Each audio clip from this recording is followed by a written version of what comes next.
That was a bizarre question, the way she posed it. She should have asked um, for two separate answers, not one.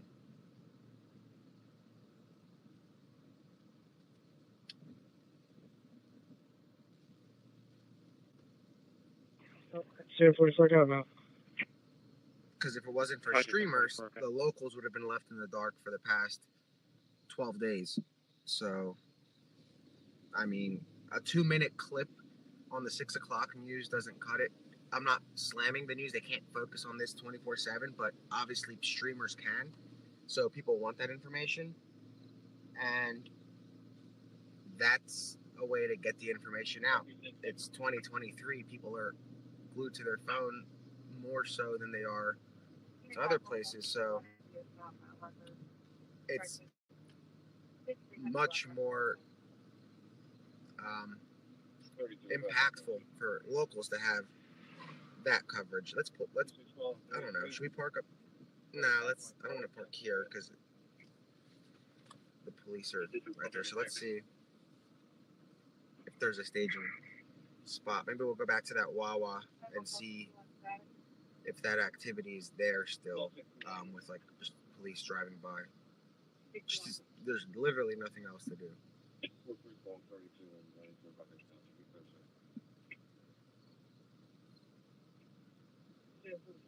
But we're waiting for action.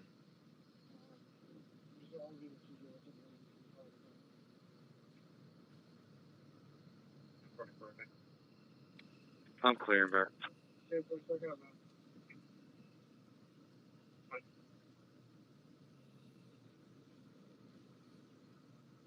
clear, bro.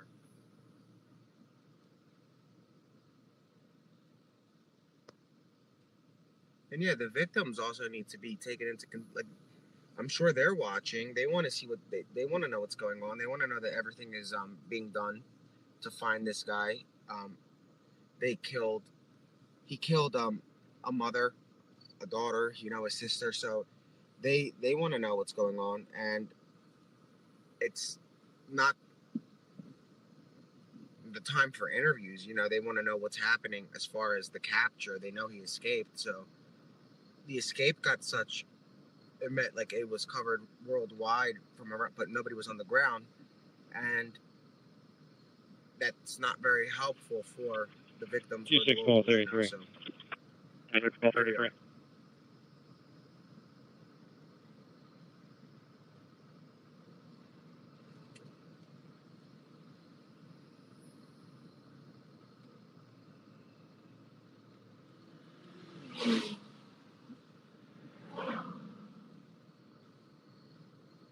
no, the scanner's on. I'm clear, bro. 2-6-33. They do have drones up. 2-6-33. 2 registrations. The state police said the feds looking. Here's a trooper to our left. First registration, But on a they do have drones up. Subaru Legacy. It's going to be Delta. There's a trooper Zulu, flying up over Juliet, here. 5427. The second registration is going to be on a Dodge Caravan. It's going to be turquoise. We're going by the Oh no, the police have been so cool. We've only had those of you that have been with us since the start. You guys know that there's a guy that we call like the grumpy trooper, and we've never gotten stopped, but he was the only one that's been a little bit grumpy here or there. I guess because we thought it was because he worked so many hours, but then even when he just started his shift, he was kind of mad. I think one of the reasons he was mad was because he asked us for directions to one of the spottings, and we didn't know where we were either. So he was a little annoyed, and then he wasn't too thrilled. And I guess because we couldn't help. I don't know what. I don't get it, but it is what it is. But we haven't had any problems with troopers or local law enforcement or sheriffs or generally anybody local, like nobody, not even residents at all. Like nobody came up to us in a negative manner at all. So we've been kind of thankful for how cool they were. But nah, we don't have any issues with law enforcement. Yeah, we're gonna park up and figure out what the plan is. Like, there's troopers here. Literally everywhere you go, you're going to see state police in this area right now.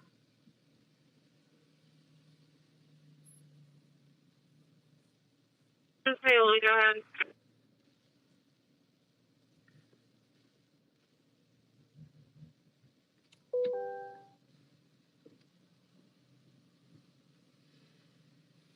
Good morning. Coming to you with a 79-year-old female. Left-sided pain. Woke her up. Let's see if there's any Front door about 10 minutes.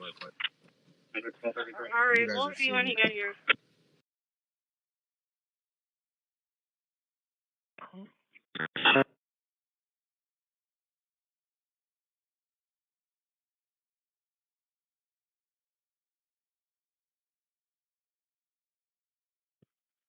Intermediate 41. In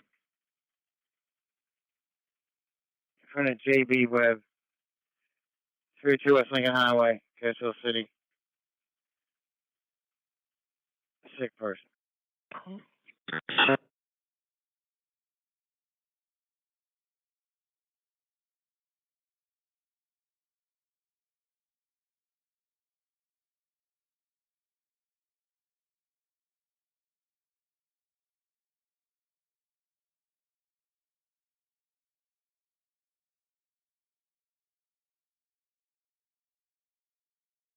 Hold on, guys. Sorry.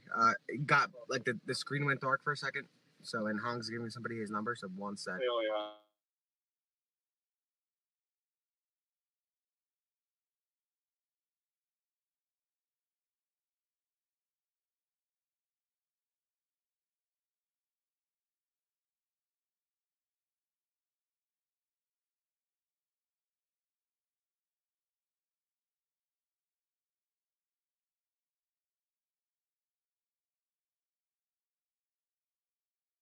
You know, 591, I copy yourself, 354 Wheeling Street.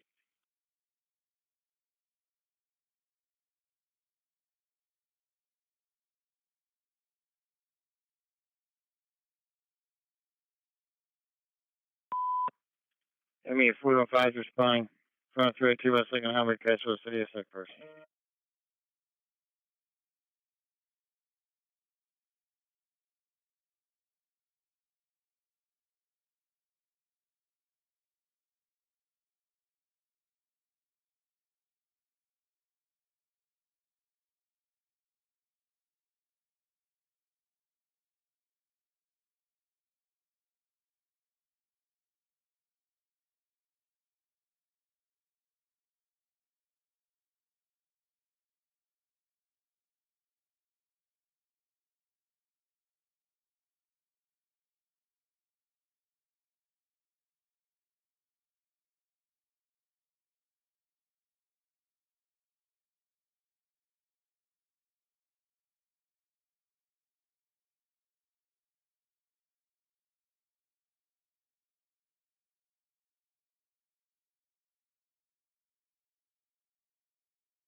Make sure the doors are locked. All right, guys, I'm back. Yeah, and thank you guys for. 91 out. okay. I'm just trying to figure out where to go. You know, 591, okay? Yeah.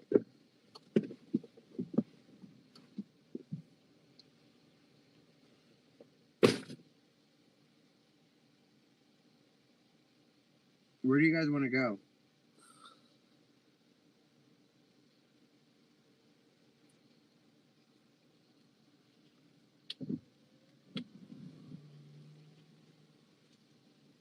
There's no large police presence anywhere. We were just at Laurelwood. We were at The other one, we went like literally everywhere where there's police. We went to French Creek. The haunted road is far from here.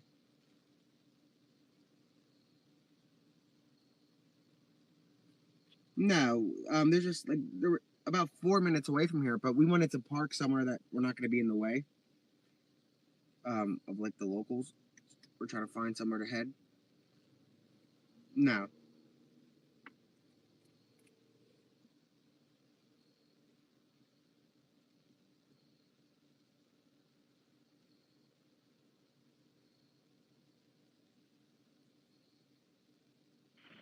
Two six ball 33, all units clear, nothing shot. Unit 26 ball 33, okay. No, they're just pushing the woods. Right now, they're just looking through the woods and doing what they've been doing.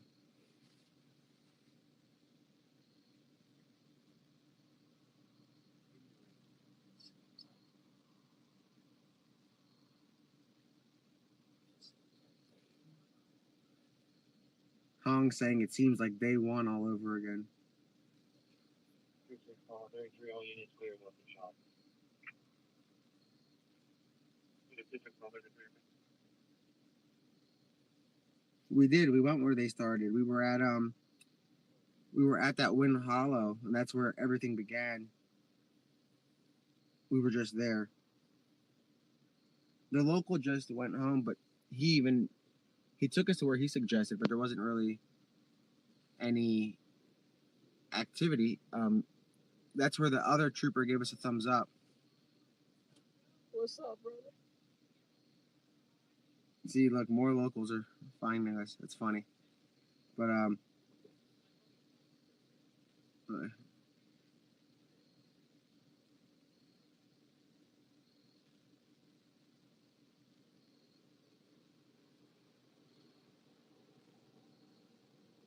no, we tried to do a group. I was gonna do a group chat, but the problem is like 12,000 of you guys DM'd me, and I can't get to that many of you. So I was trying to find another way, and then it shifted. The manhunt shifted from there to here, and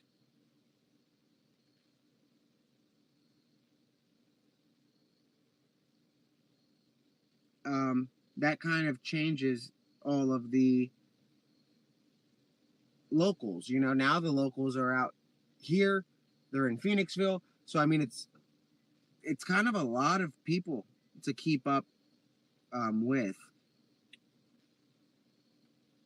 Yeah, there's like literally 12,000 people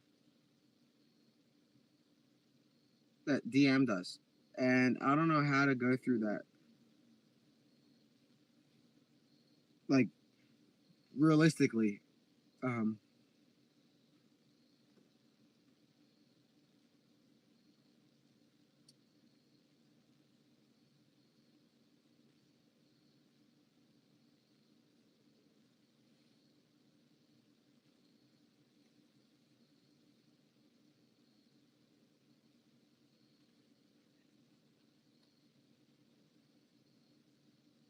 I'm checking something out.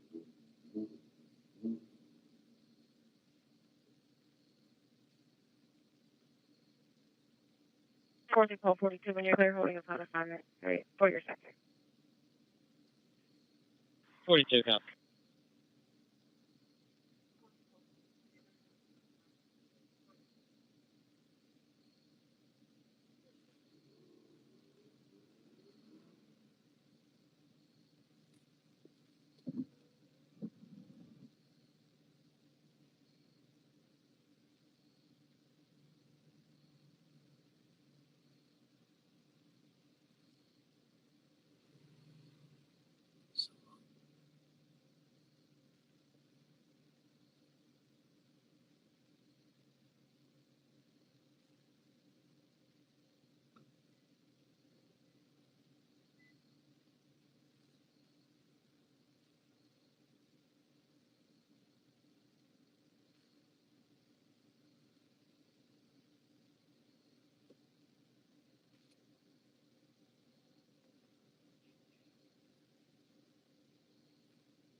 Unit 67, Pulse 31. I'm on 363 acres. My farm is, and like, that's all I. Unit 67, Pulse 31. Copy en route 1606 East Glenmont Lane, 1606 East Glenmont Lane. Medics are being dispatched out for a CVA. Right, because when I drove back, because I dropped my friend off at the hospital, I came back, and they all just lined up at the Wawa, just sitting there like. So you guys heard that? Like a lot of the cops are just hanging out at Wawa too, waiting for something. So I was driving to go take my sister to the hospital as I was heading into Pottstown on Hanover Street by the biker bar, and I turned. I said, green sweatshirt, black backpack, blue pants. I'm like, what am I looking at? I said, I hope I'm not looking at who the hell I'm fucking looking at. and they didn't go. Did you call it in? No, they all stayed at the Wawa, and then I turned around and he's not even there. I said, like, well, great, that doesn't help them at all. That's wild. You guys heard that? Are you guys able to hear? Or did I don't have it muted. Do I?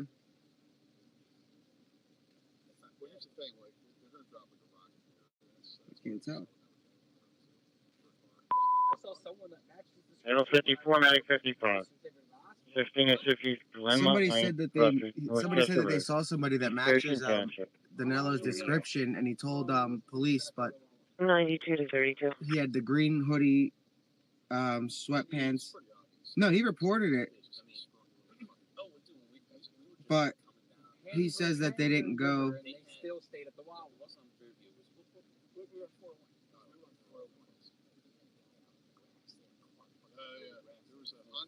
But on Harmonyville, where Deer Park has their spring house.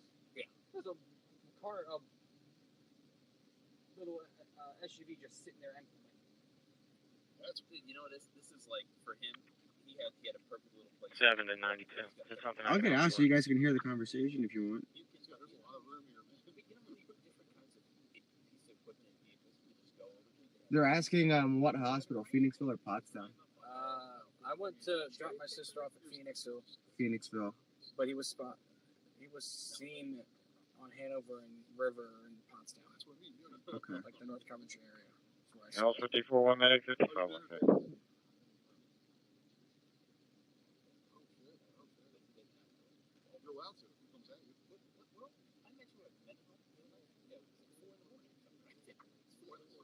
Disregard.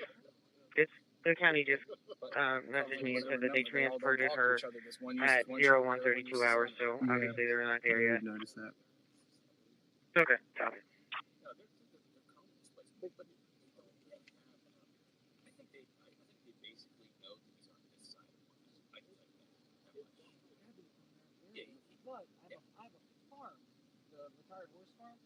How long ago was that? How long ago do you think? Whenever after you guys left to go back to the So about 2 hours. When we left here after we got gas, so it's been about 2 hours. Not this Wawa, not this Wawa, the other Wawa. Yeah, about 2 hours. Is it really 2 hours? It's been a little while. Yeah. So about 2 hours.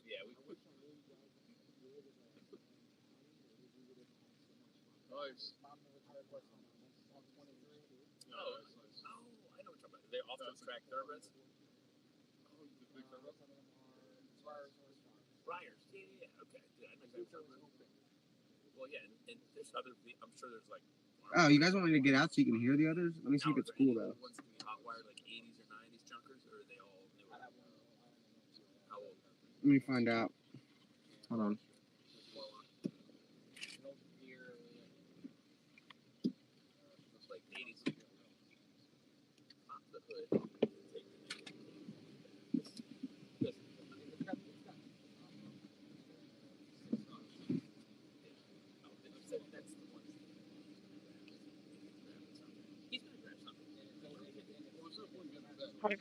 Spoke to Paoli. She just arrived at. Alright, so I'm just gonna remind you guys though,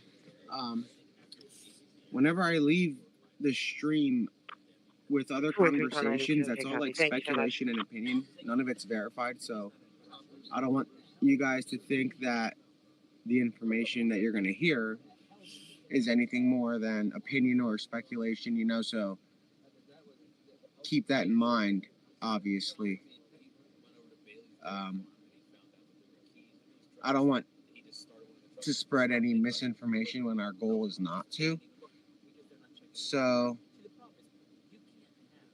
you know what I mean?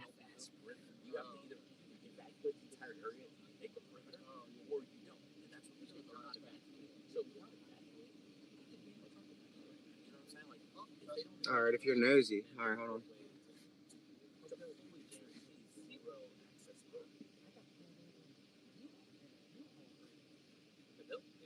Well, because I was moving around in the U-Haul.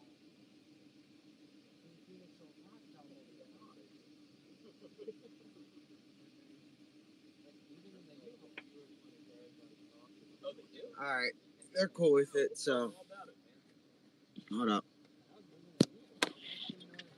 Listening to the skin. Somebody matches the description of the house. They're driving a U-Haul, white U-Haul. Like, what the hell? He's clean shaven. I'm not. I'm not shaking it.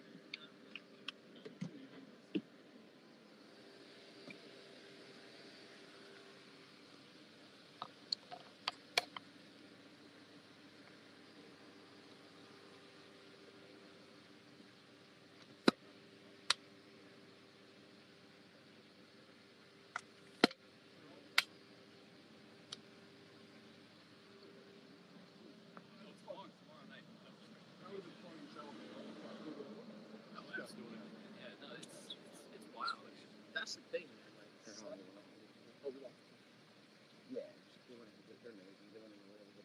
That's the thing, man. Like things about these cars, like if you don't drive it daily, like you just let it sit there, something's always go down. Like the rolls, right?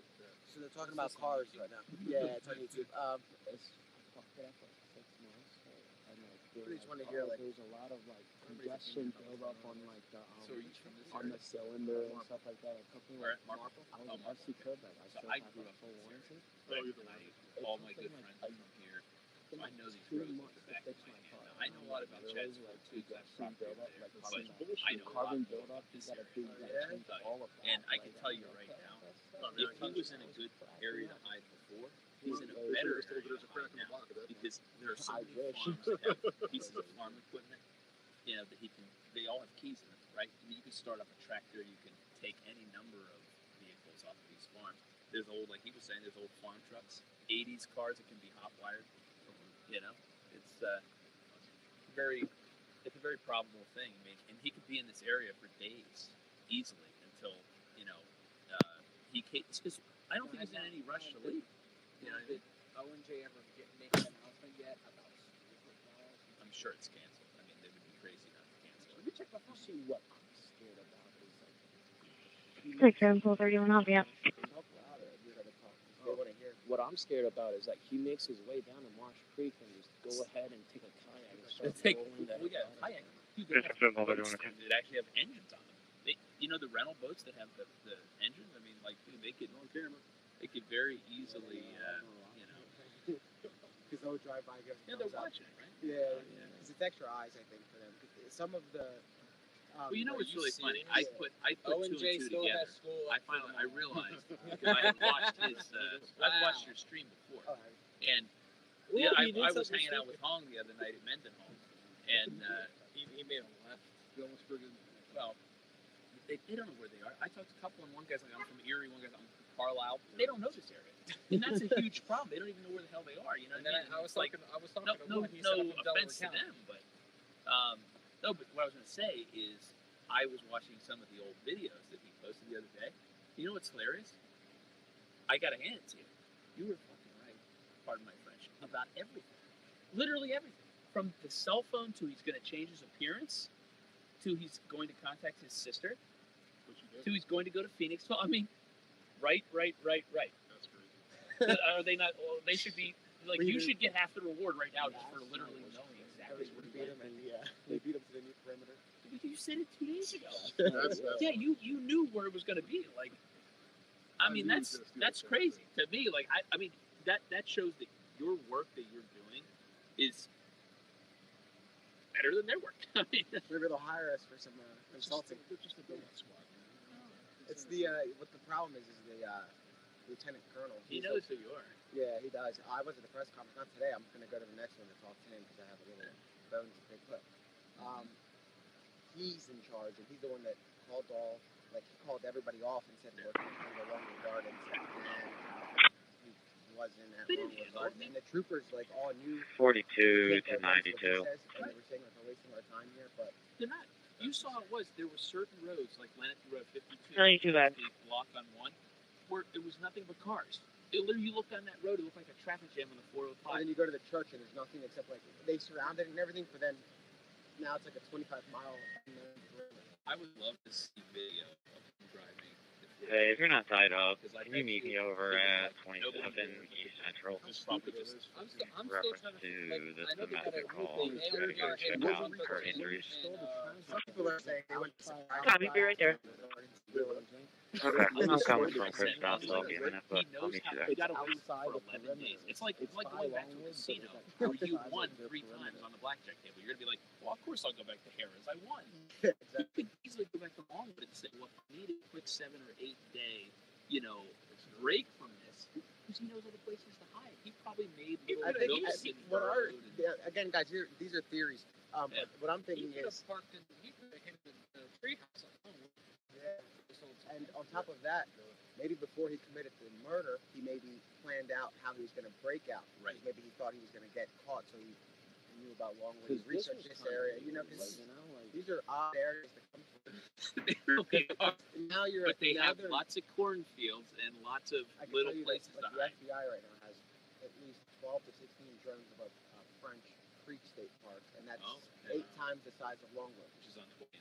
Yeah. And when I drove by French Creek earlier, they're, not that this is going to keep anybody out, but they have the fences closed. Big deal, But it wasn't closed when we drove by it. We drove the whole thing. It was open. I think they opened it because they were trying to help people go there.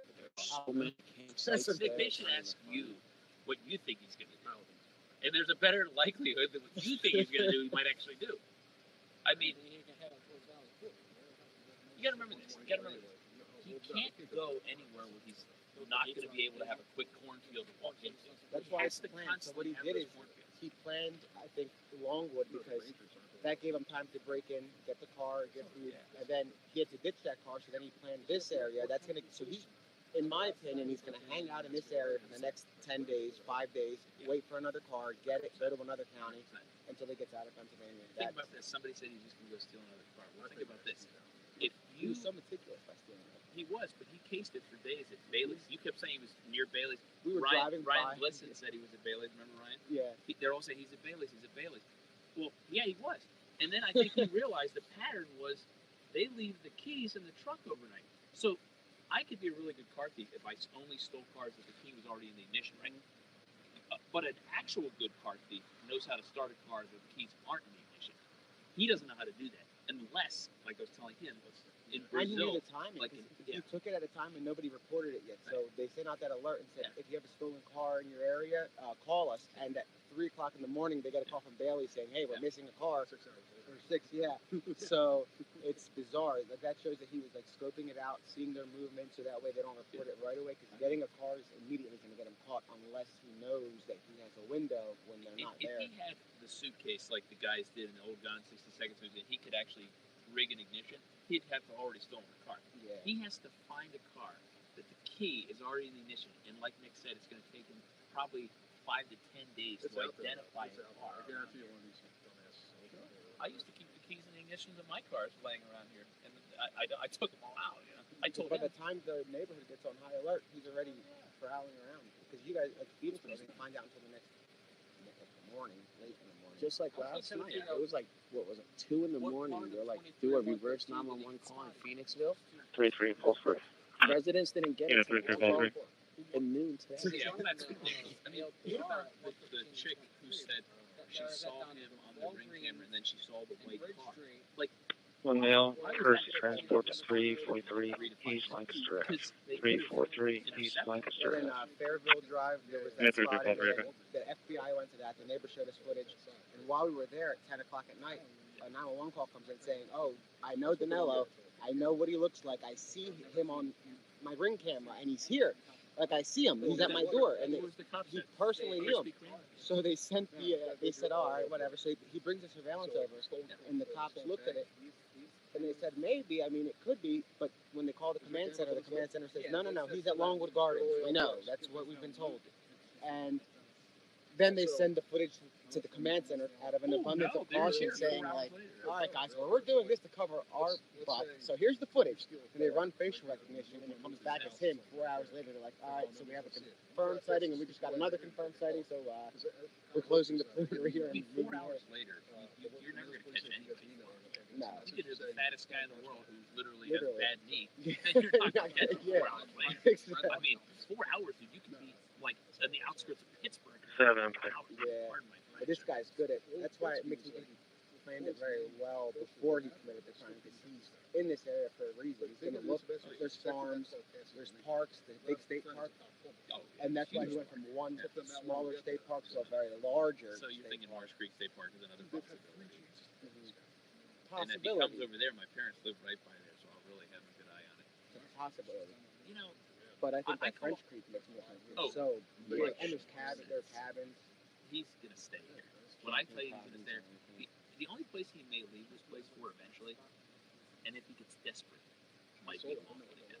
He'd have to get really desperate, and remember he'd have to have a car. So he didn't go anywhere that he didn't know already. He already knew this area from being around. And I think that's why the Stadies are now patrolling the neighborhoods to see for any like weird movement or still like them. But I love that thing. Definitely. We arrested the sister for immigration issues. So they did that to hold. So this is the thing. Yeah, they just hold her. Yeah, and then they're going to charge her with the next stuff because that. I am sure she knows something. Because she had an agreement with the government that if she has any contact at all, she's going to get it right to them, and then they won't report her. And for them to put that detainer on her, that means that she violated the agreement. Yeah. Because they've been with them, but apparently she's been working with her brother. So. Oh, yeah, he's probably got a little bit of an edge over her in the sense he's probably like, "Hey, do you like to breathe air? You want to keep breathing air? Then help me." No, you know, this guy's kind of like Tony Montana a little bit. He just doesn't look as good. He's watching the stream. I hate to break it to you, pal. Pacino in '83 looked a lot better than he did. You know, and he had swagger. This guy doesn't have any swagger. Look at those torn up T-shirts and the hoodie from the mint green hoodie. Come on, Probably was no, he had a Longwood Garden hoodie. Yeah, but the comment says they did say he stole a yellowish green hoodie from the dairy. He stole the 5-star. Well, how obvious would that be, though? If everybody knows what that looks like. Does anyone know how long the van was sitting out at the barn before police found it? Because there was one report that he dumped it at the Kipperton Golf Course, and then next thing you know, it's spotted out. Oh, was that here? That's what I thought. And then they said it was found behind the barn in East Nashville.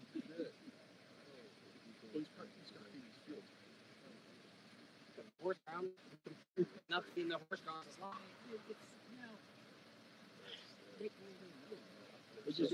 And then if the idiot wants to get drunk, there's a beer garden sitting right there.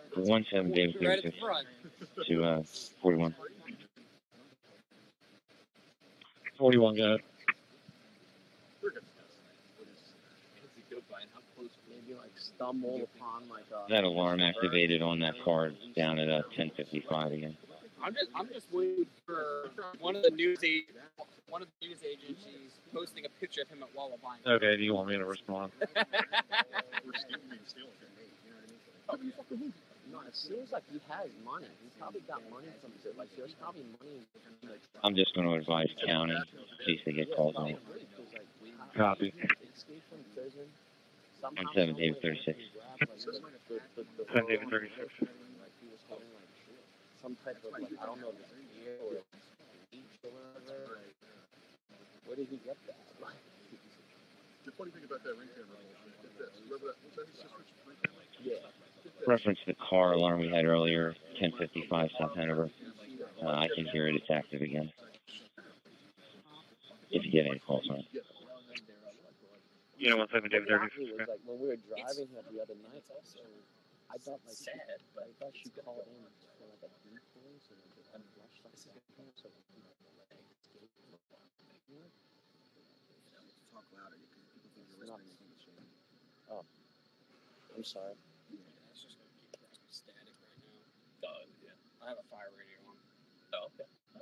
Pick up a little bit of this and a little bit of that. And look, he's out there in those. 17 David 36. You know, 17 David 36. Haven't burned out yet, and it's him. You know. That car just silenced on the phone again. Sleeping, they gotta get up at 5 and month install. 17 David 36. Okay.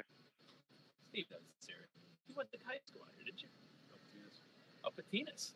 Yeah, maybe like tomorrow, when like a Monday, when everyone goes to work and stuff like that, there's going to be a lot more spottings than like Sunday, you know. And like I said, it's like it feels like day one all over again, and like they're trying to figure out like where the perimeter and like this is brand new. This is a brand new everywhere. Was a few strange dispatches. I think if they were to call perimeter, though, this would be my assumption. If they were to call perimeter, if they were smart, I know they are smart. I just think they have to find their way because some of these guys are from Carlisle and Erie. So if they were to call perimeter, I would say to call the perimeter, call it Marsh Creek. Start at Marsh Creek and end it. They should do what how to do with the movies with checkpoints and everything. Check everything. If they really wanted them, and I'm just gonna, I'm gonna be straight up. If they really wanted them, they call President Biden. They evacuate the entire area, and they bring in the National Guard. If they really want them. I think that guy's gonna do anything. And I'm not saying that they don't want them. I'm just saying I think they're worried about how much it would upset the community if they evacuate the entire community. He'll do that if he steals his vet. But if he realized, it was doomsday and there wasn't a soul around here except him, nobody. That was the reason why he dumped the van at the barn. They said it ran out of gas. I think that was the latest. Did you hear that? No, I didn't hear that. Someone commented on your thing, said this guy wants 1,000-acre perimeter. 10,000 acre. 10,000. Yeah, I can do that. Yes, I do. We live in America. We can call whatever we want.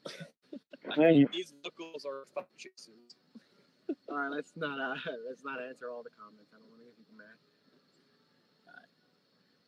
I'm just saying, if you want something bad enough, you can't leave anything up to chance. Yeah. You know what I mean? Why don't Like, you just bait cars? Shit, New York fucking does it. Why don't we do it? well, Right here. a good bait car would be like leave an old broken down U-Haul with the key taped to the windshield. You got a couple I mean, somewhere to walk. I have a lot. Hell, You fucking, know I got a lot of fucking cars. get a horse and buggy, just park it out here. You'll find in. You know what though? And Nick kind of alluded to this earlier. I think if he's gonna steal the car, he's probably gonna walk up to it one day. And just glad to know it's there. Next day, check it out again. On the third day, when he realizes that There's no activity coming nothing's around, no changing ring with camera this car, then he and on thinks, top of that, he doesn't see police showing up. He probably looks by, What if he finds out and watches to see there's a ring.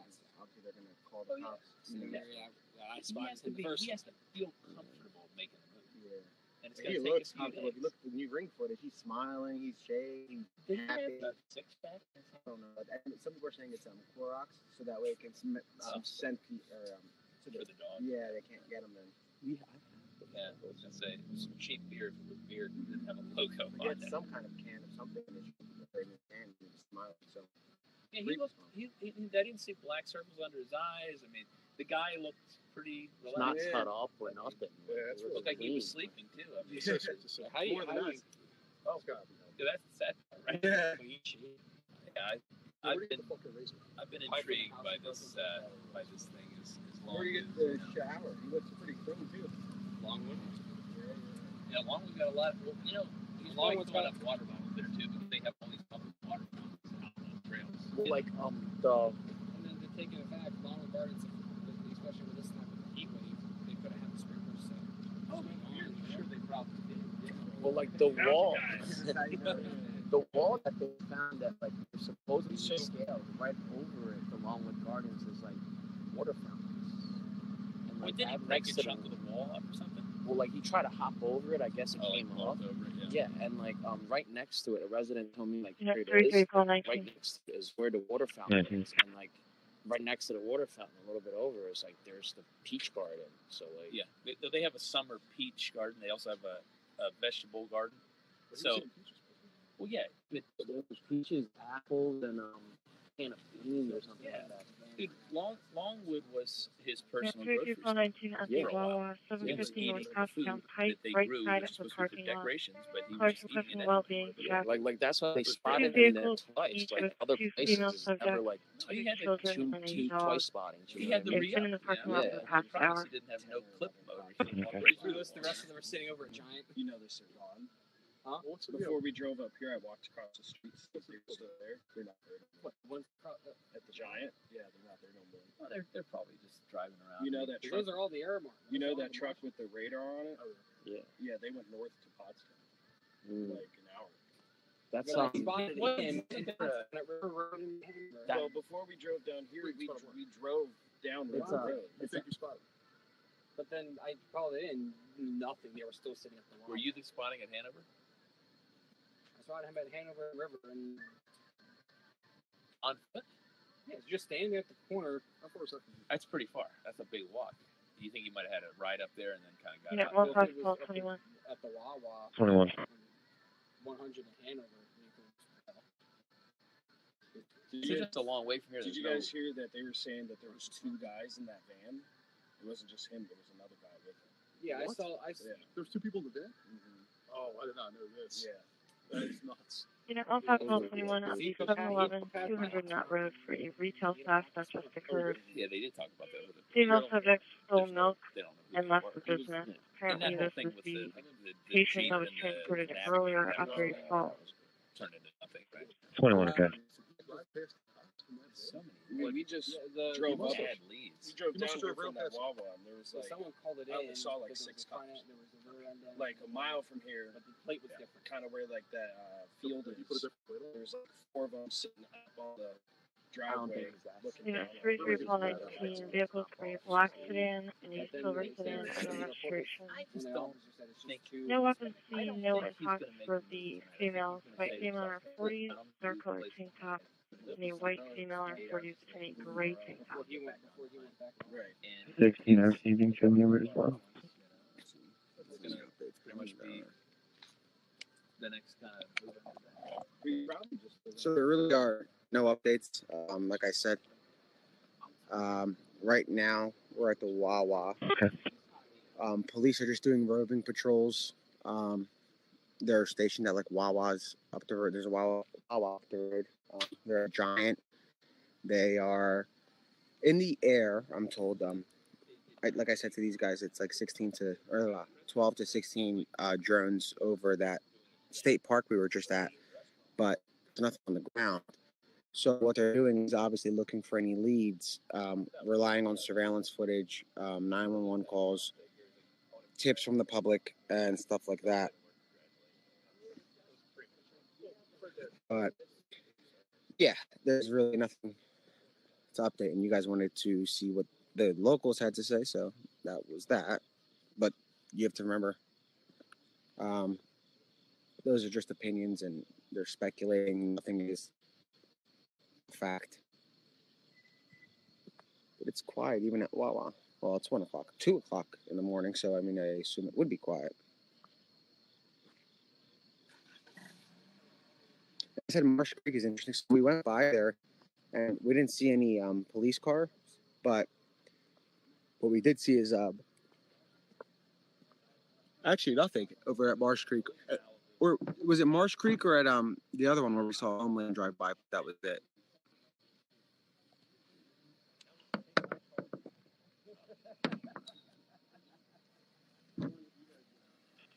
Three units. Your RP is an employee watching from the cameras inside the store. They no longer see I really a don't have any silver updates for you sedan guys in right now. direction of So travel.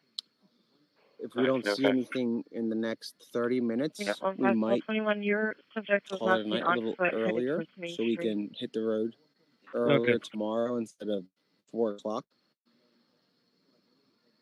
I still think he's in Pennsylvania.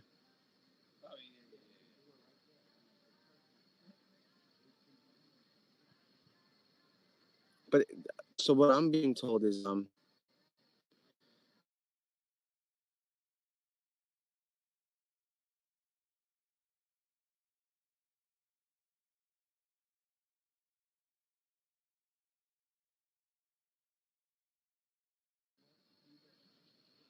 so they're going to be out here with like air support searching rather late. But that's really, I'm going to put that up on Twitter right now. Hold on.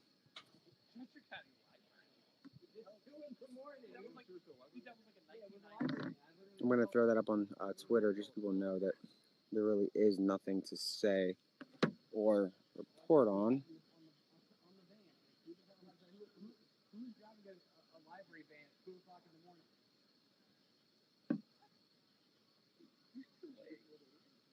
Oops. No.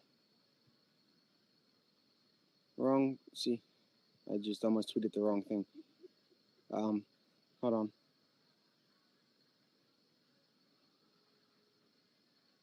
No, I didn't mute it.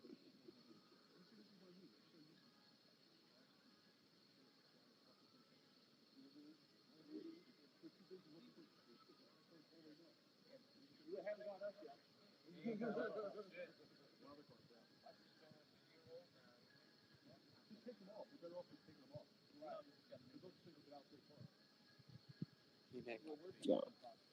Just a little bit ago, there was a library van just drove past us. I'm like, it's 2 o'clock in the morning. Why is there a library van driving? Yeah, that is weird. There's a library here, but no one's there at 2 in the morning. No one's at the distribution center next to it. Huh. The van was heading back towards Exton, so what the hell? Yeah, that is weird. Like, no one goes in until about 5. It's 2 on Monday. Especially today, September 11th, the libraries are closed. It's a holiday. Yeah, that's interesting. Huh. Let me see. They're saying there's scanner activity. What's the scanner? 3-3 units, we're okay. 3-3 units, okay. Unit 33, Paul 19, vehicles are a black sedan and a silver sedan on a registration. No weapons seen, no attacks for the females. White female in 40s, dark colored tank top, and a white female in 40s in a gray tank top. 16, I received and show me where as well. All 16, okay. Unit 15, Paul 21, no weapons seen, unknown attacks. Female subject did say she was homeless and provided her phone number to the RP. White female in her 60s, light brown hair, wearing a white hospital blanket and pink sweatpants.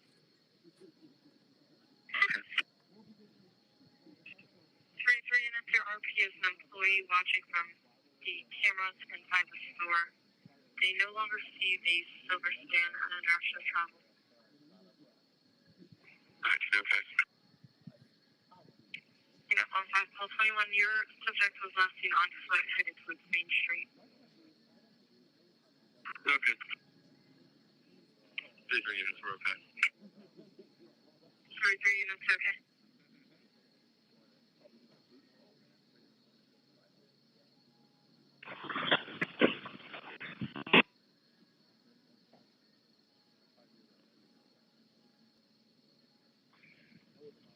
To 9102. Check the Reese Park cameras. Drove by. Nothing on the scanner. Amphitheater. Unit 40, Paul 32. Check the Reese Park cameras. Unit number 10, Lake P Circle. 10 Lake P Circle, EMS 1 after vaccine. Compound check. Unit 40, Paul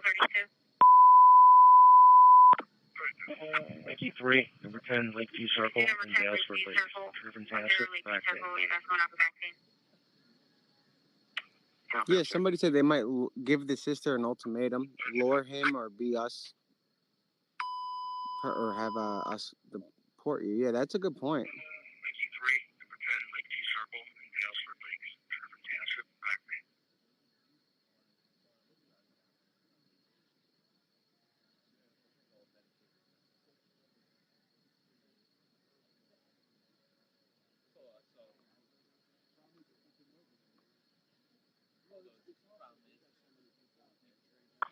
15421. I'll be out with that female subject. Sunoco. 2 hours and 55.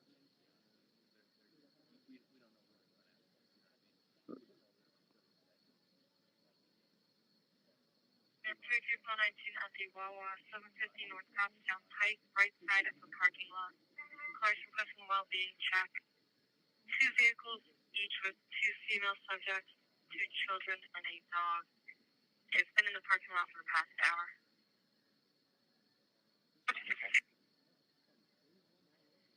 Unit 15421. 21.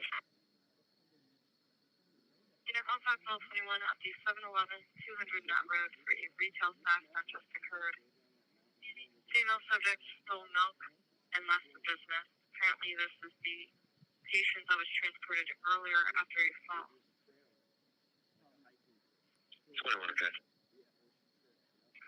Unit 33419, vehicles are a black sedan and a silver sedan on a registration. No weapons seen, no intox for the females. White female in her 40s, dark colored tank top, and a white female in her 40s in a gray tank top. 16, I received him. Show me over as well. All 16, okay. Unit 15421, no weapons. Yeah, we'll give it 15 more minutes. If nothing pops up, we'll Female subject did say she was homeless. call it a little night. Phone number to the RP. White female in her 60s, light brown hair, wearing a white hospital blanket and pink sweatpants. Okay. 3 units, your RP is an employee watching from the cameras inside the store. They no longer see a silver stand. 3 Canyon Spot. Alright, okay. Unit 15421, your subject was last seen on foot headed towards Main Street. Okay. 3 units, we're okay. 3 units, okay. Unit 15421 status. 21, okay, duration. 21, 91. Unit 15421, okay. Check the Reach Park cameras.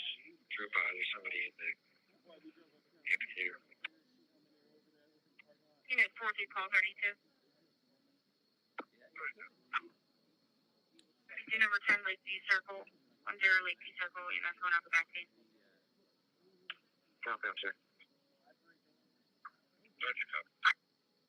No, you don't get bail if you're on an ICE detainer. 93, pretend like D circle, and Dalesford Lakes. Trevor Township, Blackman. This guy's 45, are you available? 45, 21. I'll be out with that female subject. Sunoco. 53, Canyon Spot. I don't know the brain like all of it is very often there, so great. 21 okay duration. Sam Thrax.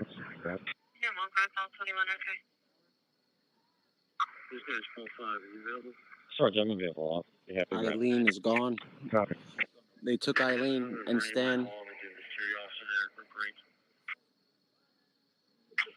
Thrax. Sarge, I'm available. You have to grab. Copy.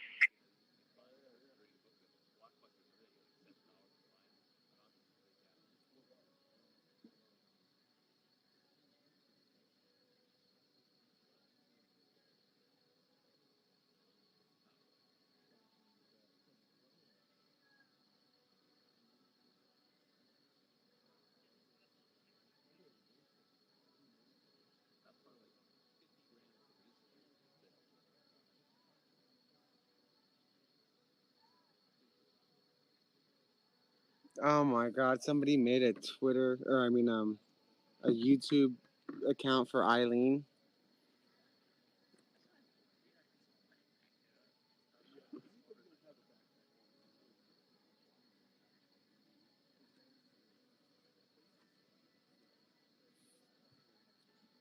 Eileen is a cone. Cone on Eileen. Oh, that's good. Oh, 43, we have a pit stop. Next thing, oh, that's a resident that pulled up. That's 50 West Coast. 90 copy. tougher.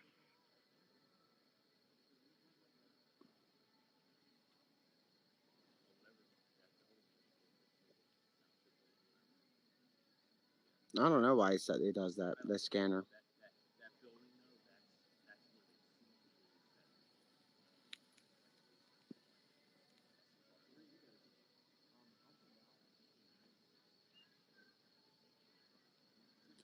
I hope the grumpy guy didn't take Eileen. That'd be rude.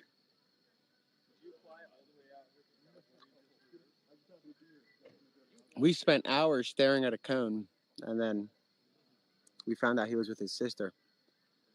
So Eileen has become a very interesting thing.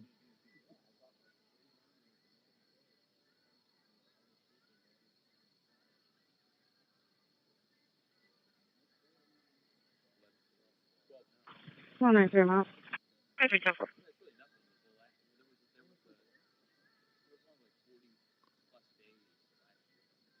The plan is if we don't hear anything in the next 15 minutes, we're going to call it a night.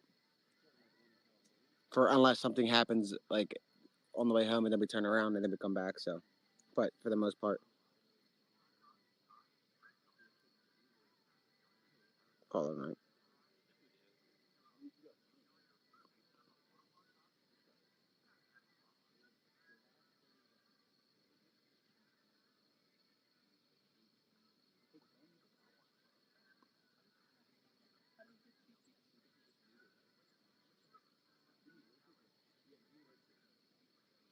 I don't know what time exactly we'll be back. I like to come back again before noon, by like 11, 10, but that would mean we'd have to leave semi-soon.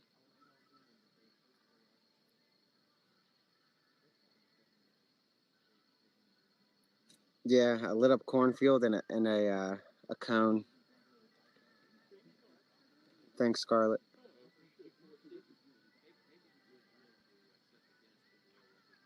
Oh, 43, gas 92. Sorry, 246. Gas 442.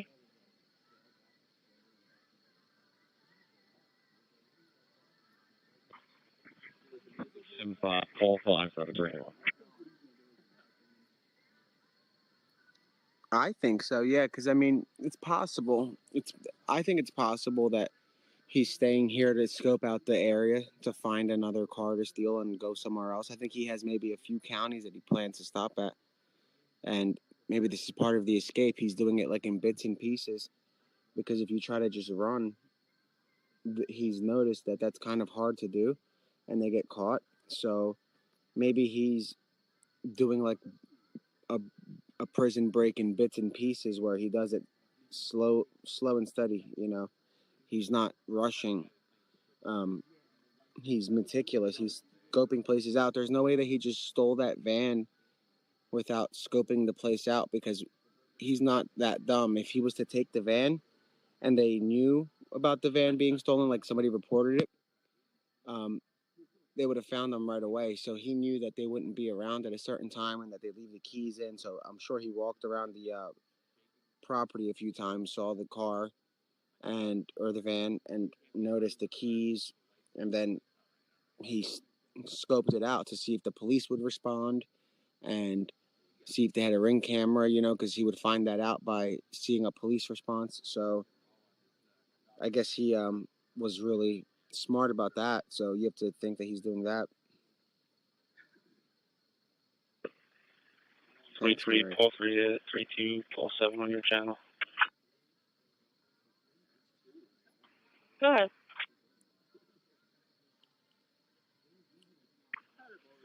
Can you meet me at your Wawa? So I don't know much about what happened today except the sister getting arrested. Yep, I'm heading there now. Or detained. Copy. The van being found, the Wind Hollow Road, a ring camera that caused the police presence, the short new perimeter that they kept saying that they had sightings, and that's pretty much it that's been made like public as far as today. No, I didn't go to the press conference.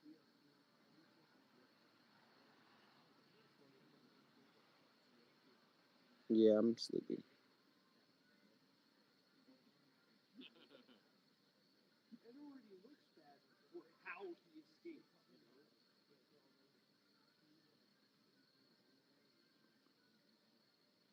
I don't think it was him, but I don't know. A lot of viewers thought it was him. I don't know.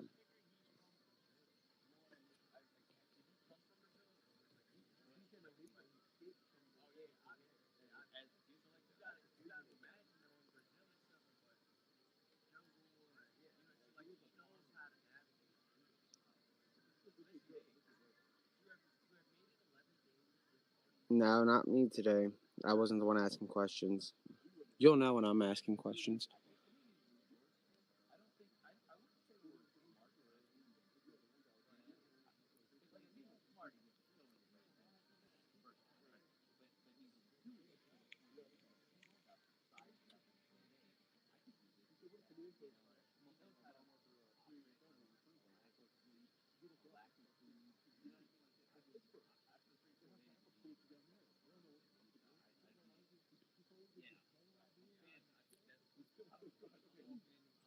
I didn't hear any rumors about him going after the kids.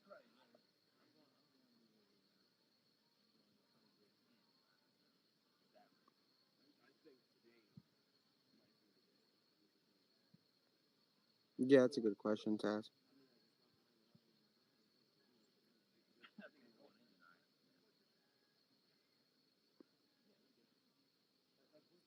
No, I don't think Molly. I don't know who Molly is, but I don't think she's here. I don't see any, unless Molly's a guy.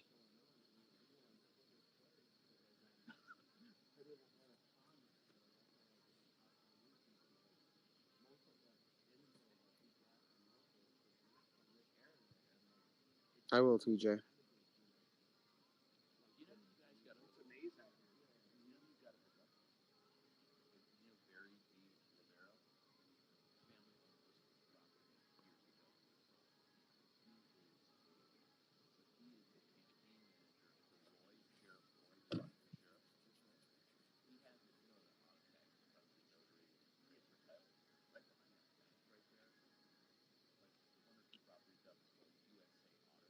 No, they got out. That car next to us, they got out. They're listening to the stream.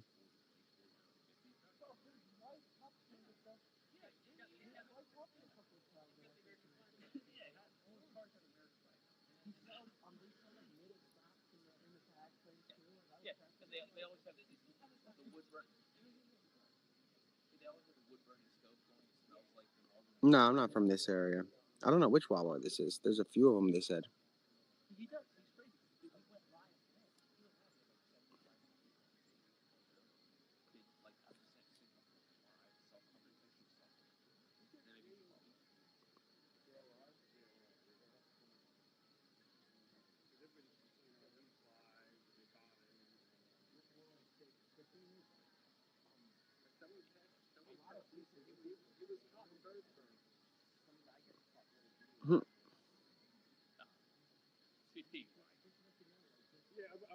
No, I'm not from around here.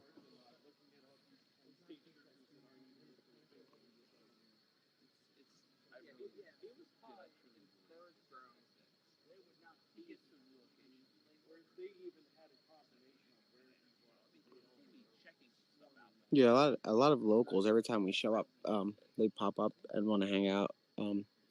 But then if we have to go, we have to go. So, like, if something happens, we go to that. But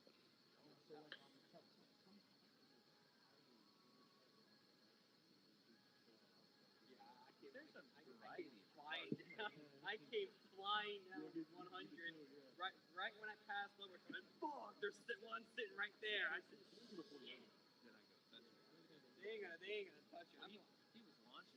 He was launching in front of us. no, I'm not from Jersey. Let's see you got yeah, 5,000 RPMs both cars.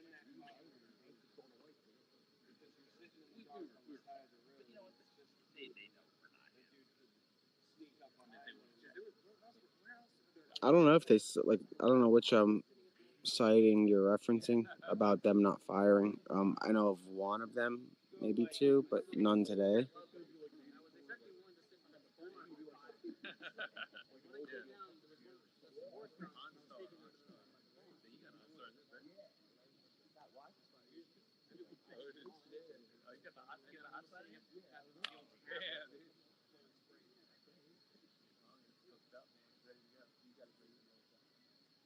Because so I believe he's staying in the area because of how he was able to plan his escape from Longwood, and he needs to stay in areas that has food and stuff. So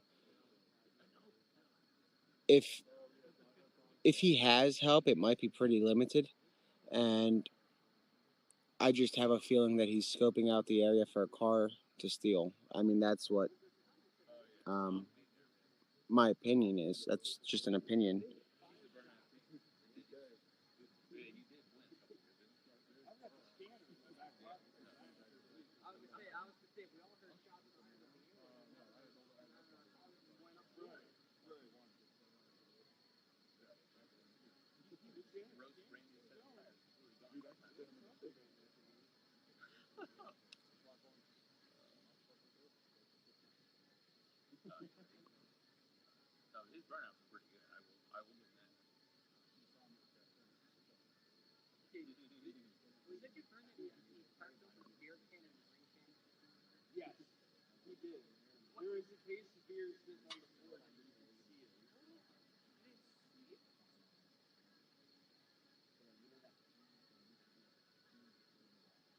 I don't know if he'll be taken out, taken alive. I don't know. 7-5, hold That 5. I don't know. That's up in the air.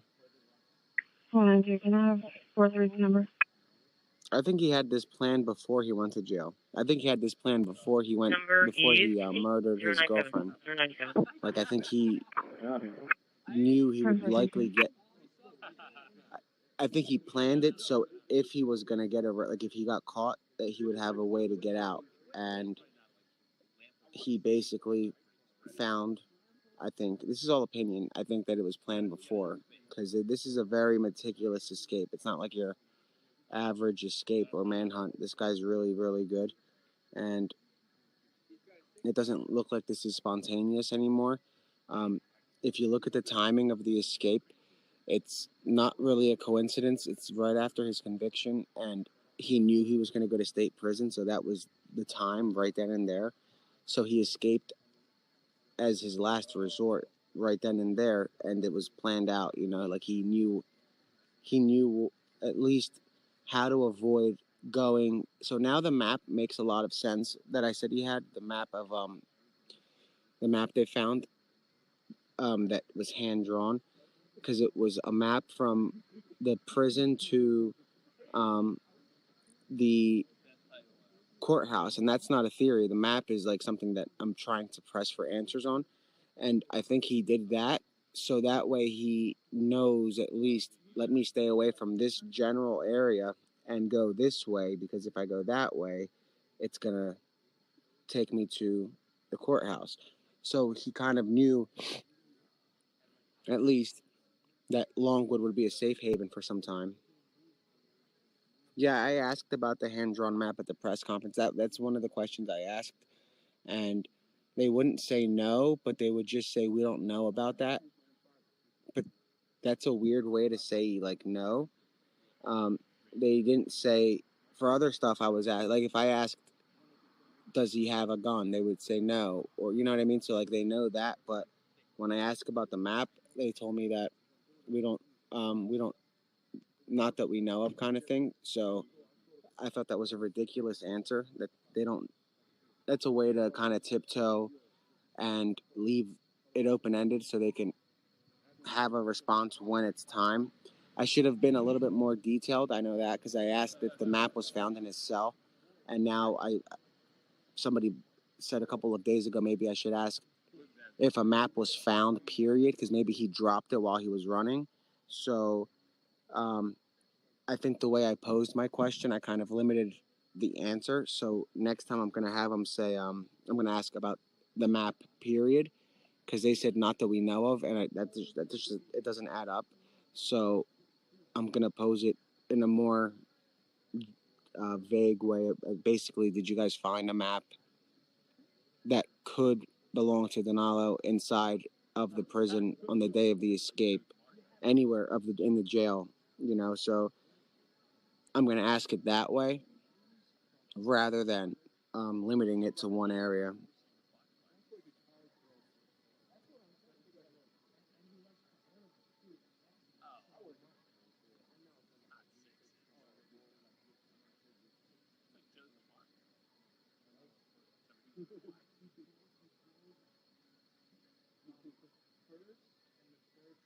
I wanted to call for check on BC for refill information. See, that stuff came up while I was asleep, the U-Haul stuff. So I don't know. I don't know about that.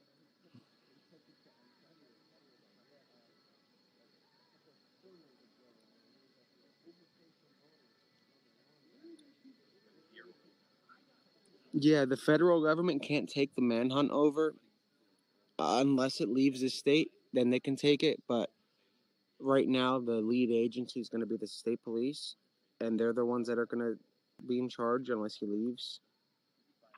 06 1017. Okay, I'm sorry.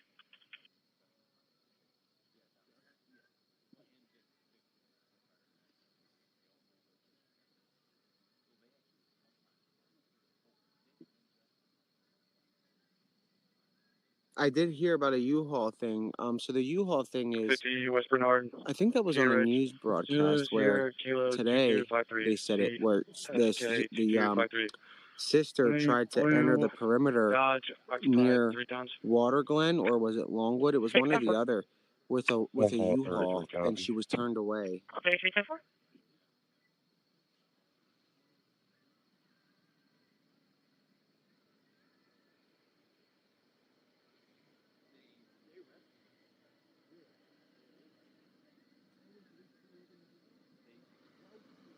Call 21.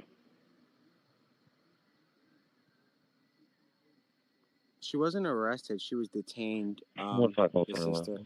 And that's because she had an agreement to cooperate with the government, and for them to put a detainer on her, that means that she breached that agreement, and what they're going to do is probably charge her with stuff related to the escape in a little bit. But they can hold her at least for as long as they want, because, or not as long as they want. I mean, there's a limit. I don't know what it is. It's not short. I think it's like 6 months that they can hold her. Here's background noise 292. 10-492 fam.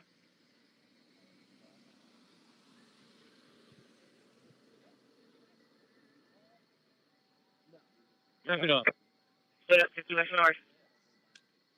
Because if you get a U-Haul, I mean, this is just a theory, but a U-Haul, you can get in the back of it. 95. 1095, 50 West Bernard. Okay, so so listen to what Tammy says. She says that it wasn't verified. And again, guys, I'm tired, so the only stuff I'm trying to repeat is stuff that I've worked on, and most of my work is from the first. Like I was very heavily involved up until. I mean, I still am, but this morning at 7, that was kind of. I fell asleep, and then I woke up, and there was a ton of stuff to catch up on, and I didn't have time. So I'm out of the loop as far as what happened today. I know what's happening with law enforcement. I'm still in like the group chat, so nothing has changed on that end. They're still searching. So if I hear anything on that, obviously, I'm going to update. But there's nothing like crazy going on right now, except they brought back the resources. So remember how I told you guys that if they don't find him in 24 hours, and that was, I think, maybe 2 days ago, that they're going to bring back that federal resources, or was it yesterday? I forget. But, they brought them back, so they're back. I don't know what, you know what I mean? So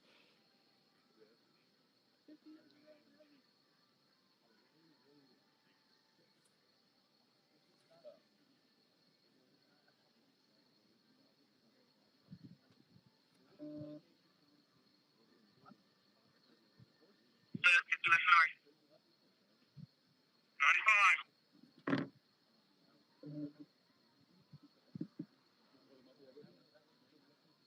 Mr. 46.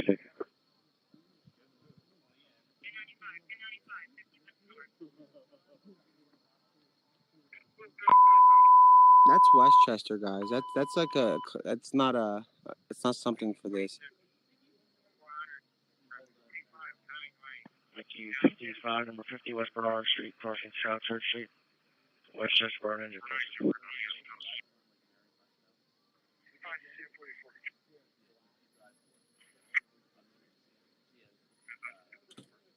Around 50 West Bernard in the borough. Arrested officer, I think this is.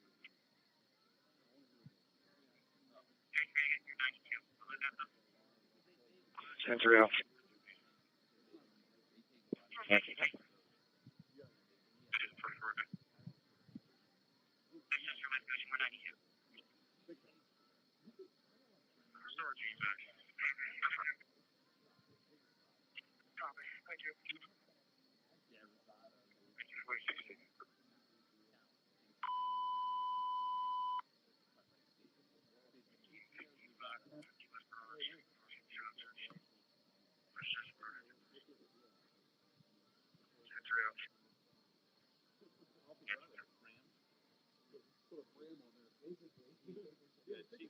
Nine three 1026 28F. PA woman. Jeffrey. 32-990-466. Should come back to Christopher Roberts. 32-990-466.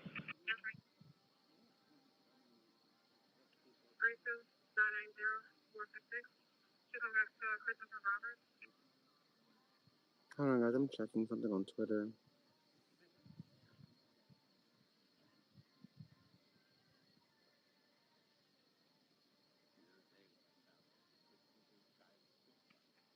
Christopher's 92. That's Lee. Copy a second PA woman when you're ready. Jeffrey.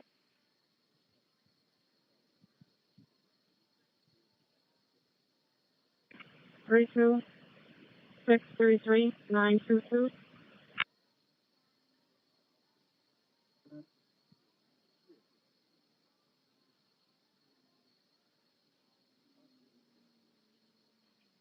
Page Souter is 92. That's Lee as well. Central.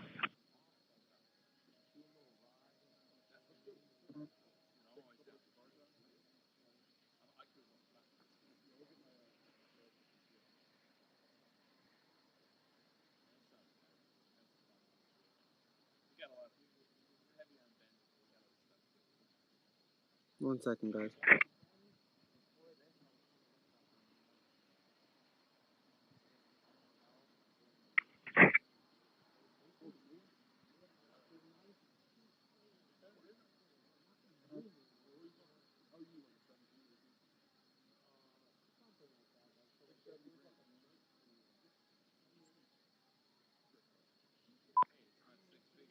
House 21 covered 88.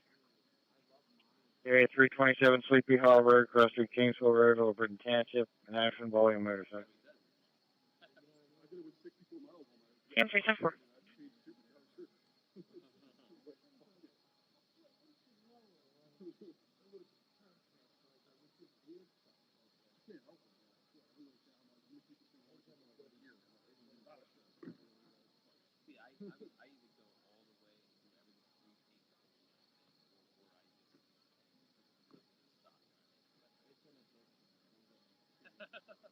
Oh, believe me, I know plenty of people that got into it. And I've come close to losing my answer.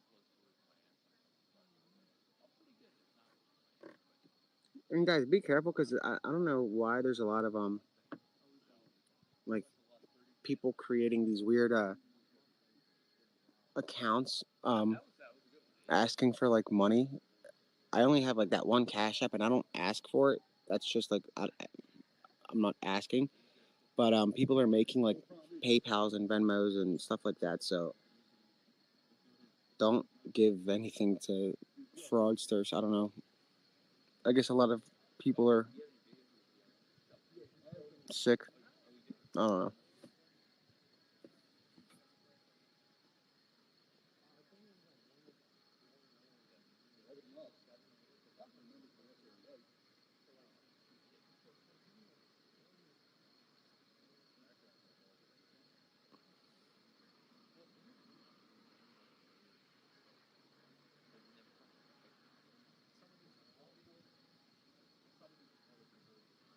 I know, I don't want to put it in my bio because I'm not trying to look like I want anything. Yeah, I'm not asking for anything.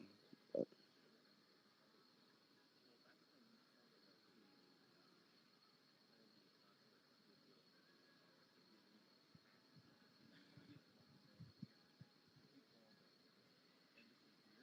I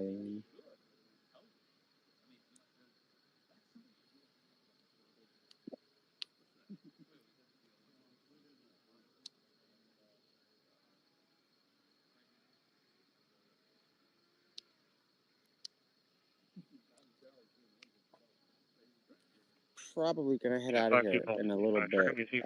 In like 3 minutes. I was checking because somebody was posting PayPal stuff, and I don't have a PayPal. I wanted to make sure people aren't giving stuff over.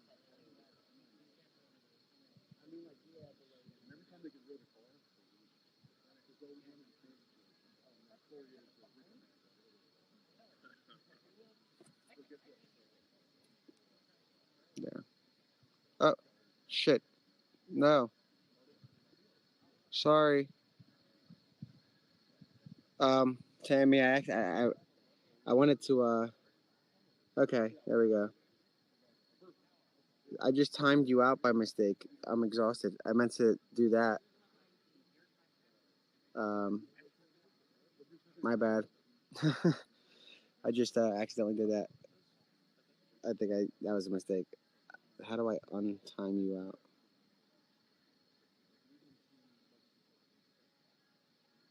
Hold on. Can I untime you out? Shit, I think I just timed somebody else out. That's why I don't touch this thing. Sorry about that. That's why I don't click comments, because I accidentally time people out. Or, yeah. Okay, I can't untime her out. Good thing it wasn't. Yeah, my bad.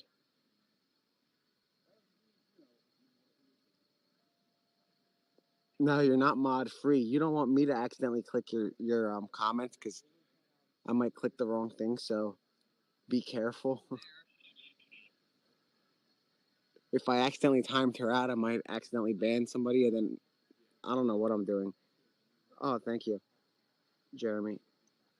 I don't know what I'm doing. I don't use YouTube. I only made it for this. So, yeah, it is what it is. Intermediate 41, MICU 44, 355 West Lincoln Highway, Churchill City, Respiratory Code. Yeah, we're about to go.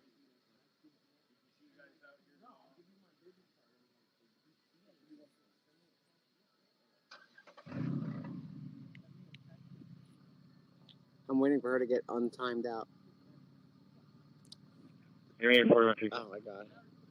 Good things we have a group chat.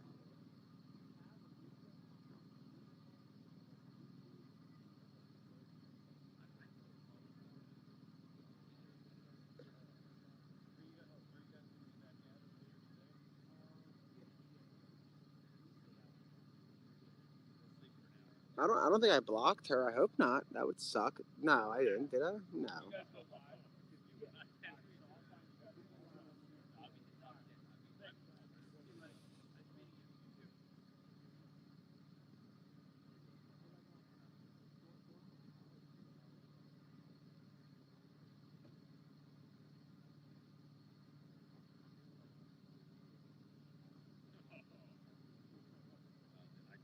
Hold on. I need to check something. But yeah, I'm sorry if I timed you out.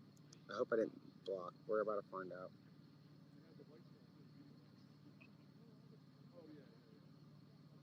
And then I'll do like a tweet to thank everybody that has been sending stuff. You guys are great. 44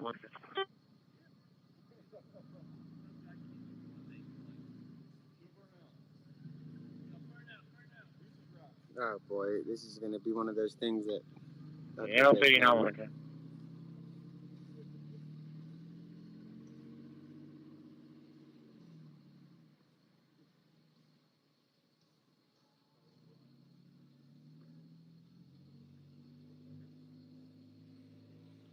Okay, let me make sure she's unmuted. Am I single? This is funny. Now you guys are... I was laughing. I'm like, watch me find my next girlfriend on this little shindig, but no, I'm not looking.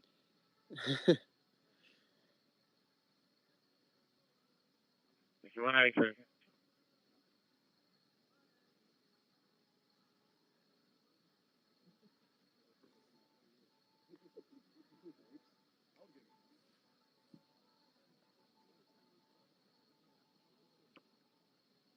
Oops.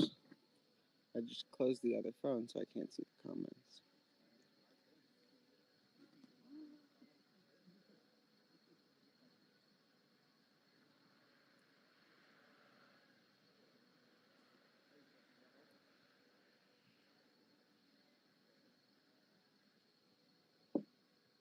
Is Tammy unmuted yet? I haven't seen her talk. Let me find out.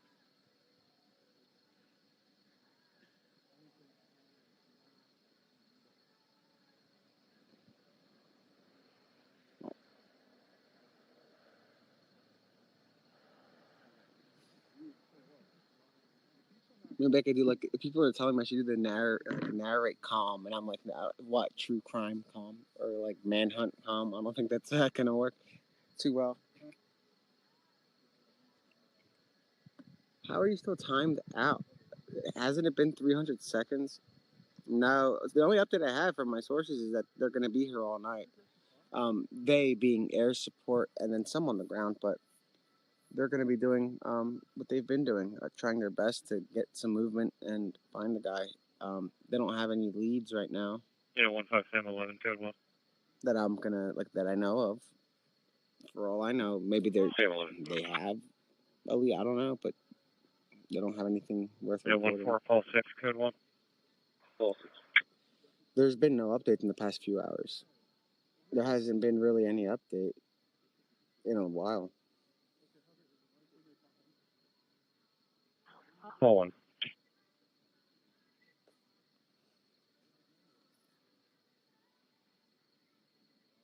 Oh, she's back.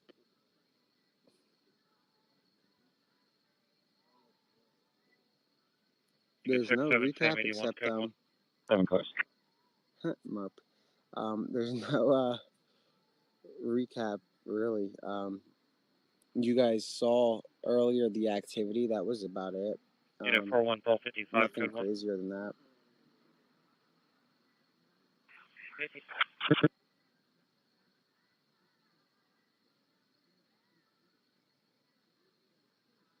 Unit 32 code 1. No, I think she was like the second victim. I don't know. I never saw the first one again. I think I banned them by accident. I was trying to like pin their post and I banned it. So I don't think I have I don't even know who it was, so I hope they just make a new account. I hope it wasn't a local, but it is what it is. I mean, just make another one. I'm not like big on YouTube stuff. 567 and 65.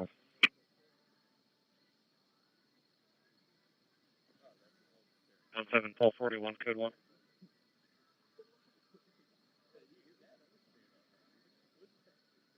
Let me see. 41. Assist. There's nothing that came in on the dispatch, guys. I have it like right here.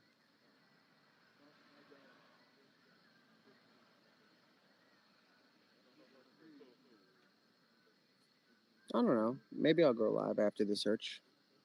I don't know. Unit 171241 code 1. We'll think about something. 41.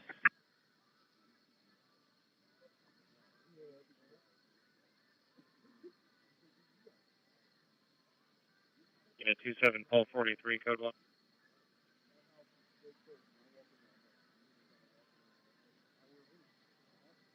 411264 code 1. I think that means that they're okay.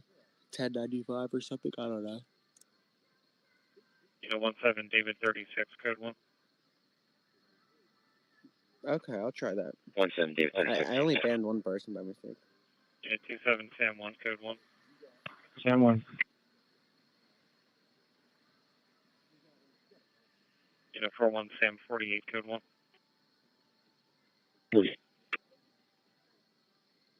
26 Paul 33, code 1. 33. Oh, that's nice of Mel. I'm going to reach out to him tomorrow. I don't know how to use this stuff. Like, and I don't have time. Like, I'm not saying I'm not tech savvy, but I just don't have time to. I hardly had time to figure out the comment thing on Twitter, so I reached out to him and I never heard back yet. So, I just Wind Hollow. We were just there. We'll go by on the way home.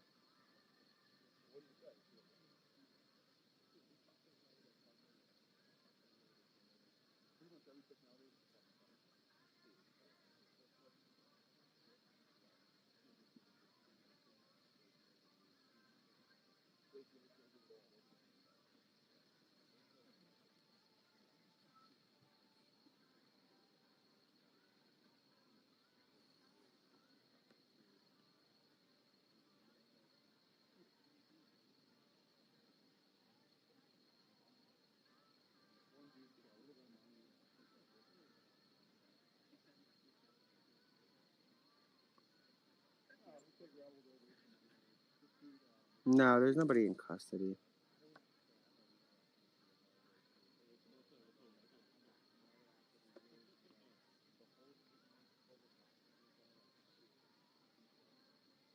No, I'm not gonna talk about me.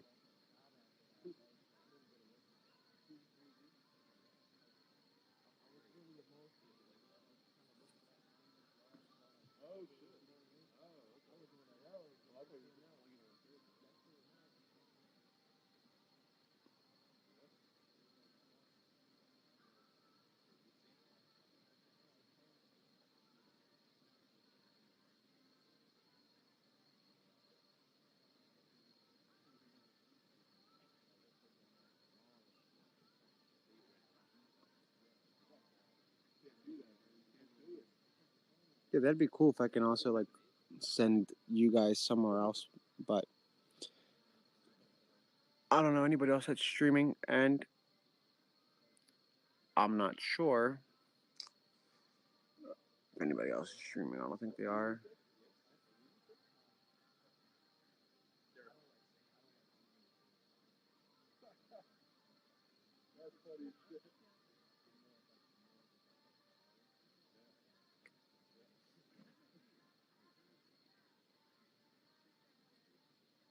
You guys can hear the music from here. That's all the way to gas pumps.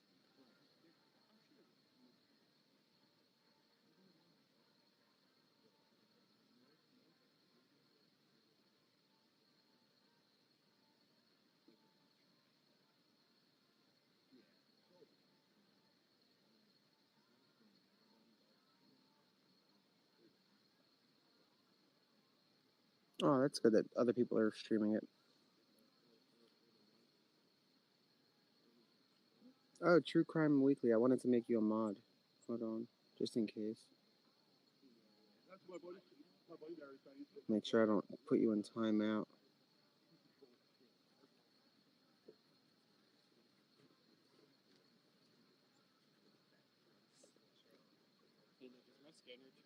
No, you're cool.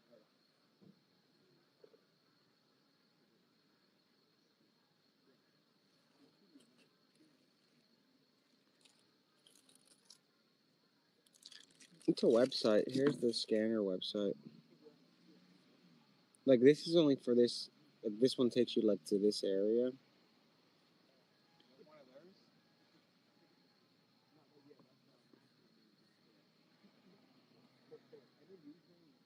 That's the scanner.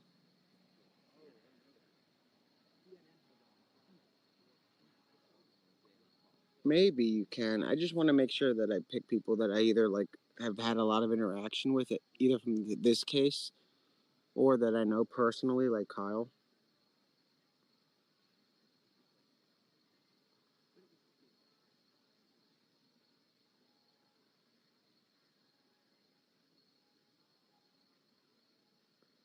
Oh, that's you? Oh my God. Granny's watching. Okay, monetization. I remember you.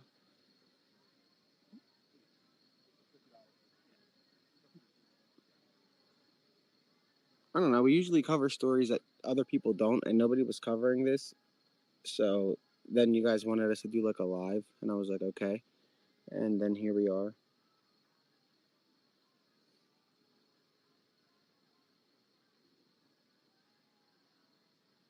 Roger, Bull 65.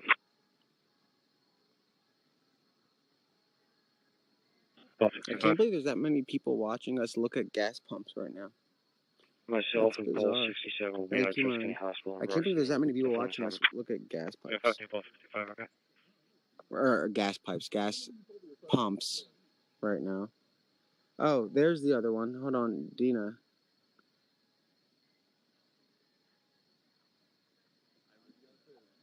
Hold on, where's she at? And then I need you to, Dina, can you also DM me on Twitter your number so I can add you to the group chat for the mods?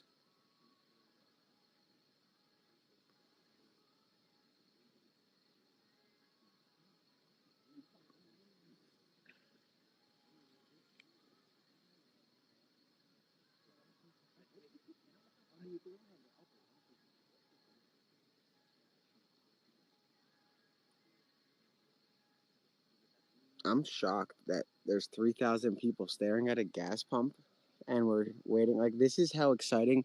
So when it's boring, we want to show you guys that it's boring and we don't want to hype it up because there's nothing to hype up. This isn't like a hype situation. It's pretty serious and scary for a lot of people here. So we don't want to, like, obviously, like, we go around, we show you guys the police cars and stuff, so to show the locals that there is like police activity, but we don't want to show you guys like, oh my God, there's such a crazy police presence in this neighborhood, it must be where the killer is.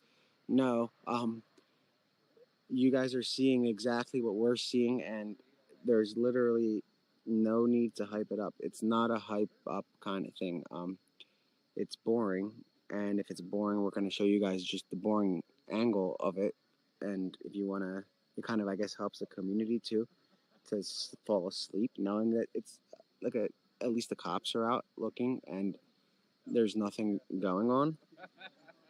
But I don't want to like sit by a cop car and just sit there when then it make it look like some crime scene when there's nothing going on.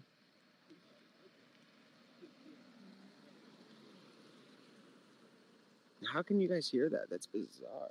The music. That's insane.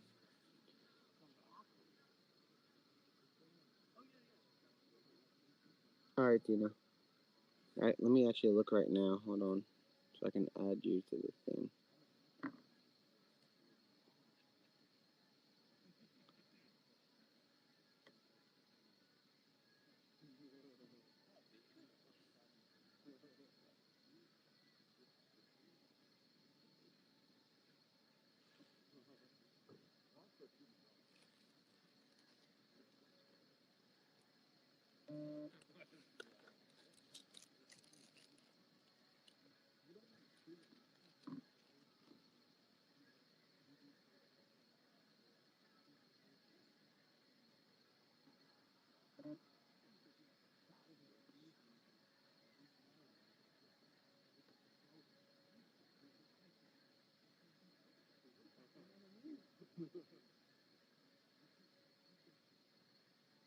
Alright. Hijacked Hong's phone, so I can use that for texting. So I'm gonna. No, you don't have an iPhone. Let me see. Neither does Sean. Alright, well, I'm gonna still. I'll text you from Hong's phone, and then I'm gonna set up one more group. Let me see. Hold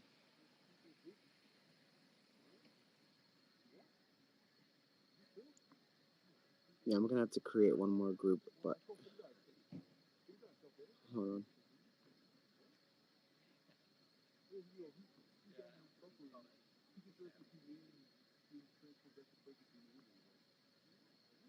Text somebody my number. Okay. All right, cool. Yeah, so, yeah, really, there's like, yeah, if you want action, this isn't the right stream. Like, it is, but not for like pointless action. We'll go to like when there's actual stuff, like the church last night. You guys saw that. You were guys. If you had stayed with everybody else at Longwood, you wouldn't have seen anything else like what we saw. So, I mean, when there's action, we go, but when there's nothing, we don't. 42 cars. And Wind Hollow is clear right now. I try to respond to Twitter. I have so many DMs. It's like bizarre. I didn't think that this coverage would like go that far. Like a lot of DMs. So I can't. No, JLR is not like a bad person, but I like him. Like we're friends. He's a different style guy. But as far as DMs, I get so many of them that I just I mean I don't know. I have a lot of I'm known for not responding to text messages, let alone DMs. So I try, but that's a lot. I mean I don't know how the heck that 12,000 at least sent their phone number. So I don't know how to even go about that one. That was a little bit. I should have been careful with that. I didn't know that there were going to be that many people. But all right, we're gonna slowly head out. What we'll do is, I guess we'll keep it on for a little bit while we drive, but in case something happens. But you have? Okay. DM me right now, Gothic Breenix. Or let's do it tomorrow because I have to switch then. But I'm gonna screenshot that so I remember. And also, monetization girl. I'm going to screenshot so I remember to check tomorrow.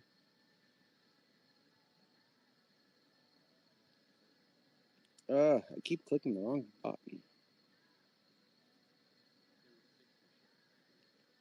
There we go. Screenshot.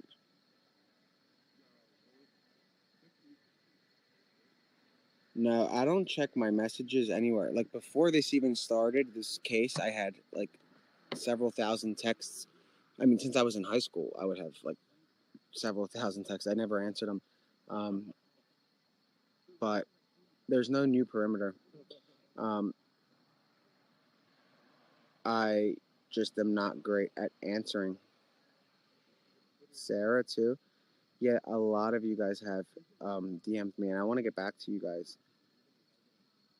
I will, I guess. I don't know if I can get back to everybody. There's a lot of you. I wasn't expecting that, but I'll definitely try.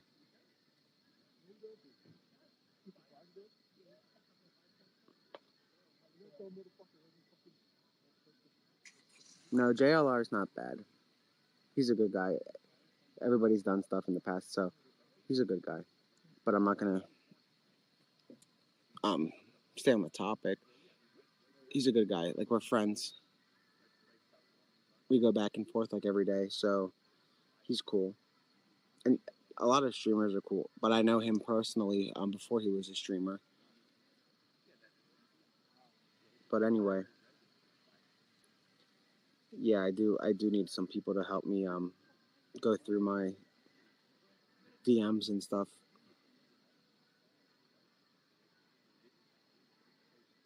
I never thought I would have that many messages to have to respond to. Well, I get messages a lot, but these are more important. I want to make sure I'm monitoring them because I get a lot of like tips and stuff about this manhunt through DMs, and I notice like neighbors will send me photographs from the scene, and hours later I'll be there and I didn't even check my DMs and I miss photos and stuff, so I don't want to be doing that. So I need to make sure Same that, 3 for like the the energy Fairville door. guy, Any change status? he was trying to reach me and I missed it. And that would have been great to show you guys the FBI stuff days before, but I missed it, so yeah. I think we'd be slaying it like a lot more if I had people to go through my DMs and stuff, because I have a lot of residents that are sending me information that I just literally can't get back to.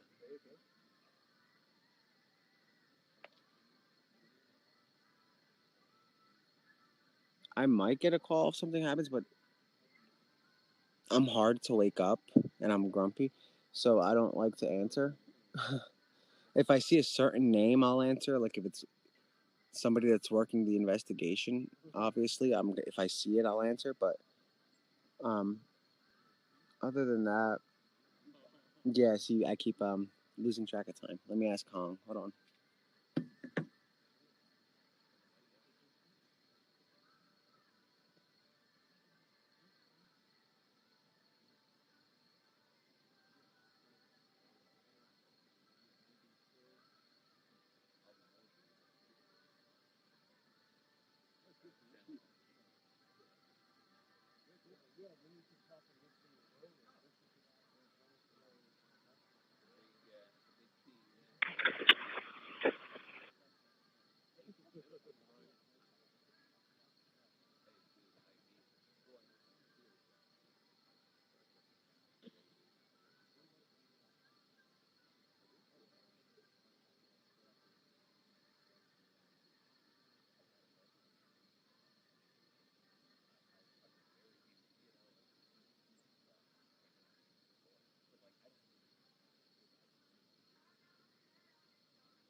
Unit 42, call 7. I received your stop line for Avenue and Lockwood Lane.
Four call 7 status, okay.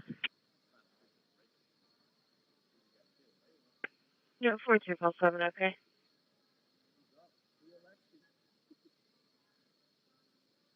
Unit 67, Sam 81. 81.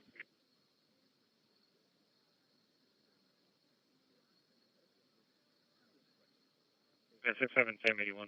308 Addison Place. 308 Addison Place.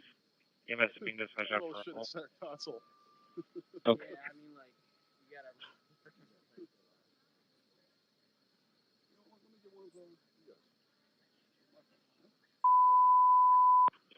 Thank you. 255, second call, 308 Addison Place, Cross Street, Cockburn Drive, and Pleasant Grove, Westtown Township. Thank you, person from the phone. Yeah, that's good shot. I didn't get the memo when it left. You guys gotta get to see where you stand. I'm in Malvern. Good. Jesus Christ. Dude, all right, you guys got to go to bed, all right? I'll catch up with you tomorrow. We'll hang tomorrow. I'll bring some food down. Dude, I'll get takeout from Ludwig's. They have great food over there. Yeah, it's like a 4-star restaurant. Pretty good. Yeah. What, Ludwig's? Yeah, pretty good for the area. I forget his name. I know what you're talking about. Well, my girl works. She's the bar manager. Tara. I can forget the owner's name. I can't remember. I know Rosado loves it. That's all. He used to be mob, but those days are over. All right, guys, I'm back. All right, gentlemen. All right, nice meeting you. I'll see you. All right, brother. Stay safe. See you tomorrow. I'll see you. All right, we'll be back tomorrow. You'll be around. Depends if we can get out of work. All right. All right, guys. Let me just get situated. Yeah. Getting out of here. Hit it with our car. Can you imagine? That would be nice. All right, man. Stay safe. Ugh.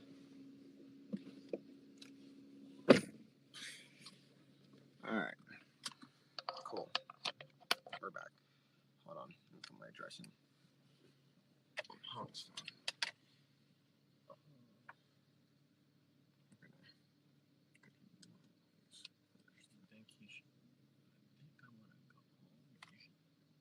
Hold on, guys.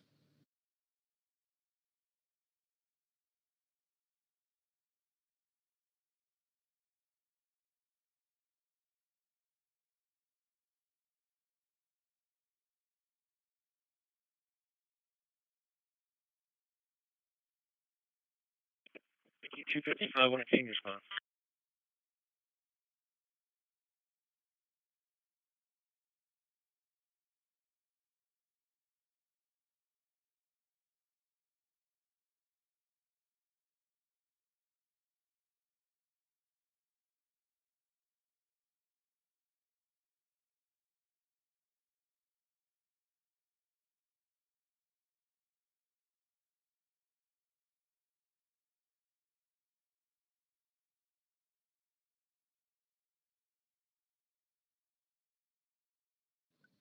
Alright, guys. Now look at this. As we're leaving, Homeland Security is arriving. Let's see if we see them pulling in. This is action. This is action right here. Looking for Danella. Come out wherever you are. So they're just as clueless as we are, as you guys can tell. So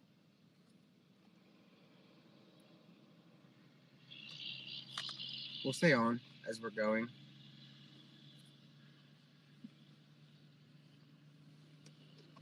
Yeah, they're looking for him. I think. I don't know. I hope. I mean, I'm sure they are. Obviously, they're not gonna just let him go away. But they can. I guess they don't know where he can be. Sounds like they're trying to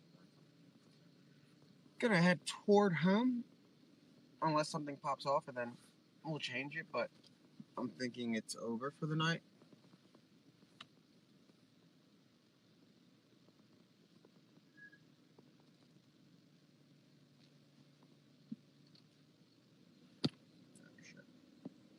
But yeah.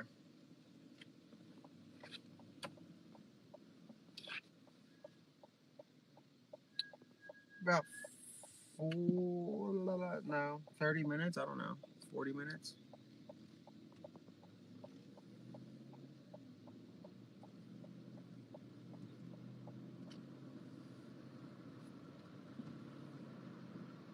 scanner is right here.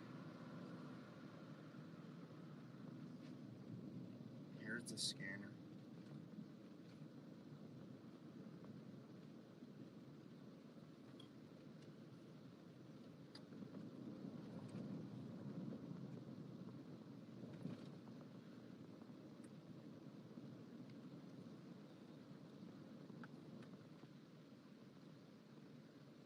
Yeah, we've got like 30 minutes.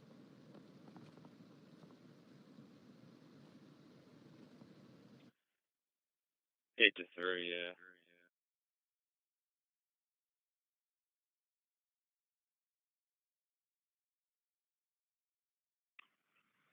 Same for still have her online. Ask her if she's inside or outside. She's gonna be inside still. Alright. 8 to 3, yeah. I know.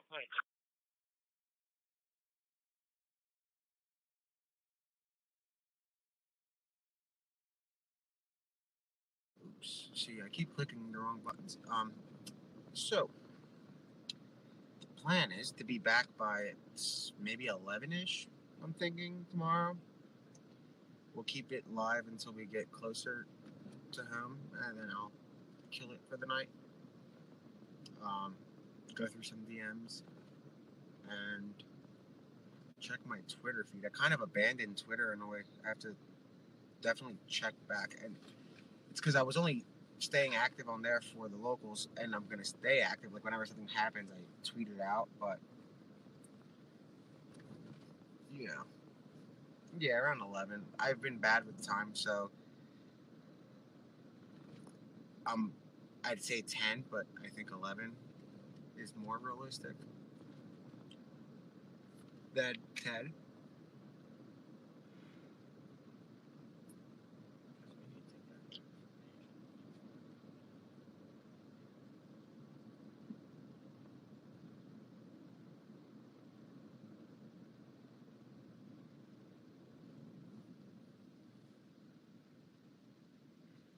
Yeah, but we usually pop out when something happens, so make sure my Wi-Fi's on.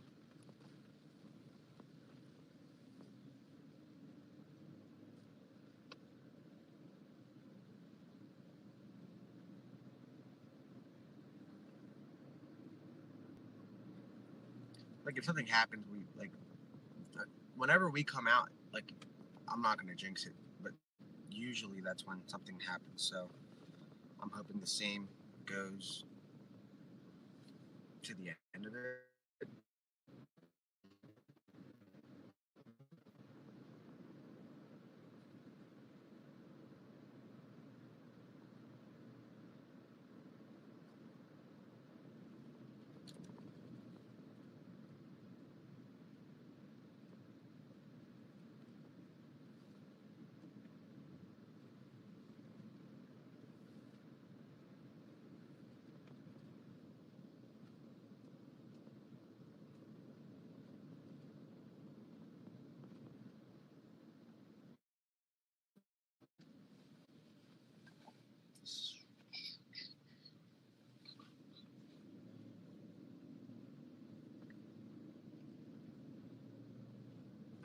That's right.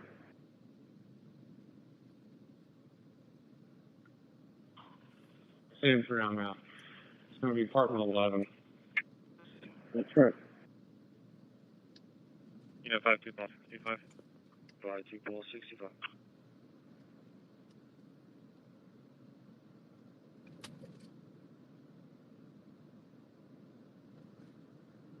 There's no perimeter. Station 54, Hamilton Adventure, Pembroke on 30 Westchester Pike. First floor, room 111. West Coast Japan, from a sick person.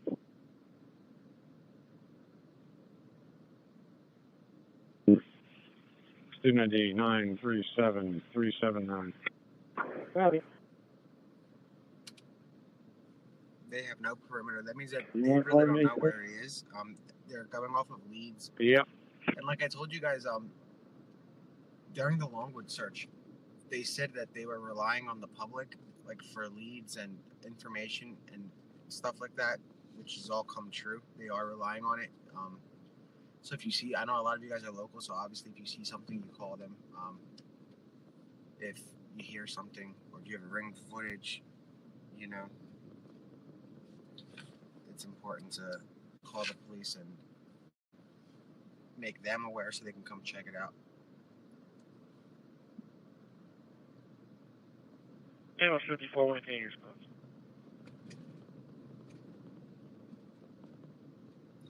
And somebody mentioned something cool today about Cavalcante. If you notice, he doesn't look tired. There's no like bags under his eyes or anything, so he's been sleeping very well somewhere, getting some like really good sleep compared. I mean, he's been sleeping more than me, I'll tell you that. He looks well rested. I even have bags under my eyes, so I don't know how he's doing it, unless he's going to like, I don't know, Hand and Stone to get his I don't even know what. He's getting massages and his like, facials and stuff. He looks very like comfortable.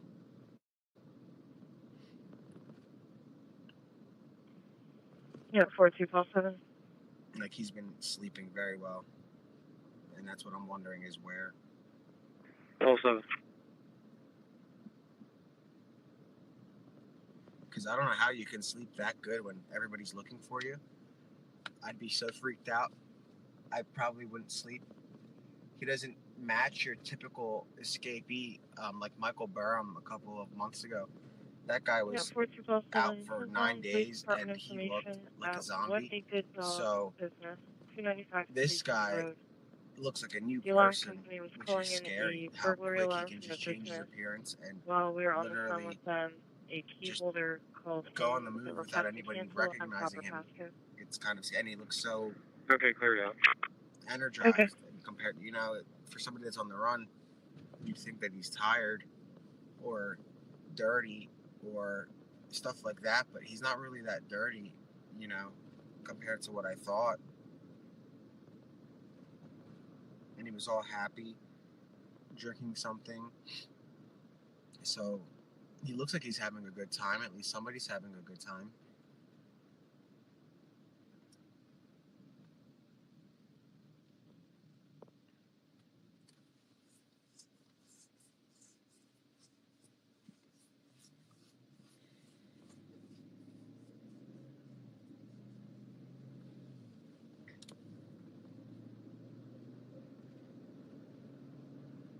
And at this point, I'm sure he knows that the ring footage is getting out.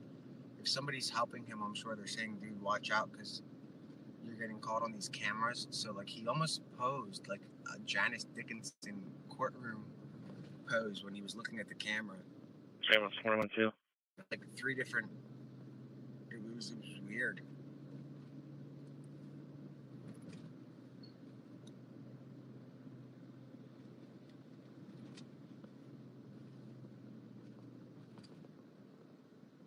And I don't even think he said anything on the ring camera. He didn't speak English very well. I don't think that... I don't know. What I could do is try to find out who owns that house, and I can get their phone number, and I'll ask for an exact address from somebody. See if I can get a hold of the homeowner, to see if I can get the video.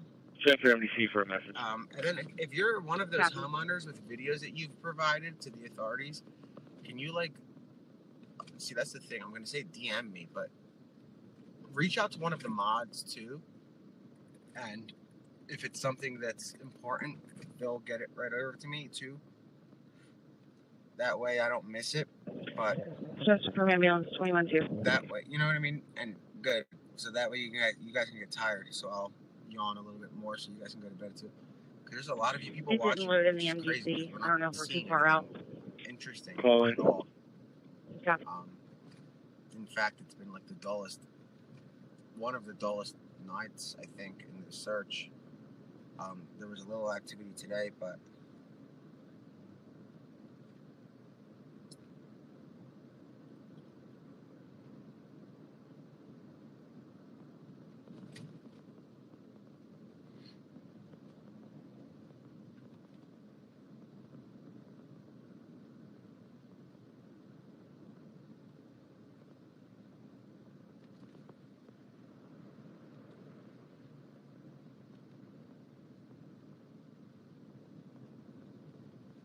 Yeah, so reach out to one of them, like,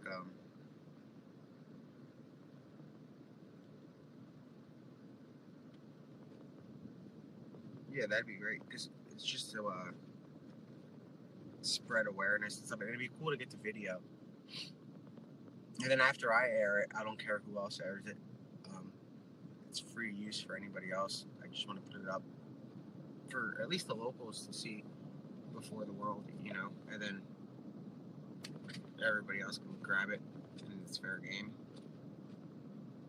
But it'd be cool to show people a video of him moving around, you know. It's such a creepy stance that he was, like standing on that guy's porch, or deck, or whatever it was. I'd be so freaked out if I looked at the ring and I saw that. Even if he wasn't, like, wanted, he's just a very weird guy.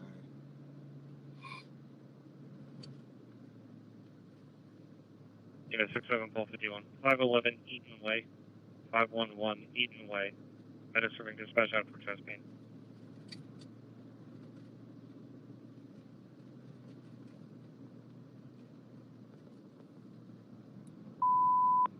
Station 56 ambulance, second call, medic 55, third call, 511 Eaton Way. In Hershey's no ability, Scotia Township, chest pains. Yeah, the bleach is probably to cover his, scent.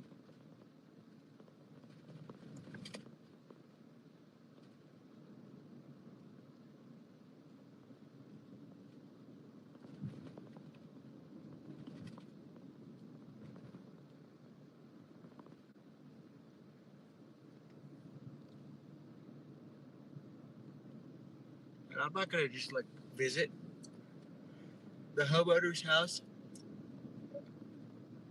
for footage. I'd rather them, reach out to me, because I know a lot of the locals are watching, so whenever I go to, like, a development or something, they come out of the house and they hang out, or if I pass by the house, they're like, hey, that's me, so that's kind of cool. So I'd rather just get it through them,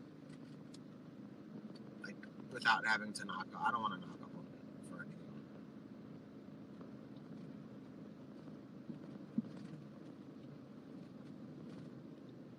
But yeah, we'll figure out how to get some of that.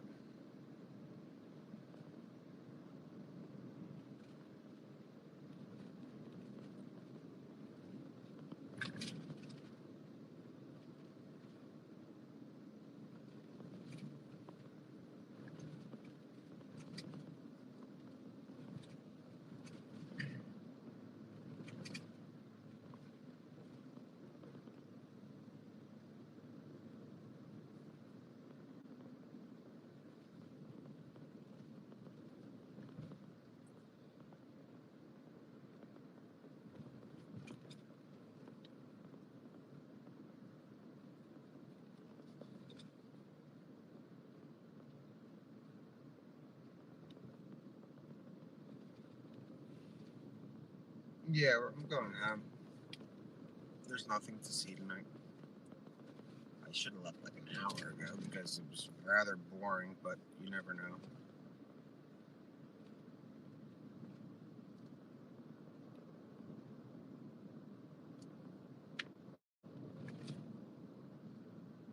Thanks, Ronnie.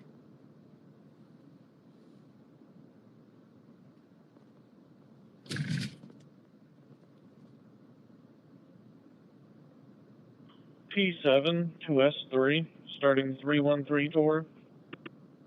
Good copy.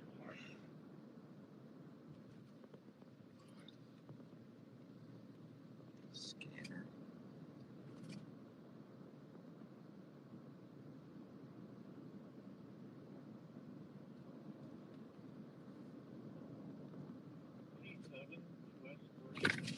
Unit 4747, good one.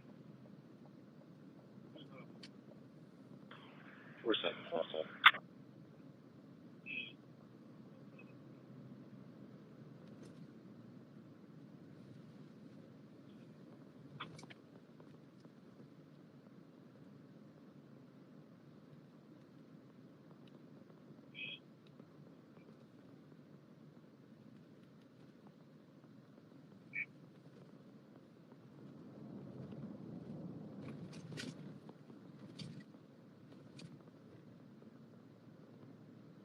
Yeah, 6-0, pole 21, good one.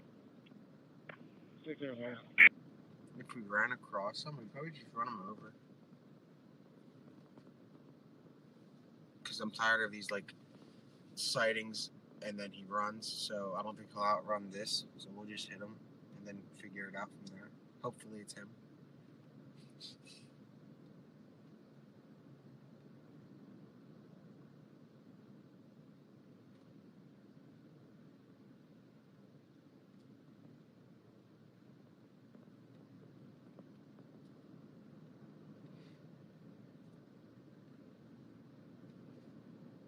Zero 56-1, medic 55-2, can you responses?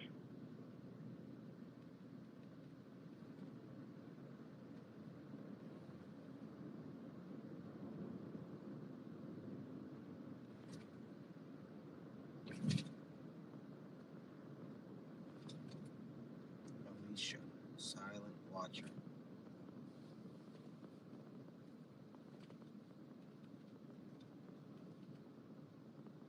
Unit 1-1, Sam 1, good one. Sam 1.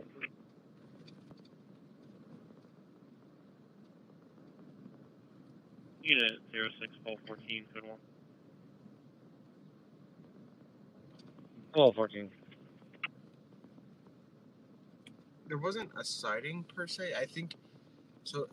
Obviously, there was a ring camera incident today on Wind Hollow Road, and that led to the police presence in the area. So, for them to respond like that, that means that they had good reason to believe it was him. Because that's the only time we've seen a response like that, which is why that Fairville response is kind of interesting, because there was no coverage on that. Like I was there, but we couldn't find the address. So yeah,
the biker.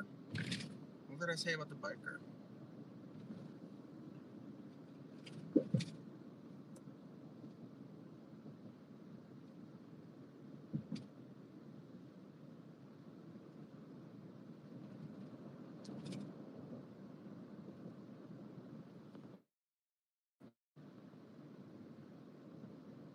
I didn't say anything about a biker bar. That wasn't me. The biker bar, I don't know about.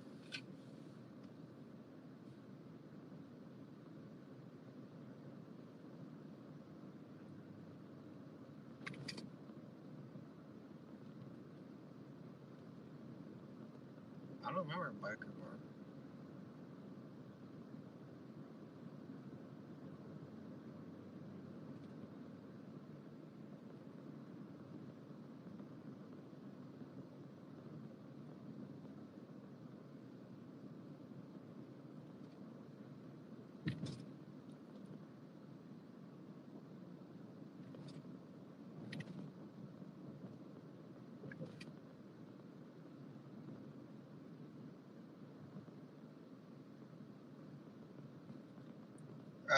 I wasn't standing around for the conversation. I went, like, sat down, so I just left it there. So I don't know what they were saying.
Yeah.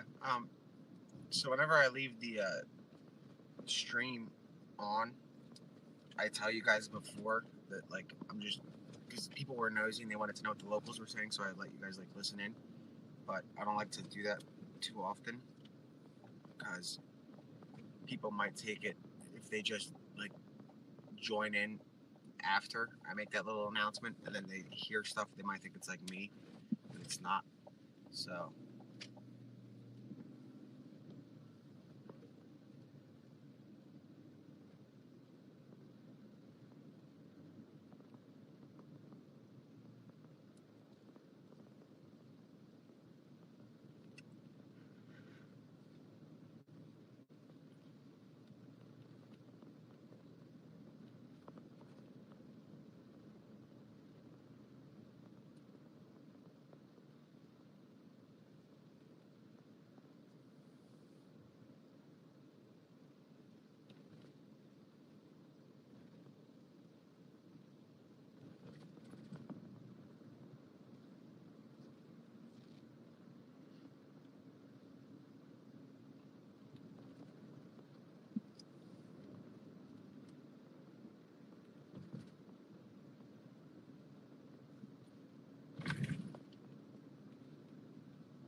knock? I didn't knock.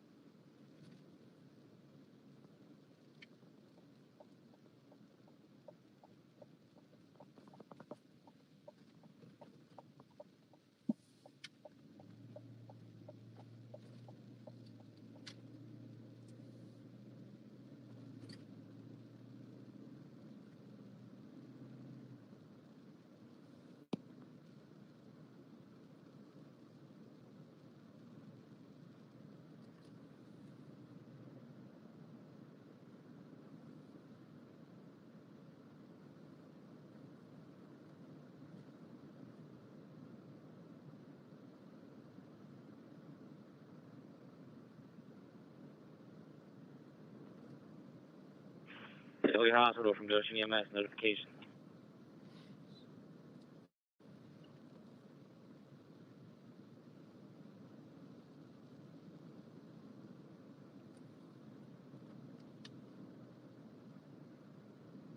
The other guy.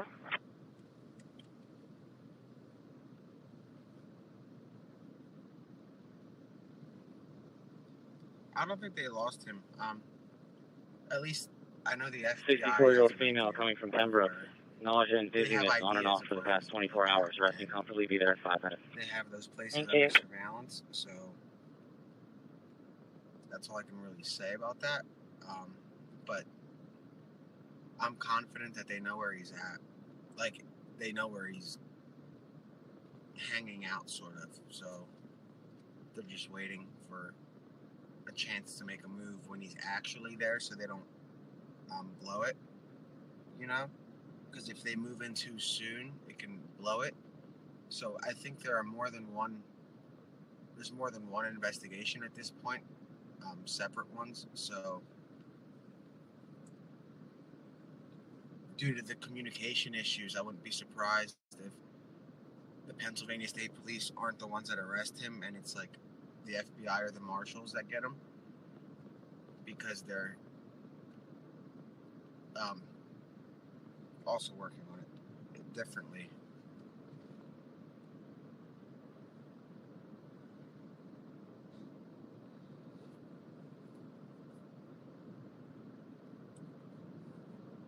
Yeah, I can't believe there's that many people watching.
No, there's no death penalty. He's not facing the death penalty. There is death penalty in Pennsylvania, but it's pointless because they never do it. So, I mean, he's not facing it.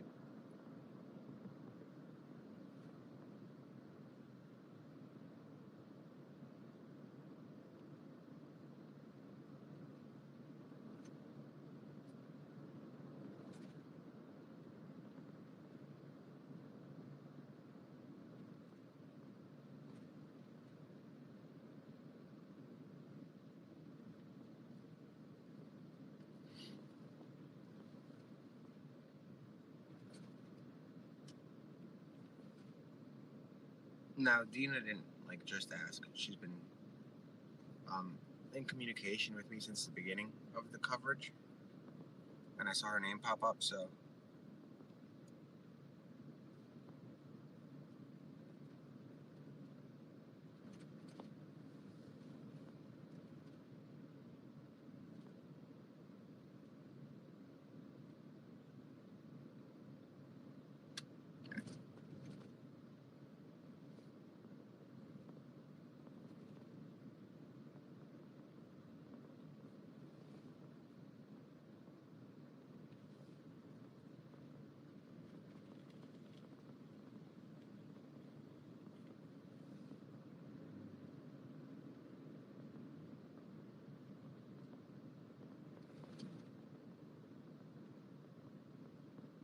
we're around 11, maybe later.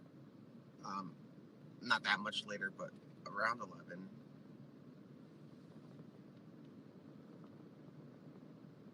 He's probably just facing, I mean, now, the escape charge, and then also the theft.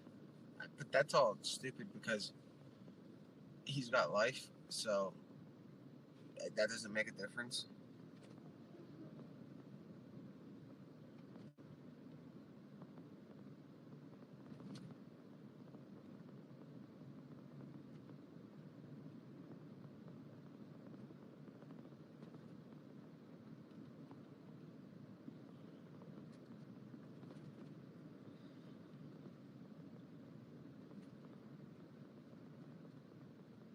I am. I'm going off in a second.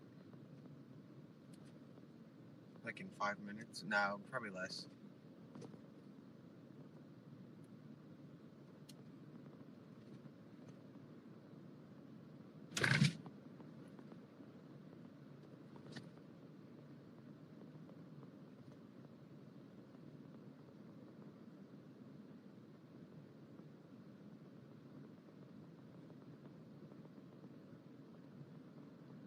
Alright guys, we're gonna slowly sign off.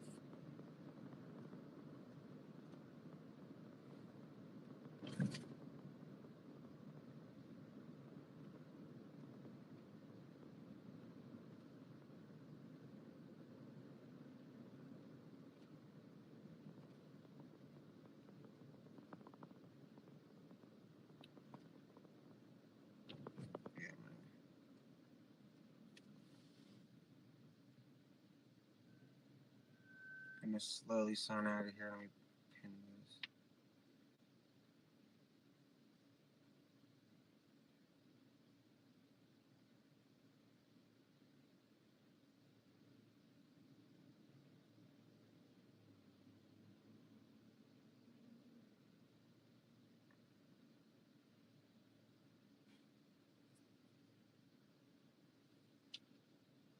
Alright guys, thank you. We'll see you tomorrow. I'm gonna go off.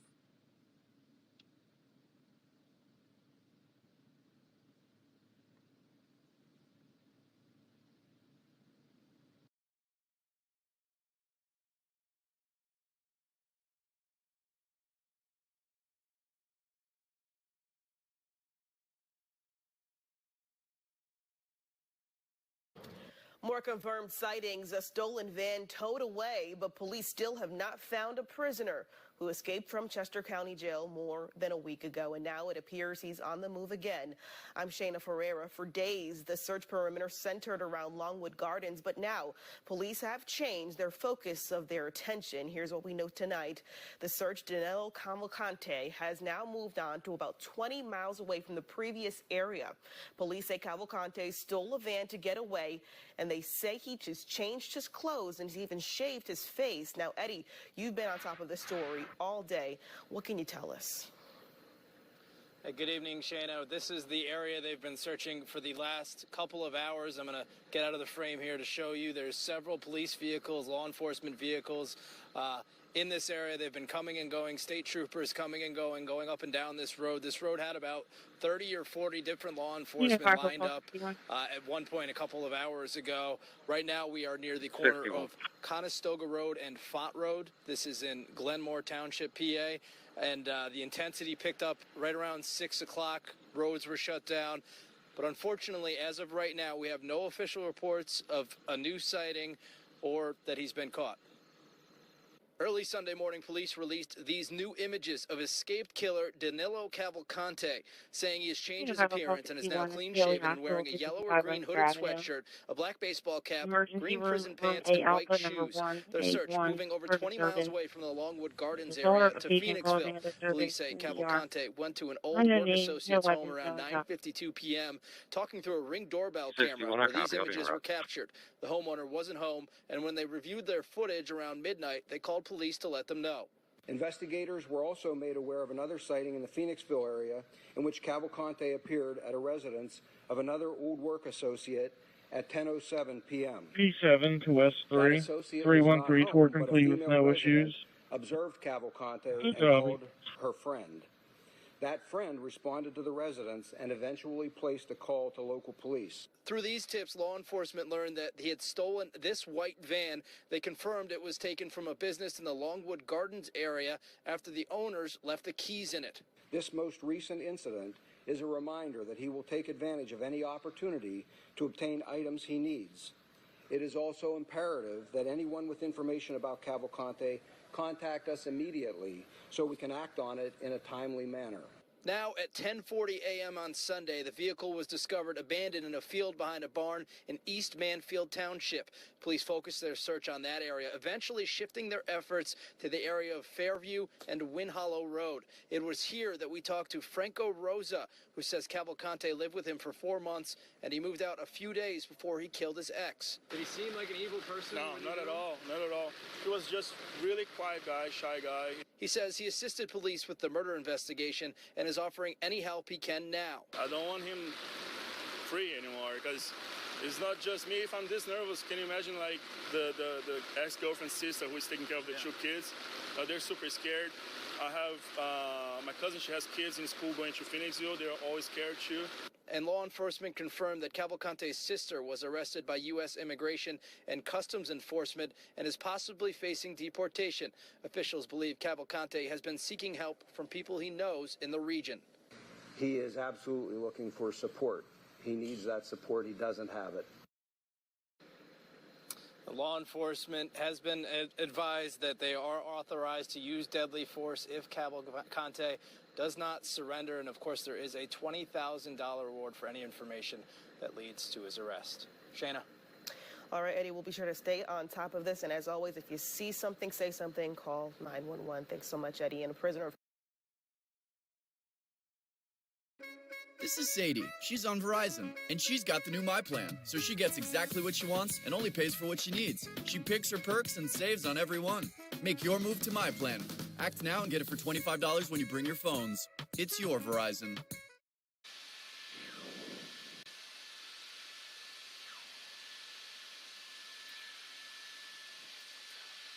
David, we were up over in Knott's Berry Farm, looked out the window, and what do you have? Another pursuit. This is eastbound 91 freeway, just past the 5 freeway. Unclear which agency is pursuing this vehicle. Right now, he's going so fast, there's nobody right behind him, but very erratic driving, getting off of the 91 freeway. It's a black Honda Civic.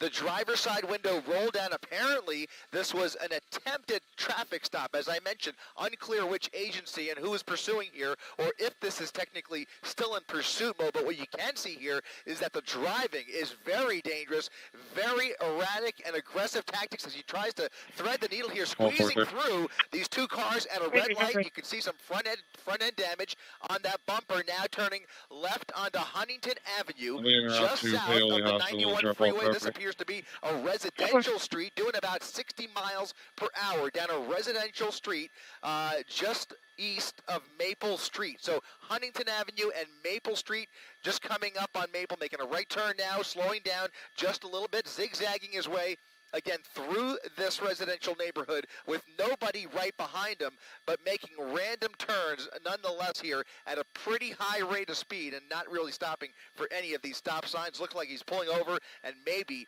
thinking about dumping the vehicle. There goes the driver's side door opening up, and he is either going to walk or run away here. He dropped his phone, and now maybe getting in the vehicle. We'll see here. It looks like he's very, very agitated, in a rush to get away from that vehicle.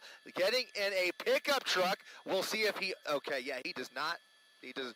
I was going to say maybe he happens. Yeah, he's breaking into the pickup truck.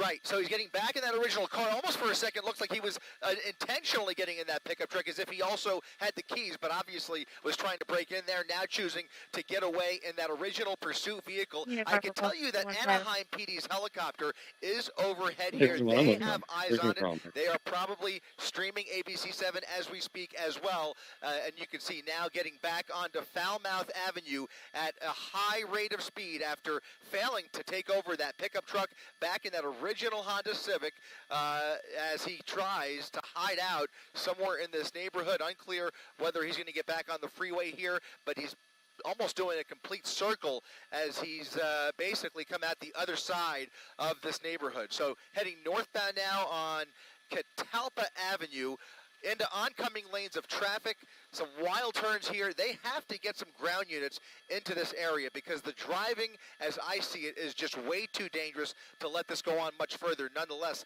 in the middle of rush hour.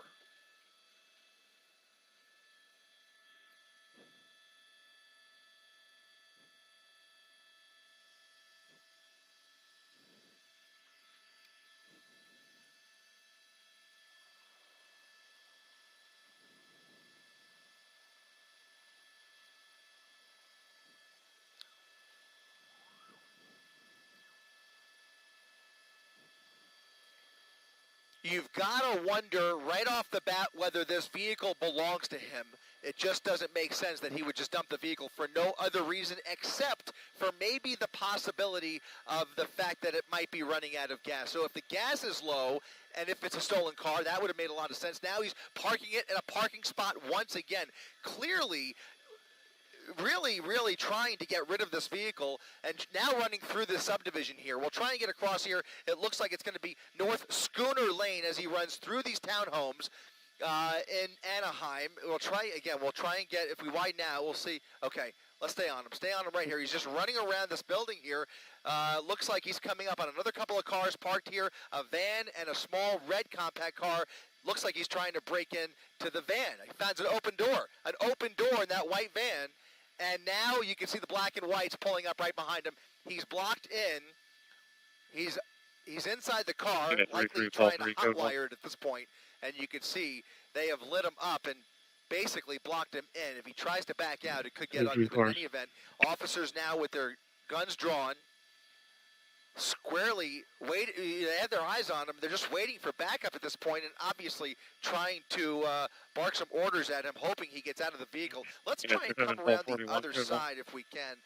I'm sorry. Yeah, we're actually on the north side of the Disneyland TFR, so we actually are going to be forced to hold this position right here. Unfortunately, we can't see the driver's side of that white van. But again, if you're just tuning in, there is a pursuit driver that is just look at this.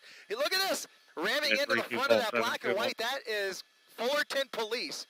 Fullerton Police now trying to block him in as he puts it in reverse. He's going up and down, trying to. Well, now he has nowhere to go here. He's really trying to ram that car out of his way as he is now stuck in that parking spot. There's really nowhere for him to go. He's got a fence in front of him. Look at this. Look at violently into reverse, ramming right into that Fullerton Police Department vehicle. 55.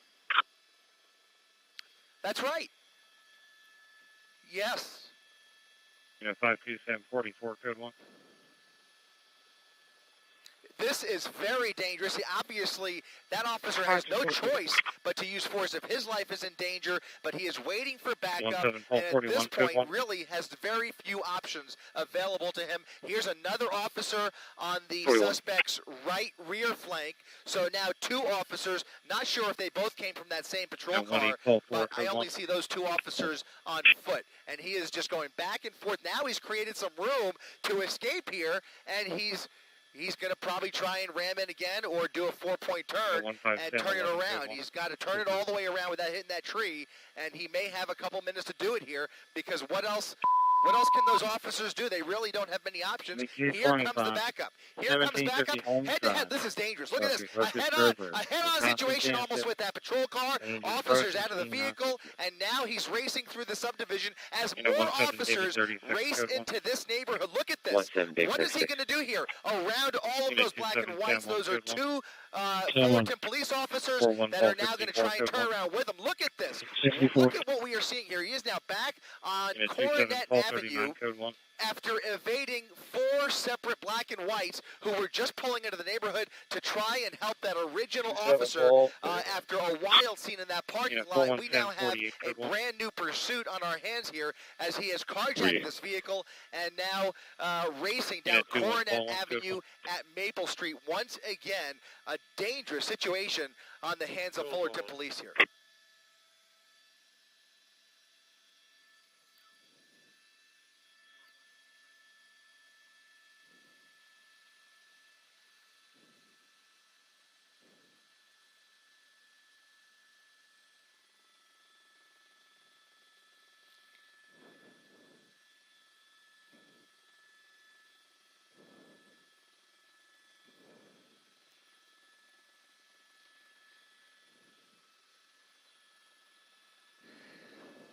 That's right. And anybody who is willing to engage with those cops like that, attempted assault on... Look at this, ramming past all of this traffic here as he tries to get back on the freeway. It looks like he's trying to get back on the 91 freeway. He sideswiped 2 separate cars to get through that red light, getting back onto the 91 freeway. Surely CHP is being called in here as Fullerton Police really has their hands tied.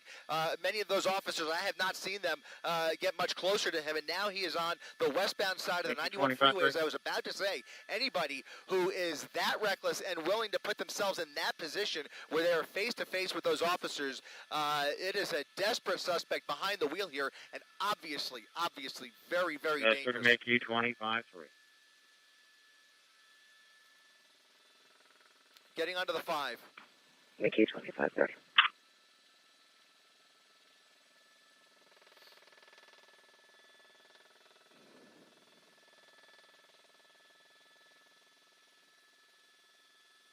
And he just has no regard. He has no problem ramming into anybody at this point or sideswiping any vehicle that's in his way. So I think we are about to see some really dangerous, very precarious situation here for every motorist who you see in this frame.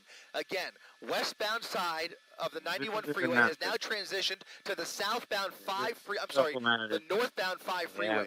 He is now northbound on the 5 freeway, where traffic, I've got to tell you, is relatively light for as far as I can see out the window from up here at Air 7 HD. Very little traffic in his way. I can only imagine, as you were wondering too, David, that I can only imagine that CHP has been requested to take this over, because you've got Anaheim PD, who's pretty much out of pocket. They do have their airship in the area, but Fullerton PD is now out of their jurisdiction. Now he's getting off at Beach Boulevard. So getting off at Beach Boulevard, onto Beach Boulevard. Oh, look at that, fishtailing as he came off the freeway there onto Beach Boulevard, off of Beach Boulevard onto Auto Center Drive. as he continues northbound at a high rate of speed. A little more traffic on this street here as he makes a wild right turn into oncoming lanes of traffic.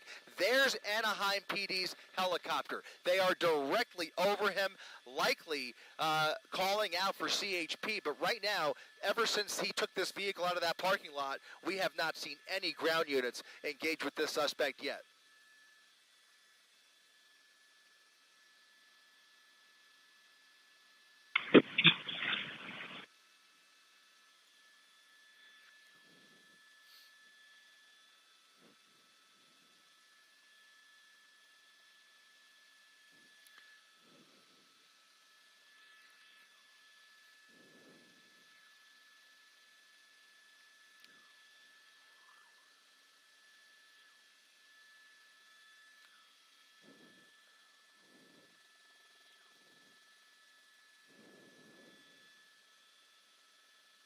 Yeah, very fearful, very agitated driver behind the wheel here. It all started as a failed traffic stop, refusing to pull over. He was in a black Honda Civic when it all started, and it appeared, we saw him on several occasions try and dump that vehicle, and now he has taken over a white van. That's a GMC van, almost looks like a work van that was parked in those townhomes, now on Artesia Boulevard as CHP tries to get in here and race up Artesia to catch up with the suspect. But once again, no black and whites in sight as he is breaking every rule of the road and showing no regard for anybody's safety here, just ramming into vehicles whenever he sees anybody in his way. He sideswiped two separate vehicles getting off of the 91 freeway, lost control at Beach Boulevard, as you said, David. He fishtailed off of the freeway there, almost lost control actually, and is now regained control on a much less traveled boulevard here. This is Artesia Boulevard, where you can see once again he's got much of the road all to himself here.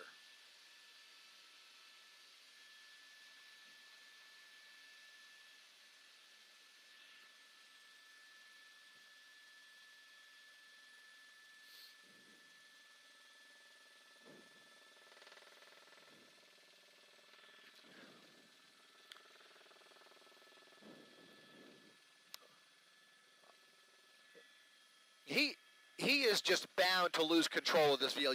You could tell with every turn, he's barely braking. He's taking all of these turns way too fast. A very top-heavy vehicle that he is showing very limited capability of controlling. There are some black and whites a ways back, but they are having trouble catching up. They are not competing with him with these dangerous tactics that we're seeing here. He is driving very dangerously, but they've got to figure something out because this is the same driving that we were seeing when he was in a small little black Honda Civic. We were very easily able to spot him on the freeway. Look at this, more traffic in his way. We'll see what he does here, but every time he's caught himself in a little bit of a jam, he just tries to use the vehicle to ram his way through here. Looks like he's gotten through that light there. We're on Valley View Avenue. As I was mentioning, it was very easy to spot him on the freeway originally because the driving was so erratic. And again, throughout this pursuit, except for when he stole this vehicle, he has had really nobody behind him. He's just driving like a madman through the streets of Whittier now here on Valley View Avenue at Alondra Boulevard. Through the green light here with a little more traffic in his way, and we'll see what he attempts to do here. But I've got to believe that Honda was running out of fuel. You saw some front-end damage. He obviously had been in some collisions with that car, and we already have witnessed several collisions with this car, not to mention that wild scene in the parking lot. If you missed it, I hope we can roll back some of that video where he was ramming that black and white, that lone Fullerton police officer who was just trying to block parking spot with his gun drawn. He rammed that black and white out of the way, and the pursuit is on once again. But right now, as we've been saying, no law enforcement able to keep up with him just yet.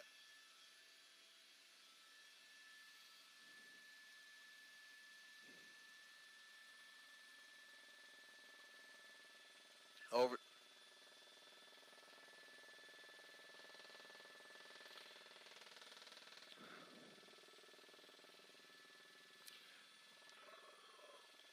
over the median into oncoming lanes of traffic through a parking lot here. He's going to come out on Rosecrans Avenue, going the wrong way on Rosecrans, wrong way on Rosecrans. It's a median. He's going to have to jump the, oh my goodness, look at this. He's going to probably shift over to the correct lanes here, but he had nowhere to go there, didn't jump the median, just went the wrong way, is now on the westbound side of Rosecrans Avenue, heading back towards the freeway. He's going to come up on the 5 freeway, approaching Norwalk. If he continues in the westbound direction here, looks like another crazy turn there onto a surface street, into a parking spot for no reason whatsoever. Just went right over the curb there. I mean, there really wasn't anybody in his way. I'm not even sure what's going through this guy's mind. This is just very unpredictable. Impossible to set up for a spike. Look at this. Off-roading, trying to get around traffic. Yeah, almost slammed into that tree. Now, look at this, fishtailing through the parking lot, drifting through an empty warehouse parking lot, back onto Marquette Avenue. He is having a lot of trouble with this vehicle, guys.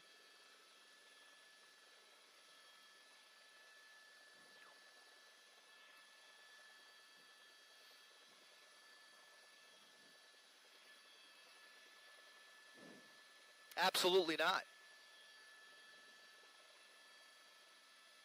Yeah, not composed at all. It looks like he might even have a flat tire. Look at this. There are pieces. Oh, he's lost his tire. He's on his rim. He's on that left rear tire is almost down to, I don't know if there's any tread left, but he's looks like he's got some sparks coming off occasionally. You saw some of that rubber flying off, and now he's going to have even more trouble maintaining control of this vehicle as he continues northbound on Marquette Avenue. Right along the wash here, there's a golf course off of the nose, but we are in a commercial area. It's going to turn into a more residential street if he continues, but there is a black and white now behind him, code 3 with lights and sirens on, about maybe 50 feet back. Let's go ahead and widen out and see which agency that is that's behind him. That looks like maybe still Fullerton.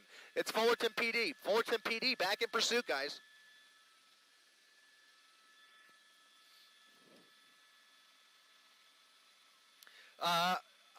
Yeah, we're in the Norwalk area, I think, now as he comes up. Well, no, he's not in Norwalk yet, but look at this. He's going through that gas station without any tire on that left rear wheel. Almost struck several vehicles there. A miracle nobody's gotten hurt yet, but you can see he is really in a jam now. Lots of traffic ramming into all of these cars here. Again, this is northbound Carmenita Road now, and it's not moving. He's stuck. Now he's stuck. It looked like he's stuck.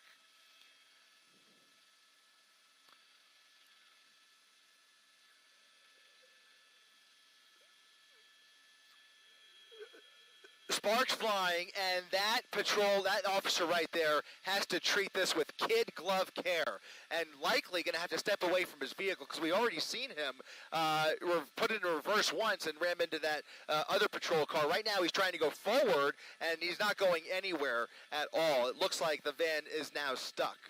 Yeah, this is likely to start a fire. You can see those rims are starting to glow.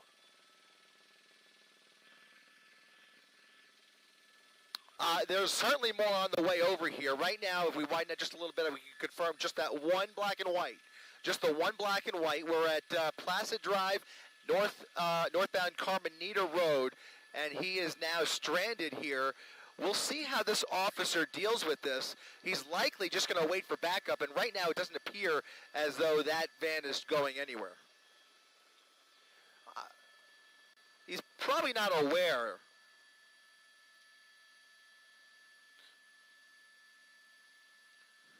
That's right.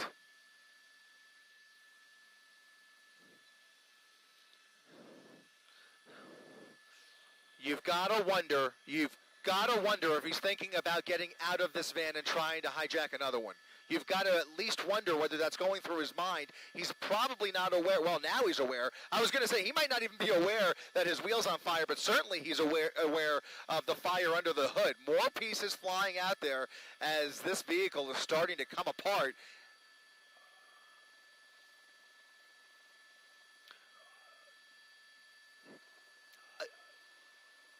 I'm thinking it came from well, it could be, because, I mean, where else would that smoke be coming from?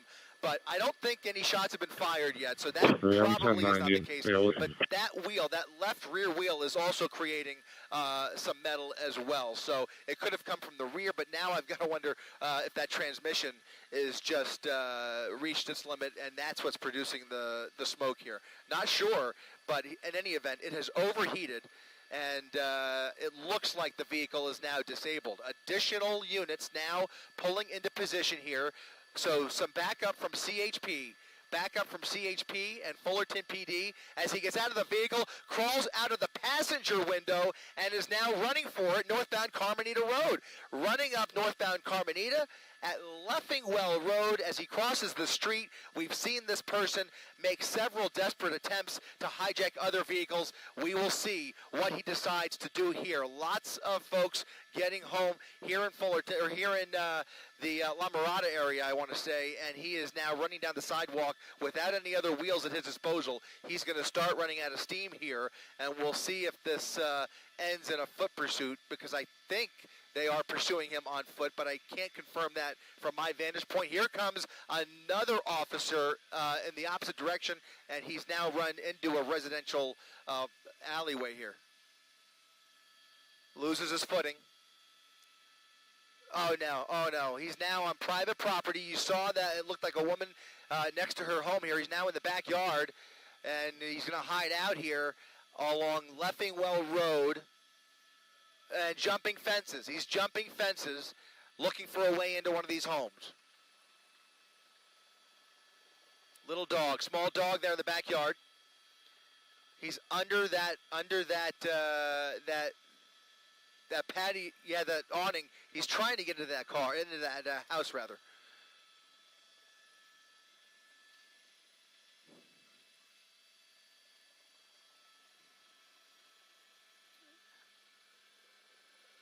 Several dogs barking. He's now going through that sliding glass door, making his way into the home. Somebody appears to be, it might even be a homeowner, not sure.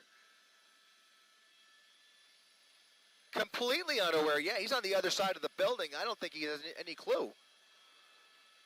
Very dangerous situation here where we have no information, but here comes somebody running out the front. Look at this. Look at this. A confrontation inside the house, a family home, and now we're going to come around the front here. Oh, my goodness. Oh, my goodness. Look at this. He's in the truck. He's in the truck. He's in the truck. He just got in that truck. There's a dog under that truck. Oh, my goodness. Look at this. He just stole the... Oh, my God. Oh, my goodness. Oh, my goodness. This is incredible. This is incredible.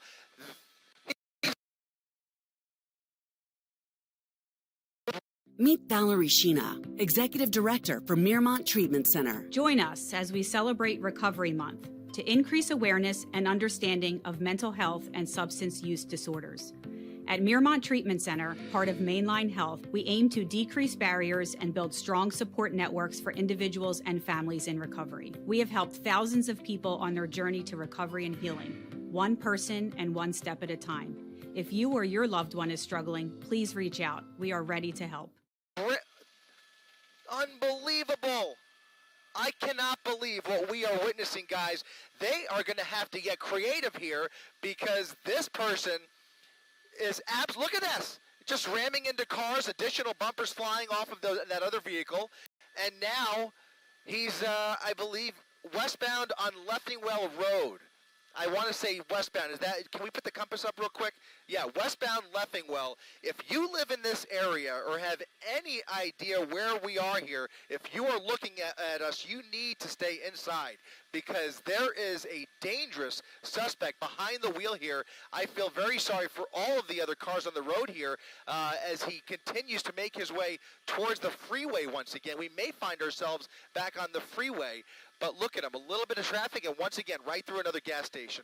This is just incredible. This is the third vehicle that he has stolen today.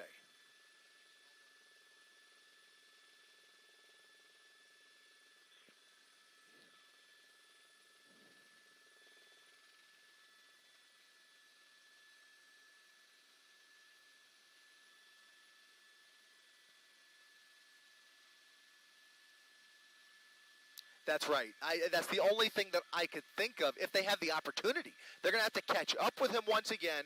They're going to have to get themselves in a position where they could bring this to an end if they can figure that out. And then there's going to be a very dangerous confrontation because this guy is not going away easily. There's just no way at this point that he is willing to give up. And whatever steam he lost running up that block, he's now comfortably in the driver's seat of a brand new work truck, and you could tell, I mean, he's having, we don't even know. I mean, there could be a full tank in that truck, so he may have a whole new fresh tank to play with here as he now travels down Mayor Road at 70 miles per hour, a high speed, traveling at a high rate of speed on a road that can't be more than 45 miles per hour speed limit, now back into another residential neighborhood.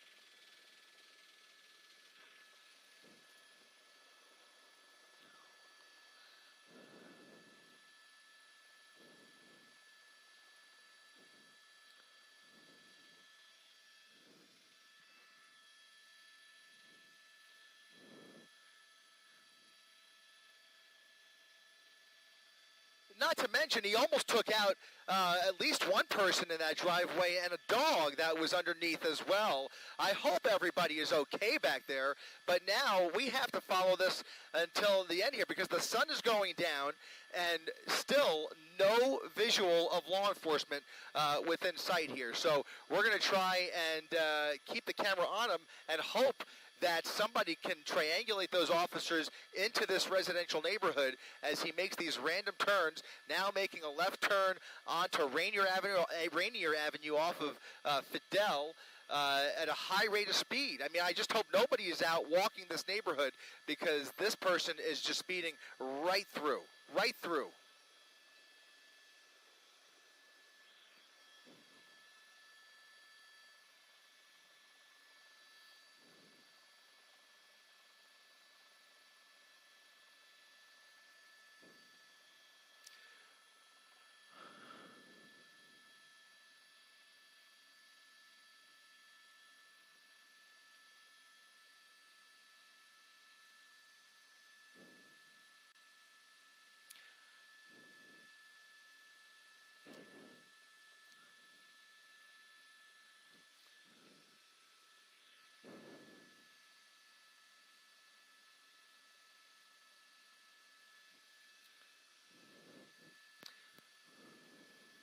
Yeah, I mean, look at this. Over the median again, going the wrong way on Florence Avenue. Going the wrong way, head on with additional traffic down Florence Avenue.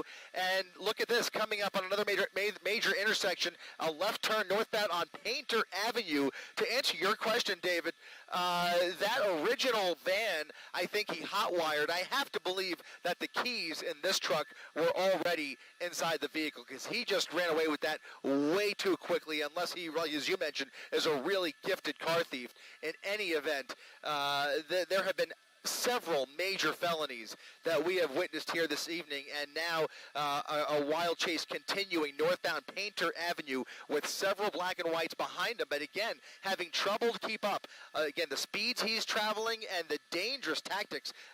No problem going the wrong way against traffic, 75 miles per hour on Los Nietos Road and Shoemaker Avenue.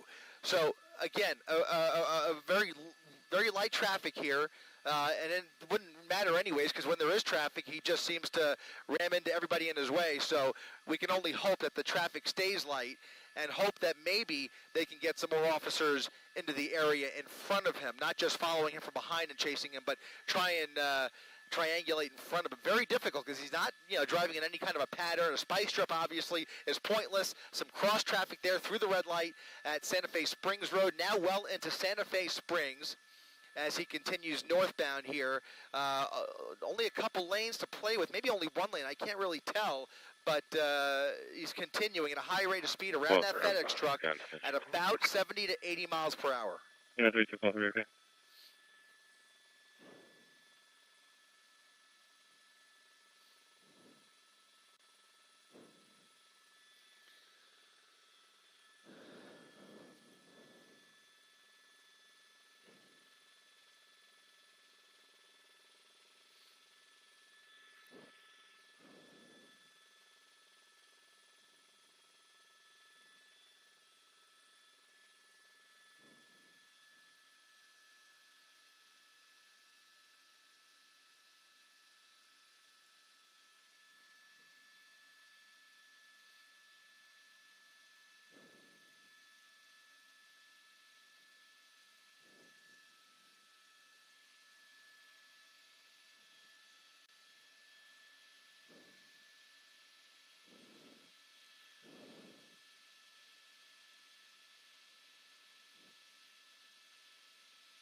It's unbelievable.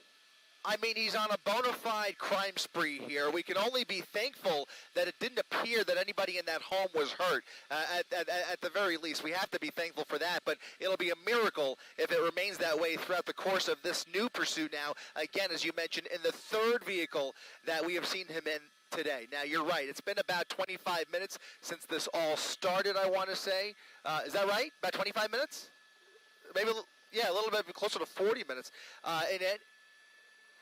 Yeah, and he was going away from the freeway here on Slauson. Now he's turned around and heading back towards the freeway. I wonder if he's looking for an opportunity to get back on the freeway. He is on Sorensen Avenue with a little more traffic in his way here, but he's heading back in the westbound direction here. So he was going eastbound Slauson, and for some reason, and he hasn't done this very often, but for some reason he just turned around, very randomly turned around, back towards the freeway, and I wonder, my gut tells me he's looking for an entrance ramp. A close call there. Another residential street along Sorensen Avenue that Anaheim PD ship still right over him. They have been relentless as well, staying right on top of him. At least they have been able to do that and call out his location for all of these neighboring agencies. Now, LA County Sheriff is going to be getting involved here at some point. We are in Santa Fe Springs. In LA County Sheriff's jurisdiction. We've already seen several agencies, including Anaheim PD, Fullerton PD, and CHP, try to apprehend this suspect at various points, but he has done a masterful job of evading authorities while creating a lot of horror and havoc in Orange County and now back in LA County here on another residential street, a very random turn. So no destination of mine. I thought maybe he was trying to get to the freeway. Doesn't look like it. Just trying to maybe look for a spot to hide out, thinking this through. Maybe I don't know how familiar he is with this neighborhood, but maybe he's just looking for an opportunity to hide out. And you just have to your thoughts right now are with everybody who lives in this neighborhood. That's what I'm thinking about. I mean, he is in a small little residential neighborhood here at Riesling and Wellsford. And if he decides to dump that vehicle once again, we already know what he's capable of. And so I just hope, I mean, the best place he could end up right now, quite frankly, guys, would be the freeway. If he gets on the freeway, it's a much more manageable and contained atmosphere. But once you get into these residential streets with a dangerous madman behind the wheel like this, anything is possible. We've already seen it, and you can see that night sun coming on. Compliments of the Anaheim Police Department, Angel One right overhead as he continues these random turns. That, I think, was LA County's helicopter. So now 2 law enforcement helicopters following his each and every move. He's not going to get away, guys. They are going to get him off the road at all costs. This is not going to come. He's speeding up for sure. He's back on Sorensen.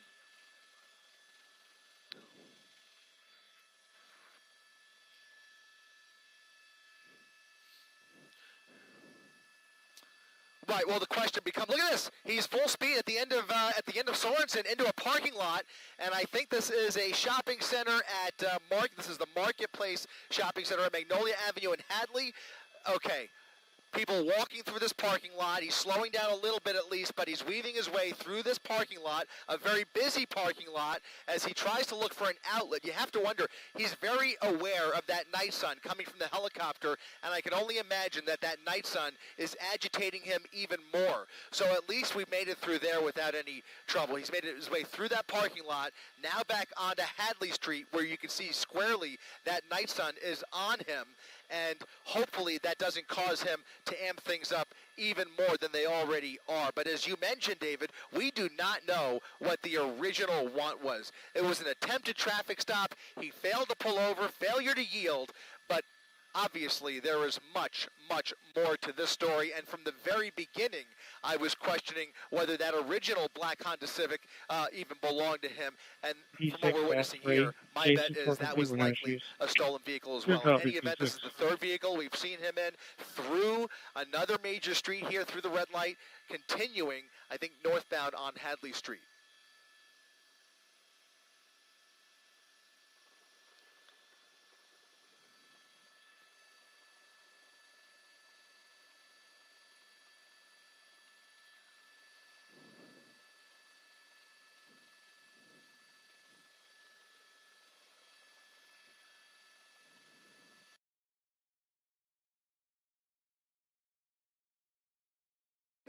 This is Sadie. She's on Verizon, and she's got the new My Plan, so she gets exactly what she wants and only pays for what she needs. She picks her perks and saves on every one. Make your move to My Plan. Act now and get it for $25 when you bring your phones. It's your P7 to Verizon. West 3, starting ACA store. Good copy.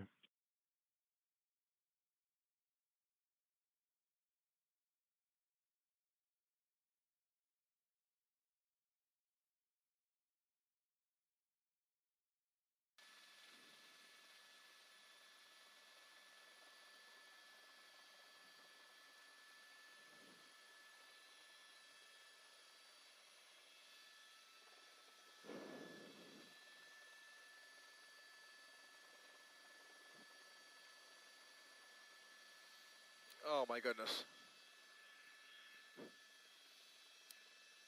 That's a school. He's in front of a school, guys. He's in front of a school. Lots of people walking in front of this school.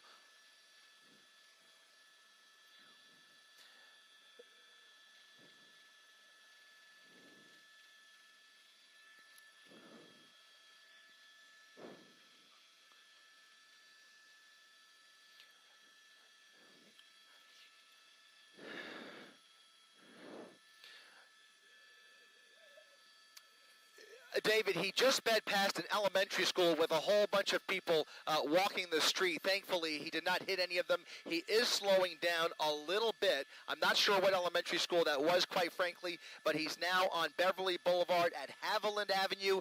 And as the sun has set, obviously, you can see we are now in darkness as he continues the pursuit through these residential streets. The only light that we're working with is that night sun from the LA County Sheriff's Department. Looks like he's found himself in a dead end.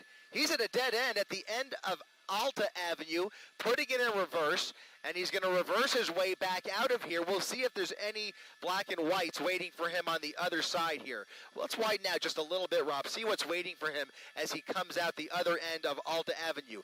Nobody.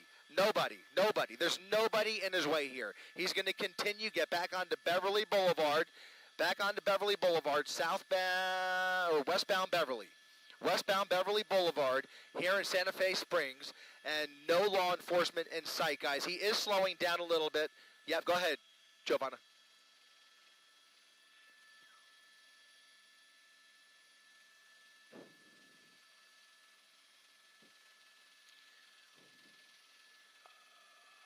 I've got to be honest. I can't imagine them taking that tactic in this type of a situation.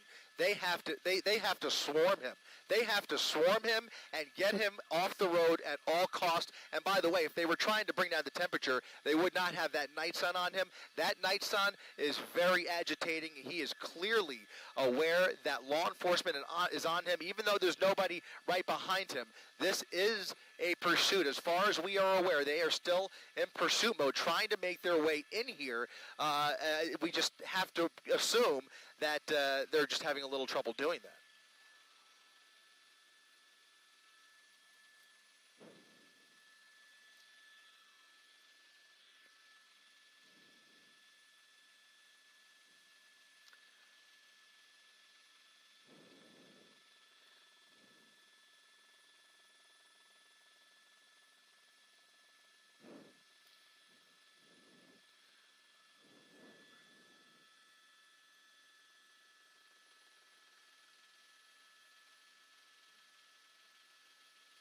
Call 7. I've upgraded our calls to an alarm for What a Good Dog, 295, 3-ton road, an audible berg, coming from kennel glass break, perimeter glass break. While on the phone, they spoke to a Sandino who called in with a passcode for false alarm, but it's unknown if he's on location or was cut off. Okay, guys, there is about 7 black and whites, about a half a mile in front of him, trying to cut him off at the end of Beverly Boulevard here. We'll see how this plays out, but they are trying to keep up with him, trying to move into position. Keeping up with him really is the wrong word. They're not really able to do that because he's driving so dangerously and so recklessly and occasionally at really high rates of speed. And when they do pull up behind him, he just jumps into the wrong lanes, going the wrong way into oncoming traffic. As he is right now, you see see he's jumped those double yellow lines, going the wrong way down Beverly Boulevard just to get around this traffic. So they're taking a different tactic. They're trying to cut him off in front of him. Very difficult to predict where he's going to go, but at least they have the benefit of that helicopter calling out his location. Here they come. Here they come at Norwalk Boulevard, about 7 black and whites at the major intersection, making a right turn on Norwalk, and there it is. Look at this. And now they're behind him. Hot pursuit again now on Norwalk Boulevard, guys. These are going to be LA County Sheriffs. That's correct. I think I counted at least 6. At least 6 that I saw.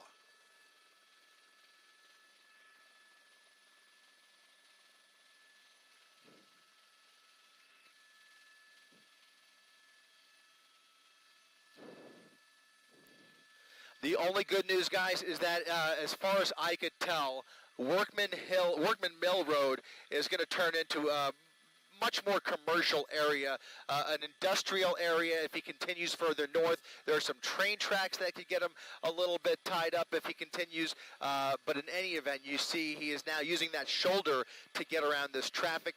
If the shoulder wasn't there, you could bet your bottom dollar he would just ram right through these cars if he had the opportunity. But in any event, those black and whites trying to keep up, but they can't do what he's doing. So they're going to do their best to keep up. He's got the helicopter right over him, and it's just a matter of time before this comes to another tipping point.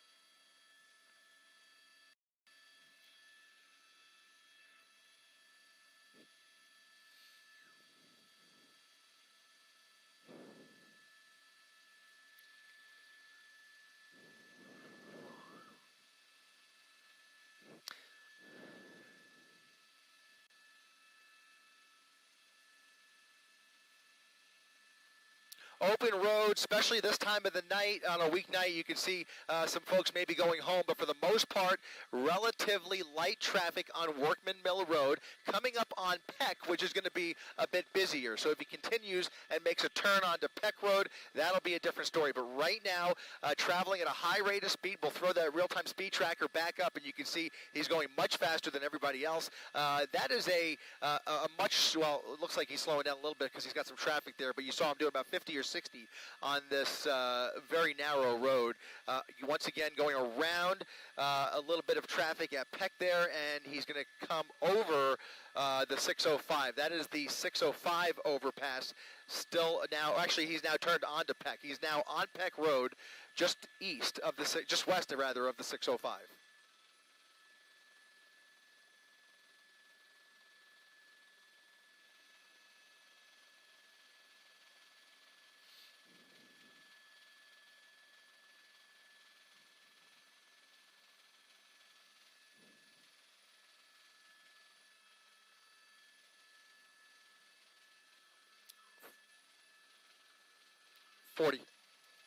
Yep.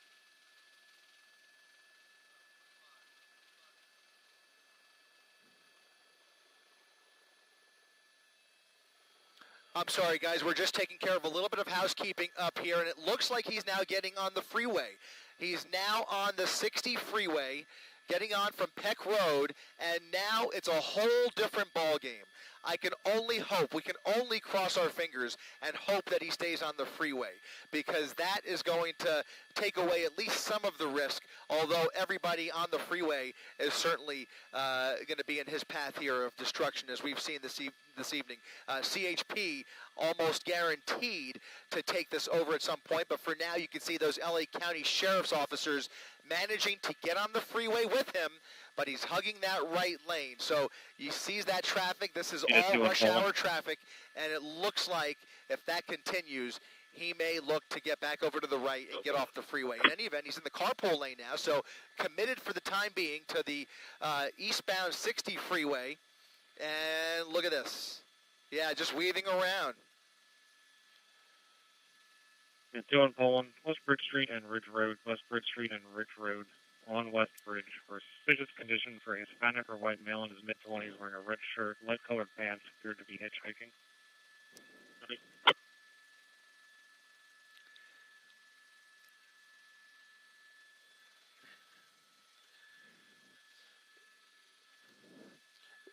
you know, I'm already recalling similar situations, nothing quite like this, but different situations where we've seen attempted carjackings on the freeway. It jumps to mind only because of what we've seen today. But in any event, you're right, David. It is going to slow down a little more. The traffic is going to get heavier. You're going to see a few more brake lights in about 2 miles off the nose. Traffic is a little bit heavier on the westbound side, but on the eastbound side, he's going to hit the brakes in about 2 miles.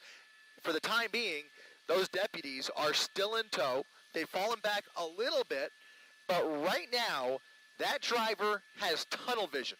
He's got one mission, and he's just desperately trying to evade those deputies who have now fallen back even further. Every time he weaves through around another car in that carpool lane, they have to slow down because they are not driving the way he's driving, okay?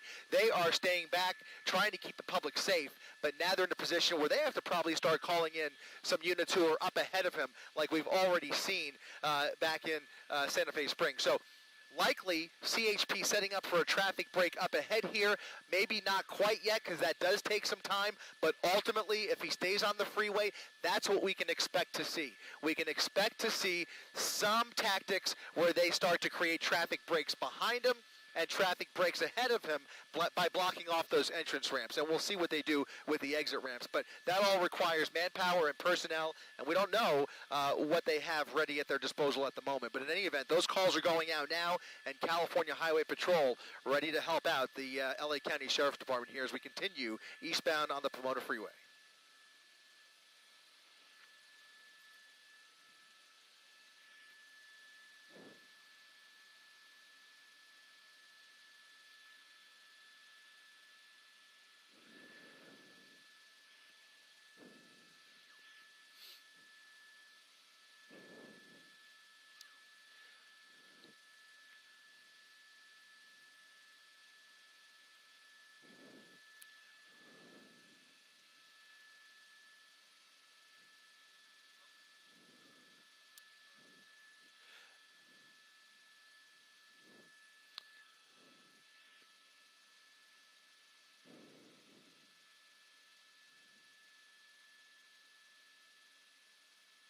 The 2 on Poland, we have a second caller who's not on location.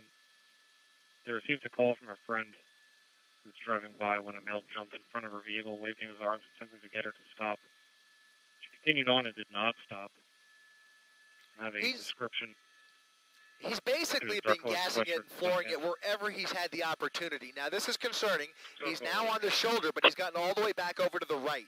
As I mentioned, that traffic that I was talking about, that's what you're looking at here. It's too much traffic for his liking, and I predict that he's going to take one of these upcoming exit ramps here. So we'll look out for that as we try and come around the driver's side here in just a minute. But he is hugging that right lane, and I'm not exactly sure. This is going to be, let me just double check here. I think this is going to be perhaps, that might be Rose Hills Road, the next exit ramp here. In any event, he is committed. Look at this. He's actually moving over to the left, so maybe committing to the 60 here. I hope that's the case. But in any event, as you mentioned, Giovanni, he's just flooring it wherever he has the opportunity, just trying to create distance and space with those deputies behind him.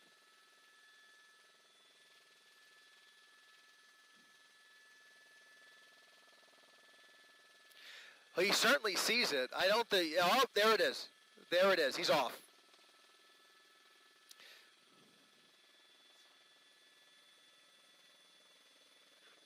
It's going to be Azusa Avenue. 33. I'm on Ridge Road if 211 wants me to start heading over that way. Right. Oh, he's cutting that guy off, making a long right turn there. And now southbound Azusa Avenue. Southbound Azusa Avenue. Too much traffic for him on the 60 freeway. Yeah, if he wants to head up. The pursuit continues I'm in the area checking. Off the freeway onto surface streets. We'll see if the speeds continue as they have been, but looks like he may think that he's lost those units on the ground. Still see that night sun shining a light on him, but I don't see those deputies just yet. Not sure if they were able to get off the freeway with him. They're being directed to. I'm not sure if they're off the freeway yet. In any event, he's turned off of Azusa onto Colima Road, And you can just see all of these turns put him onto very highly trafficked areas for the most part because of the time of the day. It's literally the middle of rush hour at 5:40 on a Wednesday afternoon, and every turn he makes, he sees brake lights for the most part, and you can see folks just trying to get home without any idea what's coming up behind them. He's already ruined several people's day, but fortunately, at least from what we could tell, does not appear to be. That's a weed whacker that fell off the back of that truck, by the way. It appears to be a gardening truck, guys. There is a lot of landscaping equipment in the back of the bed of that pickup truck, excuse me. But in any event, that appeared to be a weed whacker that fell off there, and he's continuing at a high rate of speed, very dangerously, weaving around even the very few cars that there are in this residential neighborhood. He, again, has no problem ramming into anybody in his way, but he's trying to avoid them now.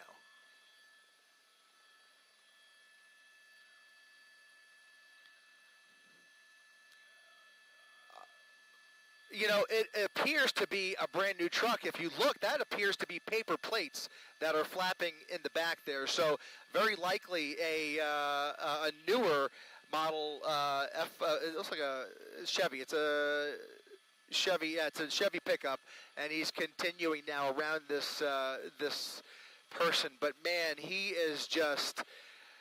I just every time he gets into these residential neighborhoods, I worry for not only those cars in his way, but all of the people who live here. If he decides to do anything crazy, which he's already done a lot of crazy things, it could get so dangerous. That incident where he ran through that house could have ended in a deadly situation.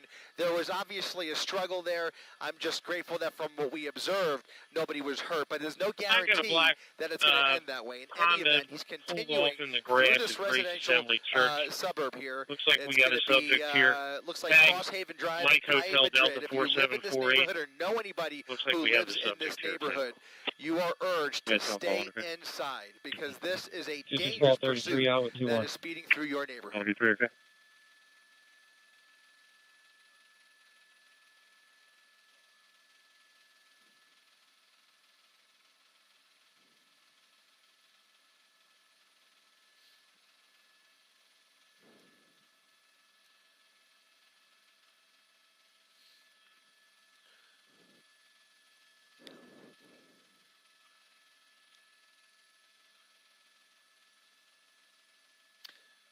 Uh-oh.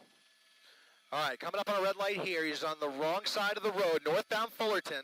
That's Colima. He can make a turn there, or if he continues north, that would put him back on the 60, but it looks like he's made a left turn onto Colima Road. Again, a lot more traffic on Colima as well as he makes that westbound turn. I still don't see anybody behind him. There are a few units a ways back, so they are behind him, but they're just a ways back, maybe several football fields back, as he comes up on another red light, trying to get around them. Lots of cross traffic here as he continues through that red light, and he's able to make it through. So Colima Road, westbound, is where we are. The helicopter's still overhead, and those sheriff's deputies trying desperately to catch up.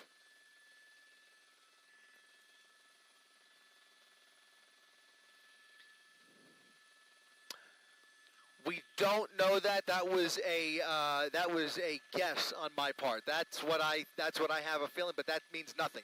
We have nothing to confirm that it was a stolen vehicle, only to say that they tried to pull him over for some reason. Not sure what that reason is. Oh my goodness! Close call there onto the median, over the median, and now continuing after missing that cross traffic just by a hair. Just by a hair. Look at this. Officers able to shut down that intersection. We'll see if we start to see that happen again if he continues in the same direction. But there is now, it looked like maybe an undercover vehicle at that intersection. Look at that. They're now cutting him off and shutting down these intersections ahead of him. It's a very hard thing to do, by the way. It's very, very good that they were able to do that for 2 intersections in a row. They can't continue that, but if they can continue to try and leapfrog his trajectory along Colima Road here, that will help things dramatically. It looks like they've got another intersection blocked off here at Puente Hills and Colima, so it's going to be another dangerous situation, but no cross traffic as those deputies have shut down the intersection, giving him a wide berth to speed through the red light, and now continuing westbound on Colima Road. But just the mere act of shutting down the freeway, it saves lives because it stops all of the traffic, whatever the light traffic signal says, everybody comes to a stop, and this guy can just speed right through these intersections and not kill anybody. So he's continuing at 90 miles per hour on Colima here, and here come those black and whites. Now they're closing in on him.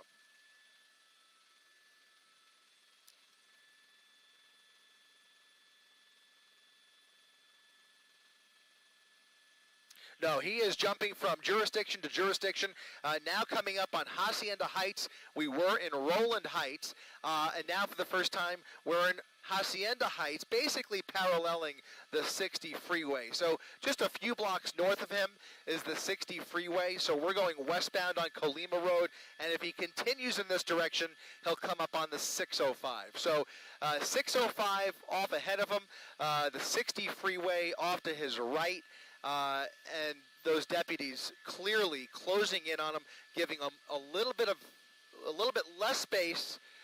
And if they have an opportunity, which they can't with all of this other traffic in their way, but if they have an opportunity, they will pit him. They will pit him and do whatever it takes to get him off the road. But that assumes that those officers are pit qualified.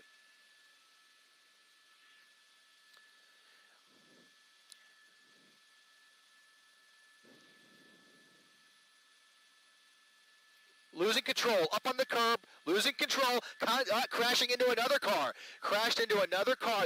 And it looked like he was trying to evade that deputy again. He was coming up right behind him, and he took that aggressive action, jumping the curb, tearing off somebody else's bumper. Just added to the list, guys. But the pursuit now continuing on Colima through another intersection. Here's another red light. We'll see what he does here. More cross traffic coming through, and now a southbound turn onto South Hacienda Boulevard. Presumably those deputies will make the turn with him and try and close in on him once again. There he is, just about maybe 4 or 5 car lengths back.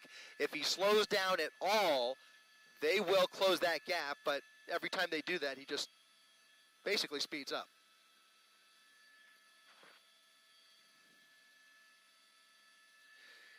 It's exceptionally dangerous, but you know what? We've seen situations where desperate times call for desperate measures. I think the bigger factor is the fact that there's so many innocent people around him. If they have a straightaway, and obviously they can't do it at like 60 miles per hour, but it's a heavy truck, by the way, so it wouldn't be the easiest pit in the world. But in any event, he's threading the needle, one lane going, one lane coming, southbound Hacienda Road, cars pulling over, make room for him.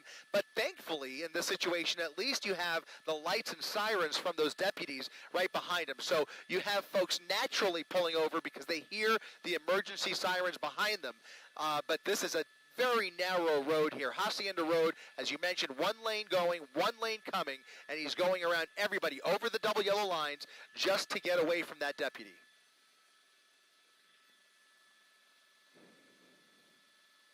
Ooh. It's a windy road. It's a windy road, and he's having trouble.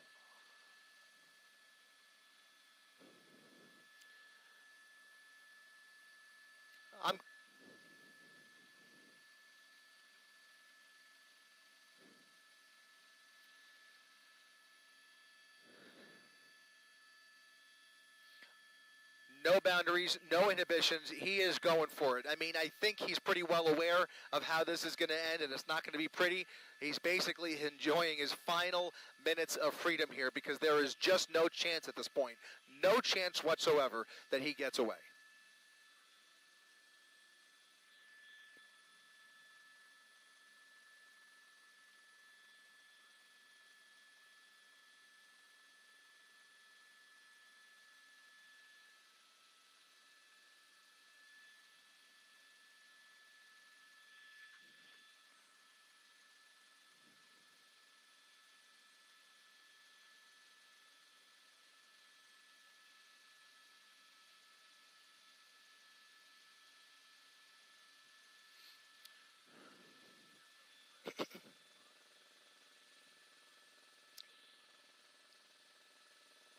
Off-roading. He's going to be in trouble here. He's going to be in trouble. He's off the road at a high rate of speed. He may spin out here. All right, back on Hacienda Road. He's gonna, oh, man! He just missed that one. Missed that car barely. It's a windy road that's going to meet up with Hacienda Road on the other end, also called Hacienda Road, where it'll have a little more room for him to play with. But right now, it's a windy road with a lot of traffic in both directions. He's now going the wrong way, and here come separate deputies in the oncoming lanes of traffic, but really, what can they do? I mean, other than get into a head-on collision, which is not an option, they're going to have to turn around now and hopefully triangulate more units ahead of him here, which there will be another major intersection off his nose here. But in any event, he's now back into oncoming lanes of traffic over the double yellow lines at times at a high rate of speed once again. Oh, man, this is it just takes your breath away with every intersection that he blows through.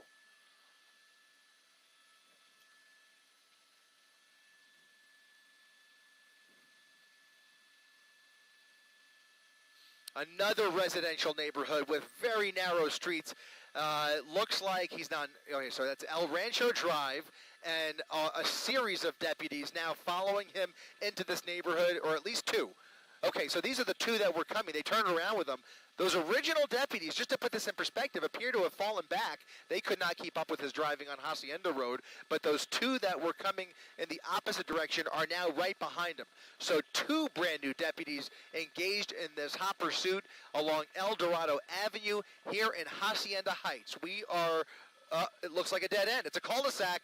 This is scary. This is scary. A cul-de-sac, they're going to come face-to-face with the suspect, and you guys know, and our viewers know, what he's capable of in this situation because he's already rammed into several vehicles, including deputy vehicles, and there he is again, right through, almost missing them, and now, oh, man, continuing right out of the neighborhood.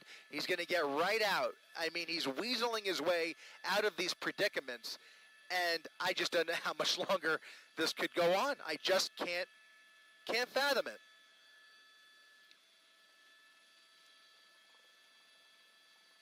Nothing they could do. Yeah, right.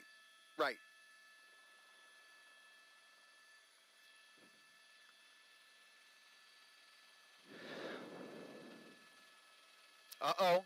He's going to come head-to-head here. He's going to come head-to-head with another sheriff's deputy, and he's just going to go around him.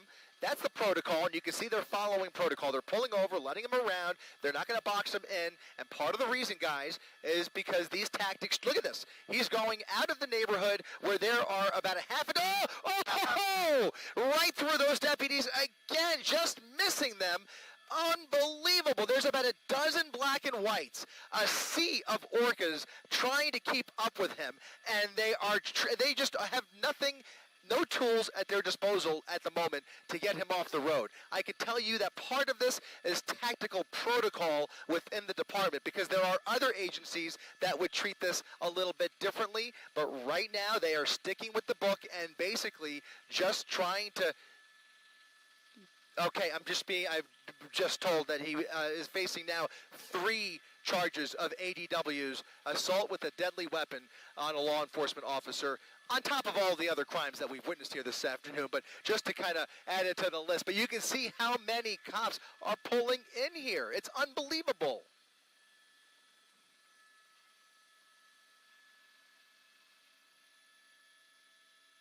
It is. He's backtracking on that same windy road, which again has one lane going, one lane in the opposite direction, and at times he just went around traffic by off-roading into the shrubs almost. It was a miracle he was able to maintain his composure there, but spinning up a lot of dust. It's a narrow road and about a dozen black and whites behind him. But that tire, I think his back left tire is, he did hit something. Look at that, more sparks flying. Not sure if it's coming from the wheel well or if it's coming from that equipment, but something is making metal, and I gotta wonder if all that stuff in the bed of that pickup truck was strapped down. Very possibly not. We've already seen one weed whacker.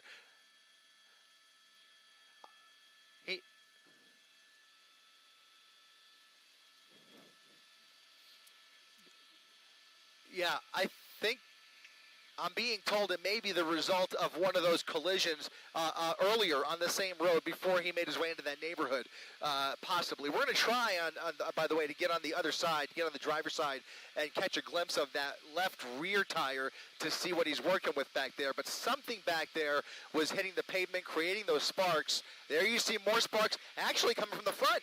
It's coming from the front left. Front left sparks. We'll see what his treads look like, but he's missing the tire again. He's missing the tire. Okay, so by the way, this is not the first time we've seen this in this pursuit. Last time,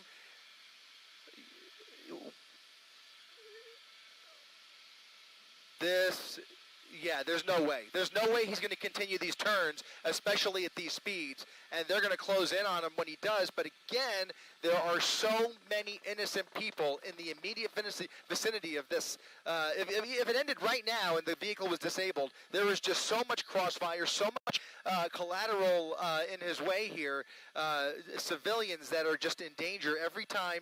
I see every. Oh man, I just cannot keep up with this guy. He's going to lose it. He's going to lose control of this vehicle, and it's going to end very ugly. But at least for the time being, right. More sparks. Yeah.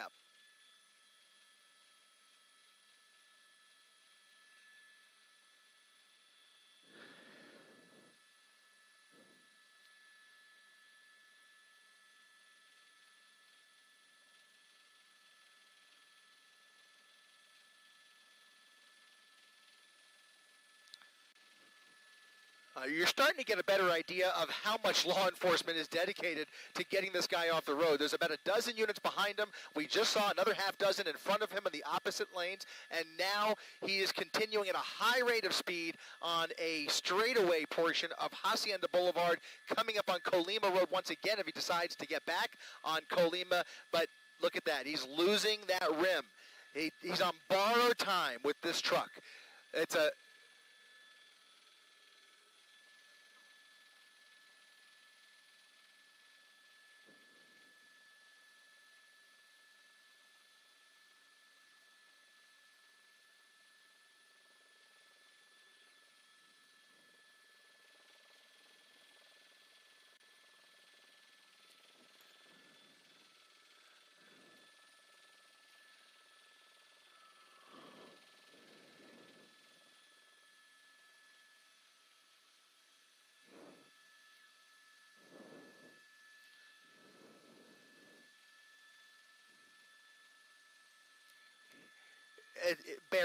barely maneuvering. You see, we're very fortunate that he's on a straightaway section of street here, but if he has to make any tight turns at any speed, it's going to be very difficult for him. But at the very least, you're going to start to see that wheel come apart, and eventually the axle won't be able to turn. But it's obviously a heavy-duty truck. It's built for all kinds of situations, and these are not easy to break down, but you can see he's definitely testing the limits of this truck, and now without that front left tire, it's only a matter of time. Now those deputies have fallen back once again because he's blowing through these red lights, continuing at a high rate of speed, 70 miles per hour at what cannot be more than about a 45 mile per hour speed limit, and he's blowing through all these intersections with cross traffic. So many close calls. It's a miracle we haven't seen anybody get hurt. Now under the freeway, that I believe was the 605. The 60, excuse me. Oh, crashing into a Jeep, crashing into another vehicle here, and wiping him out off the road. He just took out another vehicle, rammed into him, heavy damage. I hope that person's okay. Up on the curb, and now he's trying. Look at this again, ramming into more cars and trucks.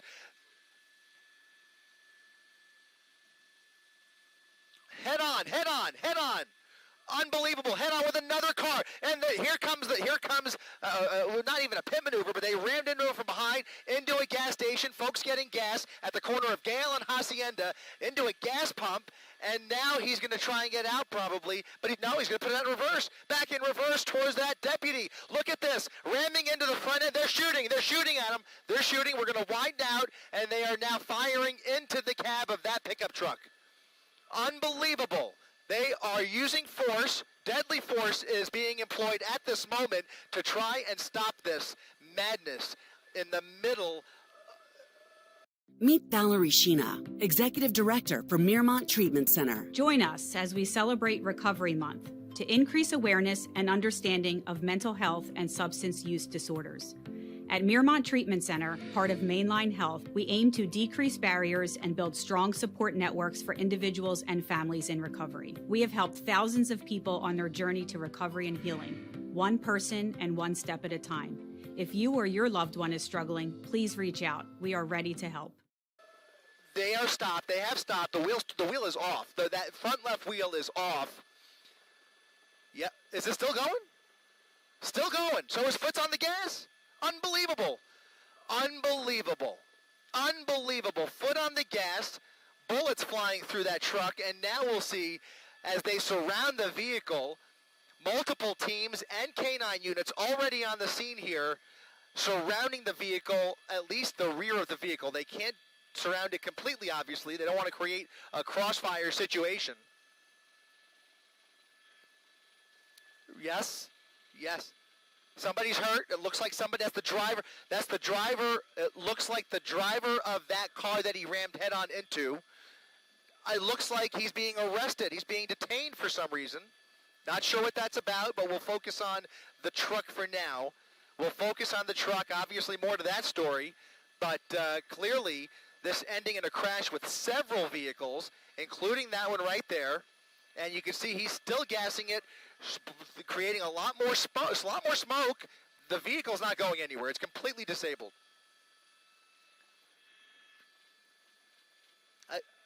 Something just went through that driver's side window. He's still gassing it. Multiple bullet holes through the driver's side window, guys.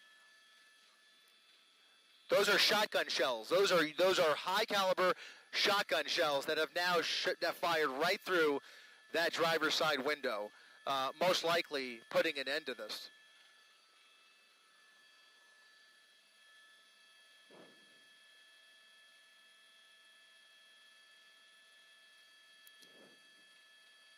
Yeah, this has come to an end, guys. I hate to tell you, but well, I'm happy to say that this has come to an end. But obviously, a treacherous and deadly situation potentially for the suspect. So we will see if those wheels finally stop spinning, which it appears that they have. You can see dozens and dozens of officers at the corner of Gale and Hacienda Boulevard. K-9 units at the ready.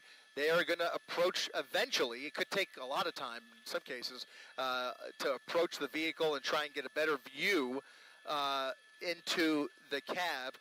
Unfortunately, really hard to see through the front windshield because if we get in front of it, you see the awning from the gas station would be concealing it. So we really can't get a good view into the driver's seat just yet. But we've got to...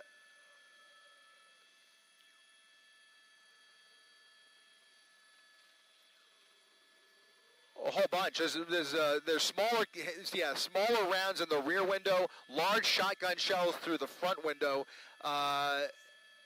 It's just a wait and see game at this point. They are eventually, obviously, treating this with kid glove care, but obviously they have to take their time before just approaching the vehicle. And they have there's a fire though. The vehicle's on fire.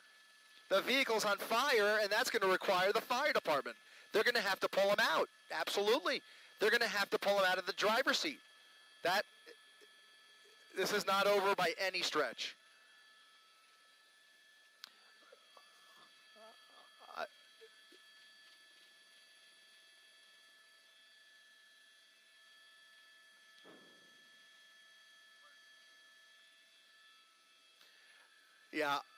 Yeah, I think that last officer tried to ram into him intentionally, but then he put it in reverse and rammed right back into him. There were multiple, I mean, if you ask how many black and whites have been hit, I've lost count, quite frankly. So I can't tell you exactly how many. There were a whole bunch of parked cars and cars in traffic at the end of that pursuit before that major intersection. And there was one Jeep, a white Jeep soft top, that he got wiped out completely. I hope he's okay. They're going to have to check on him.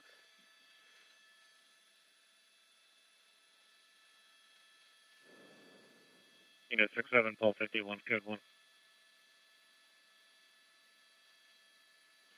670.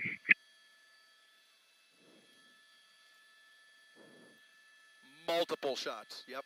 Unit 41, Paul 64, code 1. 64. Unit 15, Paul 21, code 1. 21. Unit 32, Sam 3, code 1.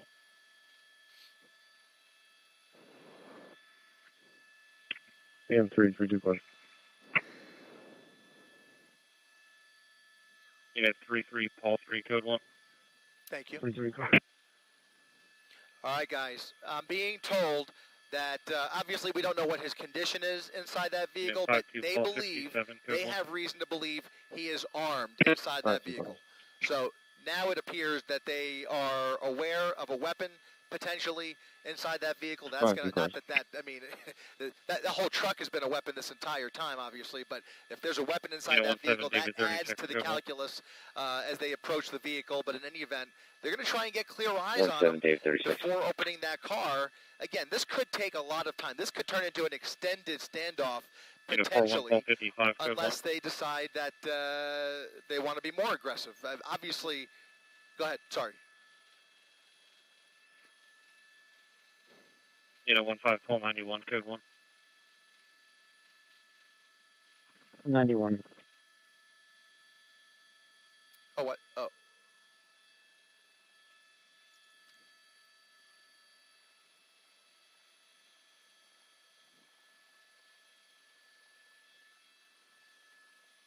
Paul 43, code 1.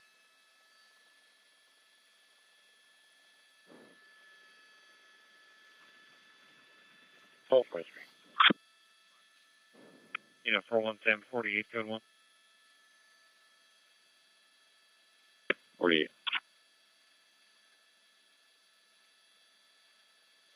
5, Sam 11, code 1. Sam 11. Unit 18, Paul 4, code 1. Paul 4. 7, Paul 41, code 1. 41.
Paul 43.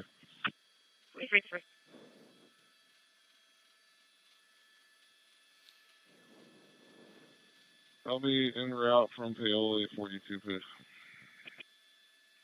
4.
Great news.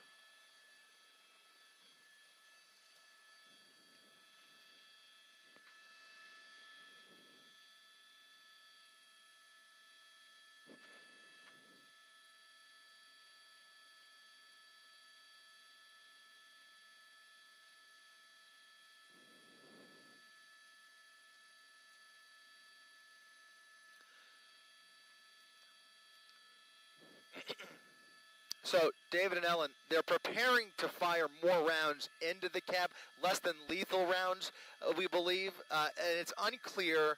My question becomes, because we were told it might be a pepper ball, but in any event, is it to clear the window to gain visibility, or is it because they still see movement inside the vehicle?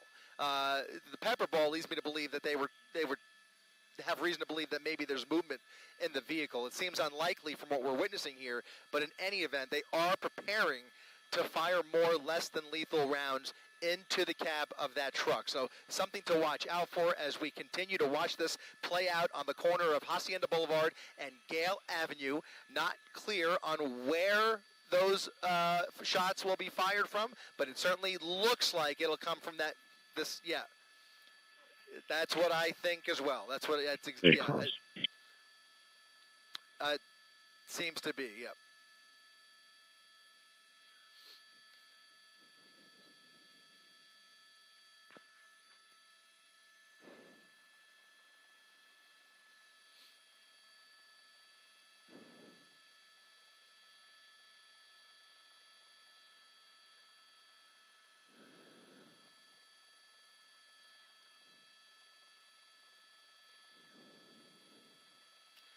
Well, I mean, you know, when you think about the number of lives that he has put in danger over the last 90 minutes, I mean, it's just bewildering. But in any event, here comes an arrest team.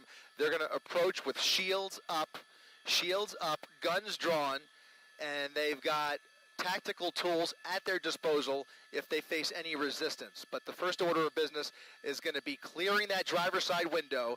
The glass breaker is being employed, ramming the driver's side window, and now getting a much clearer view that we will keep somewhat. There is movement. He's moving. He is moving. I saw his hand. The back seat appears clear. Now they'll try. It looks like he's injured, and it looks like they're going to make an attempt to open that door, but it's not open yet. They may just pull him through the windshield. They may pull him through that window, guys. I have a feeling they will just pull him right through the driver's side window without bothering with the door. We don't know what kind of condition he's in, but you saw what I saw, which was his hand moving. It looked like he maybe had crawled into the passenger seat, and there you go. They're going around the passenger side to bring him out. Wow. Stepping out of the vehicle. Whoa. Whoa. What in the world?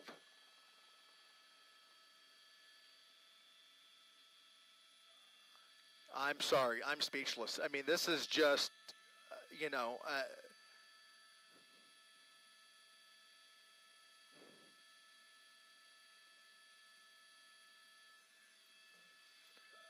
incredible. It was an actual miracle. Absolutely.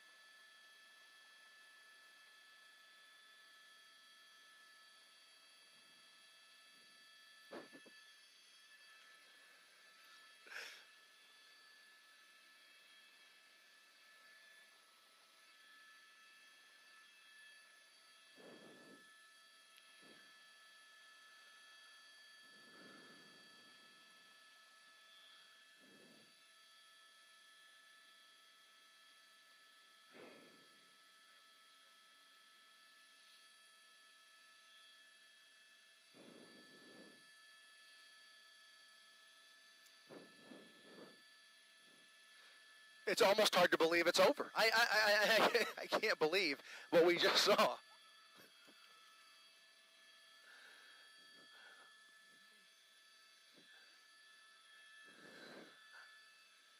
That's one of the wildest things about this. We were right over Knott's Berry Farm, and as they apprehended 2 suspects inside the park after locking down Soak City, we turned around. Anaheim PD's airship was heading to another pursuit, and we literally turned around, and here came this Honda Civic flying up the 90 freeway right past Knott's Berry Farm, and that's when the pursuit was on once again. From one to another, we stumbled on this one, and the rest is literally history.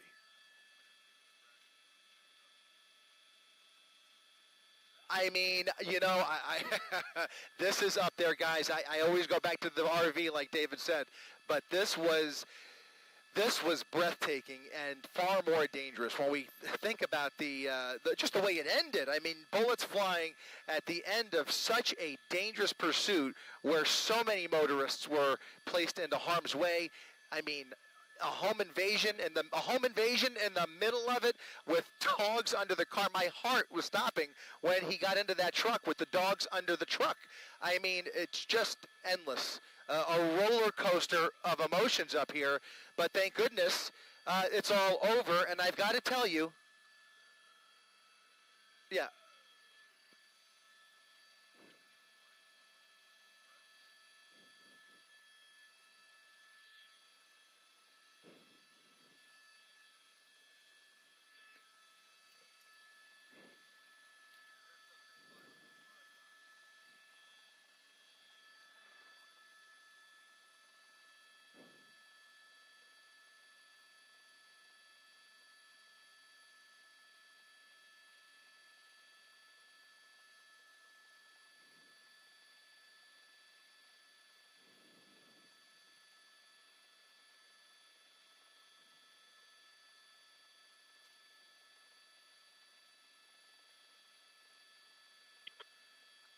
You guys floating, or they have you on the perimeter?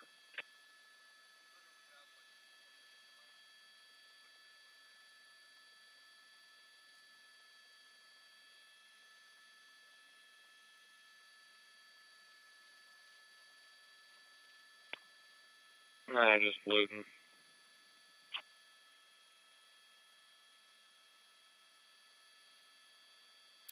Here comes the fire Copy department. that.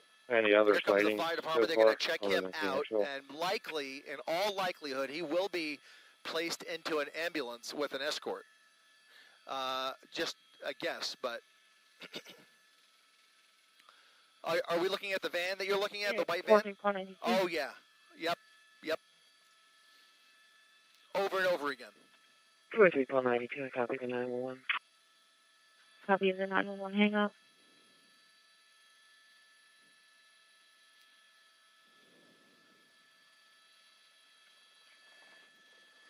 No gas, nothing. Yeah, he had trouble driving that van. Phoenixville. People have been reporting seeing a Hispanic male with a backpack. But when the van caught on fire, that's when I thought it was over. I mean, we literally saw that van catch on fire, and then he jumped out and took another. He ran. I mean, it was a full-on foot pursuit into that neighborhood. He must have ran a couple of blocks before ending up in that home, and then stealing this pickup truck. It was an incredible stamina, honestly. Copy.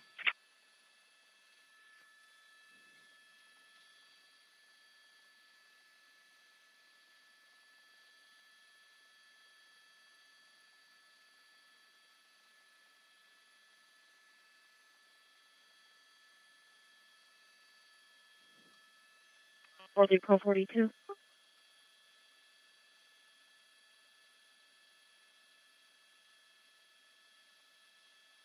I'm sorry, David, are you talking to me? Unit 43442.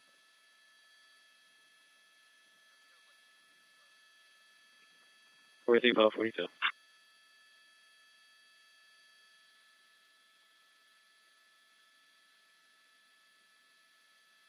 42.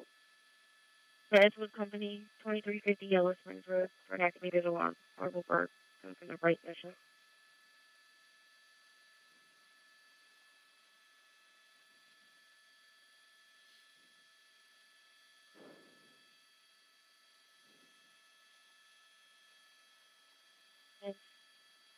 On call back, we spoke to Jonathan, who's not aware of any emergency. He's checking out.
Just have it on the line.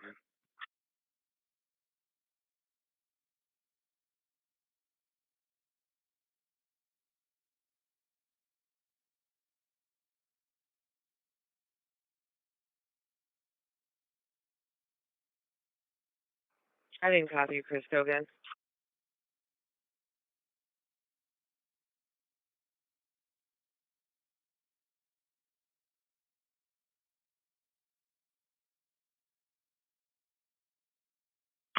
I'm on location. Copy, I'll be there in just a minute. I'm getting off Devon Park.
You know, for 1 Paul 64.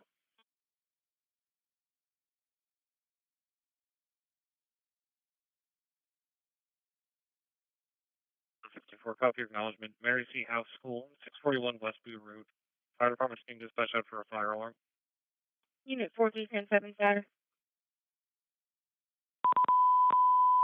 Station 6, Emergency House School, 6 River, West Booth Road, West Martin, Kansas, Motorbank, 511, 0653. Unit 4310 status. Unit 1844. Sure, copy. I had the call taker disconnect. The person that locked.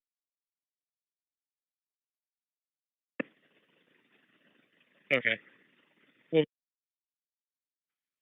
1844, copy acknowledgement. Ruckles Auto Repair, number 48, Sailor's Mill Road. For suspicious condition, caller saw taillights lit in the closed-in area near the junk cars. Caller's not sure why the lights would be on in that area on a vehicle right now. I had the call taker disconnect. The person that locked. Okay. Copy. Charge Chief 6 around. Chief 6, okay. General law from zone number 3. Yeah, 22 Medic 94, 317 Greenbrier Lane, Generous Pond, Penn Township, respiratory patrolling.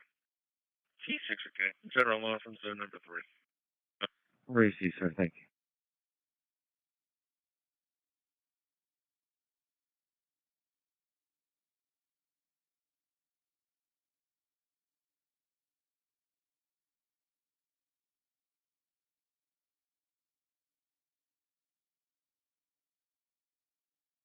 '92, okay. Medic 94, okay. Unit 464, '92, okay.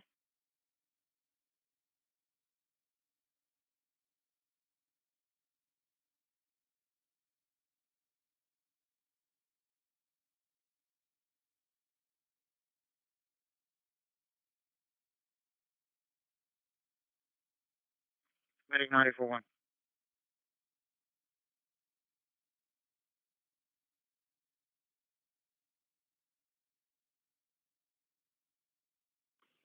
Gotcha, sir.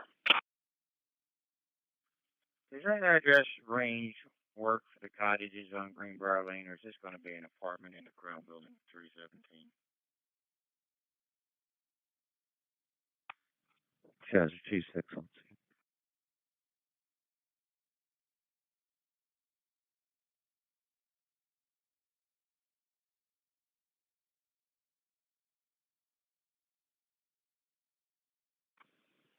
It looks like it'll probably be a cottage. 22, okay.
C6. This is Sadie. She's on Verizon, and she's got the new My Plan, so she gets exactly what she wants and only pays for what she needs. She picks her perks and saves on every one. Make your move to My Plan. Act now and get it for $25 when you bring your phones. It's your 10 Verizon. a.m. today. 6 units available. C6, Captain.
Again, off we go, roughly about 45 miles an hour.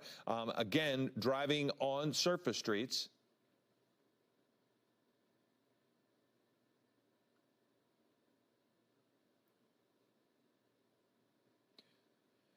Good afternoon, I'm Philip Palmer, and we are starting our breaking news coverage of a police pursuit. You're looking live at an image from Air 7 HD on West Rosecrans. We believe this is in the Compton area. This driver failing to yield is what we've, for the most part, seen at this point. There's not been a lot of reckless driving, but we did see a pit maneuver by authorities in a circumstance very similar to what you're seeing here, where they pitted him, and he just simply drove over the median in the grass and just kept going.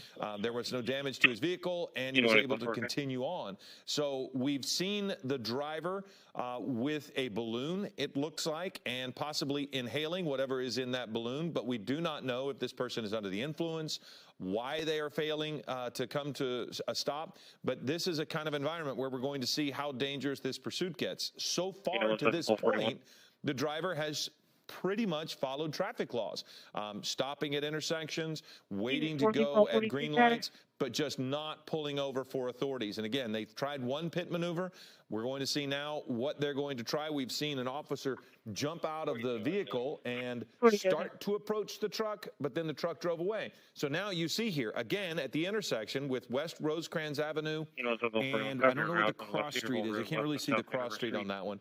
But he's just sitting in the left turn lane, allowing for traffic to continue to go past. It's North Wilmington Avenue is our cross street there. So look at all of the officers around. He is not restricted in moving forward, which they wouldn't really want to do that. That would put officers at risk, but he is not getting out of the vehicle. So you can actually see again there the balloon in his hand, and looks to be up near his mouth.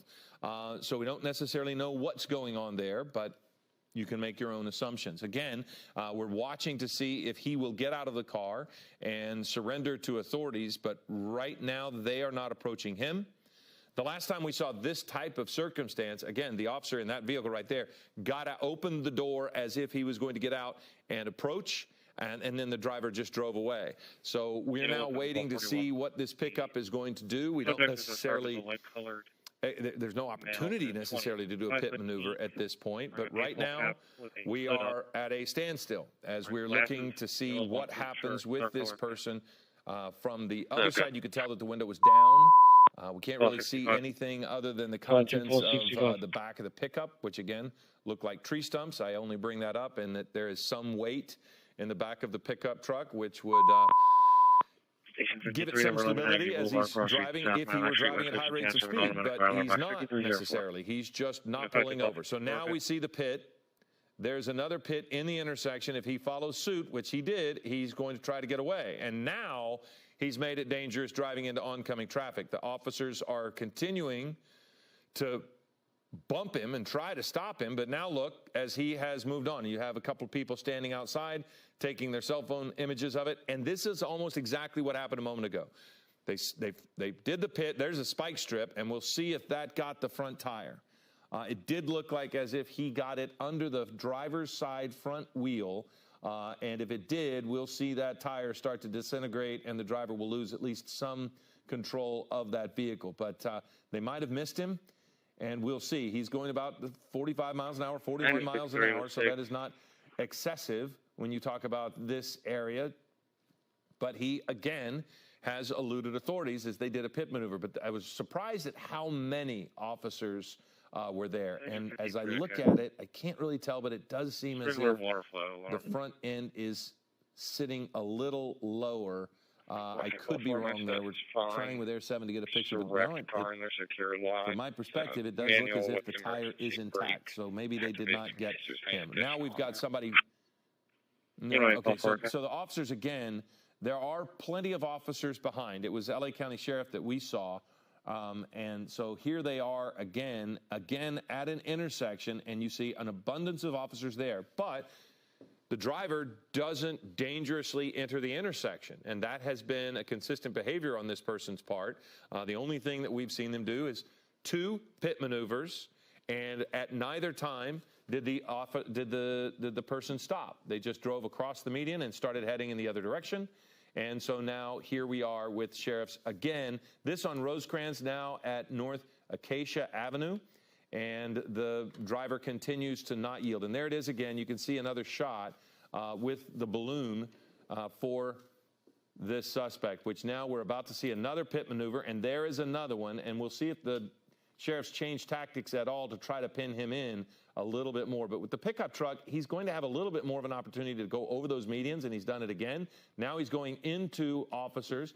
This is where it begins to get dangerous for other people, because even though he's going at slow rates of speed, he is just not stopping, and he's going into traffic. So now we've gotten off of Rosecrans, and we are on a side street here at about 25 miles an hour.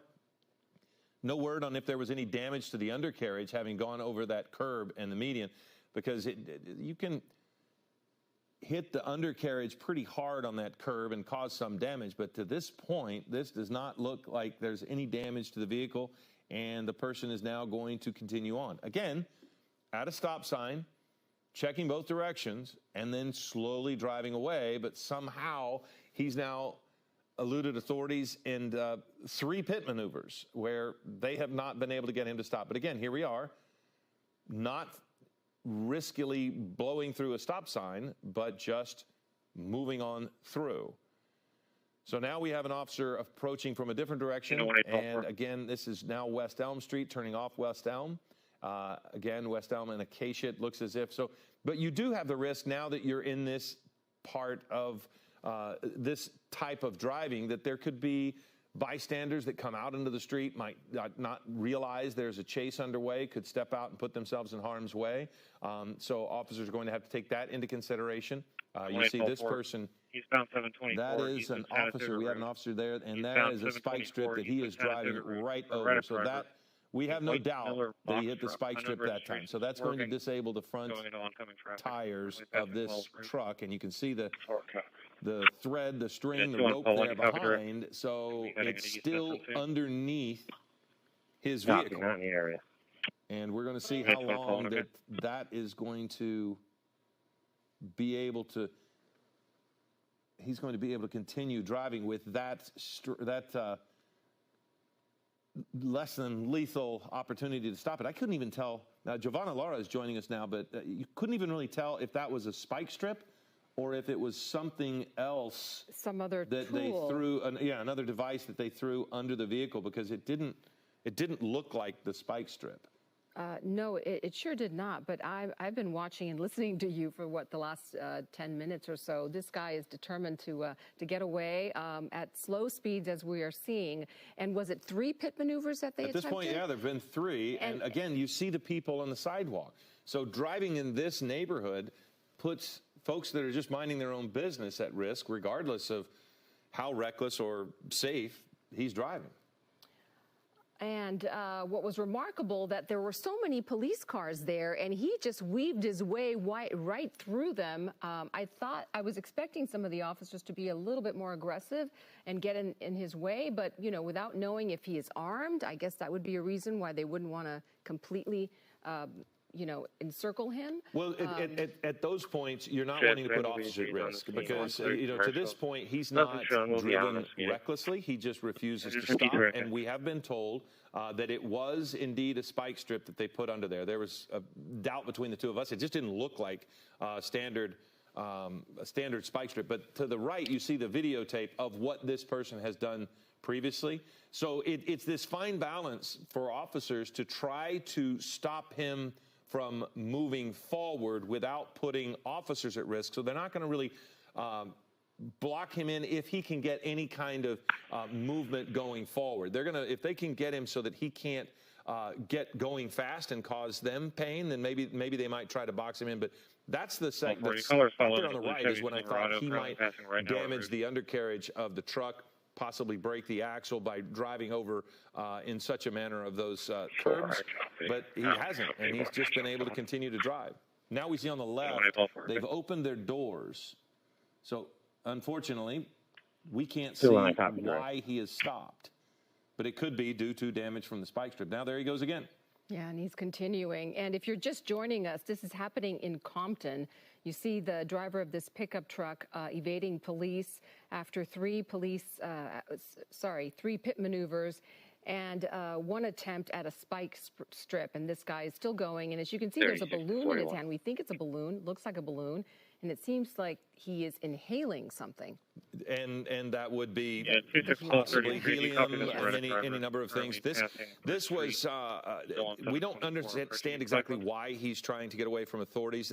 At one point, they did go into a surveillance mode. They were just kind of watching him. Generally, he's been in light traffic, but this again is kind of similar thing. So now there's nowhere to go. He is potentially on a bike path, it looks like, and is now... He's now pinned in. He can't go forward. Gotcha. Officers are not at risk. And look at the number of officers behind him. The big risk, I would think, at this point is that this person might try to get onto the bike path and potentially try to drive on the bike path. Yeah. That would be something that authorities don't want. And because if you're on the bike path, there's quite literally nowhere to go if you're a cyclist and you see a truck coming at you. So they certainly don't want him going forward, but that's kind of his choice at this point. Yeah. And you see the law enforcement officers behind them. They're all exited their cars. They're all holding weapons. Again, we don't know what the initial want for this pursuit was, and we don't know if they know whether he is armed and dangerous. And so this guy seems to be continuing holding on to that balloon, which is a little funny to me. Well, the balloon has deflated and inflated. Yes. So my assumption is that he is inhaling whatever it is he's putting into the balloon, which would suggest, and I can't say this for sure, but it suggests that he's under the influence and would be acting irrationally. Now you've got a dog that's right there in front of the vehicle. So again, you wouldn't want that to get in the way. You certainly don't want to put the dog at risk there, but you just worry about the bike path. You see officers here. So they are going to try to keep him from heading that direction. The concern I would have is if he were to turn right. That seems to be the direction that his vehicle is pointed, and if he somehow got onto that bike path, hopefully he will not make that choice. Yeah, and my understanding is we picked this up at about 12:40. May have been going on a little longer than that, but that is the information we have so far. So we've been following it, the last 15, 20 minutes or so, and he's remained in Compton for the most part. Yes, and he still is in Compton. If you're trying to identify this part of town, you're seeing at West Poplar Street. And at this point, it almost seems as if it is a standoff where has there been any other now violations, at he's least either in my rolling down his jurisdiction window yet? or up. I can't really tell if the window is open, Yeah, but you can see him moving his arm there, trying to turn it, roll down the window, and then so now this is the difficult thing for officers too, because as he leans across the cab of that truck, they don't know what he might be grabbing. He could be reaching into the glove compartment. He could be reaching under the chair or under the seat.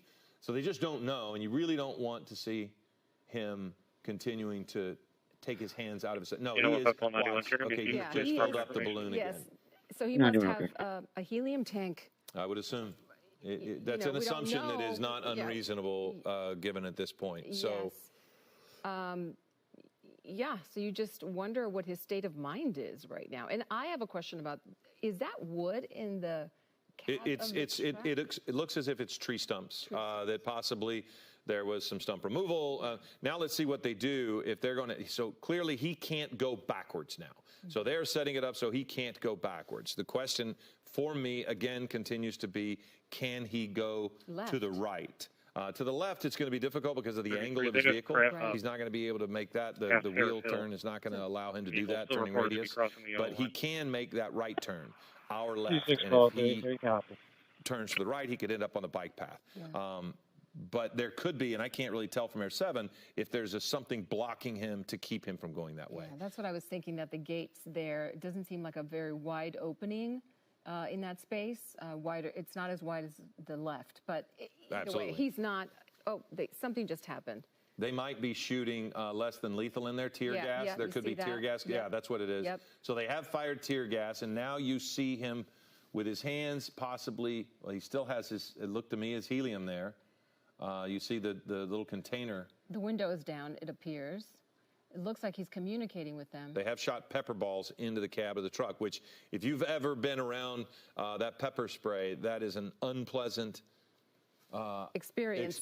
Although he doesn't seem to be reacting. But he's got the window down, and so if he's wanting fresh air, he's just poking his head out the window. And again, if that is helium and he has inhaled as much as we've watched, he's certainly not. So now it looks as if he is yelling at sheriff's deputies who, off screen to our right, his left, you could see the officers just beyond our frame here on that bike path. They might have moved from there, but that's where there were a couple of officers. There they are. So they're actually moving back. He may have yelled at them to the point that they want to reduce the conflict. They want to decrease the tension. So maybe they did want to move it. De-escalate. Oh, and this is a good view of him. You can see him rubbing his eyes. Yeah. So yes, he has taken a heavy amount of pepper spray. They fired it in. Now, okay, they're asking him to start removing things. So hopefully that's probably what they're asking him to do. I'm not sure what it is that he tossed. But now they're going to try to get him out of the vehicle. But this is not the way. They're firing more pepper spray in. Can you see it? You can see the pepper spray exploding there in the cab. Through the windshield? They're probably shooting it through the back windshield. And it's open? Well, in most pickup trucks, there's that window that's just behind the driver. So if he's driving with that open, they could fire it in. Right. But they could also probably, depending on, usually those pepper balls break on contact. So I can't imagine without a window open, they would be able to get it in there. But clearly we saw it go in. Okay. He was pointing at them, it looks like. I thought it was a good sign that he threw whatever he threw out the window. I thought that was a good sign that he is complying. But there's still some negotiation underway. It looks as if he's complaining that they hit him in the arm. He showed them his forearm, and he's clearly talking to them, yelling at them, and it is, obviously he is still upset at some level. Has he now rolled up the window? He's reaching for something. He rolled the window back up, which, of course, is not what you want to see. That is you had hoped, and we did, that he was starting his compliance. But now he's rolled the windows up, and he's getting more pepper spray. So at some point you wonder if they might go with tear gas, something that might even be, more of it to just almost fill the whole cab. But the pepper spray is pretty bad. I'm surprised that he is able to stay in there and handle whatever they have done. Well, time is on the side of law enforcement. They can take their time with this. There's no rush. It doesn't seem that anyone is in danger in the neighborhood. I wonder if they have made any efforts to evacuate some of the homes on either side of this street. Hard to know. Well, the one, my concern was for the bike path, and you mentioned he might not be able to get on it. But the good news is he's been here long enough that officers, sheriff's deputies would have been able to secure that bike path.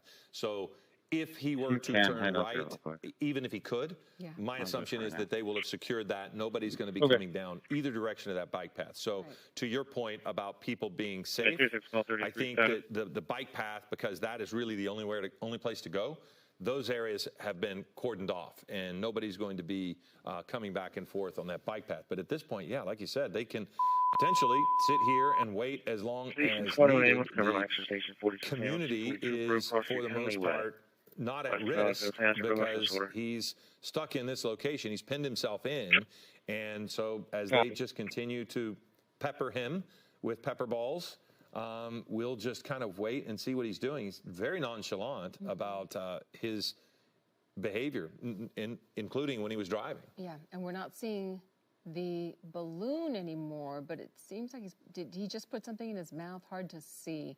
Hard to know from this. They're shooting more in there. You can see every time. You can really tell when they are filling that cab with the pepper balls because. Oh, now the window's down. See, he's opening the window, I think, to let the pepper spray out. He rolled it down, yeah. And so, who knows if maybe they fired, rubber bullets to break the glass. We can't really see what what his window behind him looks like. We don't know if it's broken or if he's got an open window. I would assume if it was an open window and they were shooting pepper balls through it, he could have closed it. So I wonder if he's talking to someone at this point on the phone. Looks to be smoking. Or smoking. That's what he's doing. Yeah, now he has gotten a cigarette. So again, we did watch him inhaling something from a balloon, which you can assume, I think, reasonably, that it was helium because we watched him with a canister of some sort fill a balloon. We've now recued some video there on the right side of the screen about what he was doing. He was just not stopping, and for a while they went into surveillance mode. It wasn't as if he was recklessly driving through town. In fact, we saw him stop at stop signs, we saw him stop at stoplights, and 3 different times he tried a pit maneuver, and he was able to just continue on. And these we've seen now 2, and then you see this one. Each time he had almost come to a stop and then just drove away and would not stop, much like this. Right here. This is the one that I was looking at earlier. I was so surprised that he just made his way through those patrol vehicles and that last patrol vehicle getting out of his way. They must know something that we don't know about. He may be armed. We don't know. Again, there's a lot we don't know about this suspect. Well, now he seems to be communicating again with the officers, which to this point, officers continue to use less than lethal force. They have used pepper balls, fired them into the cab, which has not seemed to bother him too much. He's either smoking or vaping at this point. We don't know really what that is. And going back to the beginning of this chase, we don't know what he was wanted for.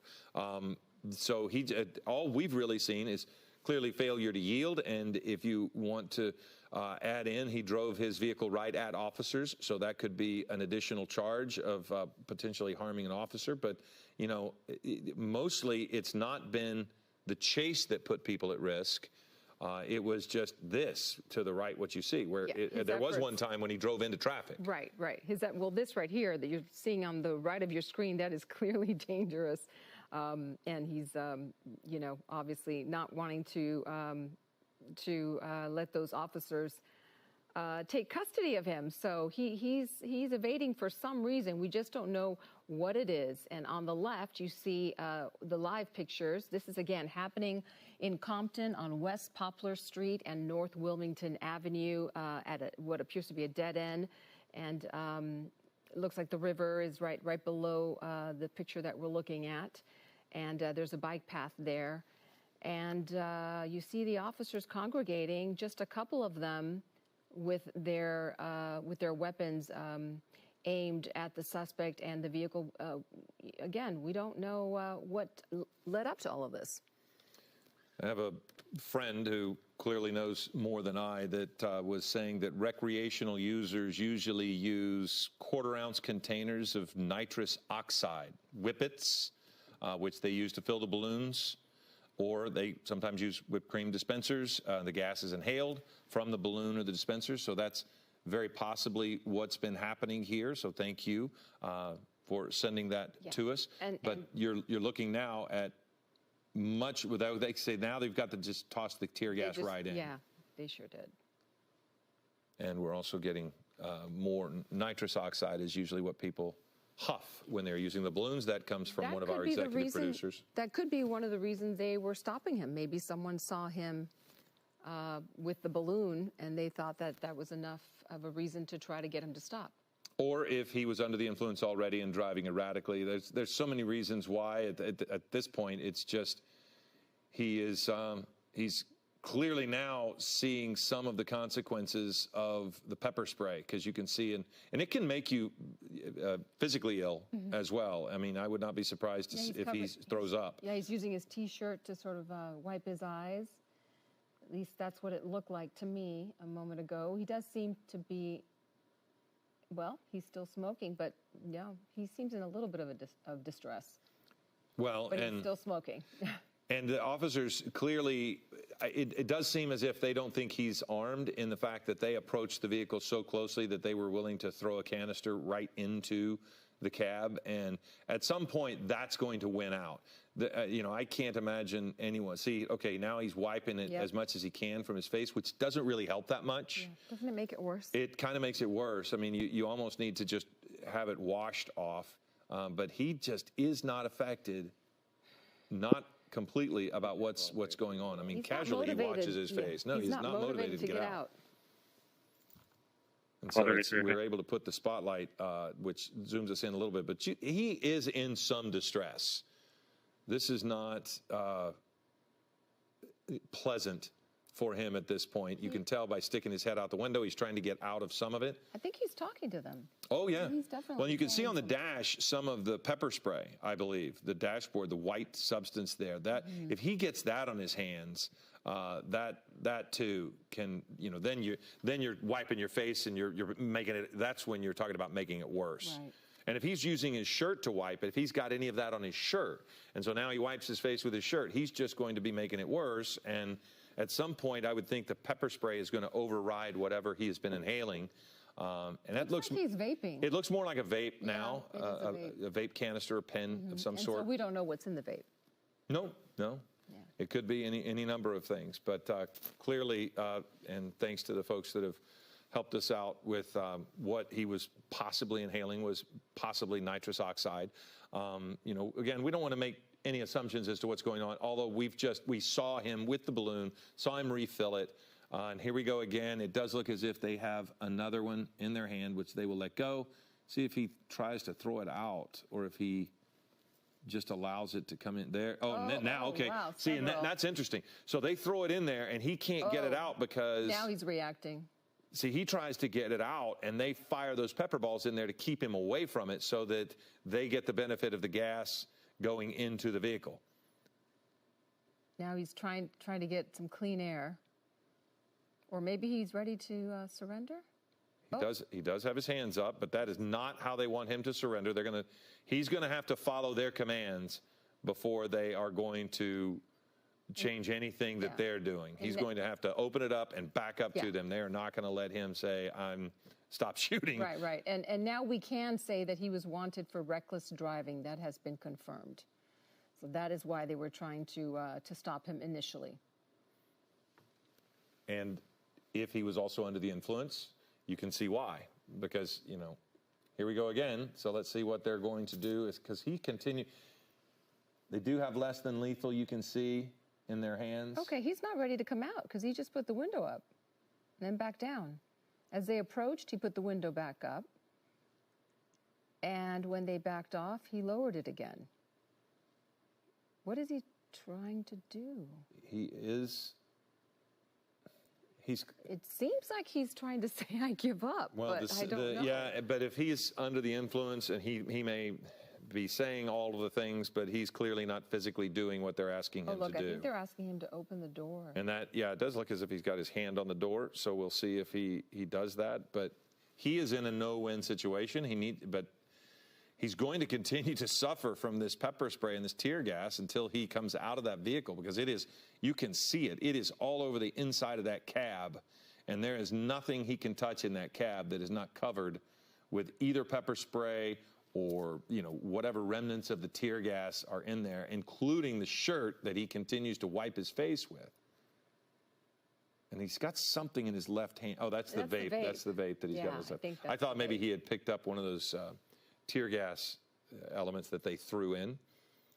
But we don't know, other than the reckless driving that Giovanna mentioned, we don't necessarily know if there's anything else. If this, but we do see the tree stumps in the back of the pickup truck.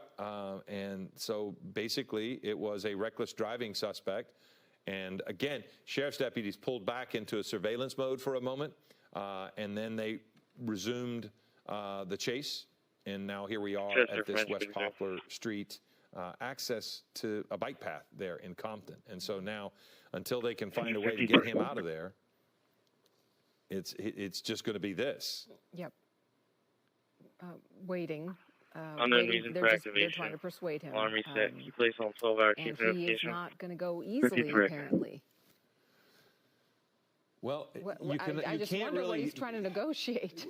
You can see when he points at officers, and you can see that he is, it seems to me, to be loudly either yelling at them or talking at them, and they're going to try to de-escalate. And look at the one sheriff kind of waving his hand in front of his face. I would assume they can even smell some of that pepper spray if any of it blows in their direction. Yeah, at the top of the screen, I saw the two officers who are armed take a few steps back, and now they're lowering their weapons. Maybe the suspect is saying, I'm not getting out. I mean, this is all speculation, but maybe he's saying, this is making me nervous. I'm not getting out till. Well, they will back up if he, if he in some manner yells at them and says, "You guys get back." They will cede some territory, but not enough to let him move. I mean, they're wanting him to come out of the vehicle, and if it begins to agitate him, they might, because as you mentioned, Giovanna, time is on their side, especially when you start thinking about the community. People living near there, right next to it, are impacted. But where he is not going to impact very many people. He's not driving on streets, putting children at risk as they leave for school. He's not putting pedestrians at risk. It is just this one part. And even look, right across the street, you have sheriff's deputies across the street. Should he somehow jump out and try to run across that bridge, he is pinned in. So they can stay there as long as they want and wait for him to come out. Wiping his face again. That must be very unpleasant to be in that cab. Well, we have seen, I think, 2 tear gas canisters go in and countless pepper balls go in. So that is as much any reason why he's hanging his head out of the window, is because in the cab of that truck, it must be incredibly unpleasant. Yeah, and he continues to vape. So now they are looking, and it looks like a couple of the officers have gas masks on. So they could possibly go up to him to remove him from there. And they might start with more tear gas, more pepper spray, and they'd want to make sure that they're not facing the consequences of that. But we've seen multiple. This is one thing that about less than lethal. It's not always something that stops people. I have watched people peppered many times with rubber balls or anything, and sometimes they don't stop. And if they're under the influence. So here we go again. As officers begin to approach, you see several of them with the masks on. We saw another couple of rounds here. They might even use pellets to pop him in the arm. What is this officer? It looks like he is firing. Well, paintballs, a version of a paintball can be very painful for someone if they're shooting him with them. So let's see what he does here as he goes. They could break the window if they chose to. Let's see what he is going to do here now. And I can't tell if he's starting to try to back up. They're going to pull back now because, again, you don't want to put officers at risk, but he's not going to back that truck up anywhere. Look at the tires. Though. So he will start to smoke those tires out, which could cause a fire of his tires as well. This is incredibly look at this. Smoke. Unhinged behavior. Yeah, absolutely. And that will really heat up.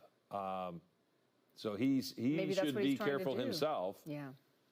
But again, to say he's not in his right mind would be very possibly. I think something. Yeah, I think that's a reasonable thing to say. Definitely under the influence of something. Yeah, and he's behaving incredibly erratically now, and it's simply he just doesn't want to get out. So you could look in the back.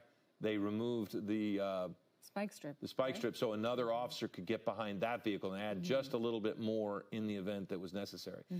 But that's the thing about a pickup truck as well. So there's no weight right now other than those tree stumps in the back of that vehicle. So you're not getting the traction in the back of that pickup that you might get in a car or a heavier vehicle that's got some weight over those spinning tires. So there's not much in the way of weight given how much a pickup can hold. Maybe that's a half ton, but he's not going to move that truck or those SUVs with that truck, even if the second vehicle wasn't there. Honestly, I'm surprised he's not out of the truck and trying to make his way across that bridge. Because why? Very true, but if he gets out, I mean, we and don't he's want not, that. if he gets out and he's not armed, he's going down very quickly. He might not be able to run. He might not be able to walk clearly, given what we've watched him do as far as inhaling. So, right now, he's just, this is where the officers don't want to put themselves at risk anymore. Because if you go in front of the vehicle as an officer to approach that direction, you could be seriously hurt because there's enough room for him to go forward, but he's going to go over that fence, and you just don't want to, you don't want that to happen. You don't want to put any officers at risk. So I just keep trying to see if he can turn right, and I can't tell that he can. Yeah. And again, it's 1:30. If you're just joining us, looking for regular programming, we are following breaking news in Compton. This is happening. This is the end of a police pursuit on West Poplar Street and Wilmington, again, in Compton. And you see law enforcement, we believe sheriff's vehicles there and sheriff's deputies trying to get this suspect to surrender. We understand that they tried to stop him right around 12:30, maybe before then, for reckless driving in the Compton area, and they followed him for a while. Did you say that they pulled off the pursuit? Early on, they went into surveillance mode, but they never just walked him away. But they just shot more pepper balls into the cab of the truck.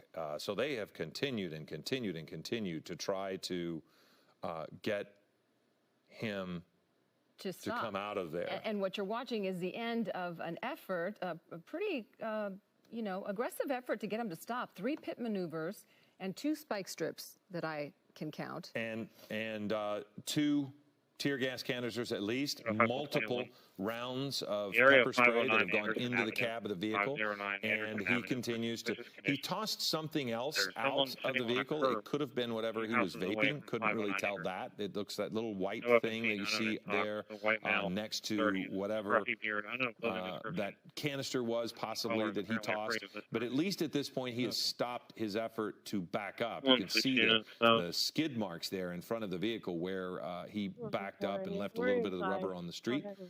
But again, he's not really a threat to anybody in the community. He is completely surrounded. But if you are wondering what's going on there in Compton, you can see that he is completely surrounded by officers, and he continues to yell at them as he hangs out the window, but he will not get out of the vehicle. If he keeps leaning over, he might fall out of his own, and if he does, I think the officers would swarm him fairly quickly. But he continues to hang out, and And when I say hang out, I mean hang out of the window. Quite literally hanging out of the window. Hanging out of the window because it's likely very uncomfortable in the cab because of the tear gas. We've spotlighted the two. That's two different things that he has tossed out of the vehicle right there. That little white piece is the most recent thing. It almost looks like a pack of cigarettes. We don't believe that's what it was because it looked like that was what he was inhaling. Then we had something else that, from our perspective, it kind of looked like a canister of some sort. And we did see him inhaling something from a balloon. So we know that it is very likely he's under the influence. And for these officers, they have to take that into account, too, because he is going to continue to behave erratically. And, you know, again, there's no reason for anyone, any bystanders or any officers or even the suspect to get hurt in this if by simply waiting for him to become more reasonable, however that happens, that is what everybody would probably prefer.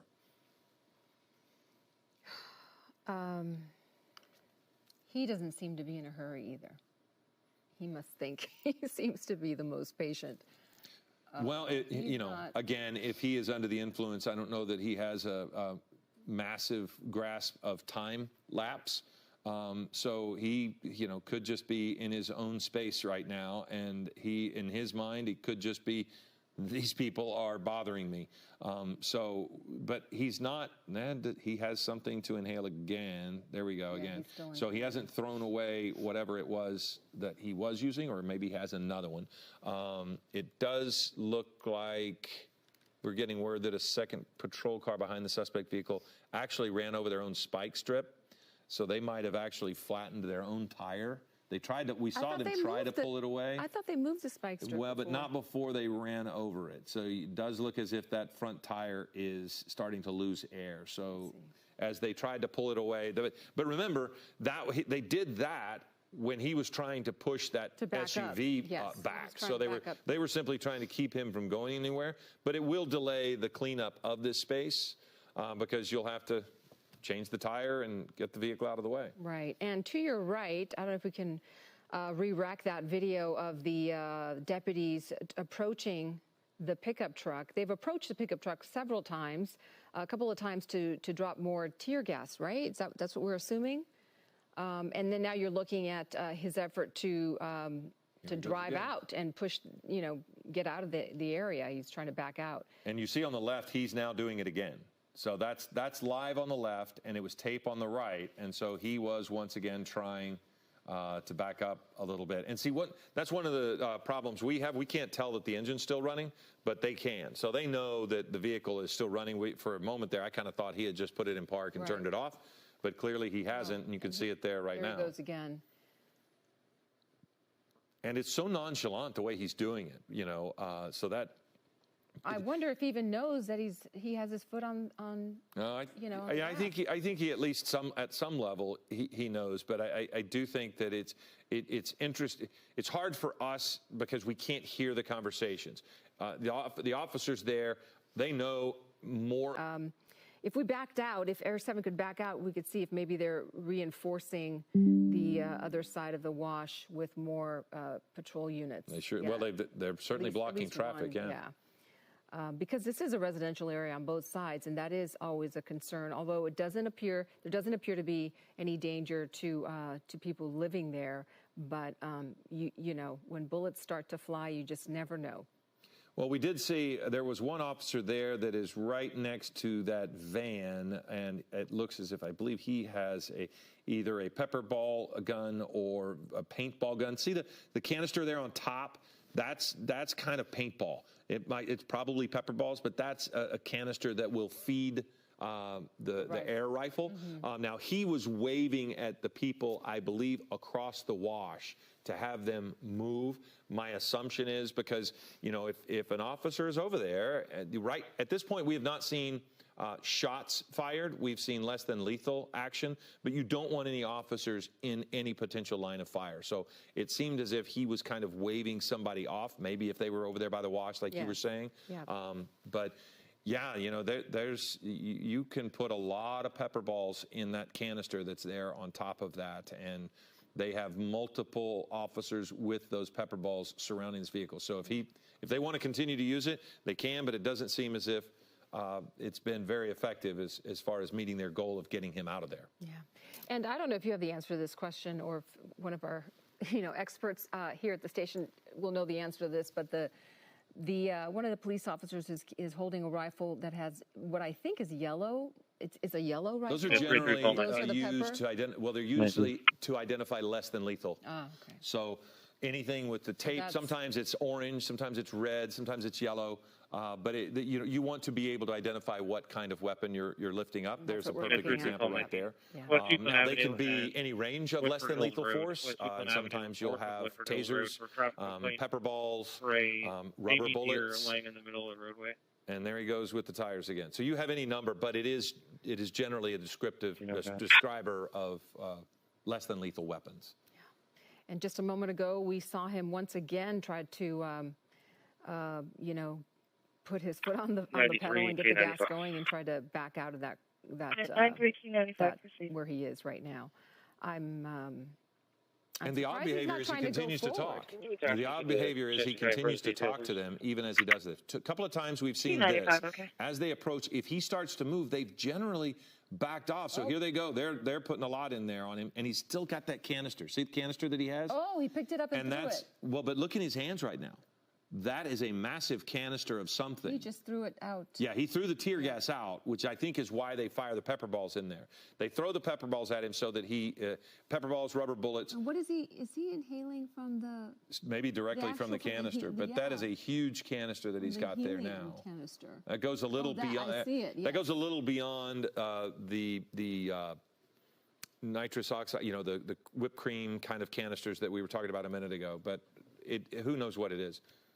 But yeah, what they're doing, it seems, is they approach with tear gas that will really make breathing in the cab difficult. And the way they keep him from grabbing and throwing it out, which we saw, is to fire a lot of less than lethal rounds in there, whether those are rubber bullets or pepper balls or whatever they might be, because then he's less likely to reach over and grab it. Right. But he has continued to be more than capable of fighting off their rounds and grabbing the canister and throwing it aside. That was the first time I saw him do that. Did you see that earlier? I think he might be getting it out somehow. Maybe they're on the other window or maybe into the cab. But when you get one of those tear gas canisters within a cab that space, we'll see it. We would see it from here. It would completely fill up the vehicle for a period of time until it started to kind of go out the windows. Mm-hmm. So he's been able to get it out of there somehow. And again, he threw it out just now. And again, this suspect wanted for reckless driving in the Compton area, and that's what started this pursuit that has now run into about an hour, if we are following the clock accurately. And again, this is still in the Compton area, a residential area, and you see the suspect surrounded by sheriff's deputies who are outside of their vehicles and armed with less than lethal weapons, and they've fired several rounds of pepper spray, tear gas. Is that correct? Yes. We think. We're getting information from our assignment desk. And we're still trying to get more information about the situation here. And as soon as we get more details, of course, we'll share it with you. But right to the right of your screen, you're looking at video from just a few minutes ago when deputies approached the pickup and threw some tear gas, we believe a canister in the back cab of that pickup truck. That was from several minutes ago. And then maybe, 5 minutes ago, we saw them do it again, drop tear gas into the actual where the driver is, and he picked it up and threw it outside and towards the wash. And there's the possibility they might have disabled the truck by using, when they approach, they might have jammed something in the wheel well there so he can't go forward. He might not be able to go forward, and that might be what we're looking at there to the left. It's very possible he can't go forward. Well, it's a spike strip, but it might have been something that we were talking about earlier, where it just disables the vehicle from continuing going. But notice he hasn't tried to go forward at all, only backwards. So it does appear as if they've disabled the vehicle, which again goes back to your point of the time is on officer side. He's not going anywhere. They know he can't go forward. And that's good news because we didn't want him on the bike path. We didn't want him making a turn. And so now here he is, and he continues to face down the rubber bullets and the pepper spray and the tear gas that has been filling up that cab. And again, you can see it on the dashboard. We've talked about it, and it's significantly worse now than it was the first time we mentioned it. Look at all of the white substance that's on the dash. Yep. And all of that is pepper spray, tear gas, anything that they can get to try to get him out of there. And the reason we are seeing him exit through the window or, have the upper part of his body outside the window is because it must be so difficult to be in there. And there come more. See, look, they have several angles to get that in there now. They can go in the passenger side window, which is likely broken, and they have just been putting rounds into that cab. But it doesn't seem like the pepper spray balls are working that much. They're making him uncomfortable, but it doesn't seem to fill up. What is he inhaling? Is that also straight from the can? Yeah, straight from the can. Does look like that. And it is. And he had the vape on his left hand before. And you wouldn't want to. Yeah, the inconsistencies of behavior for this guy just makes it, really a situation where the officers are going to want to wait. They're just going to want to wait and make sure that they can safely get him out of there. There he goes inhaling again, which, by the way, if you think about the discomfort in the cab, he may be doing that because that is his source of trying to comfort himself in some weird way. Maybe that lessens the, if he is under the influence further, maybe the pepper spray and all of the other less than lethal efforts don't affect him as much. Who knows? Right. And then there is the mental health factor that we haven't really discussed. But we don't know what his mental health status is right now and what his history has been, so that might be playing a role in this. I do have a programming note. If you have tuned in to watch Tamron Hall, you can watch today's program at 1:06 a.m. And that will be here on ABC7. I'm Philip Palmer along with Giovanna Lara, and we have been covering this breaking news for a little over an hour now.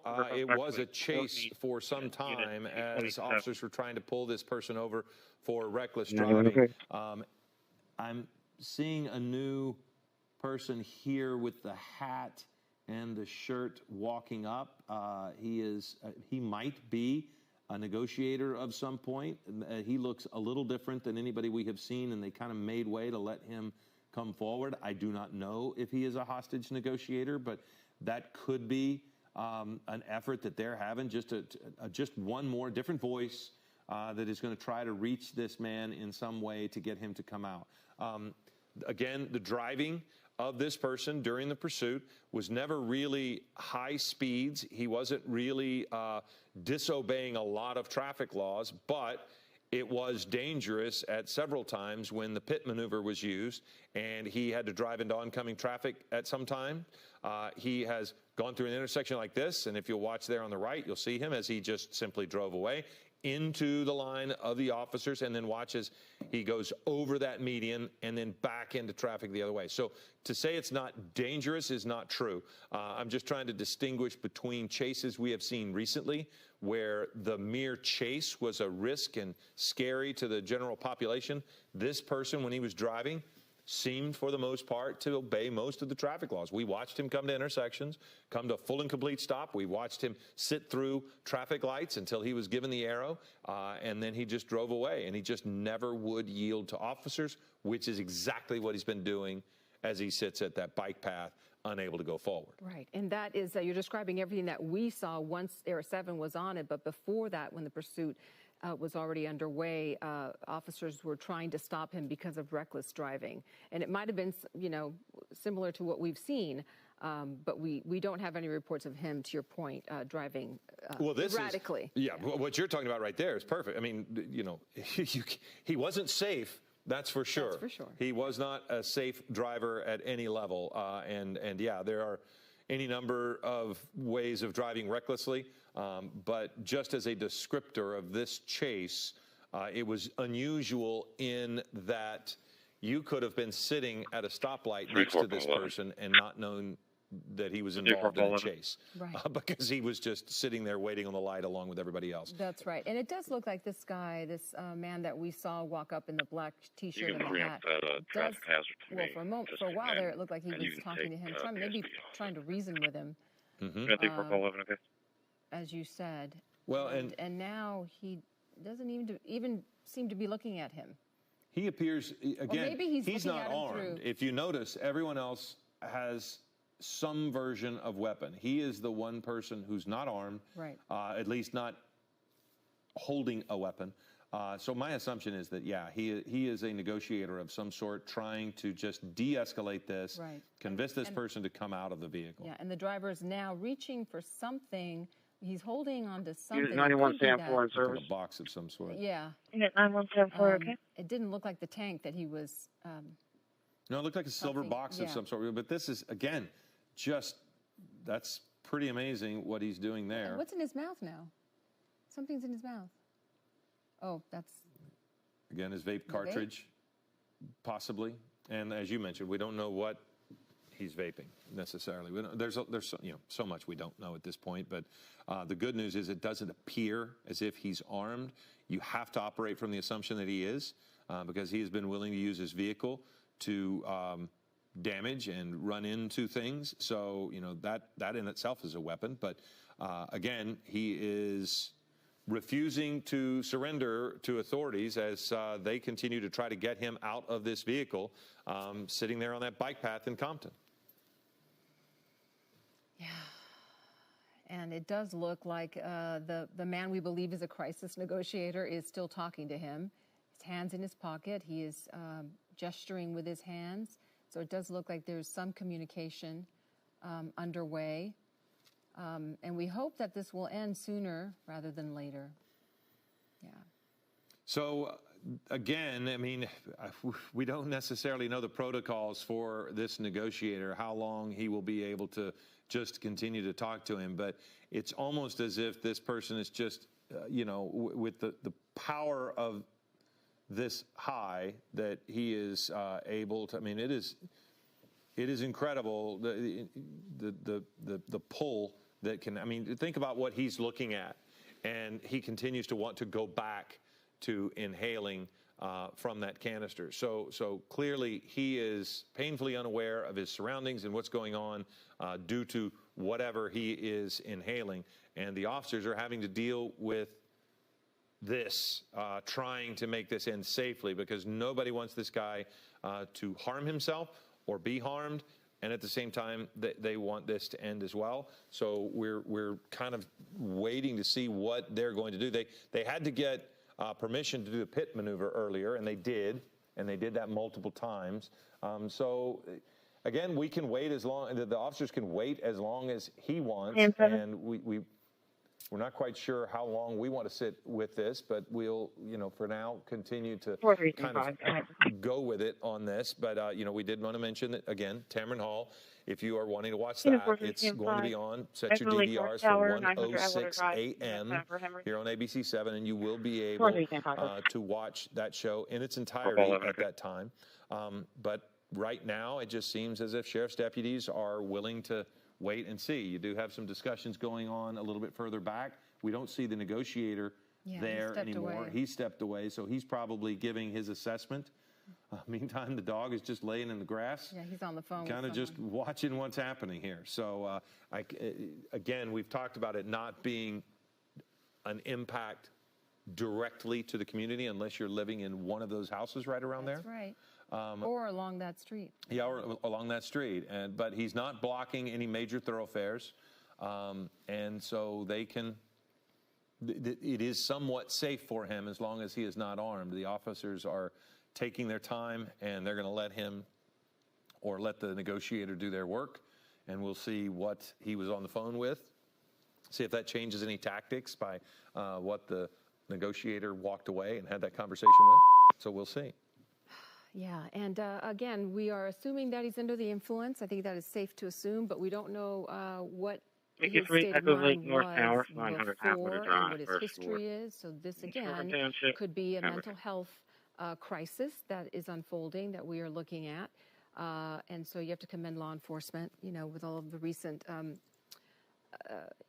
interactions we've seen involving law enforcement. We have to commend them for taking their time and taking this slowly and trying to de-escalate the situation and allowing this suspect the time to come to his senses, hopefully. Well, I don't know that he can come to his senses if he keeps inhaling, and that is unfortunately the challenge they're facing, because that's what he continues to do right there. So they may be trying to talk to their supervisors and find out what the next step is, because there's if he just stays in that truck and continues to inhale, he's going to remain under the influence, and he's probably going to continue the current bad behavior. And so they might be he might have asked for something. We don't know.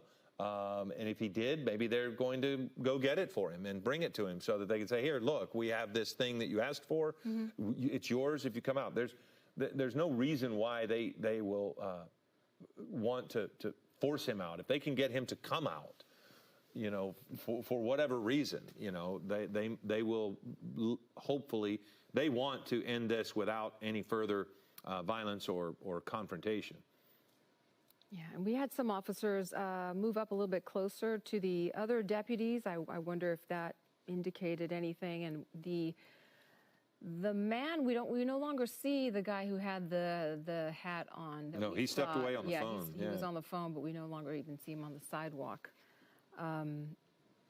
But that's to my point, as far as we don't know what he said to them, because he might have said, "I'd love a Coke," and maybe they're going to go get him one. I mean, that could be something as simple as that to get him to step away from the vehicle, because it's, clearly forcing him out with tear gas and pepper balls hasn't worked at this point. I mean, it's now 1:54, so we're fully an hour on roughly on the air with this, and most of it has been while he sits here. And again, they have approached the vehicle several times with the shield and several officers. Here he goes again, putting the car in reverse and trying to back up while he inhales. And so the officers have approached the vehicle several times, usually not when he's got it in reverse like he is now, but they have, and they've tried to toss tear gas canisters in there while they pepper sprayed to keep him away from it, but he was able to, grab it and toss it off to the side. We watched at one point. So he has been more than willing to take the less than lethal action and just continue his behavior. Yeah. I wonder if we can identify what that first item is that he threw out of that vehicle. It's on the bike path there. Well, we've zoomed in on it. I don't know what it is. If anybody... yeah, I don't know if any of our producers know, then that would be a great thing. But he tossed something out. You can see it on the ground there. A couple of the things, bike path. Right? A couple of items.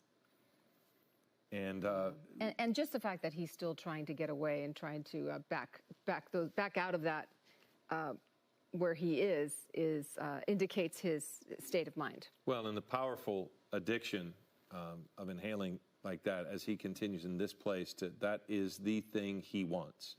Is that he continues to inhale. Just shows, the strength of that addiction for him. And, again, the officers know this. They can see it.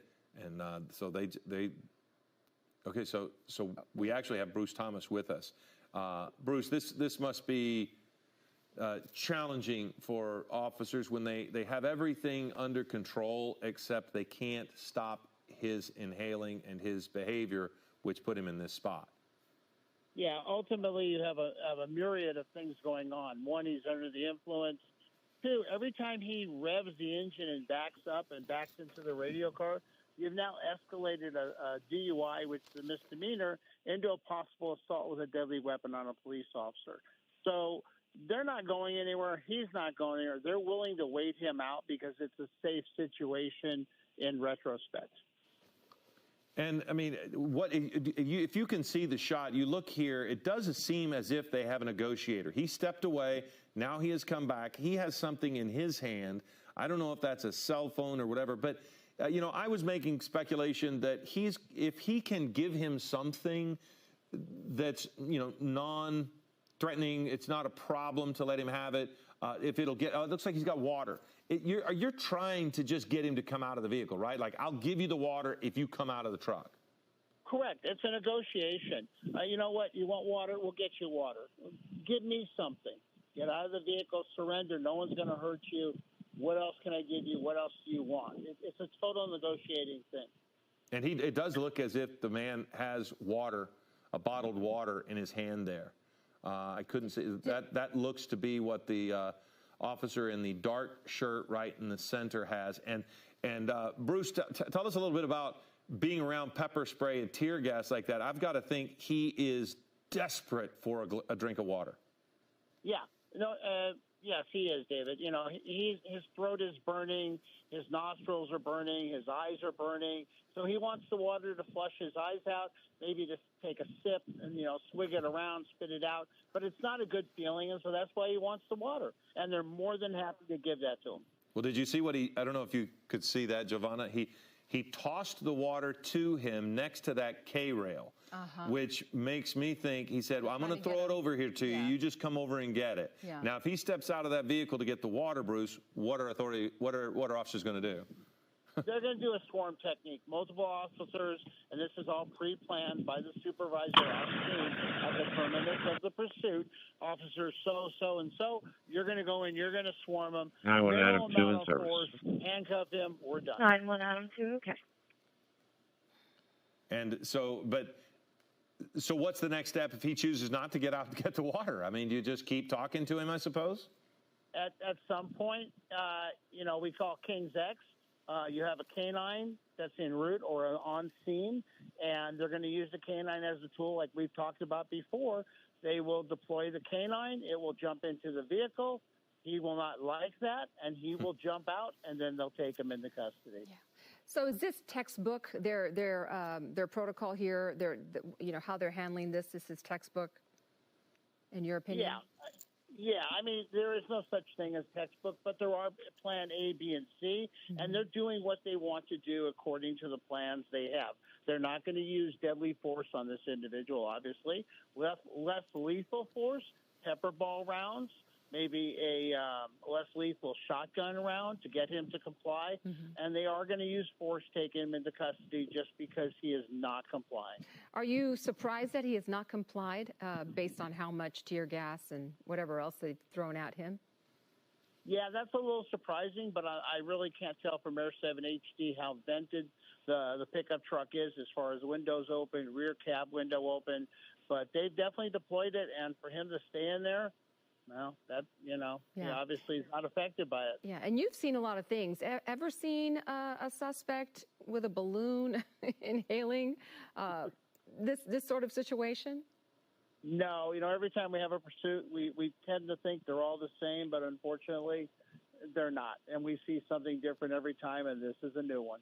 Well, Bruce, we know that you have to go. Want to say thank you for joining us real quickly to get your perspective and see what we can do. That's Bruce Thomas, our law enforcement expert, joining us now as we continue to monitor this pursuit and now standoff. So the officers, you did see a bottled water tossed over. As Bruce mentioned, if you're in a cab with all of that pepper spray, he is going to be parched. His throat's going to be burning. He's going to want something. And they brought him water. But it does appear as if the way they tossed it, maybe about 10 yards away from him, that they had hoped, yes, here's your water, and they tossed it so that he would get out of the vehicle and go get it. He has not, but he has continued to inhale, as you've seen, and it is an unusual. So I think the most unusual is the size of the canister. It's certainly not just your something simple. I mean, it is a large canister there, and he is not putting it in a balloon anymore, which is what he was doing during the chase. That was an unusual sight when we're watching him drive along, and he's got a balloon that he's holding on to, and he's inhaling while he's driving. But then once he stopped, he hasn't been using the balloon. He just periodically will take a breath straight out of the canister. That's right. And if you're just joining us, likely you tuned in to watch General Hospital. We are following breaking news in Compton, and that's why you're not seeing your show. We'll get you information on when you can see today's episode of General Hospital sometime shortly. But again, we're following breaking news in Compton. This is to the left of your screen. You're watching live pictures of the end of a pursuit that started a little over an hour ago, maybe an hour and 15 minutes ago. Again, in Compton, the driver in that white pickup truck wanted for reckless driving. Deputies following him through Compton, through city streets, and attempting 3 pit maneuvers and dropping 2 spike strips, all of which failed.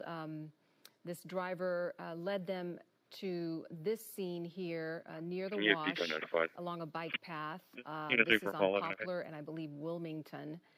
And this is what we've been looking at for the last good half hour or so. Yeah, and one of the things, you know, I keep saying that he drove reasonably, but you did see in that video there, especially with Air 7 HD and its speedometer, he was driving down some narrow residential streets at about 50 miles an hour. So clearly he was recklessly driving.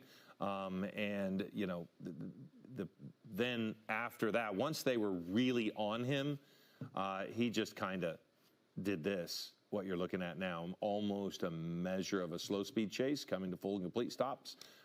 But yeah, they did pit him several times and they laid down spike strips. Oddly enough, the spike strip on the truck didn't seem to have much of effect. It's when he drove himself down into this corner that he was no longer able to go anywhere. And we do think that they put something when they threw one of the tear gas canisters into the cab. We think at some point they shoved something into the wheel well or near the axle there on the front that would keep him from going forward. Then he could only go backwards, which is what he's tried to do it a couple of times. And as Bruce Thomas mentioned, that's a felony. He's, you know, and when he drove his vehicle after being pitted and he drove straight into the vehicles, that too is a felony because it's attempted murder on a police officer or a law enforcement, a peace officer. Right. So yeah, he has tried any number of things and just refuses to give up. It does look like, what are the officers doing there in the house, in the front yard? Maybe they're clearing that home. Maybe they are trying to evacuate at this point. Maybe kids are coming home from school.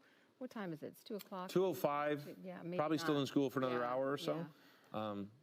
So we'll see. But yeah, you know what? I mean, it may be one of those deals where they just they need to know where he is. They could potentially approach from that side if they wanted to. That may be harder for them to.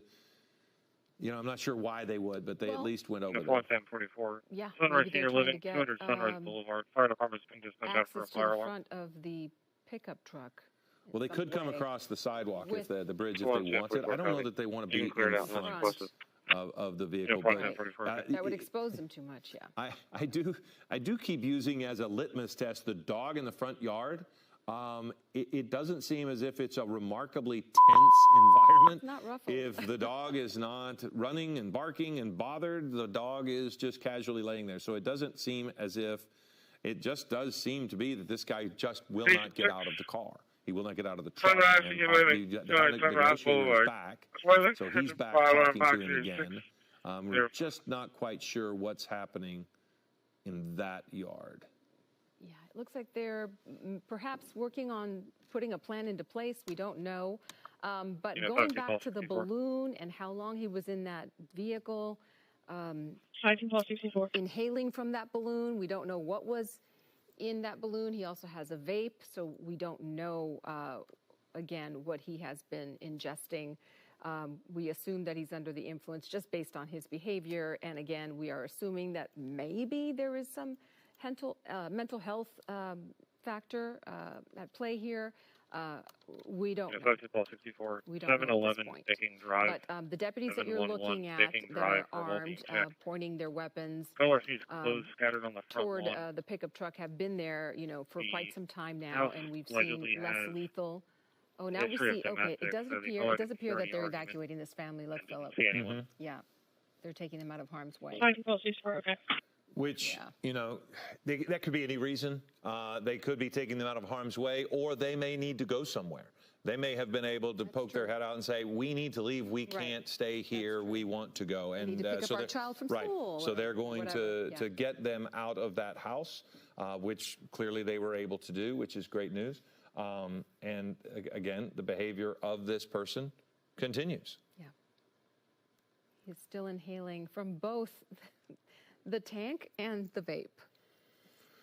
Well, and again, his throat is just likely raw with the pepper spray and everything. And I'm just amazed that he doesn't get the water. As much as I know, sitting here, as soon as he gets out of the cab of that vehicle and goes get the water, they are going to swarm him. I just am stunned that in his state of mind, probably just dehydrated at a high level, that he doesn't think in some way that he could get it. What's he drinking now? Did they get water to him that we? Nope, he does. Yeah, he does have something. He does have some water or something. Or he has something, but he doesn't have the. Oh, no. Okay, there you go. Throw it out.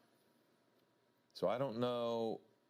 He didn't get the water bottle they tossed to him because he hasn't gotten out of the vehicle. So I don't know what that was, if there was any water in it. He might have just, who knows? But it does look as if, again, there's the negotiator there. He is still just clearly talking to him. There is a line of communication, but it's more of the same here for an hour now, as he just refuses to get out. And we all know how this is going to end. He'll eventually either be taken out with the canine, or he will step out and they'll swarm him. But this gives us a shot, kind of a different angle, as you look into the cab. I can't tell if that to the left is a bunch of different, what that is. Oh, I think that's the pepper spray on the windshield. It's not anything. I thought maybe that was something in the passenger seat, but I believe that's the pepper spray. And it gives us a chance to see that window on the side there, which look on the passenger side, it looks to be broken. Possibly, if I'm not mistaken. And that would also be how they were throwing things in, shooting things in. Yeah, looks like they just shot right through the glass, maybe. I don't know. Would it get through? I don't know. But I thought you were referring to on the ground, the spike strip there. That was the spike strip that finally... That's probably wrapped around, his axle. You know, when he drove over it. But no, the front windshield has marks that look as if it's pepperball residue. But the passenger side window looks as if it's been broken. And remember, we watched multiple times as sheriff's deputies walked up that sidewalk, approached the passenger side, and tossed things in there.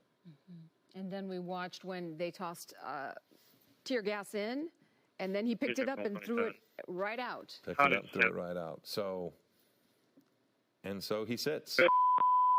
And we saw him wipe his eyes, so we know he's at some point affected by it. I'm just continue to be stunned that he has not shown much in the way of impact of all of that tear gas and pepper spray that's in the cab of that vehicle. It just is mind-boggling that he's able to just continue to sit through it. Yeah, he doesn't seem to be in distress right now. And that could be because he's under the influence of whatever he's been ingesting. Certainly that plays a role. We do know that down the bike path on the right of our screen, there used to be sheriff's deputies there. We saw them kind of back away, and they're not there now. And then the other side, too. You've got to think that significantly further down both directions of that bike path, there are officers that are keeping people from even approaching it. So my guess is that if you were to go down the bike path, you're going to see it blocked off because can you imagine somebody's using the bike path and they come upon this accidentally. So you're not getting anywhere near this if you happen to go in that neighborhood. Right, and even on the other side, if Air 7 can pull out again, I think I saw a patrol car down to the left on another street, closing off that street so people could not get through. Yeah, indeed. So at least they're blocking off people there as well. People from accessing that area as well. And that's the thing that can, if you're the suspect, I don't know if what you think that you're going to escape, or if you're just waiting, if your addiction is such that you don't care, that you want to continue to sit here like this. But there is no escape from this, and I can't imagine that escape is necessarily on his mind right now.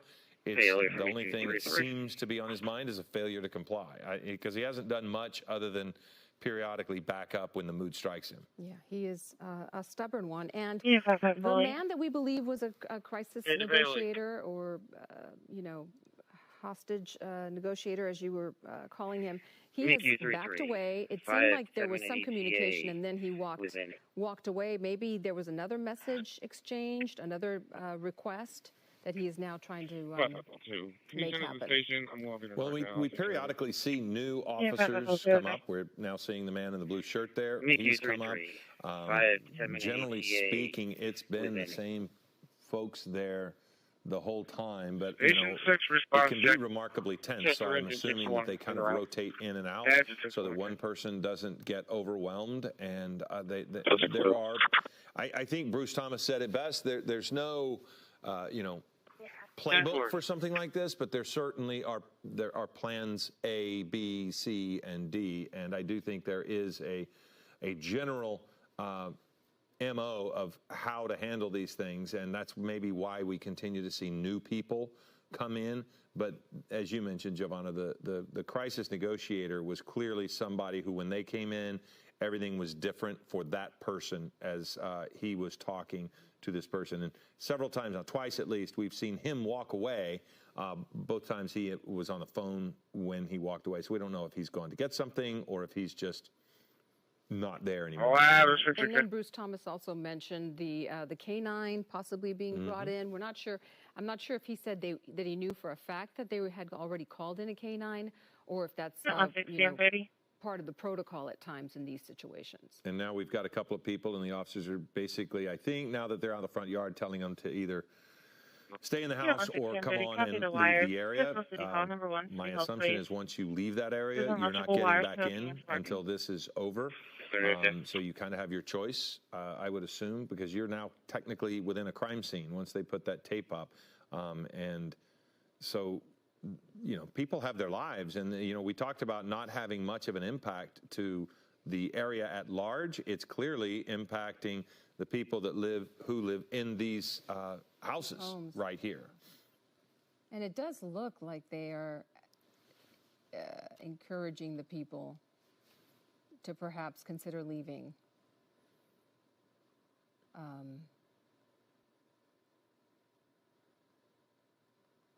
Or maybe they're asking about what's behind the home and if there's some access to the bike path.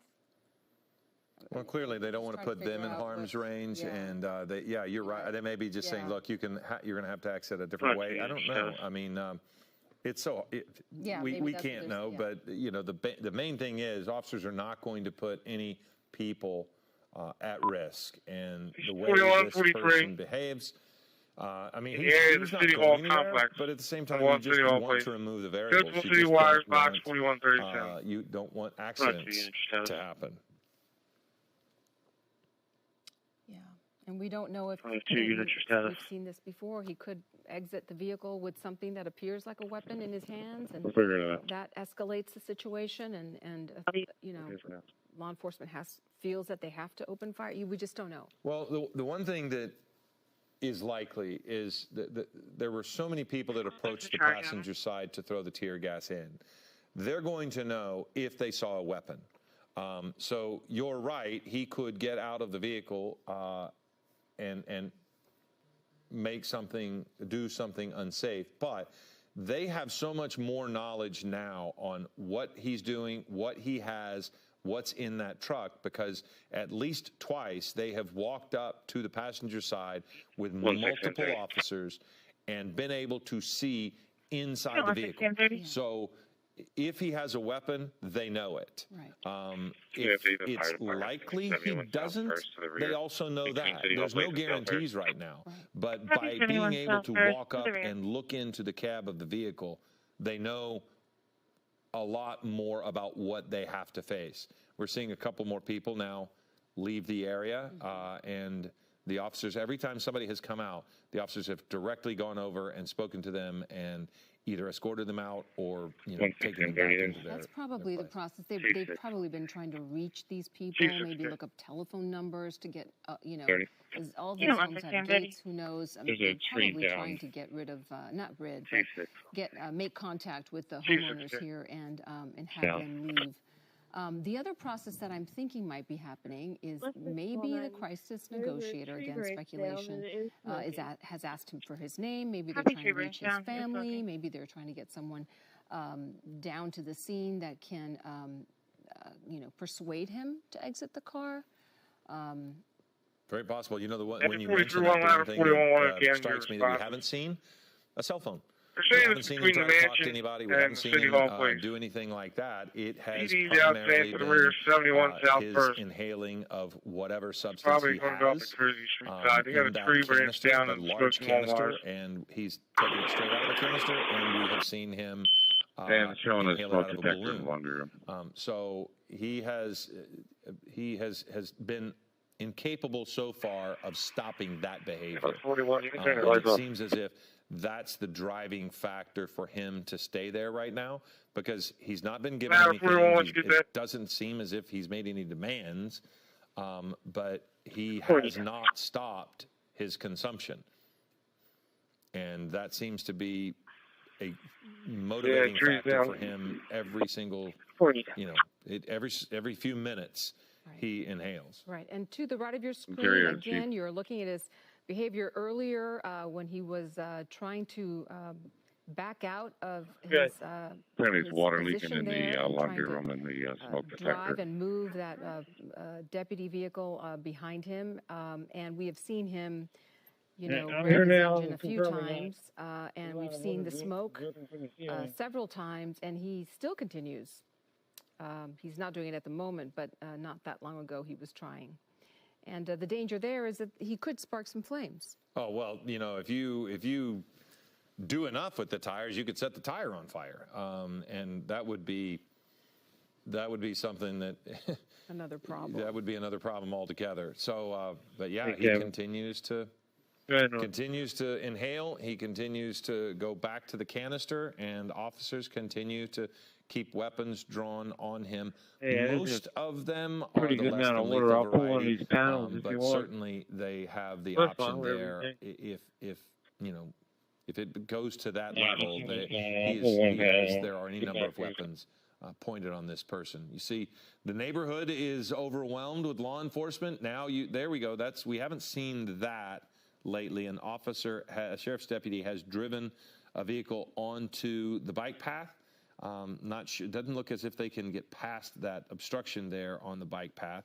Don't know if there's something in the other direction doing the same, but that vehicle right there, yeah. So there's nowhere to go in either direction on the bike path. And the thing is, nobody can get on the bike path. That, I think, is probably what we're looking at this particular point, is that officers don't want an innocent person to hop on a bike path as they would every afternoon, maybe at 2:20 in the afternoon, and start riding on that bike path. They don't want them just coming up on this guy who could potentially hurt them. Yeah.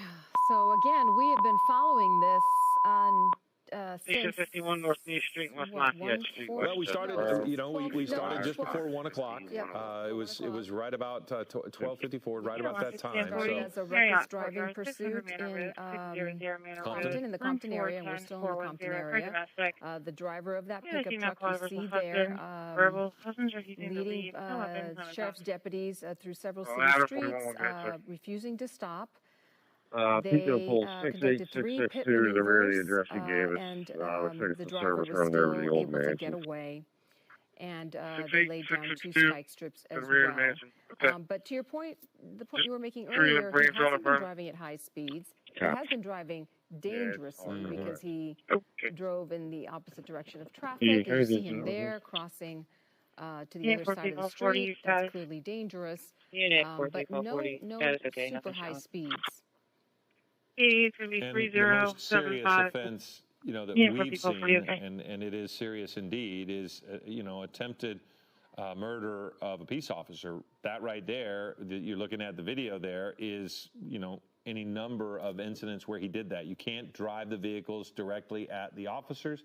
When he put it in reverse and backed into the officers, that too, Bruce Thomas said, qualifies as a potential felony, whereas before it was reckless driving.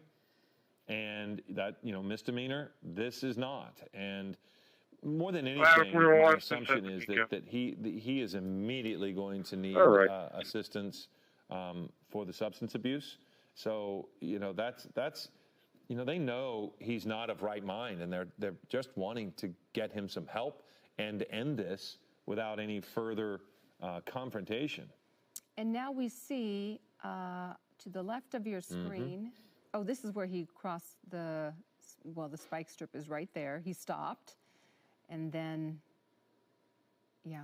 Our negotiator is back. It looks as if he's got something written down or a piece of paper or something in his hands. Not sure what it is, but yeah, you mentioned it continues to be the same behavior. He leaves and then comes back with something. One time there's a bottle of water, and this time we're not quite sure what he's brought back, but clearly they're trying everything to just convince this person to get out of the vehicle.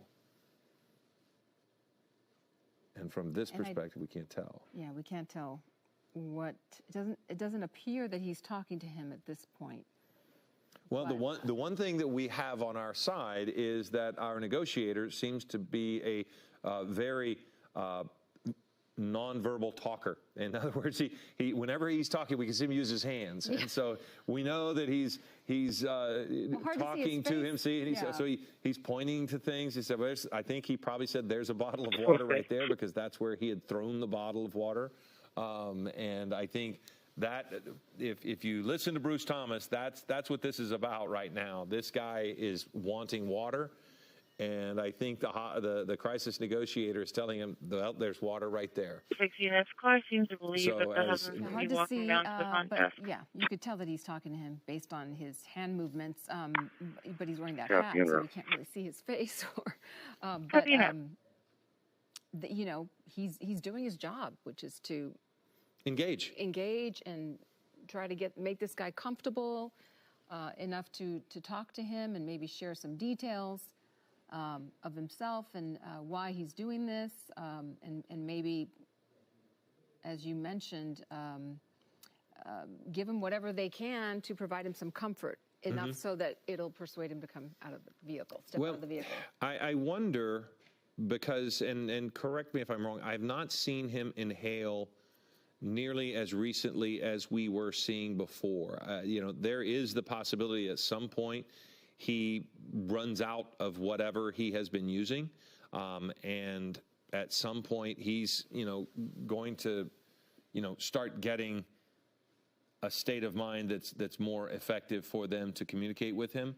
I do see a couple of officers there mustering up behind the negotiator, but other than the negotiator, pretty much everything has continued to be about the same. So I don't know if it looks as if that's a SWAT officer there behind. I don't know if that means that they are going to make use the canine unit. I haven't seen canine, but see how we've got two other officers coming forward. It looks to me like they're SWAT.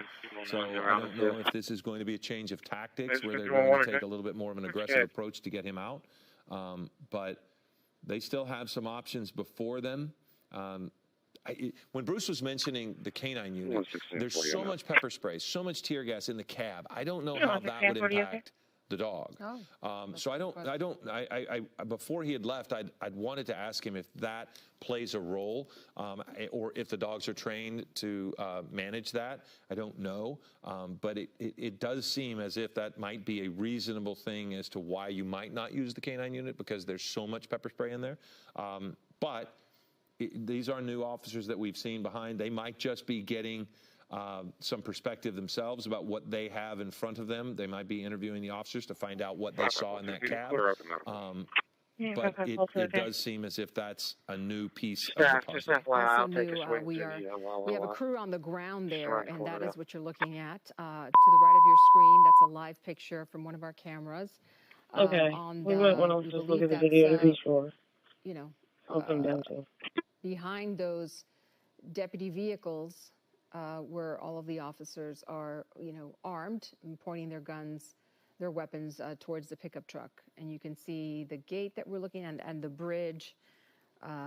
So, yeah, that looks to be his pickup truck in the front. Yeah, that crew on the ground is directly behind what you're looking at there. They are just up the street. We saw the yellow tape a moment ago, so Air 7 HD is able to get you a shot inside the crime scene, and our ground crew is just outside the crime scene tape. So, if we get a chance, they might be able to talk to some of those residents who are leaving. But we are going to be able to continue to let you know how this all resolves itself. Because it will. At some point, it is going to. And again, we mentioned General Hospital is going to air later. As we continue to follow this, Tamron Hall is going to be on at 1:06 a.m., so you're not going to miss your shows. But for this community in Compton, they are going to want to know how this is going to resolve itself and when it's going to resolve itself as we approach time for a lot of kids to be getting out of school and starting to go home. And there is a heavy law enforcement presence in this neighborhood. You can see all of the sheriff's cars, and that's just in this shot. They are across the wash. They are down the bike path. They are blocking streets up above that you can see there. So they are surrounding this area. So many people in this area are going to want to know what's happening. And this has been going on now for in excess. Well, it's almost 2 hours now since this person was initially tried to be pulled over for reckless driving. Yeah, they're taking every precaution to keep the community safe. And we're seeing some activity here on the other side of the wash, some people gathering here. I wonder, we're not sure if that's related, but... well, they don't want them approaching that bridge. Yep. You saw them getting the crime scene tape out, so they're probably pulling the crime scene tape again. Again, you're just trying to keep people from getting in that line of fire and at risk. See, the officer pulled it. They're not wanting them to walk next to the wash on that side because that puts them right next to the bridge. And if you think about it, they want to go across that bridge. That bridge is there because it's probably a heavily trafficked area to get back and forth across the wash, and they can't. And you can understand why sheriff's deputies don't want them to, because there are guns pointed right at the mouth of the bridge. And so you can't put people at risk due to this person's behavior. Right. And another thought that is that he may be a Compton resident. The pursuit, he stayed in Compton. He wasn't on any freeways. He seemed to be comfortable, with the streets, the lay of the land there. So he might be a resident, and we don't know if anybody who might know him or, watching this might be coming to the scene. And so it's maybe someone that knows him is trying to intervene. There seemed to be some conversations in that where we saw that the last grouping of people. We don't know. It's all speculation. But these are some of the things that we've seen in the past. I'm not sure why the officer is pulling back on that SUV, the second one there. That was the one that seemed to drive over the spike strip when they were pulling up to bump into the back of the first SUV there. So maybe he did. It's a flat tire. Yeah, so they have flattened the tire there. And I don't necessarily know what is needed to move other than maybe they're just wanting to move that vehicle out of the way. But they are repositioning it. And that vehicle, actually, what had happened was he had tried to push that SUV out of the way. And just as a precaution, they backed a second police car, sheriff's vehicle, up against the rear bumper. But when they did that, they actually ran over the spike strip that had been laying down to prevent the suspect from getting away, and they flattened their own tire because they couldn't pull it out of the way. We do want to mention, just again, we mentioned the housekeeping note just a moment ago, but because of this pursuit standoff coverage, Tamron Hall is at 1:06. General Hospital will re-air at 2:06 a.m. Clearly, you're not probably staying up that late if you're up at this hour, but you could set your DVR, but you will not miss the episodes. 1:06 for Tamron Hall, 2:06 for General Hospital. They will be aired in their entirety, because we've been staying with this so that we can make sure that this community of Compton knows what's going on at this particular standoff. And again, the video that you are watching to the right of your screen that's live. It's not video. It's live. It's from our camera on the scene there, and you see the sheriff's deputies congregating there. They're just on the left side of your screen. You can see where they are standing. That's the wider picture, and to the right is from the ground crew. So you can see that they're just trying to figure this out and trying to persuade this suspect to turn himself in. We know that we believe there is a crisis negotiator there. In the live picture on the left, you can see that he is again gesturing his hands, trying to communicate or communicating with that driver. Again, just trying to put an end, a stop to this before it escalates into something worse. But it does look like authorities are taking their time with this. There is no rush. They have evacuated, we think. We've seen residents leave, be escorted out of their homes. So we think that was an evacuation, an intentional evacuation. And we've seen that they've closed off streets in the community on the other side of the wash. And there is law enforcement on either side of that bike path. So they're doing everything they can to sort of establish a perimeter and keep the community here safe. But in the meantime, this suspect is being very stubborn. He is not giving in. Well, they tried to throw water at him, and he was not falling for that either. He won't leave the vehicle.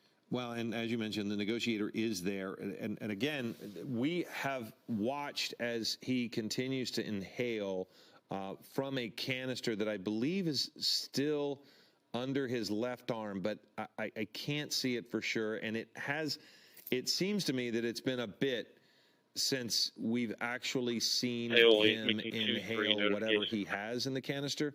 I think there for a time he was continually going back to it. He does have the vape right still. Now, yeah. He is still vaping, but periodically we would see him with the blue canister, and it is not a small canister. It is a larger one, but I just can't tell if that's what he's doing now. Coming to you with a we don't have quite the tight shot we had a moment ago. Unknown to the rectal bleeding. It's just one of those deals where if they can separate him vitals are stable from his intake, from whatever is causing, whatever is putting him under the influence.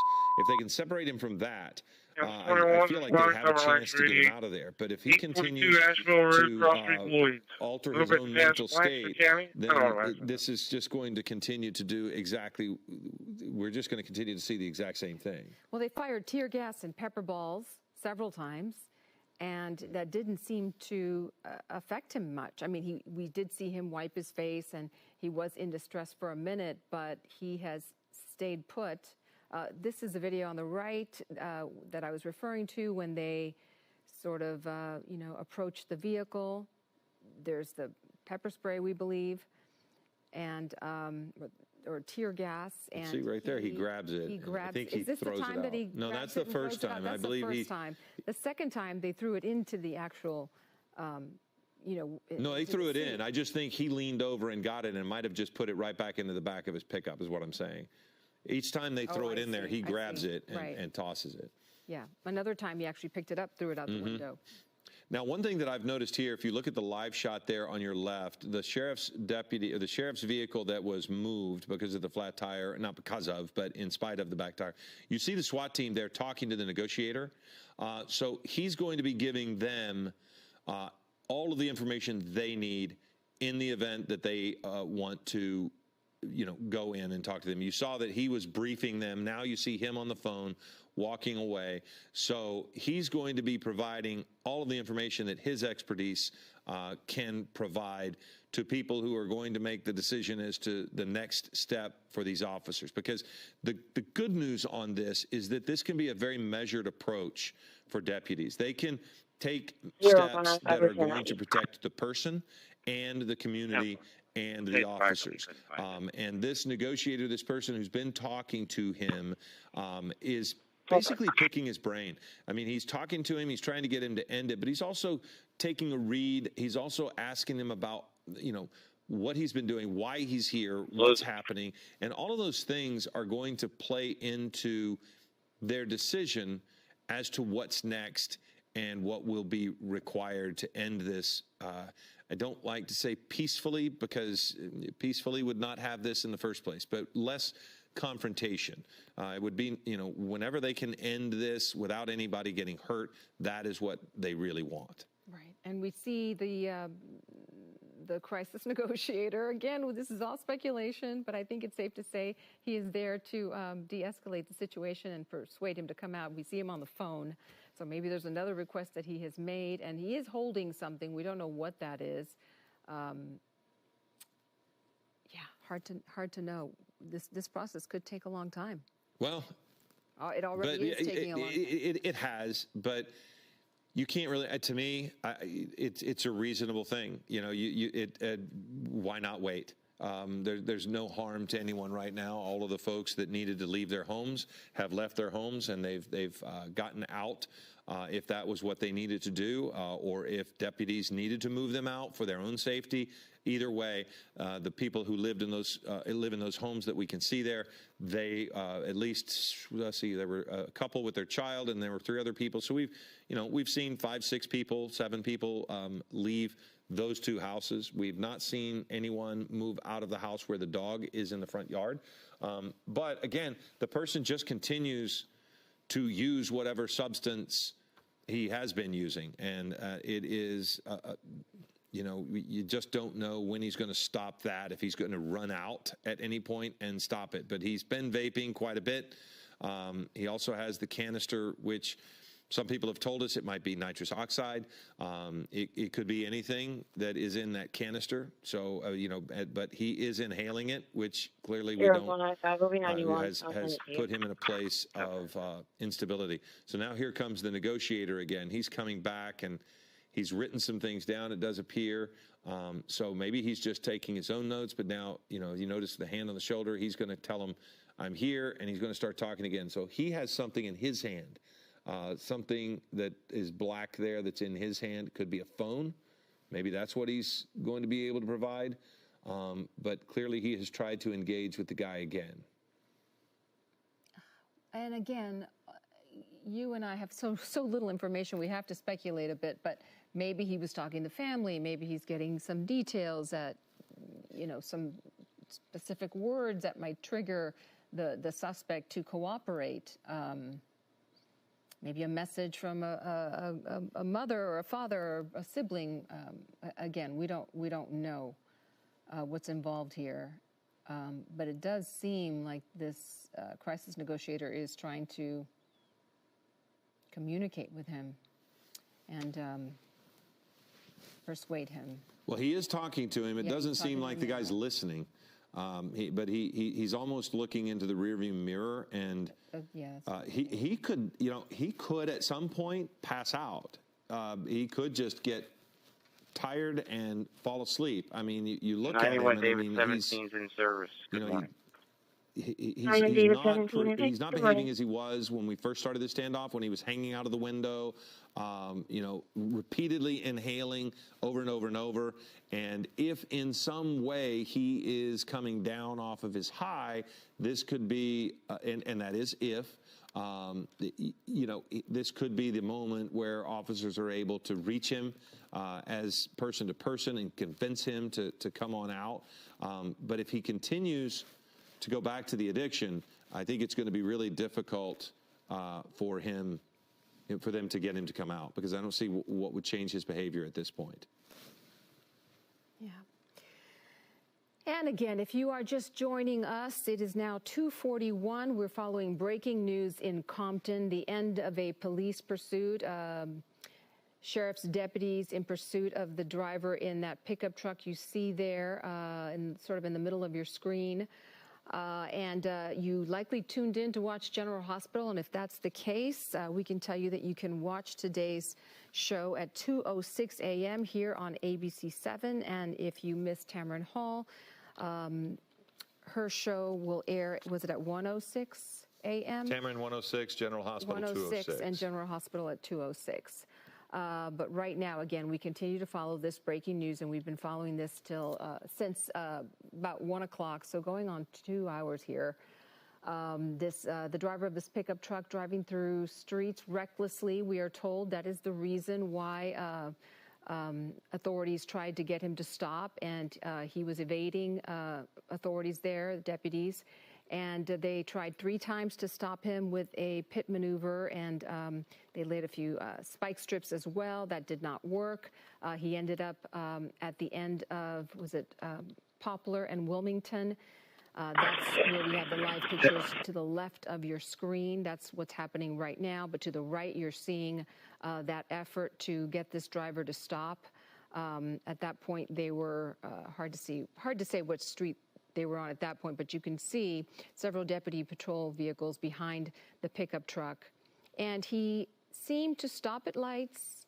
You know, he seemed to obey most of the traffic laws and wasn't speeding too terribly fast. But he certainly was not listening to officers and would not stop. And they did have to, engage 3 times with a pit maneuver, and he kept going. And we do have some video of one incident of that pit maneuver where he just weaved through several cars, several deputies to get out, and actually drove through a divider or over a divider to get away from them. So that is what we've been following. But for the last good 35, 40 minutes, he has been here at the end of this street where there is a wash. And there's been very little activity, although authorities have been firing tear gas and pepper balls and trying to communicate with him. Authorities have also evacuated some residents from this street. And here we are. With no real change in behavior. So we appreciate everybody bearing with us here. Again, we have the ground shot, we have Air 7 HD, and we have reporters in the neighborhood trying to get the latest on this. We're now approaching 3 o'clock here before too long, and it's about we're coming up on 2:45, and we just don't know how this is going to end. I don't see this ending quickly in the sense that the person hasn't changed their behavior at all. He's just sitting there, and the officer, it does seem as if the SWAT team officers are there in the event they might be needed. But right now, you still see the person trying to engage and talk to him.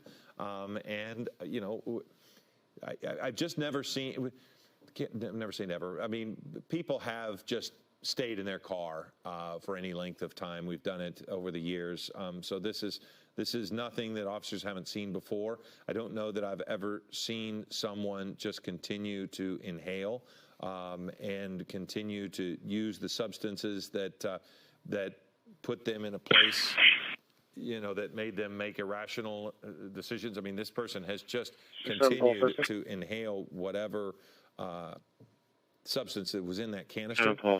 Maybe nitrous oxide, maybe helium. Who knows what he would use? I don't know.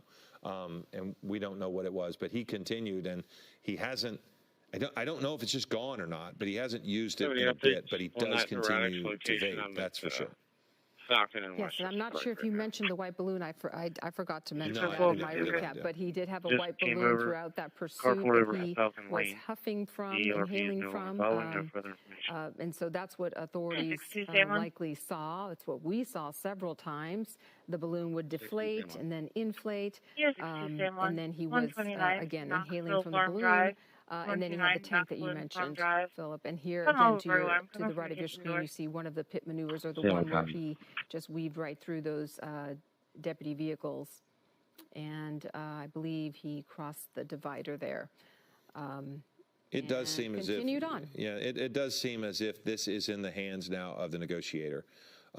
You see, they have all of the tools they need there to do whatever they need to do. But it does seem to me as if they are just willing to let the negotiator do what he needs to do. Not sure where Air 7, Pennsylvania, Lincoln, what Air Tom, 7 is looking at, but I 5481 think is the sheriff's LLC, helicopter possibly. 5481. And so we know they have been above the scene for quite some time as well.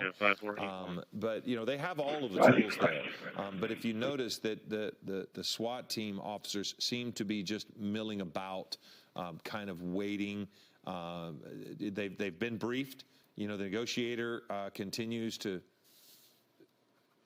talk to them. I'm trying to, as I look at Air 7, if we could maybe go to the negotiator, okay, or look in tight on that guy. The negotiator has stepped away again. If you see him off to the side, so he has stepped away, and it looks as if we've got new people. There's the shot there from the ground. And they're going to be communicating with superiors to find out what you would like to do. He's going to tell them everything that he gathers by talking to the person. And then, you know, they will decide if more force is necessary to end this. Are they ready to end it, or do we want to keep going and keep letting it play out? But they're going to explore all options, and we might just be here watching and waiting with you guys as they do it. And that is a better alternative, isn't it? It is better that they take their time and that they are methodical and that they, you know, try everything to persuade him to surrender without any confrontation, without any violence, without anyone being hurt. 67 Pulse 50. It's going to be Lincoln, Tom, 5421. Upset at all or in any kind of distress, despite the tear gas and the pepper balls.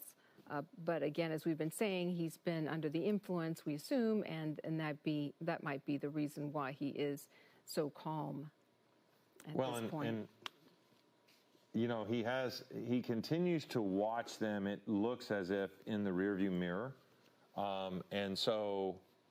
He is just kind of waiting on them. I'm not sure if he has asked for something, but you know, it also might be a tactic on their part to just not engage anymore and just let him sit there and see what he's going to do. Because again, as you mentioned, time is on the side of the officers. They're not needing to rush the vehicle because he's not doing anything. At some point, you're going to want to let people start going back home, so they're going to have to either use a canine or approach him as they have done in the past and just take him out of there by force. But also, if he stops using the substances that he was using, but right now he's inhaling. He's still ingesting something. For sure, but we don't. What I'm saying is, I'm talking about the canister. Yes. That massive canister that he was using, and I don't know if is that what he's got in his hand there. It's hard to tell. I can't really tell, but at some point, if he stops doing anything other than maybe vaping nicotine, he will begin to sober up, and he will probably walk out. So there's the possibility that might be. Let's just disengage. He'll stop eventually and come out. I mean, who knows? We don't know what their tactics are. They're not talking to us, but they're talking to each other. And there's certainly, that even looks like a different negotiator now. There's one with a hat, and this one does not have a hat. So it does seem as if, they're both there. The guy in the hat's behind, and it looks as if another guy, so they may be both talking to him now, because they're both wearing the different kind of shirt. You know, the black polo. Mm-hmm. But it doesn't look as if this is the negotiator. Walk in on the, if you look there to the right, that is the initial person who was talking to him, and he has walked away for a bit. Well, actually, nope, you're right. Yeah. I'm sorry. You're right. See both of them standing side by side. But I want to get to Bruce Thomas. He's joining us once again. Bruce, I'm not sure if you have watched what's transpired here, which hasn't been much, really. We're still sort of in the same place since the last time we spoke to you. But any other thoughts or insight on this? What we've seen now is we've seen the Special Enforcement Bureau, the SWAT guys, have now responded. The big helicopter you saw was Air 5, which probably brought some additional assets into the situation. And SWAT is going to take over the operations. At this point, it is a wait and see, but at some point, this is going to have to change. Do you tell in negotiate? Is the negotiator? Will he tell him? you have a couple options here, or will they just come and surprise him and use measures that don't let him know what's coming? Yeah, you don't want to allude to anything you're going to do, such as a use of force. However, they are going to tell him, look, you are going to ultimately end up going to jail. Why don't we just end this whole thing? We got you water. We got you things you wanted. Got you a phone maybe to call relatives. Let's end this. Let's all go home. I will say, Bruce, I haven't seen them actually give him anything like that. So, I mean... yeah, I think it was when I think David was talking about earlier, they tossed water to him, I think, or something. Yes. Yeah, we saw them toss water, but I've not seen him... I think Bruce was saying just in general, sometimes they'll give a phone. We haven't seen any evidence of that, but maybe we missed it. Hard to know. But also, I was thinking, is it likely that they're trying to reach his family, and maybe get their help to de-escalate this? Yeah, that's entirely possible. You run the license plate, send somebody to the house, maybe hopefully that is a good address that they can talk to. Somebody there and say, hey, look why don't you come with us? Let's take you to the scene of this situation, and maybe you can talk to them. They're going to use every tool in their bag.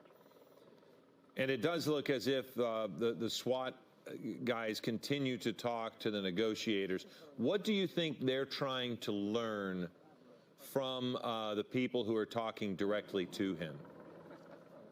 Well, one of the things that they want to get is this person's state of mind. And everybody says, oh, that's kind of a dumb question. No, is he rational? Is he irrational? We know he's intoxicated, he's been using drugs. So at this point, if you feel you've gone as far as you can go, meaning the crisis negotiator, the CNT team, then at that point the SWAT guys will say, okay, we've gone as far as we can. Now we will put our plan into play. Well, Bruce, I don't know if you can see the camera shot, but they have changed some tactics that I would like to know what you think. Every officer has pulled back except for now. It does seem the SWAT guys are moving closer. Even they moved forward, and they're all of the regular, I want to call them regular deputies, short of knowing what I should call them appropriately, they've pulled back. There's no one around the vehicle anymore, and it does appear as if SWAT is, in your words, taking control here. Is that what I'm seeing when I see everybody stepping back from the vehicle? Yeah, what they are formulating, ideally when they move the other patrol car back, they want to bring the Bearcat in to lock the suspect's vehicle in, but in this case they can't because, as we've seen before, the suspect puts the pickup truck in reverse, smokes the tires, and backs into that patrol car. So they don't want to give him that out. But, yes, the SWAT guys have replaced all the regular patrol deputies on the scene, and at this point it's a SWAT operation. And what would they do next, do you think? Well, the SWAT guys come with various tools. The less lethal, the pepper balls, the tear gas rounds that they've had before, maybe even asking to deploy the robot, to deploy Andros, like we saw in the LAPD operation earlier, where they want to try to get up to the vehicle and put a flashbang in, maybe something to that extent so that the suspect just jumps out of that vehicle. They can do a swarm technique and take him into custody. We saw deputies escort some residents, but they have been using the property quite a bit going through there. Is it likely that they're strategizing to have some sort of activity come? Maybe I'm speculating, I don't know, but maybe have access to the vehicle from that property? Maybe have some other, I don't know. Some other. Yeah, Giovanna, that's a great question, a great thought. Ideally, when you have an operation like this, even though we believe the suspect is not armed, you want to take the normal citizenry, the normal residents, take them out of the problem, so they've asked them to leave voluntarily. And like you said, use the property as a vantage point, maybe to see inside the vehicle, to gain a fire position if possible. So that, those are all things that are transpiring. Okay. Why would you not, since you have such access to this guy, we've seen them approach him through the passenger side multiple times, why would you not use a flashbang? It seems as if with all of the pepper spray, and here we come with the cat that you were talking about. But why would you not just toss one of those stun grenades in there? Would it potentially cause him more harm than necessary? At the car's backyard, as well as the neighbor's yard. Because of the close quarters? Yeah, great thought. You're inducing an explosive basically into a very small cabin of a vehicle. And that can cause the cabin to catch fire, which becomes another problem for the officers. And also you can injure the suspect. And ultimately, and I know this is counterintuitive when I say it, but we're not here to hurt the suspect. We want to end this in a peaceful manner with the minimal amount of force being used. And Giovanna is going to step out, and Colleen Sullivan is going to join us as we are approaching Eyewitness News at 3 o'clock. I'm Philip Palmer, and we are watching Breaking News. We're talking with Bruce Thomas right now as the sheriff's deputies bring in the SWAT. Is this with this situation, he's not really impacting the community at large. He's not hurt himself yet. And as you mentioned, you don't want to cause any harm. How long can you wait on something like this? And what would be the impetus to say, okay, enough is enough, as we see deputies approach right now? Well, I think we've been on this for almost 2 hours now. And the fact that you've just said it's not impacting the public per se, it's not in the main street, but you are seeing the deputies approach. And I fully believe that there is going to be a resolution on this, that they're going to have to go in, open up the door, drag this guy out, and take him into custody. At this point, I think they've waited long enough. Well, we see the SWAT officers approach so that they could take something out of that sheriff's vehicle, and then now they are retreating again. So it is interesting. He turns around and watches. But what also is interesting is that he's monitoring them by looking in his rearview mirror that is there on the side of the driver's side. When they come from that other side, it's a lot harder for him to see what they're doing, because you can just see he's looking in that rearview mirror, and then when they start coming from the other side, it's not he can't look everywhere at the same time. So it is interesting how they approach in different manners, never in the same way. And they do have the negotiator, when he's talking, he's always over there to our screen right. Yeah, Philip, what I thought they were going to do was get a driver into that sheriff's patrol car and swap it out with the Bearcat, which gives them a tactical advantage to look down into the vehicle, a fire position sort of. But they may not be able to do that, but I thought that was what they were going to do. Well, they you know what, Bruce? I mean, they still could, because I'm not quite sure from our on the ground shot where the Bearcat was. But they still have the possibility of moving the disabled sheriff's vehicle, which we've seen, the one that is perpendicular to the scene. That one's got a flat tire. They ran over the spike strip with the second vehicle we see there. So they could be moving it out. It does look as if, Bruce, they positioned that so that there's a better protection to the officers as they're mustering there, and they can approach a little more safely in that circumstance. But I mean, they would have to move. You couldn't use the Bearcat with that vehicle still there, right? I mean, you can't see. There it is. Okay, there we see the Bearcat, but they can't get it until they move that other vehicle out of the way. As a supervisor, I'd be like, okay, it's got a flat tire. You know what? Let's just move it. Let's move it. Let's get the Bearcat in position. Let's put our plans into play here. Yeah. Hi, Bruce Thomas. Colleen Sullivan join you. As always, thank you for giving us your insight in on this one, because we've been watching this for quite some time, where that driver really does not look like he is in any rush to get out of that pickup truck. But again, Philip said something a while back, about 45 minutes ago, and he said, you had touched on it earlier, that they, police use their canines as another tool of getting suspects to surrender. But because of all the pepper spray and tear gas and possibly whatever this person is also consuming, would a canine not be really an option because it might be too dangerous? Great point. I won't use the word dangerous. I'll say more of a hindrance to the dog, as a distraction with the pepper ball and the tear gas in that vehicle. that may not be a viable option at this point. However, as the vehicle vents itself with the windows open, that now comes back into play. And as we've talked about before, canines are another tool. Yes, it looks pretty bad when a canine goes into a situation like that, and unfortunately may bite the suspect. But ultimately, it's a pain compliance type of bite.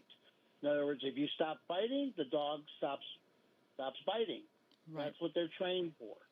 Yeah. And here comes the Bearcat. Yeah, you can see a lot So of activity. now he's approaching, and we'll see what happens with the somewhat disabled vehicle. They were able to move it, but it does have a flat tire there on the front, we think, because it did look as if he drove over the spike strip, and that it doesn't immediately cause a problem, but it will cause it to go flat, and it did look like it was going flat. So now they have further resources in place. And Bruce, I liked what you said, the vantage point of being able to look down on the vehicle.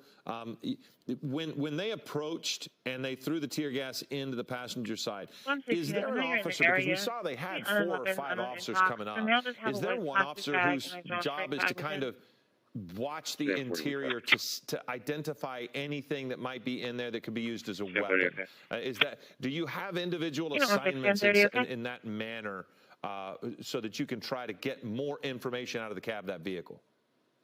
Yes, great point. As a supervisor, I'm on scene. I am orchestrating what is going on. I am telling Deputy Smith, you're going to deploy the tear gas.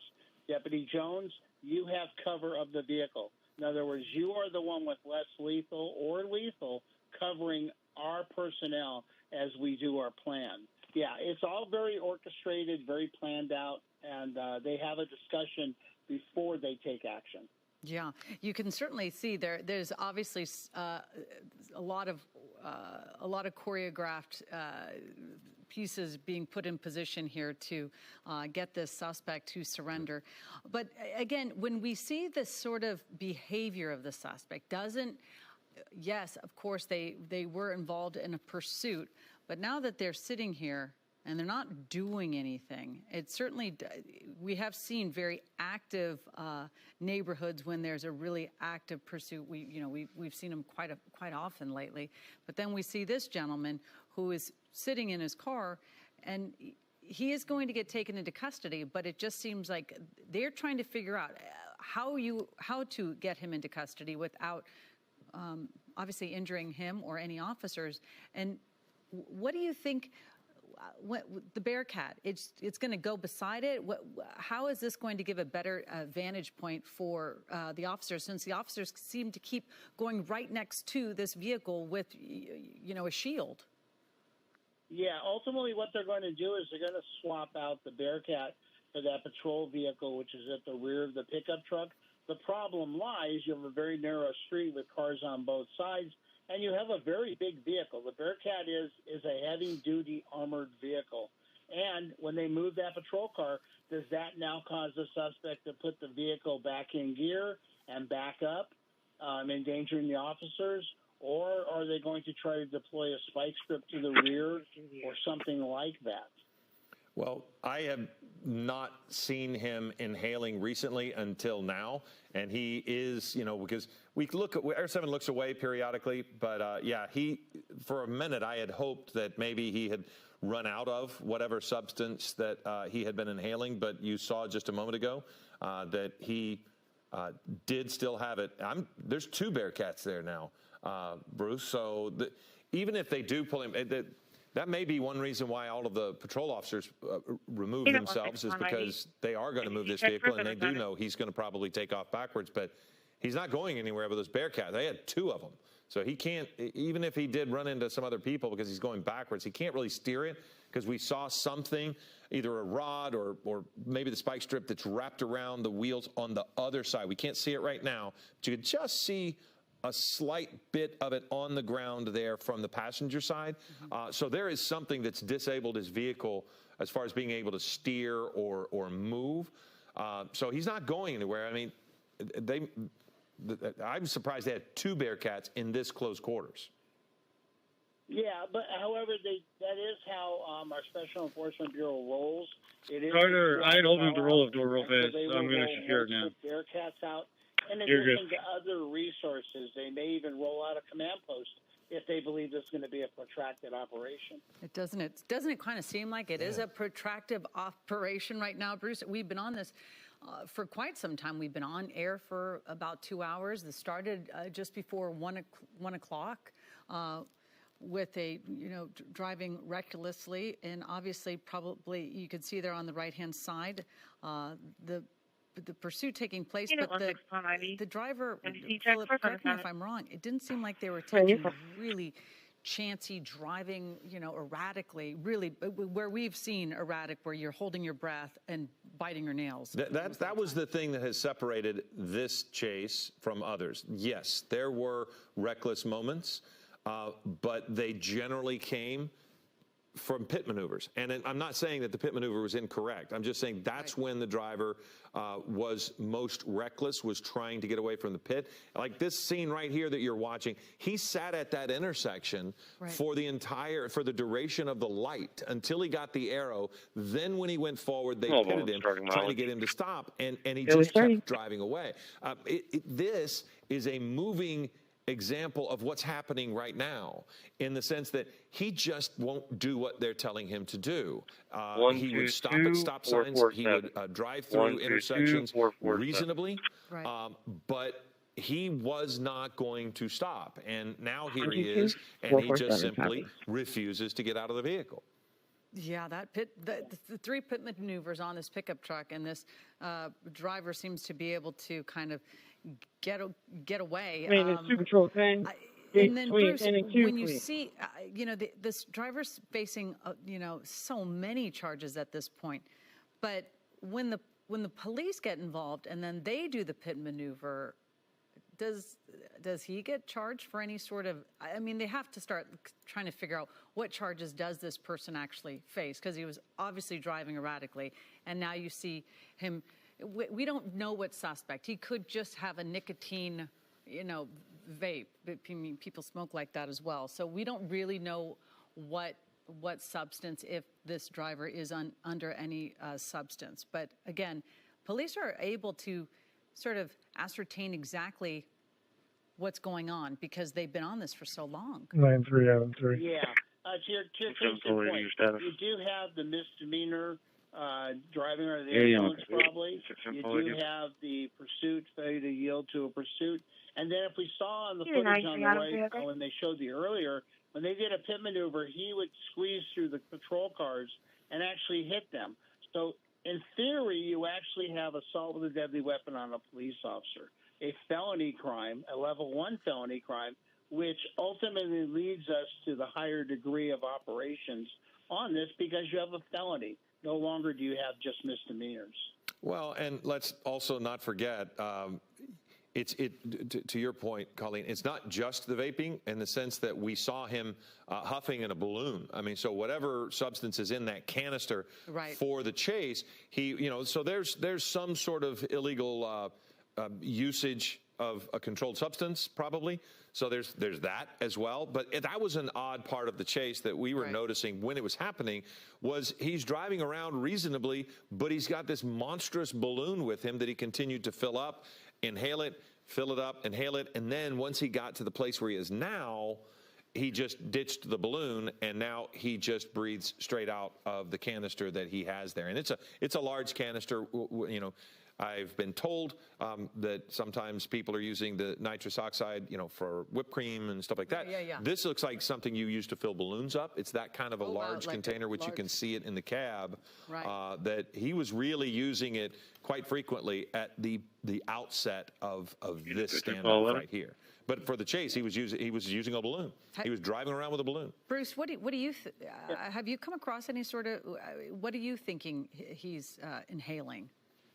I would go along with that. I was going to ask, and then I'll get back to your point. If Air 7 HD possibly can use that one little lens to see what he is exactly doing inside that cab, we're not going to give away any secrets. We have a different helicopter apparently, Bruce, so we can't quite zoom in like we normally do. But you saw the canister just there again. You see that large canister that he breathed out of, and then put it down. Yeah, I'm going to go with what Colleen said, I believe. The nitrous oxide, or you might have said that, Philip. That's what he's doing, and he is ultimately high on that, and that's not going to change. And, you know, that just compounds the problem because he is not in the right state of mind. Well, and it's not changing because he continues to use. It would be one thing if it was an empty canister now, and he would just be sitting there and eventually begin to sober up, in a manner of speaking. Yes, I mean, at some point you do sober up, but if not, if he continues to huff, I mean, if he just continues to use it over and over, nothing changes. And here comes the Bearcat. Yeah, now it'll be interesting to see how you know, you have these cars that are parked. This is obviously a narrow street, and then you can see the barrier. So Major units, no cars weapon can't seen. obviously White go female over 30s, and 50 crash cent, brown into hair. the wash. Hair's in a block. So these are Maroon tight blouse, quarters black right and white, here, leopard Bruce. print pants. Yeah, and what they're trying to do is they're trying to get that Bearcat to replace that patrol vehicle. And like we just talked about, it's a very tight street with cars on both sides. It's going to be tricky, but that's what they want to do, and so they're going to do that. How much is this shielding them from whatever he's watching? Because, you know, if the difference between that Bearcat and that SUV is remarkable, and he's not going to be able to see as much. He hasn't been able to move for over an hour, but by putting that Bearcat there, he's not going to be able to see them either. Is that part of what they want to do, or is that just a product of what they're doing? Yes, definitely. You're 100% right. You know, if he can look back and see what's going on, maybe he comes up with some other mindset. But the fact that the officers are shielded from his view and they're formulating their plan, bringing whatever tools to bear, he can't see that now. So ultimately, that does work out for the deputy's favor. But also, as we talked about, having that turret, that position of fire, we'll call it, where they can look down and maybe inject more less lethal rounds, maybe from a shotgun, more pepper ball rounds, and ultimately maybe more tear gas. Yeah. I think the amazing thing about what you just said about using more is how much they used already. Right. I mean, they fired dozens of pepper ball rounds into the cab of that vehicle. And that is a closed space. You can see the residue on the dash. All of that white there is from the rounds of pepper spray they used. They also tossed the tear gas canisters in there. Now, I believe he kept grabbing them and tossing them out. We saw him throw one out. I think he might have dumped one into the back of the pickup truck. But still, Bruce, that pepper spray, one of those is horrible. And that much, I just don't understand how he can sit. I do think they might have just given up thinking that that's not going to work. And maybe they haven't used that much more, but they've used a lot. Okay. Yeah, the pepper ball rounds that we're talking about, it's a regular paintball round, and it has the oil capsicum resin, or the OC spray, that use pepper spray in essence, and talcum powder, and that's used to kind of create a fog curtain so that the OC spray takes effect. But for him to just sit in there and take that, I can tell you, even just deploying it and being near it, just wipes you out. So I am just blown away by the suspect's ability to take those rounds. Yeah, and you know, we were talking about it earlier. It seemed like we had a negotiator on the scene trying to get the suspect to surrender. You see him, Philip, doing whatever you were just talking about, and you can see the canister right there. I was trying to read about the effects of this sort of drug, and it says it's a very quick high. But of course, I don't, you know, and you can purchase nitrous oxide. Well, let's ask Bruce. I mean, if you're talking about a substance that's just getting you a quick high, does this is I would think that if it's a lingering effect, that's going to be because it sticks around for a long time. If it's just a quick high, I mean, how does that change things? Well, you know, we talked about, you know, the nitrous oxide. Yeah, it's available to purchase. You can also, you know, as you were talking about huffing, from the spray cans. Right. That was very, very big, in the 70s and 80s. So, yeah, the high lasts for a while. It's like you're buzzed. You're under the influence, and that can last for a couple of hours. Wow. Yeah, it just says that that users will huff or sniff it, and it's a fast high. So I don't know what type of what kind of behavior somebody would sort of exhibit if they are using something like this. We did see the person looking like they had a vaping pen, but of course we don't know what was inside that, if it was just nicotine or if it was marijuana. We don't know. And again, that's what law enforcement is trying to figure out. But again, we were also talking, Bruce, we don't see this suspect on the phone. So I know that we're seeing the negotiator on the phone quite often, but I don't believe that negotiator's talking to this person on the phone. Yeah, the negotiator may be talking back to his office, trying to say, hey, we need a patrol car to go to this address that the vehicle is registered to. Make contact with the people there, hopefully family members. Maybe they can give us a little more insight into this individual's mindset. And ultimately, they may even ask them to go with them to the scene to talk to this suspect. I mean, I think the officers know, and I hate to make assumptions, but this guy is not armed with a deadly weapon. It does, because we talked about that. They've been able to walk up and look into the cab. There's not, you can't ever make with 100% certainty some sort of speculation like that, but you've got a pretty good idea. Plus, I would assume his behavior is such, but they're not talking to him anymore. The negotiators that we've seen are back there talking to the SWAT officers who are behind the Bearcat. So, do you disengage at some point, Bruce? I mean, is there a step where you go, okay, enough, we're not going to talk to him for a little while and let him sit over there and think? I mean, is that a tactic? It can be. The crisis negotiator or the CNT team member has made the decision that, you know what, I'm not getting anywhere with him. He's irrational. He's yelling at me, whatever. He's not doing the things I would ask him to do. So I'm going to give him some time and distance to think about things. Maybe I will reengage, or maybe the CNT deputy has told SWAT, you know what, I can't go any further with this. Ultimately, it's now your handle. Yeah, and then when you bring out the Special Enforcement Bureau, what is, how that sort of triggers a whole new set of rules and it sort of elevates the situation. What is it that they're seeing that with this person that they would need to bring out the Special Enforcement Bureau? Well, what you have is what we call a 927B, or a barricaded suspect. You have a suspect which could be in a house, it could be in a shed, it could be in a vehicle. They do not want to comply. They are not getting out of the vehicle. And so ultimately now it becomes a barricade, and that's SWAT's specialty. That's what they train for, ultimately the high arrest situations, search warrants, this type of situation. And so they're there now to take over the problem, as we'll call that, and bring it to a resolution. Yeah.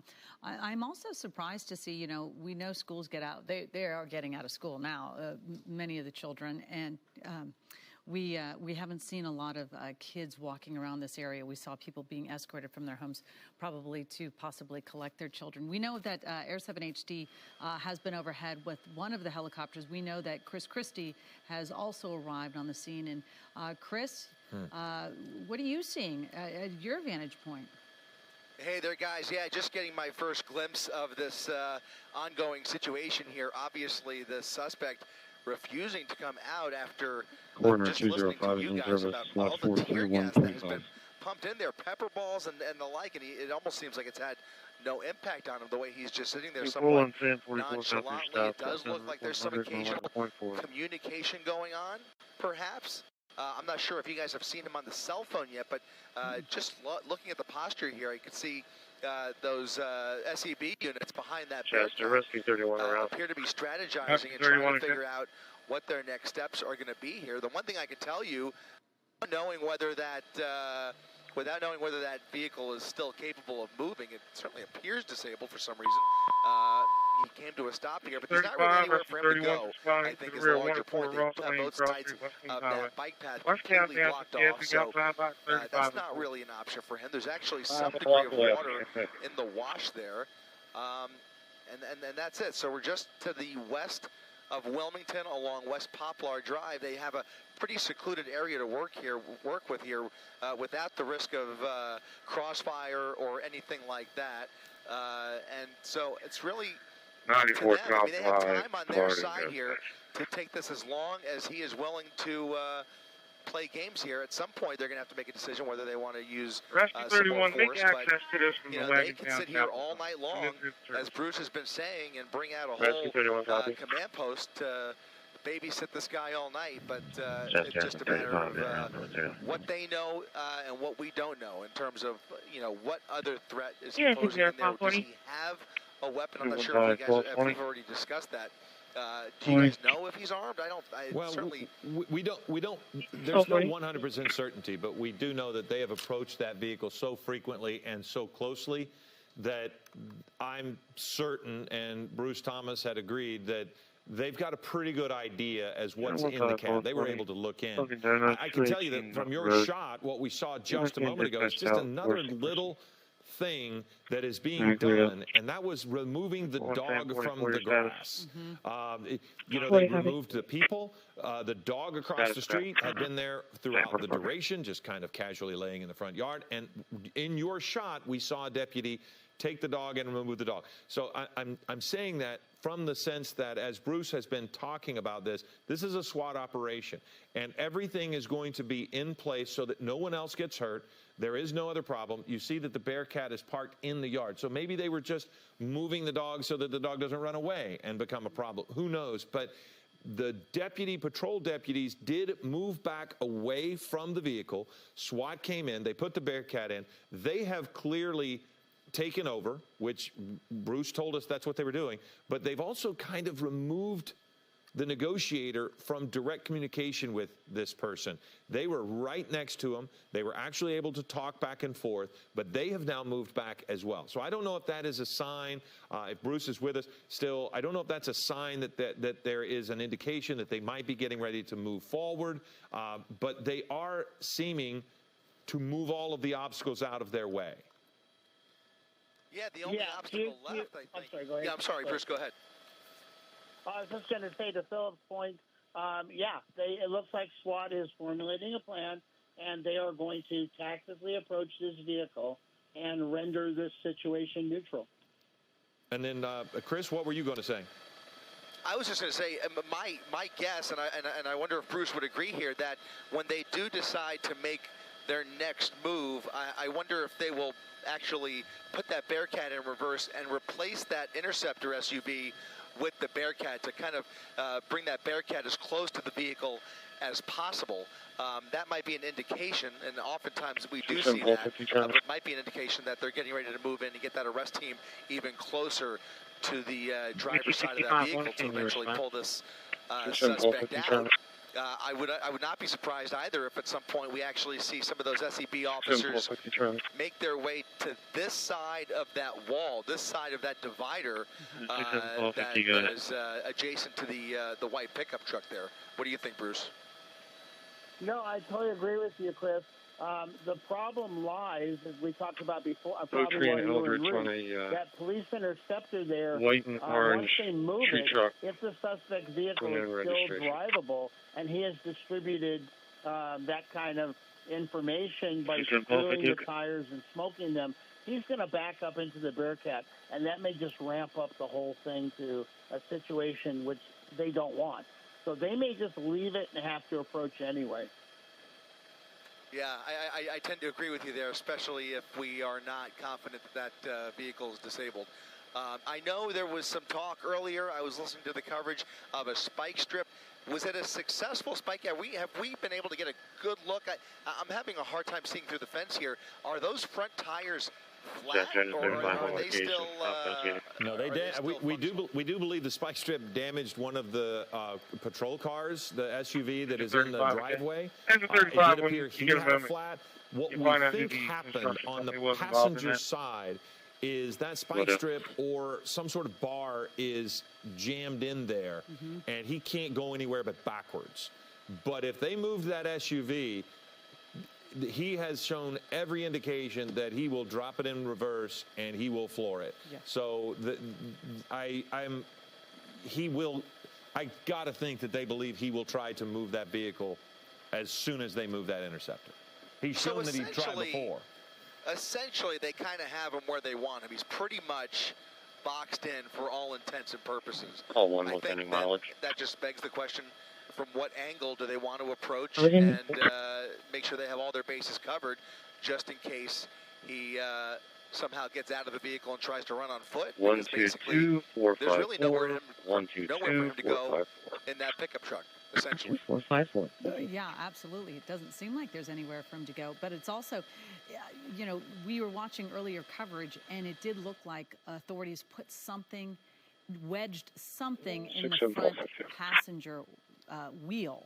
Well, we don't know exactly what it was, and they just shoved it there really quickly. So we don't know what it is. Is it a spike strip rolled up and put there? We don't know, but we have seen this driver absolutely floor it when thinking that they were going to be able to push that cruiser behind the pickup truck, which was didn't work at all. During the pursuit, when they threw the spike strip under him, has he actually made contact with that black and white? Has he actually? Oh yeah. Oh, yeah. If you see, Chris, you can see the black in front of the rear wheel. That is rubber. That's how far he has been able to move the vehicle by going in reverse. He had him smoking to the point where briefly we thought he might catch those tires on fire just due to overheating. But we did see during the chase when they threw the spike strip in front of him, it stayed under the truck, and it's still there.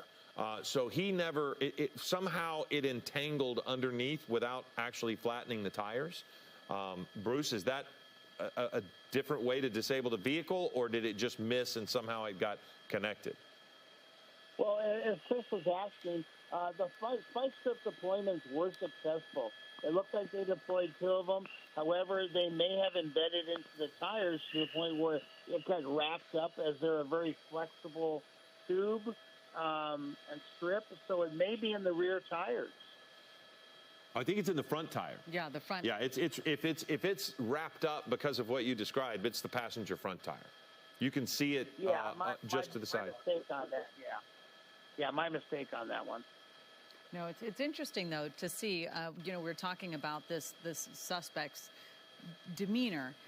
The SWAT has come out. The officers have approached this vehicle several times. Yes, but, Rescue 31 on we location. are going to stay on top of this. We're going to go to World News Tonight with David Muir, but we're going to stay streaming on abc7.com or on your ABC7 Los Angeles app. But stay with us, and we will, of course, have more for you on Eyewitness News at 4 o'clock.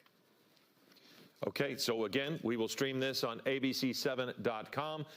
So if you'd like to stay with us, but again, this suspect has been on the run with a standoff for in excess of 2 hours. We'll make sure we update you throughout the evening. See you at 4 o'clock. 26 Paul 27, you can lock 33 off. Show me route. 26 Paul 27, okay. Okay, so we are now streaming once again, and this allows us an opportunity to kind of,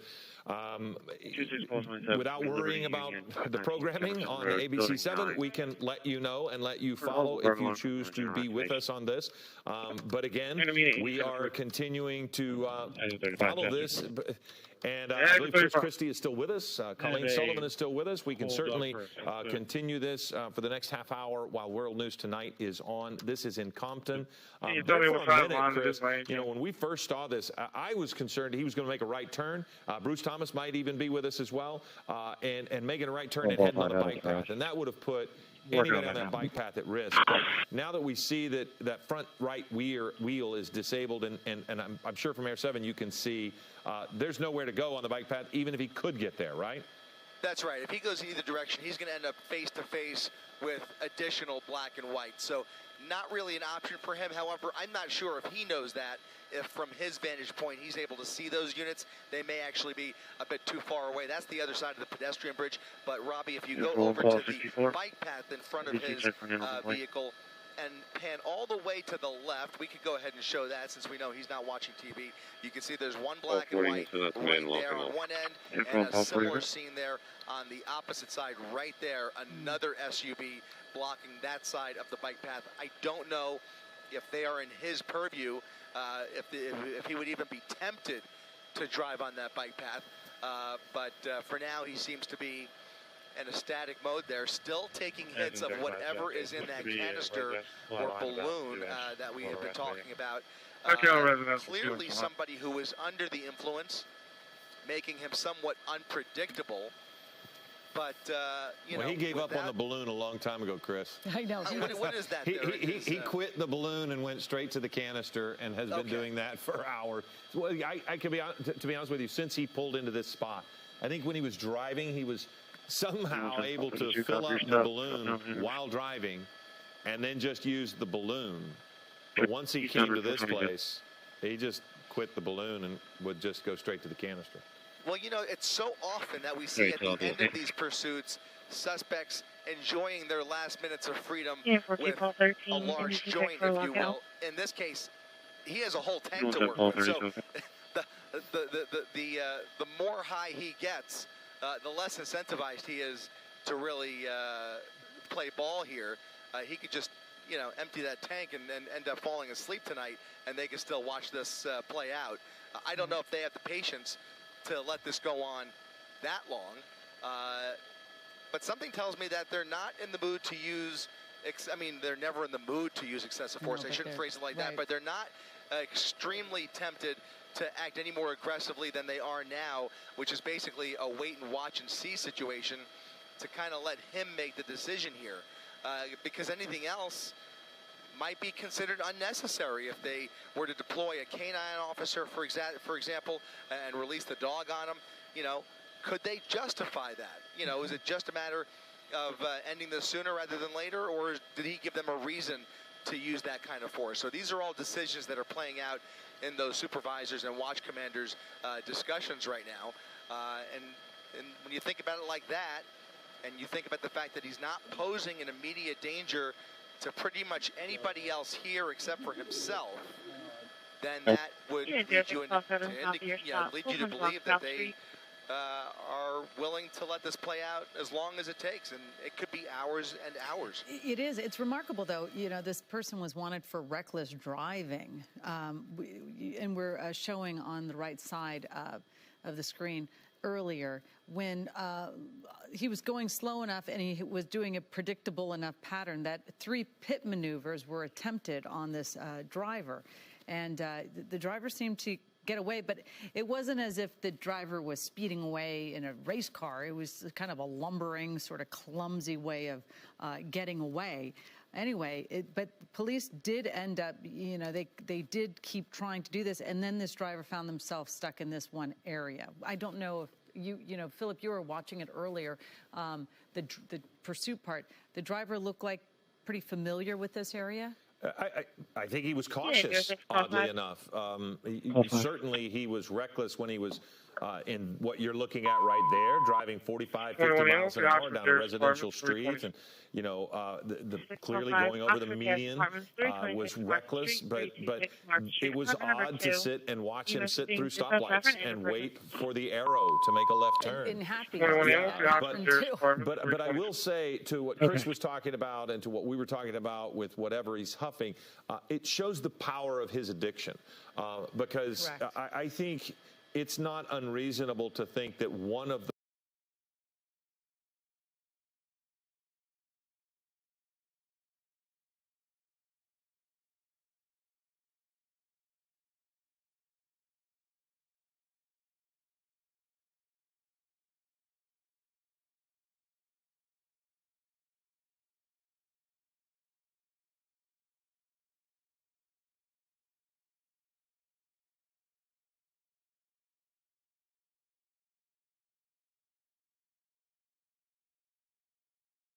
This is 427, that's BK.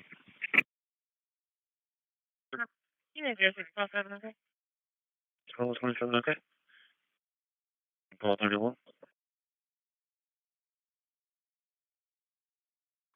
27, 431.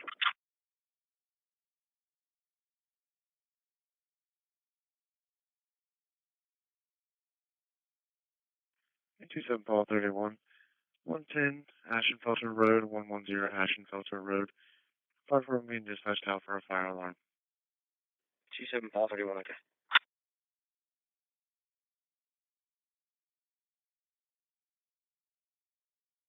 1 Paul 510. 10 4.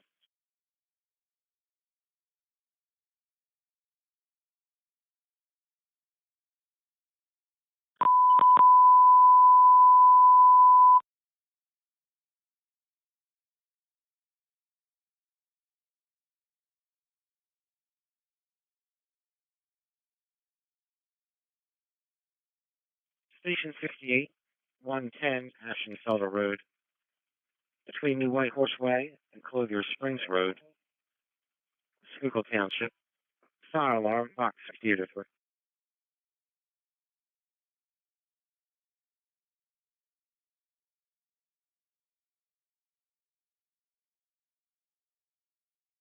Unit 27 Paul 31. Alarm Company added a note for a request to cancel dispatch as they received a cancel signal. 27 Paul 31, okay. I'll confirm.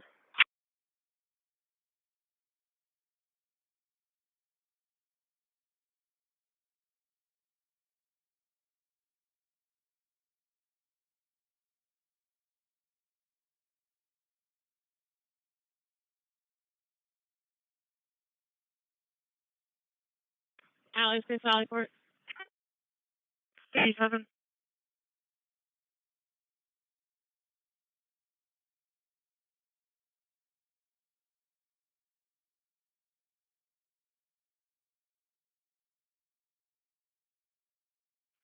Animal 41, and can you respond?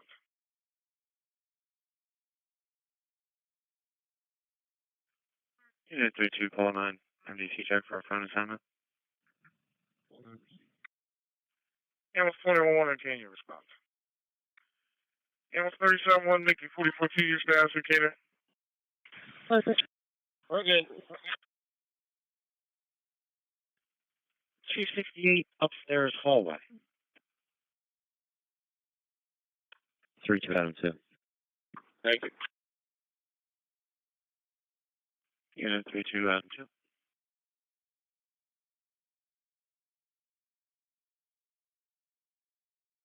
You can assign that phone assignment to Sam 4. He's on location and cleared out. Okay. 91 David 15 in service.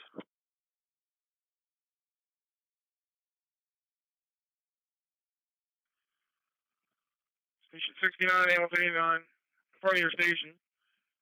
Route 43 and 401, Carmtown, Sparks County, auto accident. 91 David 15 in service. 91 David 15, okay. 4529. 91 David 11 in service. Chester engine 68, 3 en route. Engine 68 braking. 91 David 11, okay. Engine 35 Chester. Yeah, Captain. Okay, I'll Pico gas on location, moving over to half over at that.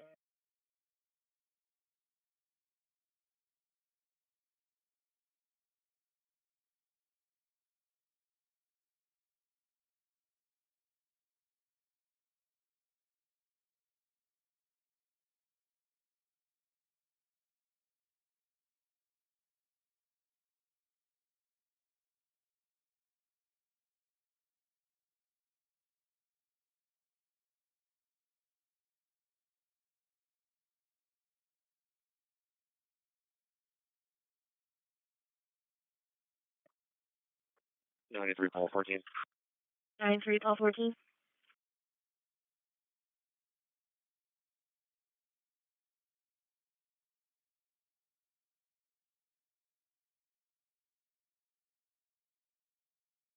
Can you attach me with the other 93 units on that the suspicious conditions call? When you get a chance, thank you. 93 Paul 14, okay.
Chester, that's 110, correct? Yes, sir. 110.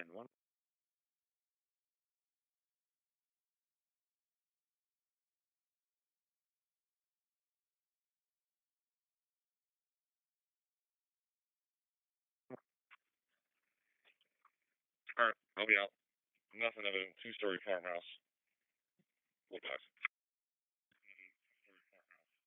Station 21 Amblesett, call 156 Pensgrove Road, Cross Street, Limestone. Lower Oxford Township, make alert alarm.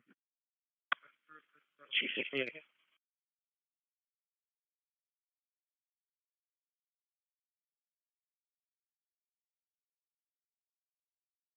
Unit 32.9.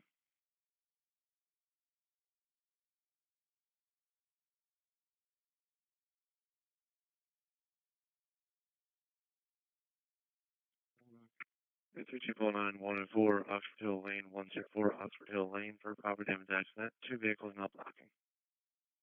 Receive.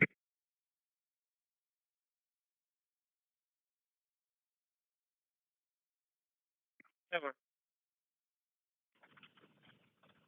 45 is clear. You can let appropriate contact now. Ever.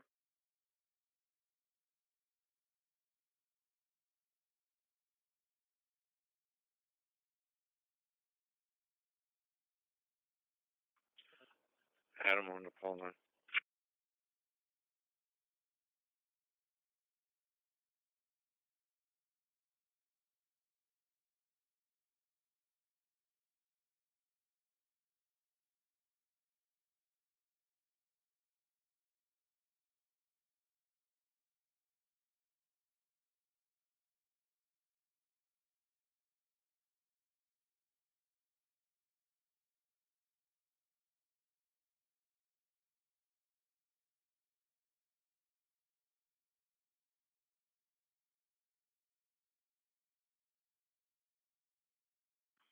Chester, 269.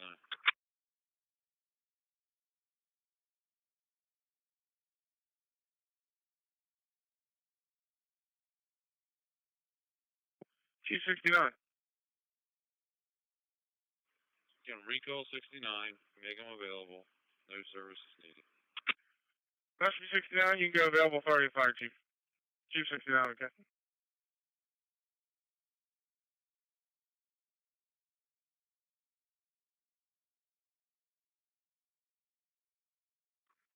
Chester, Chief 68. Chief 68.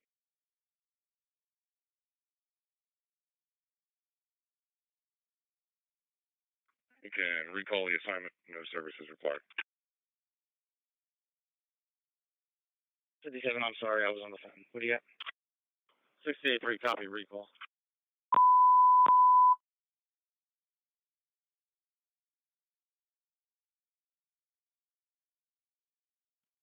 $5055, Ocean Commons, south of East Marshall Street. Unit 43, West Goshen Township, correction, lifting assistance. 64, 10 cars.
Engine 35 status units good there? Yeah, we should be good for duration. Okay.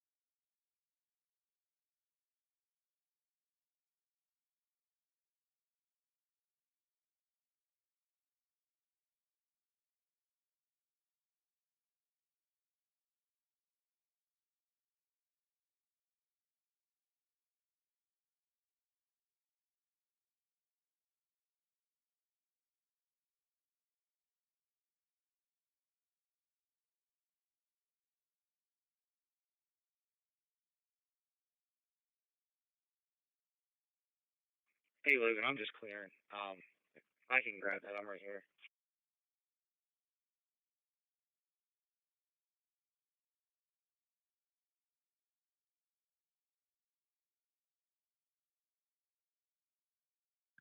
'57 contact was made with the car, and she. Yeah, 41744, copy your stop. Northbound Route 100 to the eastbound Route 30 bypass. 57 contact was made with the car, and she. Yeah.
Four on 44 status, okay, I'm gonna stop.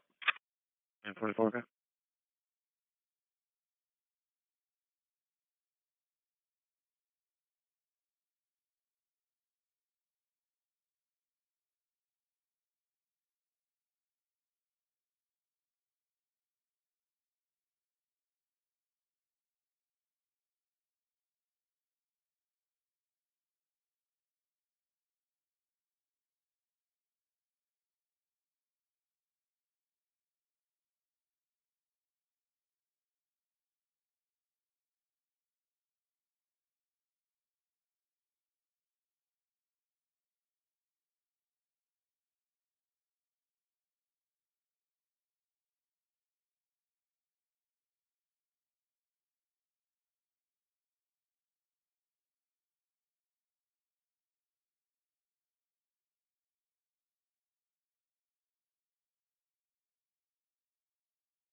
Chester, this is ambulance 37-1. Can you dispatch a second MICU to us? We are at South Callan and Westchester Road. South Callan and Westchester Road, okay. Sorry, port door, please. We will be en route to Station 38 for intercept. Sorry, port door, please. Alright, I was going to start to MICU 146 anyway. Okay, call 90. Thank you.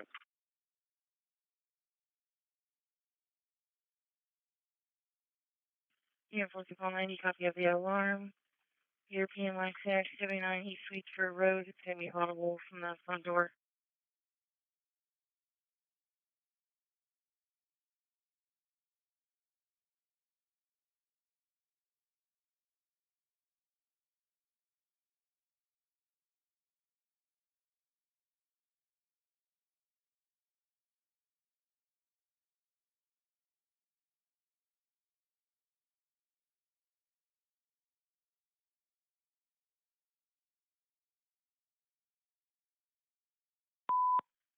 Unit 4 people 40.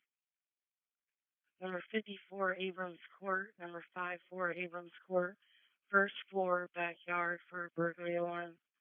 Correction, not a burglary alarm. There's a male subject trying to force himself into the caller's house, ripping the screen. No time delay. Caller did not see the subject. Could be male or female. Unknown weapons, unknown intox.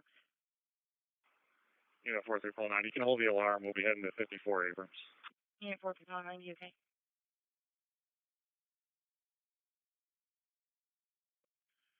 Hotel Caesars.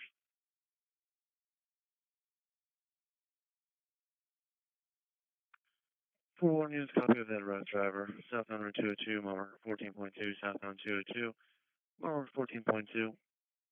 Track trailer, light blue in color, with a sleeper and a white trailer. Swerving, RP's not following, unknown registration, unknown marking on the trailer, a cat. Happened about 5 minutes ago. Chester, this is going to be ALS seizures. Hotel Caesars. 63, okay, can you advise 52, please? 52, you copy 41 erratic, southbound Route 202 for the tractor trailer swerving. 3249. Yeah, 3249. Unify Eagle Service, let them know we're going to need one tow. Unit 2 Pulse 4, I sent on a phone assignment. Advising the RP phone does not accept block phone numbers. 88, I'll check it. 10-4. 49, okay. Oh, okay. Thank you, 1463, okay, in your response. They're going to head towards 38, so we'll probably meet them somewhere along 30, towards the driveway of the firehouse. Okay. And Pulse 4, I'll also be holding a second phone assignment. 2 Pulse 4, copy. 4-3 units, the caller can hear the subject attempting to enter through the window with the AC unit.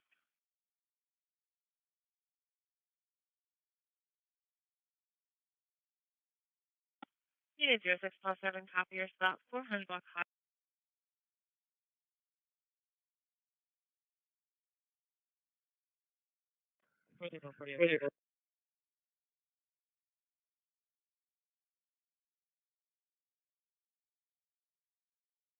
People 40, can you go again? We copy. We got. Unit 33, Paul 11, MDC check for FPDI. 11, I copy. We copy. We got.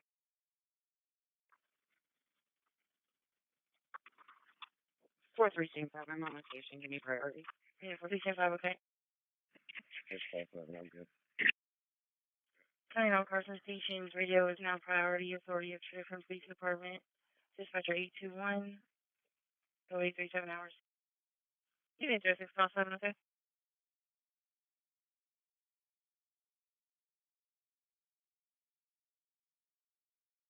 Unit 33, Paul 11. Paul 11. 21890, you can clear to 313 West Kings Highway. Phone assignment. Paul 11. Unit 2, Paul 11, Automotive Training Center. 114 Pickering Way, first floor, room CDC 3. EMS and dispatch out for single suit. Unit 21890, okay? Copy. McD 71 is responding, Automotive Training Center, 114 Pickering Way, first floor, room 3. Euclid Township, Syncope.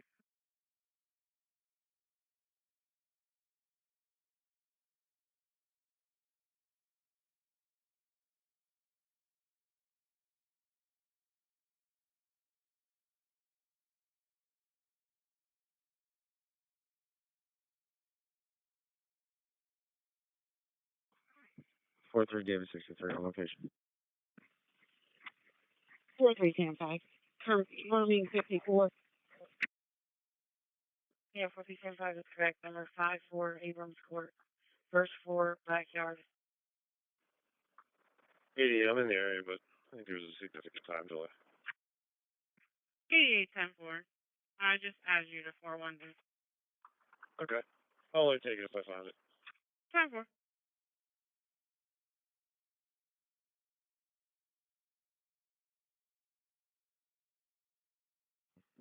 David 63. If you have the homeowner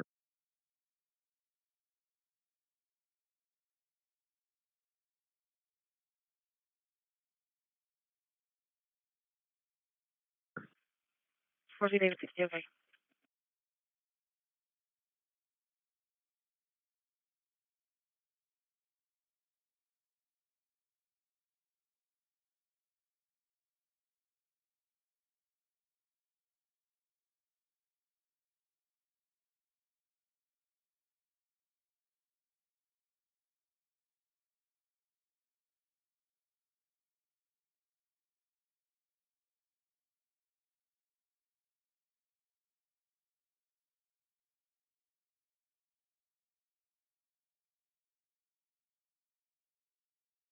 You know, 16 Sam 40.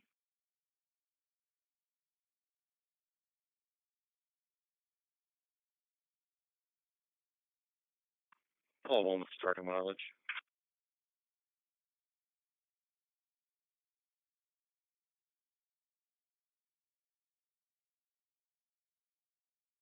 Go ahead with your starter.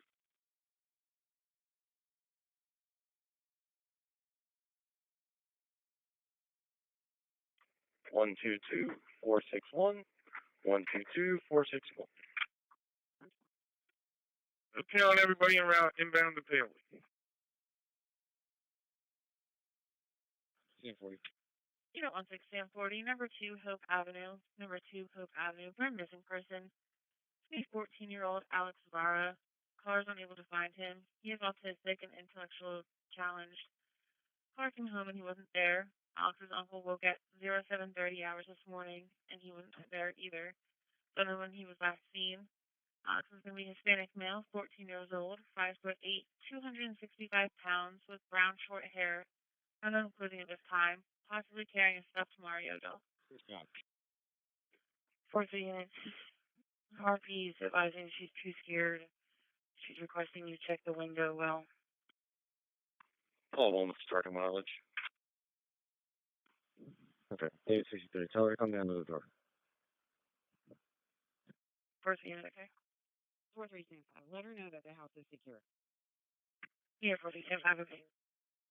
Go ahead with your starter. Ambulance 371 to Chester. We're en route to Paoli Hospital with MICU 44-2 and MICU 146-3. 122 461. 122 461. Okay, on everybody en route inbound to Paoli.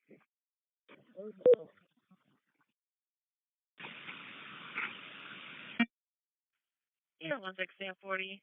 Clara seems to believe that Alex may be in the area. He does have family and friends in person.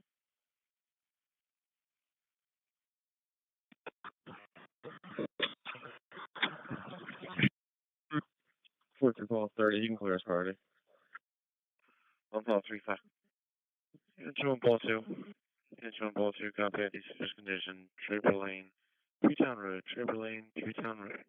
First this condition, copy saw a male submitted running on the roadside.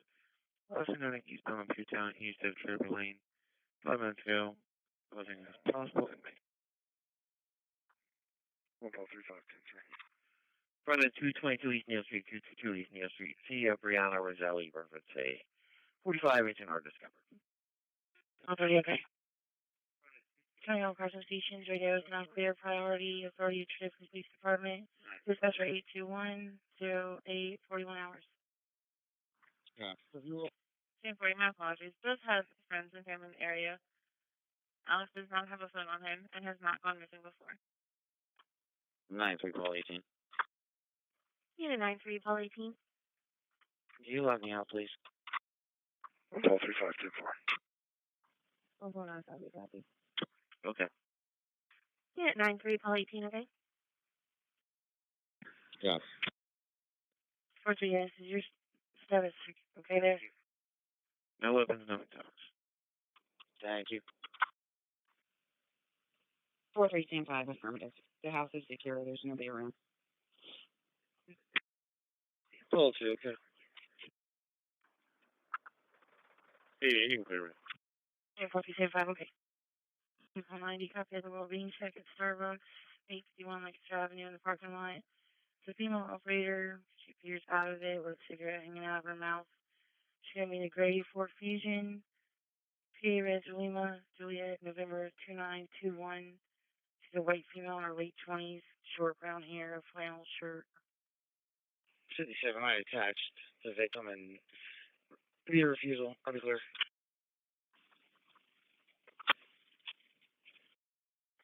Time for. Sam 2, when you're available, I'll be holding a fire alarm. Caroline Community Support Services, 2691 Manor Road. 431230. Are they going to come? 4 on call 44. I'll be conducting a traffic stop. I got a vehicle going the wrong direction. Pottstown Pike and Commerce Drive.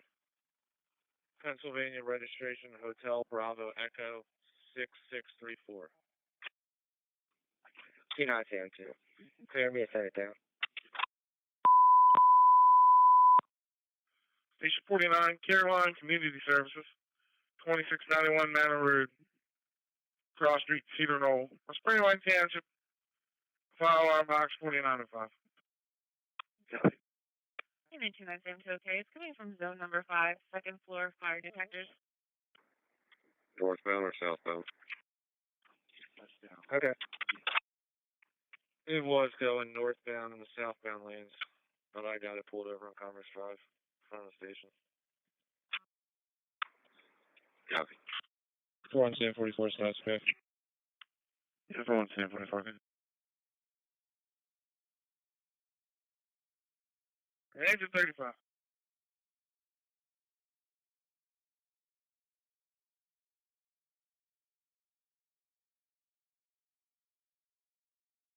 Mine has been isolated by Pico. Turned over to them. 35, 31 units declared available. Engine 35, okay.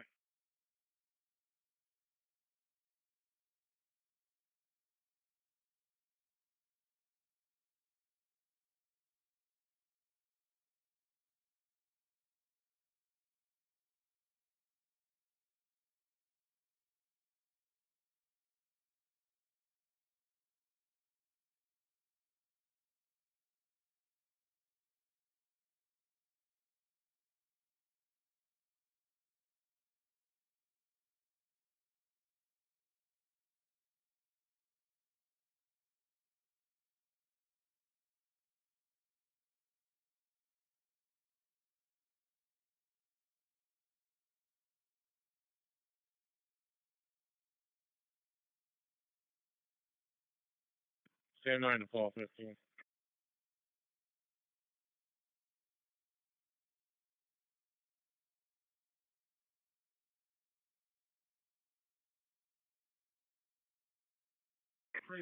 No, 1645. Yeah, 1640, your RP called back. She was rising. She called the school and Alex was at school. He was not marked absent and must have put himself on the bus. Sam 9 to fall 15. No, 1645.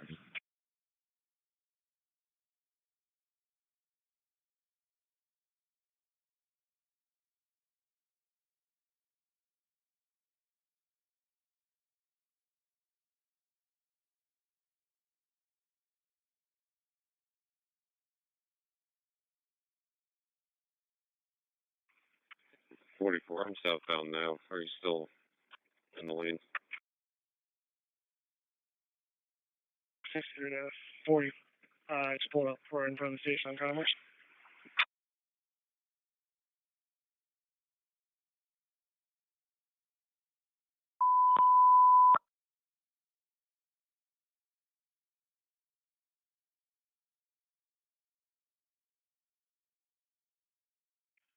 Station 49.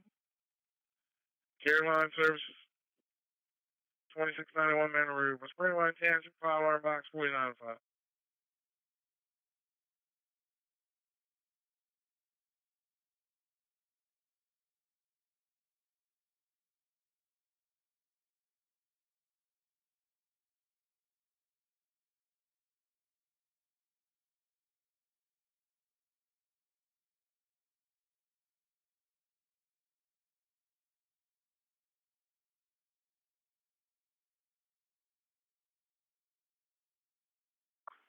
Chest 49, turn around. Energy 49 too, okay. Second floor smoke detectors. 4 to 9, Zach, you good over there?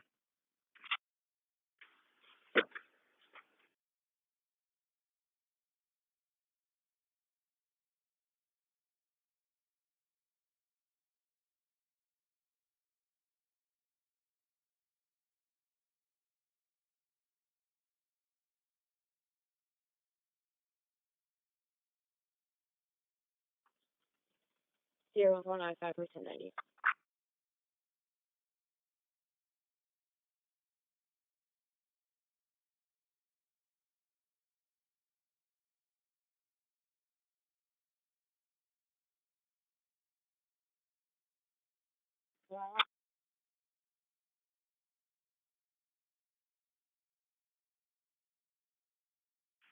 System Rider 490. I'm clearing up at St. Elizabeth's. They're done for the morning. System Rider 490. All Rider 49. 2 Pulse, will be in the air check.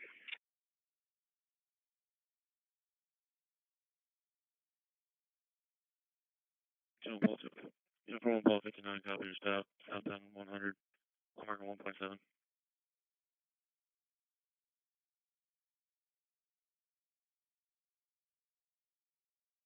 1175. Yeah, Unit 1175. Villa St. John Nursing, 151 Woodbine Road, 151 Woodbine Road, in the North Building in the dining hall. EMS is being dispatched out for a full. 80-year-old female is unconscious. Okay.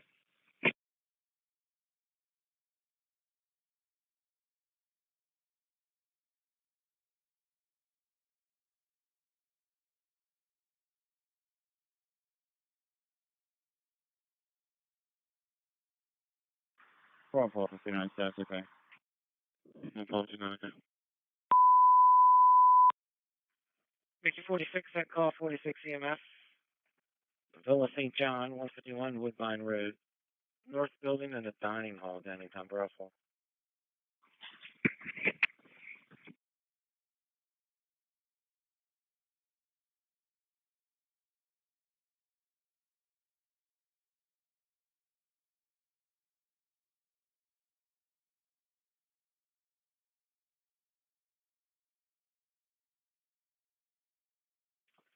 Mickey 46, check it.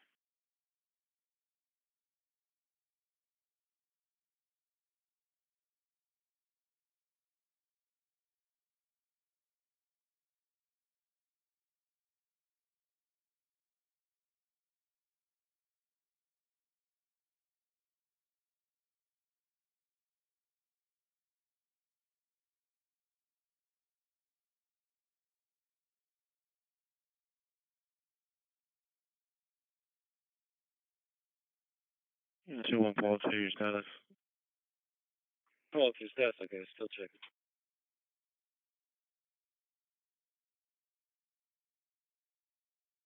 Unit 33 Paul 12, MDC check for a phone assignment.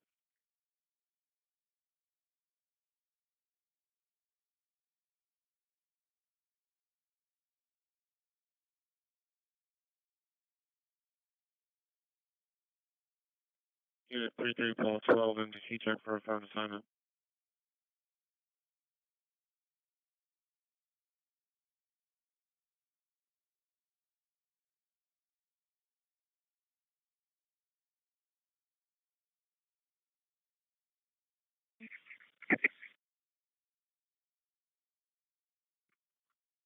Four three stand 5. All units are clear of the burglar. AM 17. Unit 33 Paul 12, MDC check for a phone assignment. Unit 4 3 stand 5, okay. If you could, you can change that to a suspicious condition. Unit 4 3 stand 5, okay.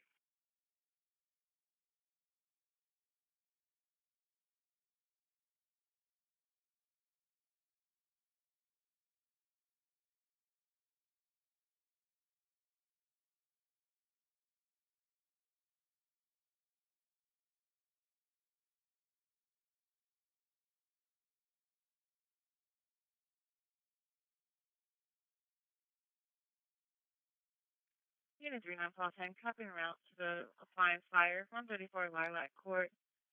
Car turn the dishwasher on and can smell burning. They can also see white smoke coming from it. Unit 36 Paul 7. Unit 26 Paul 27. 78. Third copy is perfect. Stand 5 at 40. Can you grab that pending alarm, please? Paul 27, I copy. This might be 3-4's call. Denver. Okay, thank you. Zulu Papa Lincoln 9675. CPL 9675. 10-4. Unit 36, Paul 7. 40 copy. 56 plus 27 copy on this condition. Captain Road, Captain Arts School. Park is upgrading on the sedan. And passenger door open. One passenger inside. 3 minutes ago. Sir, Ranger 49-2 on scene, 2-story, nothing shown. 26427 copy. I believe the gas station will be Hallman's. And 49-2 with 2-story, nothing shown. Okay. 76-2, okay on your response. 39 units. Cars turning the dishwasher off and will be evacuating. No one's feeling sick. 39, okay. Just Q38, surround. Q38, okay. Dishwasher, white smoke coming out, and they smell something burning. Racy.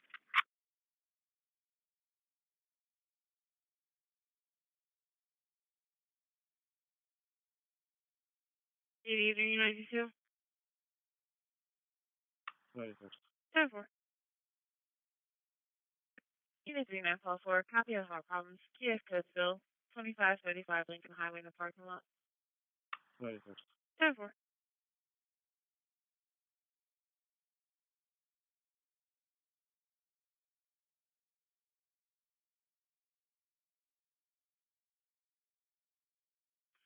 Make 146, second call, Kia Coatesville, 2535 Lincoln Highway in the parking lot.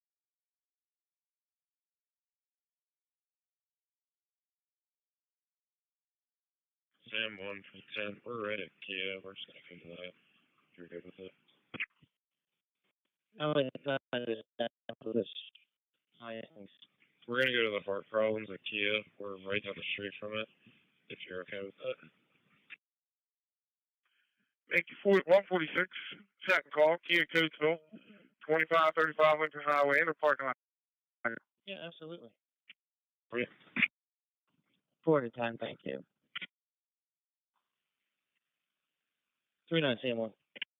39 Sam1. Sam1, currently no fire, no smoke seen from the dishwasher, which is now turned off, so they can reduce rate. 39 Sam1, okay. Ladder 49's running. 39 plus 7. Edge 30, yeah. Yeah, 39 plus 1, proceed priority. All ladder 49, okay. Edge 38, okay. 76 on location, 2-story SFD, nothing showing. Where's that? Edge 76 on scene, 2-story SFD, not shown, investigating. Unit 43, Paul 90. Sam 40, just confirm your status is okay. Honey. The wrong location, here's the vehicle's GUI. Sam 40, okay. You don't want 6 Sam 40, okay? Unit 40, Paul 90, okay. Unit 39 plus 9, proceed. You can clear me from the fire, show me out at Kia Coatesville on my heart problems. 34, Paul 11. Unit 34, Paul 11. You can dispatch that suspicious condition for 2-6 to me. That's going to be in West Pikeland. Unit 39 plus 1, okay? Just call 11, okay?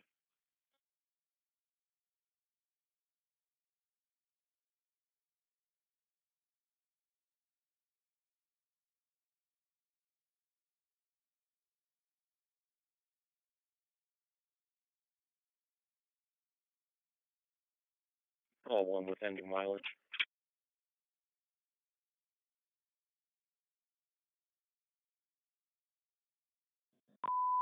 Station 22 Hamilton, Medic 94. Yorkland Mushroom, 244 Lake Road, in the parking lot. Township, allergic reaction. All 1 with ending mileage. Go ahead with your endings. 122467, 122467.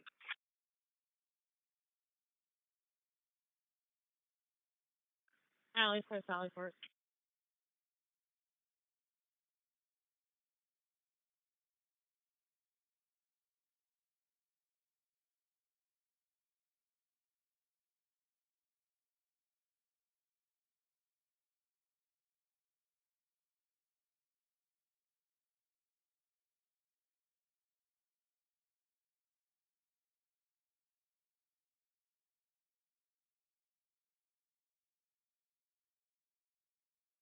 Before?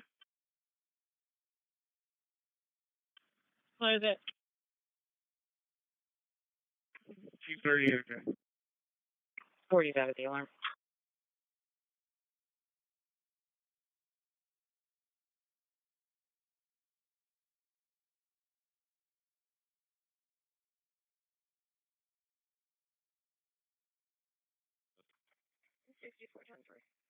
Sixty-four westbound Westchester Pike, west of North High Points Road, westbound Westchester Pike, west of 5 Points. For an erratic driver, a gold Hyundai Elantra, cut the car off. Pennsylvania registration, Juliet Yankee, 3467. Just 23 crossing. What is it? 230, okay. 40's out of the alarm. 10-4. Yeah, 62 Sam 1. Just confirm your status is still okay. 60 Sam 1, that's fine. Yeah, 62 Sam 1, okay.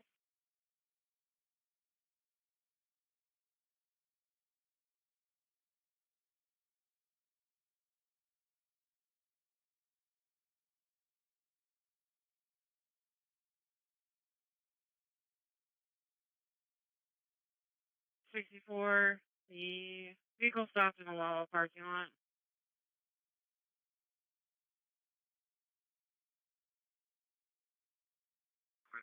Ten four. To the RP continue on.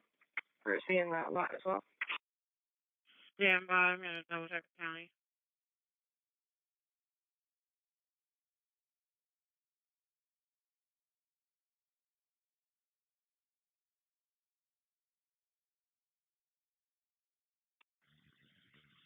Engine 49 to the Chester. Company's available. This is sent off by a contractor. The caller's waiting in the parking lot of the Wawa for you. You're not doing it. 10-4. On the route. 10-4. And when you're clear, I'll be holding a medical with classic coach work. EMS being dispatched out for a heart problem. McHugh 55, 725 East Market Street. Classic coach work. West Goshen Township. In the office, heart problem. 40, your status. Okay. 57, you clear me for my car check. I'll handle the ambulance call at Market Street. 10-4. Yeah, 40, that's okay. 0195, we'll be 91. We will bring you information. Thank you.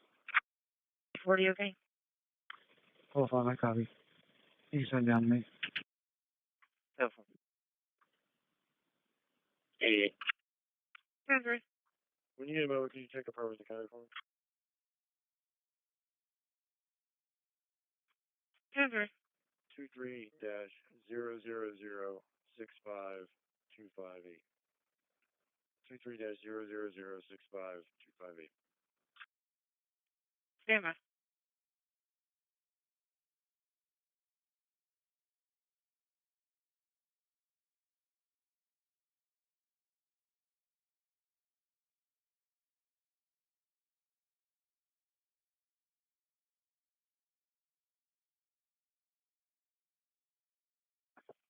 McHugh 55, ticket.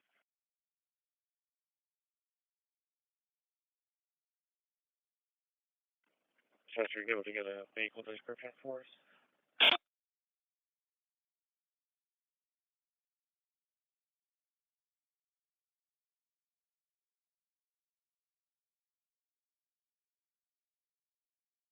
I copy.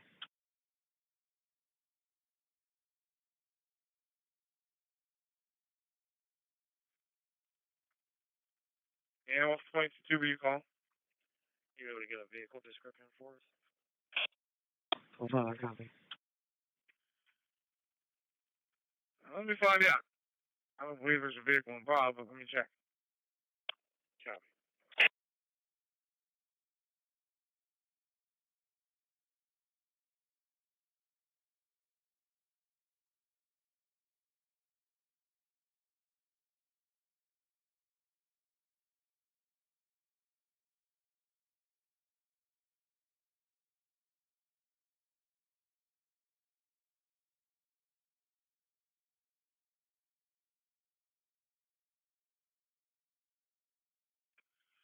All right, we're trying to decipher things here, but employee works there. We believe they're just going to be in the parking lot. I don't think you have any vehicle involved with this yet. Hey, I'm getting negative results. Do you have a name and date of birth?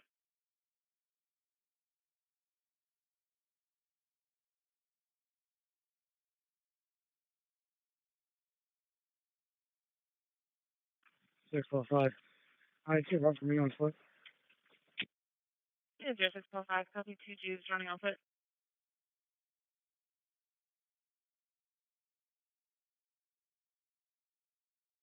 Two white males. All along here. One short hair. We get a good closing description. 2 white males, 1 long hair, 1 short hair.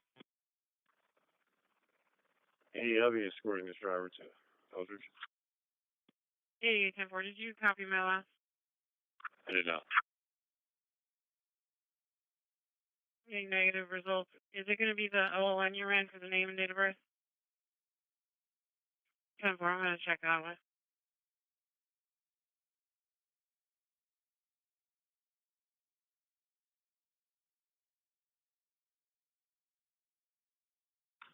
Six eight 60. Put me in the area.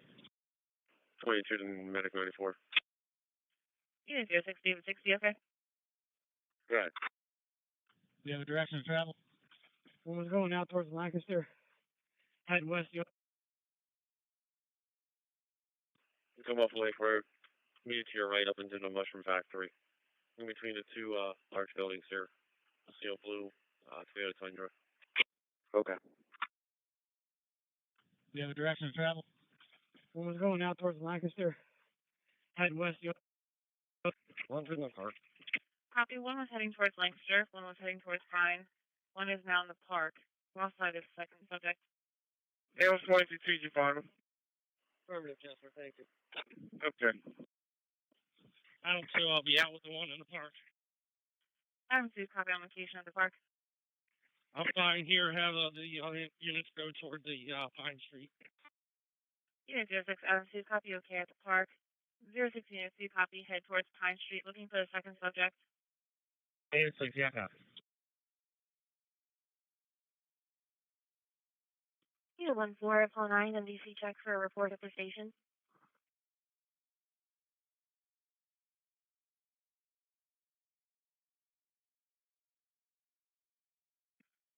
Unit 06, Adam 2, do you have the subject with the long or the short hair?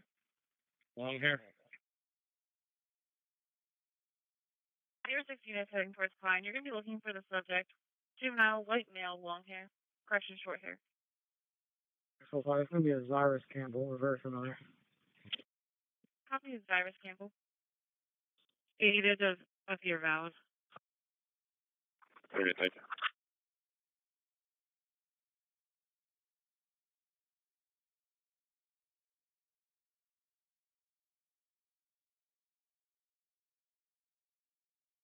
Call 64U92.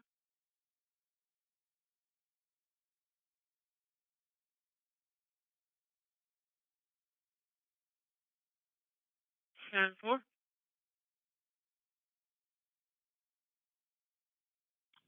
686. You confirming that we only have 2 subjects involved here? 40 clear. Correct. 2 subjects.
Check.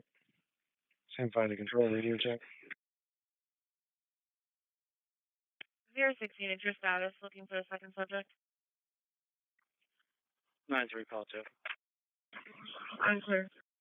Yeah, 9-3, call 2. David 60, still looking. Yeah, 06, David 60, copy, still looking. Yeah, 9-3, call 2, okay?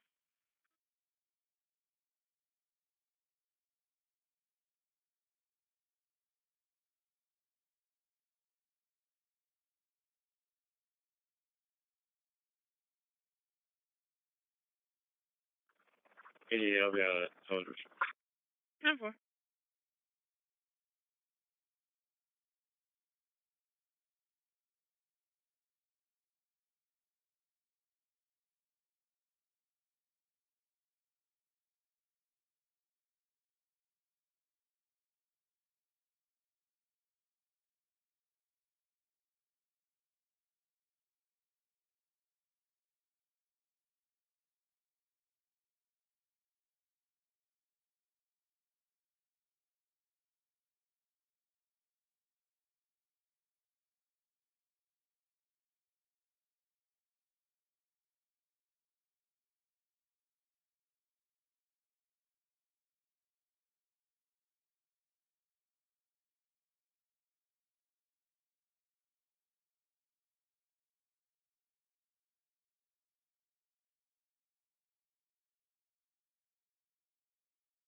Copy, Chase Phillips in custody.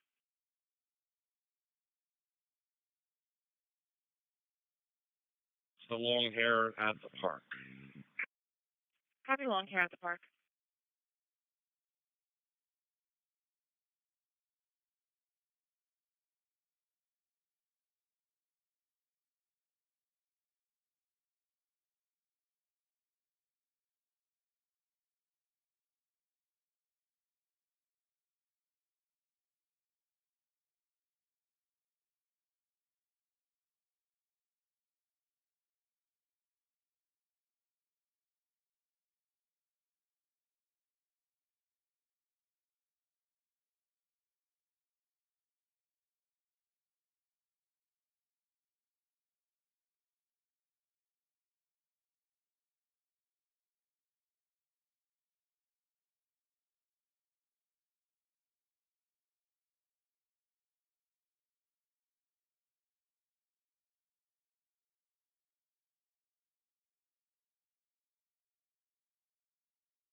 I'm cleared out.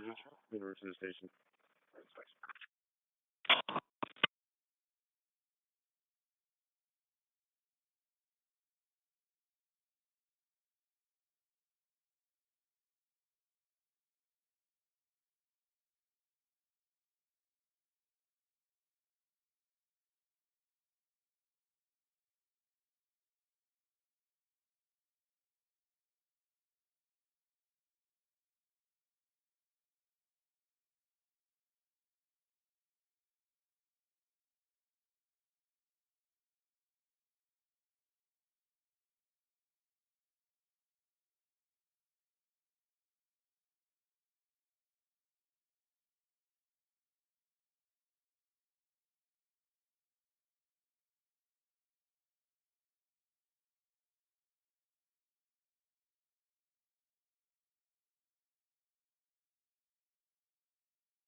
Unit 06, Adam 2.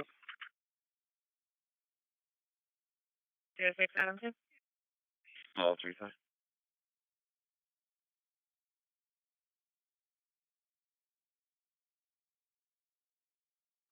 I'll be transporting one from the Oxford Memorial Park to my station, starting mileage 915. Unit 06, Adam 2, okay? All 35. 3510. We've had EMS went out to 315 North Matlack, 315 North Matlack Street for a fall. BA. Female fell off a retaining wall and landed on a bench. She was down inside. Fall 3510.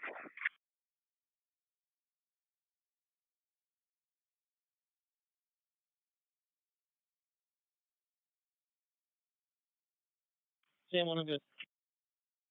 Unit 39, Sam, okay?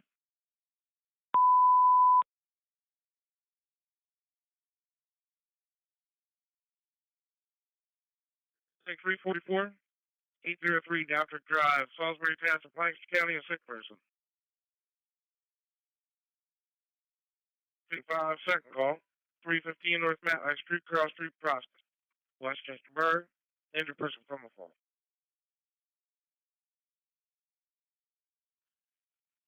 06 unit, your status for searching for the second subject. Chester Medic 344 is responding. 06, call sign, okay? Mag 344, Warrington. 67, call 80, MDC check for police department information. Unit 55, call 2, MDC check for phone assignment. The arrival. 10-4. 5542, okay. Are you okay?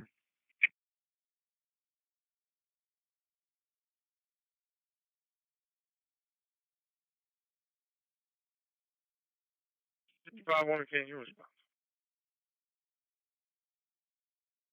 Unit 06, Adam 2, on station, same mileage. 557, I'll take care of the phone, sir. I got it, George. Unit 06, Adam 2, okay? Unit 557, okay?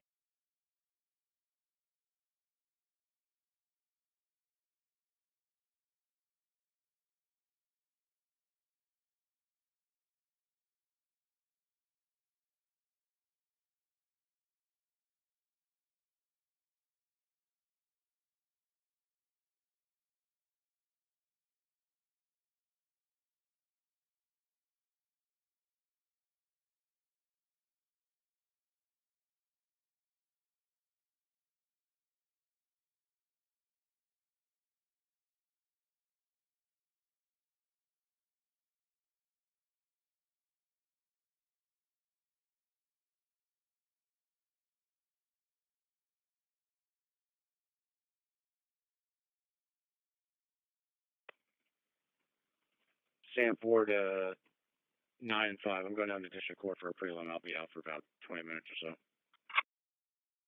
5, copy that.57, I attached them and holding on to CCH. 10-4.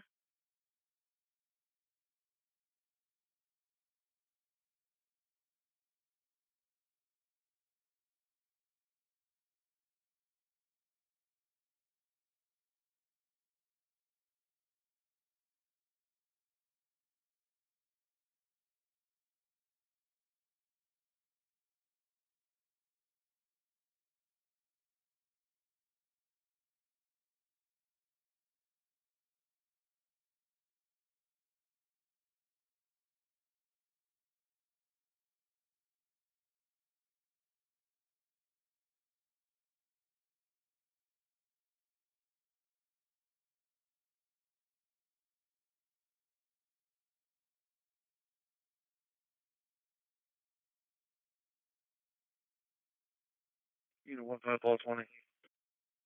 20. 6490. MDC check for phone assignment.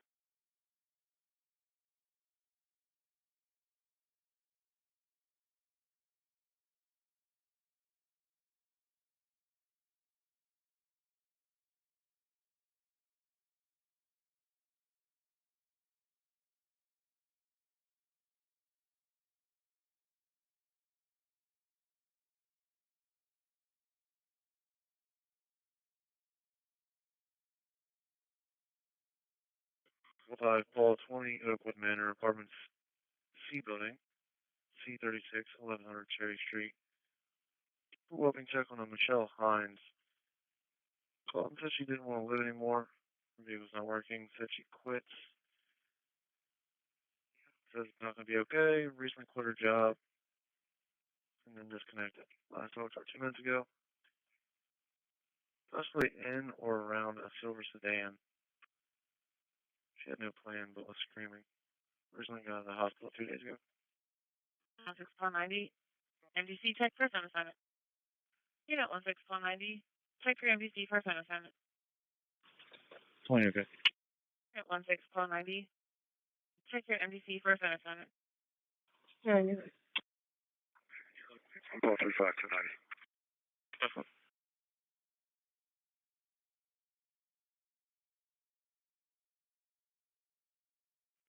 Unit 5542.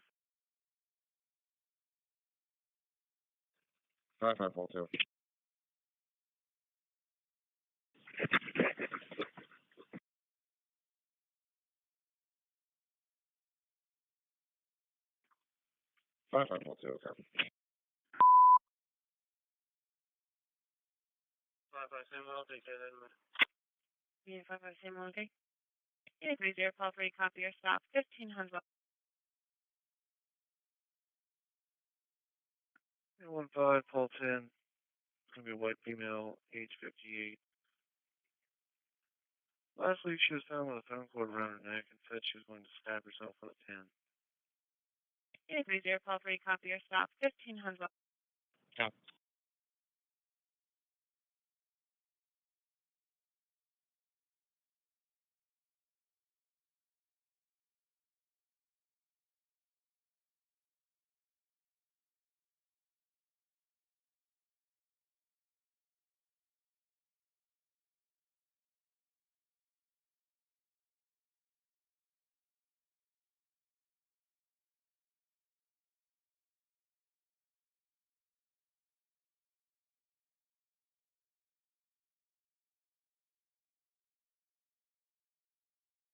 One six Sam 30. You can clear that phone assignment on Madison.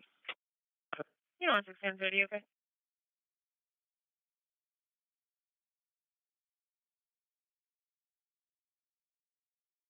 Paul 3, I'm good. 30, call 3, okay. 53 again, your response.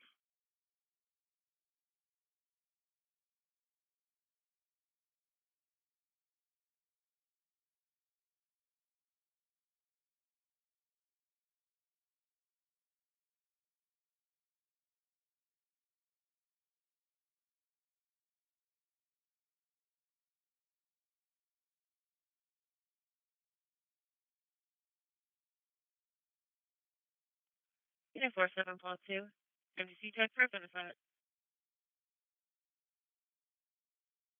Paul 2, okay. Can you set that clear on the station, please? Call 2, of course.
On 6 Pond 90.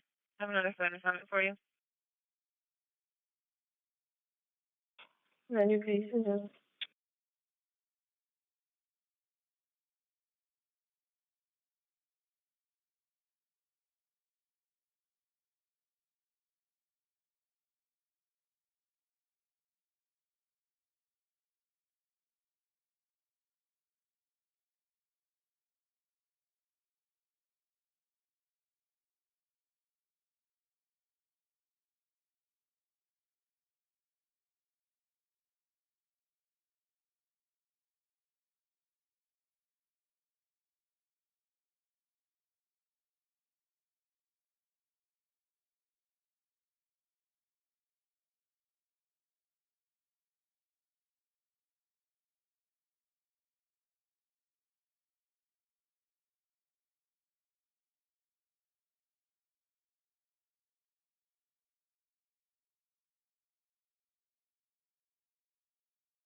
Airport free time 83. Copy your stop. Unit block Old Forge Crossing.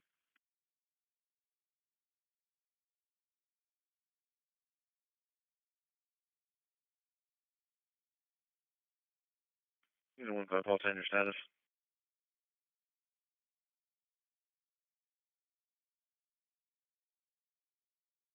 All time status okay. I'm trying to get into the building. Unit 15, call 10. And just let me know when you get with the subject. I'll reset your timer. 2 call 5. Yeah.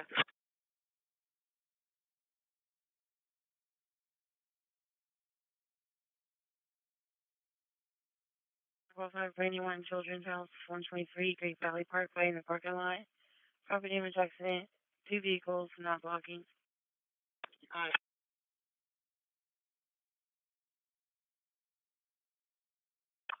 43, time 83, is your car. Airport free time 83. Okay.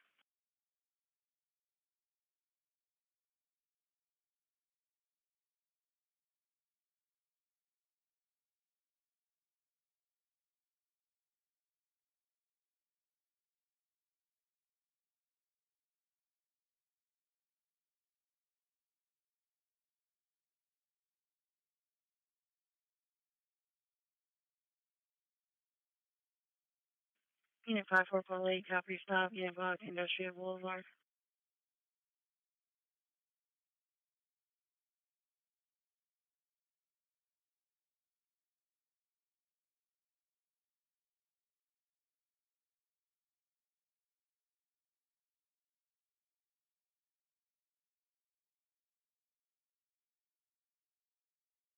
Stop for polite, okay.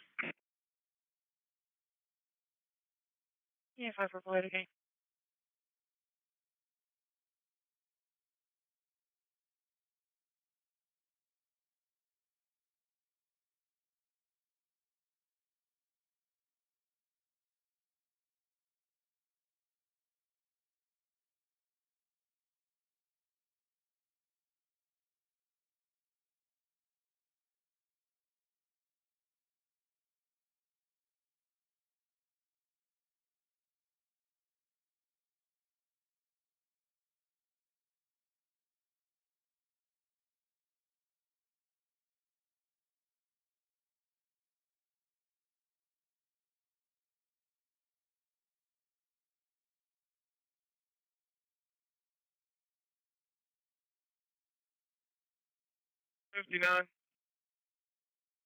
Call 10. I'll be in the apartment with the subject.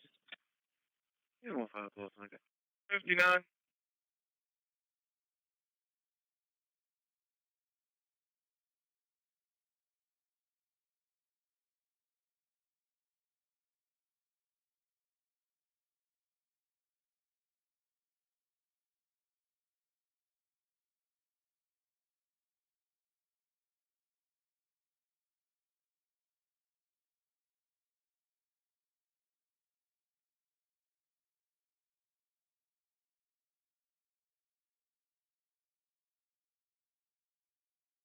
520, you dispatch POS.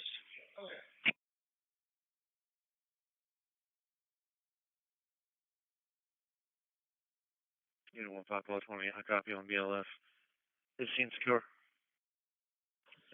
Scene secure, mental health evaluation.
Twenty to 90, we're on.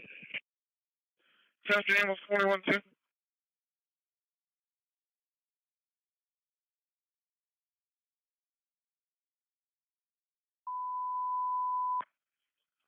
Mickey 65, Oakwood Manor Apartments, 1100 Cherry Street, C. Charlie 36, Phoenixville Borough. And emotional disorder. They're available. Nothing found.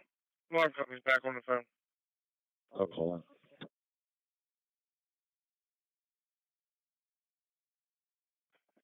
Mickey 65 on your scene, secure.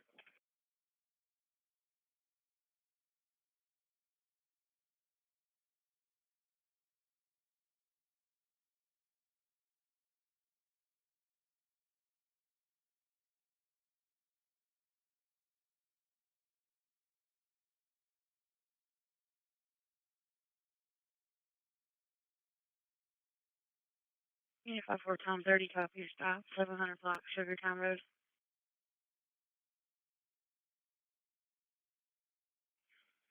Zero on 1235, I send you this one.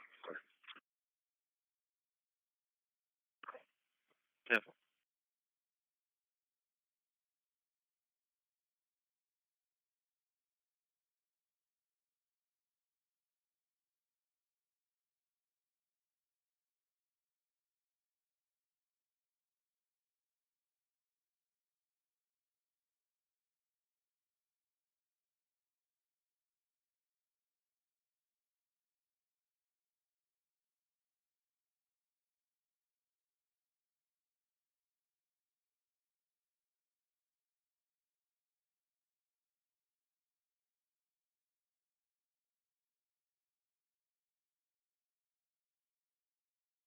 Background 30, I'm okay.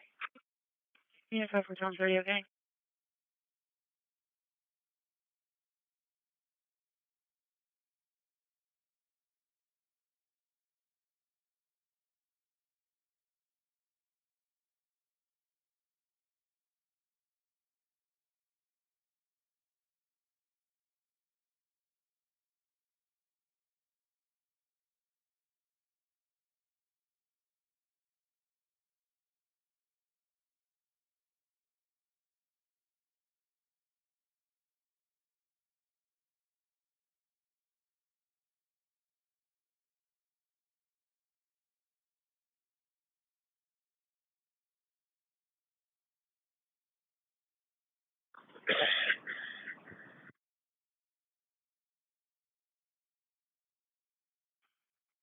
Station 49, Chief Officer, call the fire radio.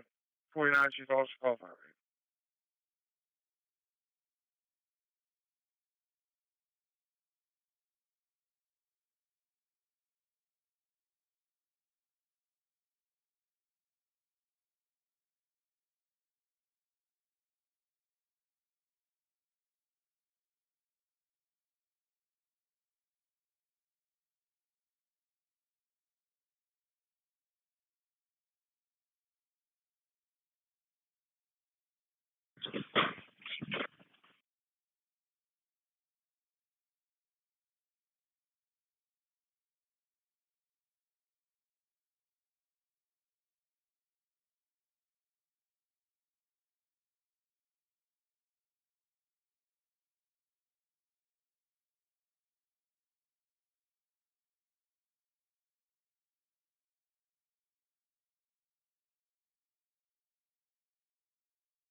480, I'll be out looking for a gray Toyota, just whacked the wall at the beverage store.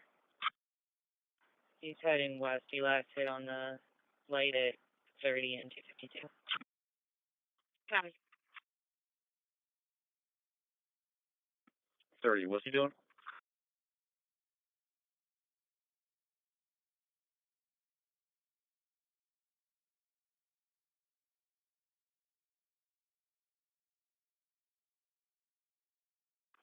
He's heading west. He hit the wall at the beverage store and then left. The owner said that he got out, stumbled, and then they turned the sign off, and then he left.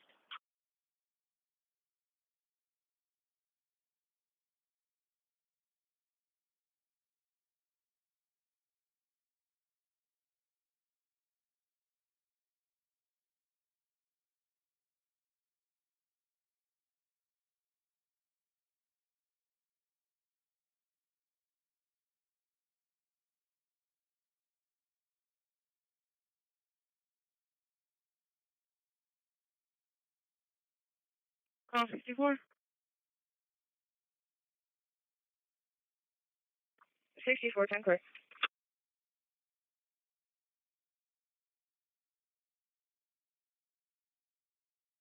64, he 1019 for a found wallet dropped off to the station.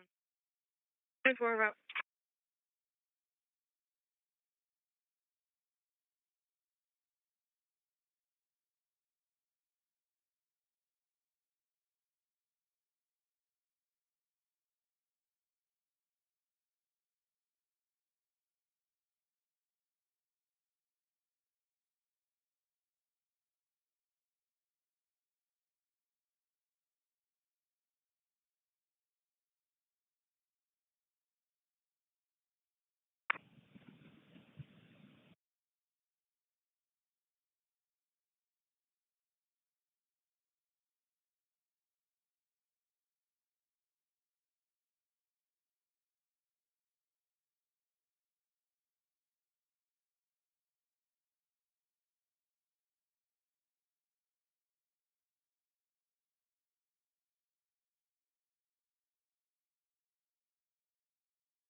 His address is coming back to 12 East Lancaster, and I'm going to check that out here.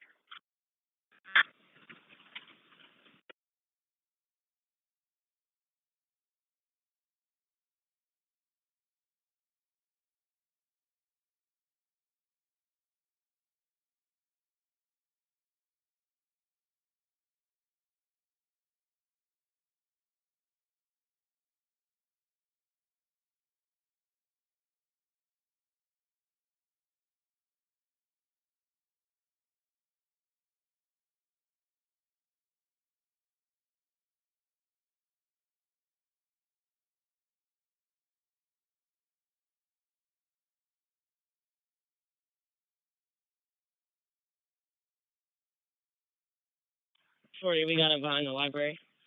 He's stumbling pretty good.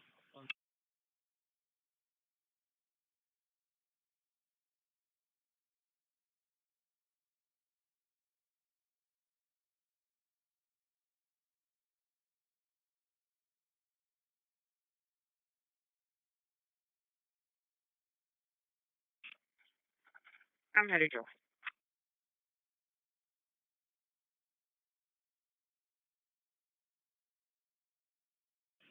Unit 4340.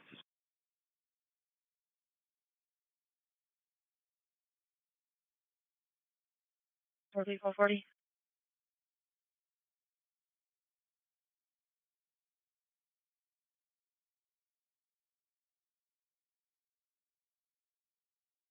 Yeah, 4440, okay. And I'll be focused.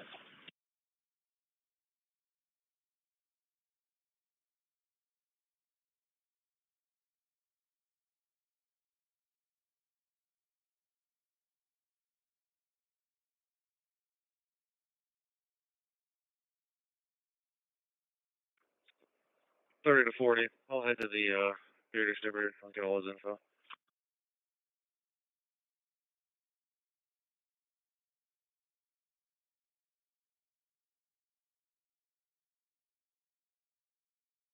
Okay. Oh, we saw him in his car over there. Couldn't hear him, so we'll be home.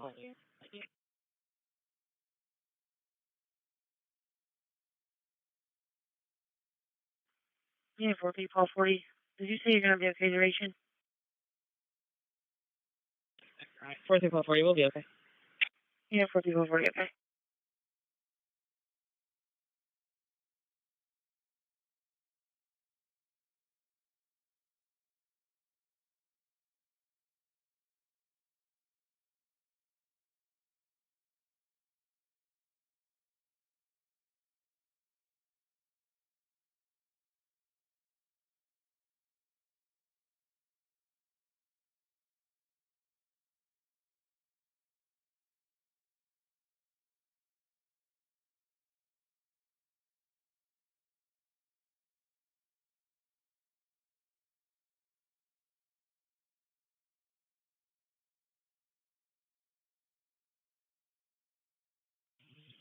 Three for one. Unit 33 Pulse 12, MDC check for an animal complaint. Pulse 12 again.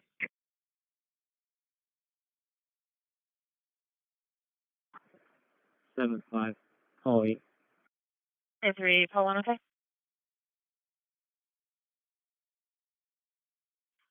Unit 11, Paul 30, copy around to your suspicious condition.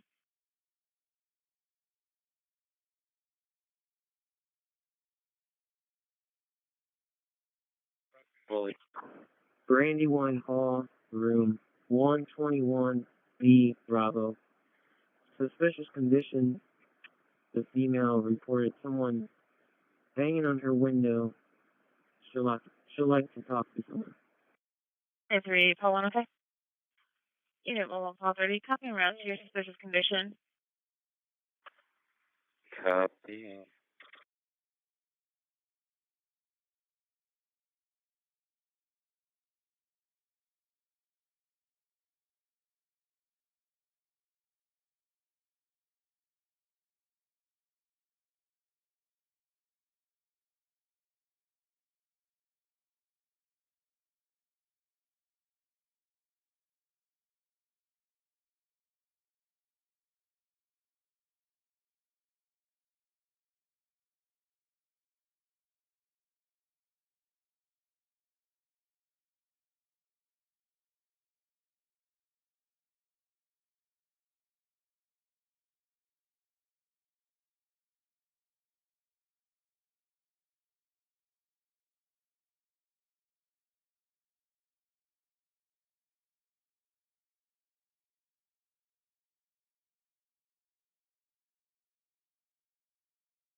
Unit 26, Paul 27.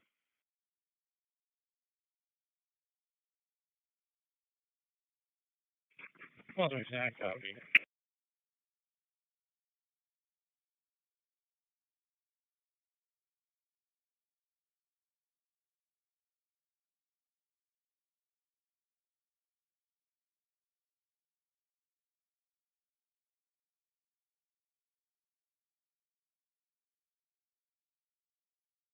Paul 27, copy of the suspicious conditions. Revolutionary Court, Continental Circle, Revolutionary, Continental. Hispanic male in his 30s walking through the yards with a stick. Came off Kimberton Road 5 minutes ago. Paul 27, copy. You got 32 Paul 5 MDT check for phone assignment. Okay.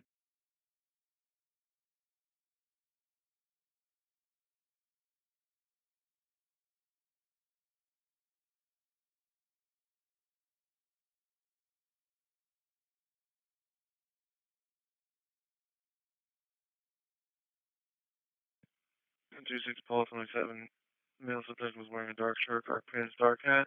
No weapons seen. No intox. He's never seen the subject before. Paul 27, copy.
Seven five point.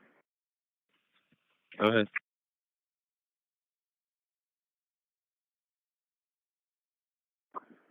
Let me know when you're outside her door. She's in the bathroom as a precaution. Okay.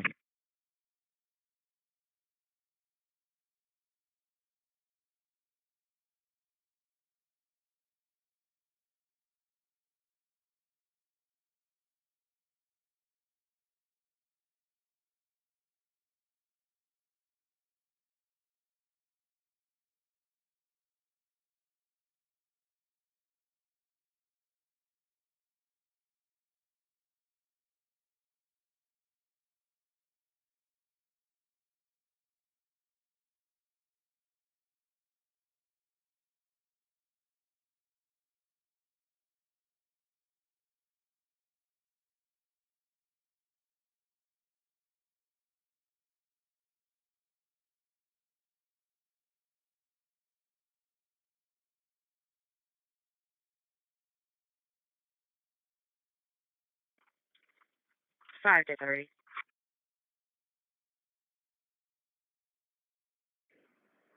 Chloe. I'm at the door now.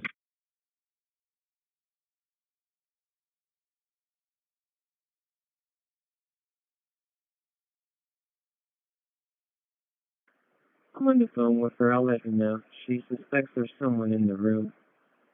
I'll let her see if she can come out to you.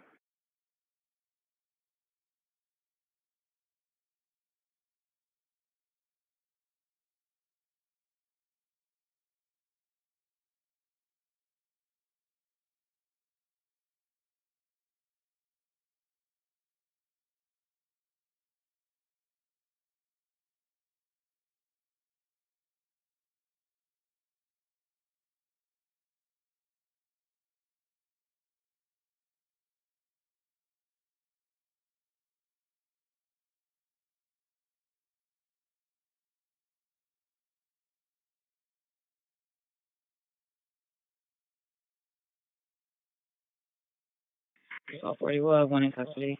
And around to Taylor for what? Yeah, 40, call 40, okay.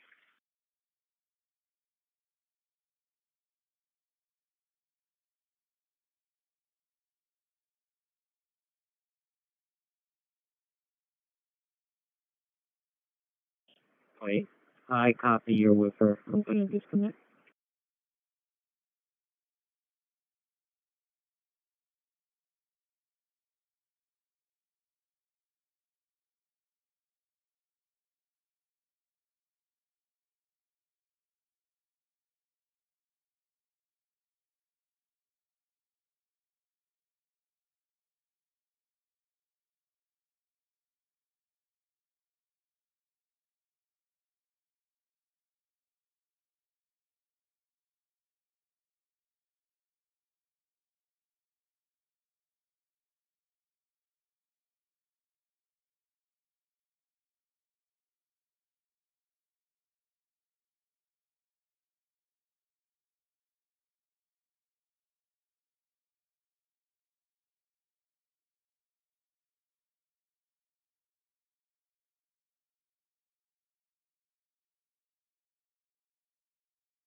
You 26 call 27 when you're available at the phone center for you.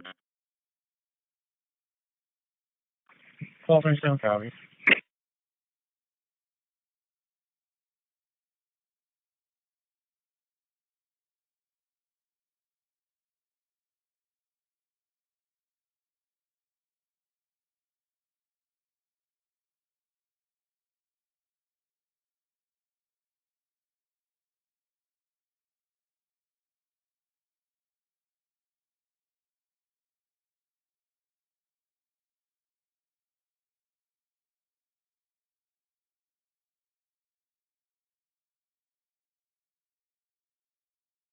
I'm Sam 14.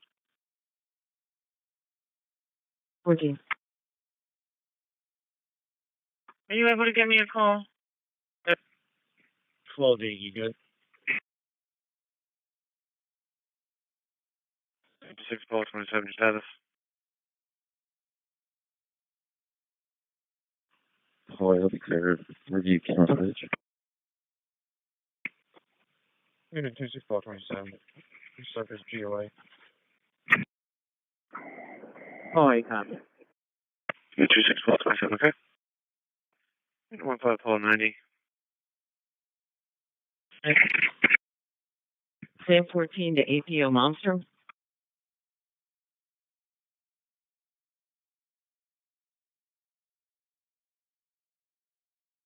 Go ahead. Can you come up to the 7th floor, please?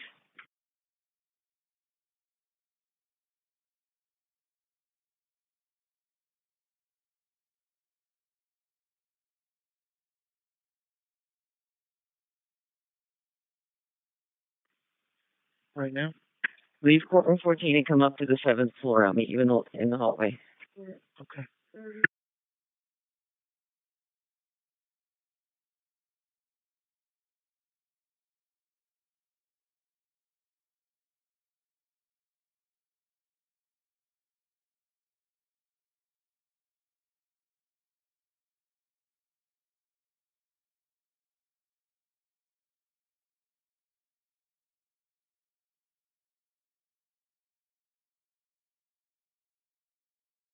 You 15 call 90 is a light-skinned Hispanic male in his 20s. Looks short, curly hair, wearing bright green sweatshirt and gray sweatpants.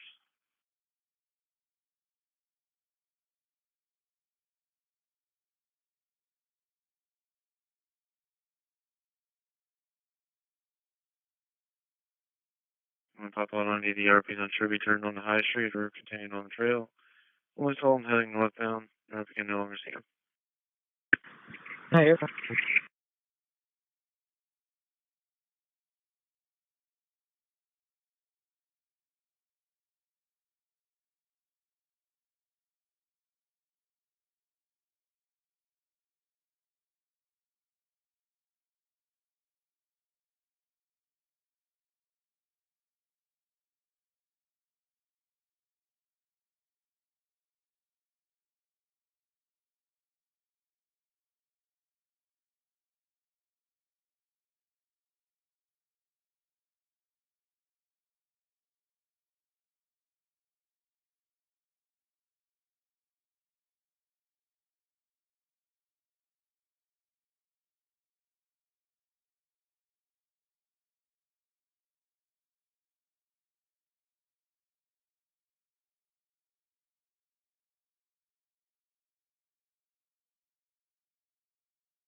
What's your status?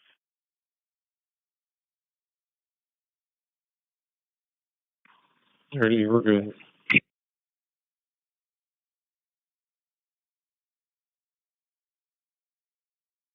Unit low on Paul 30, okay?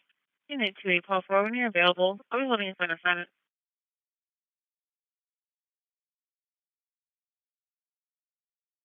Okay.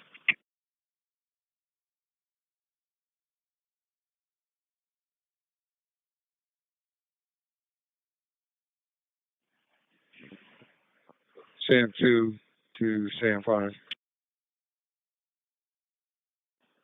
Can you call me in the lobby? Unit 4 Paul 30, MDC check for a report.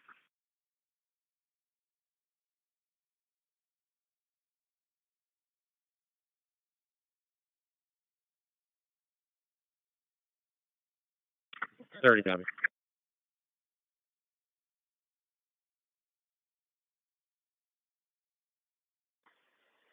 King 90, I'll make that call. Unit 43 Paul 40.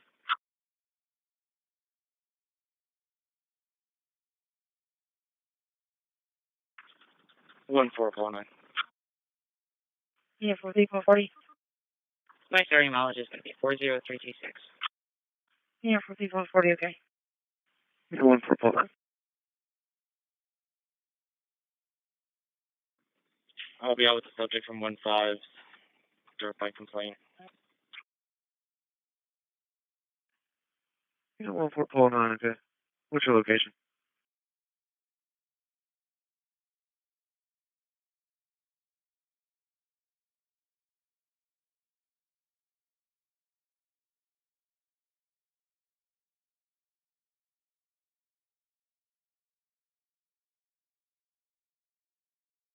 One 449, yeah. In the Cottonwood and South Main Street. 47 Wall 2, you can clear that, please. Probably Buttonwood and South Main. Unit 47 Paul 2, okay? Sam 5, Sam 2.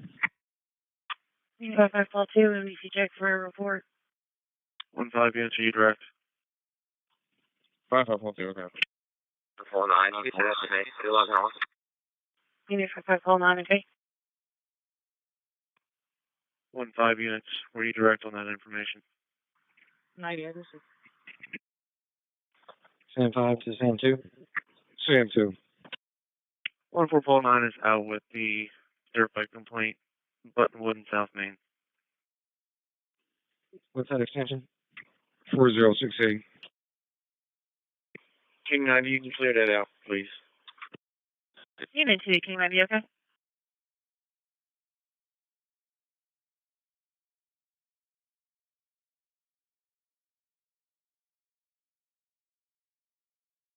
Alright, Sam 1, just info only. 3971, okay?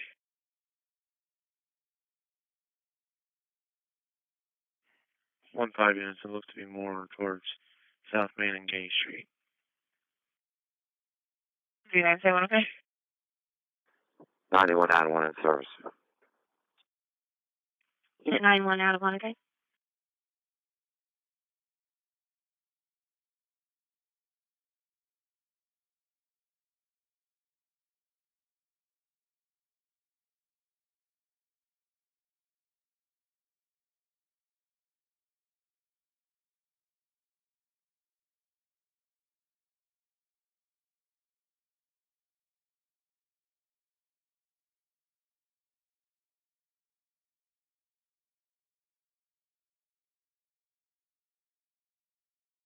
All on your status.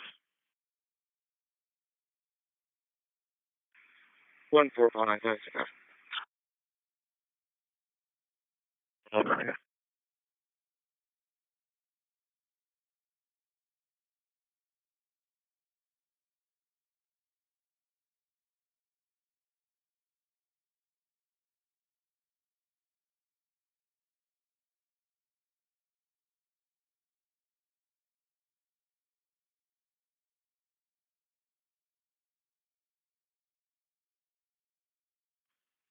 And 2-5, Paul 5, MDC check for a parking complaint.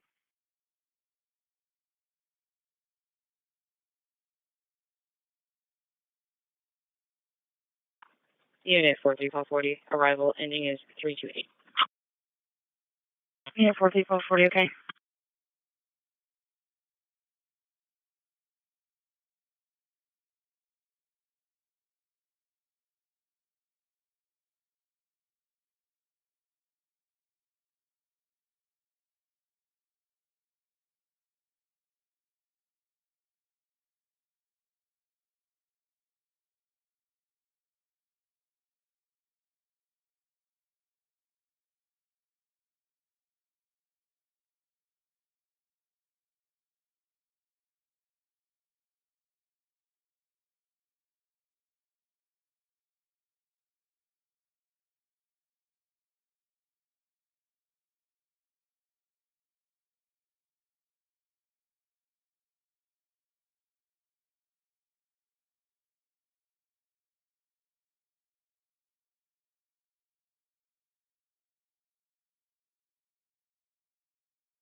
Five, hold you. 5542.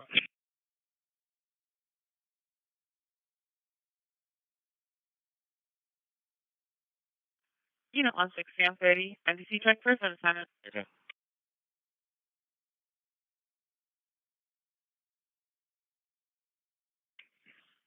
Five 542, okay.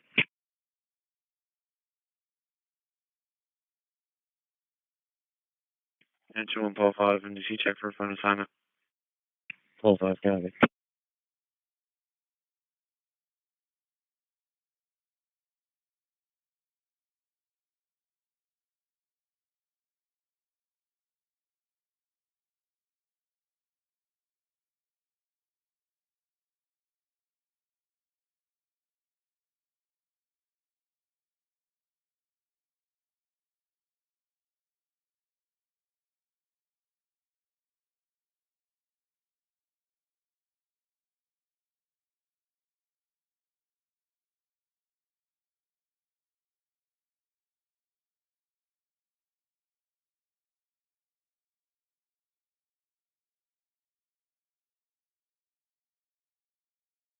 You can clear out the phone assignment. 2145. Canine ambulance, 68 Erica Circle, Cross Street, Worcester Pike. In Valley View, Honeybrook Dance, Pacific person. Failure from EQ33.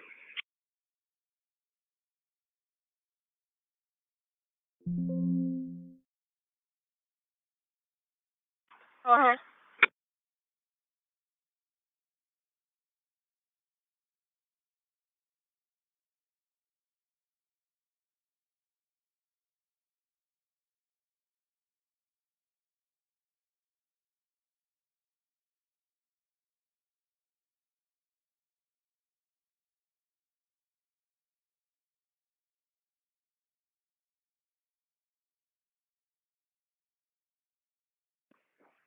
Haley, EQ33, about 10 minutes out, with a 62-year-old female who has pain in her right hip area. No traumatic events happened to it at all. She has no unknown reason as to why she has that pain in that area. She is unable to bear weight on it, and she's having a hard time getting around. Vital signs are all stable. Come up to you guys to get checked out, and we'll see you in about 10. 42. 42. I want to get your response.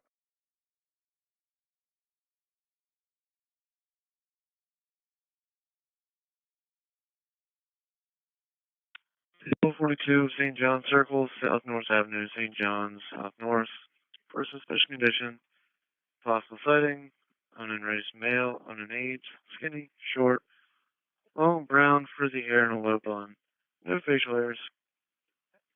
Brown short sleeve polo, jeans, carrying a blue backpack. Was walking on the phone, standing near a white vehicle going towards the dead end of the St. John Circle. Got it. You know, I want to get your response.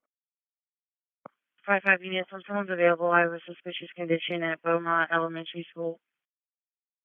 Pull under control. 5-5, hold on. I'll go to that first. Unit 5-5, hold on, okay? It's a white male that tried to open the front door 6 minutes ago. Proceed. I have Martinez Garcia hooked up for courtroom 1. 4. That'll be full gear for now. 5-5, hold on. You can hold me out. 64, I'm clear. Unit 5-5, hold on, okay? 10-4.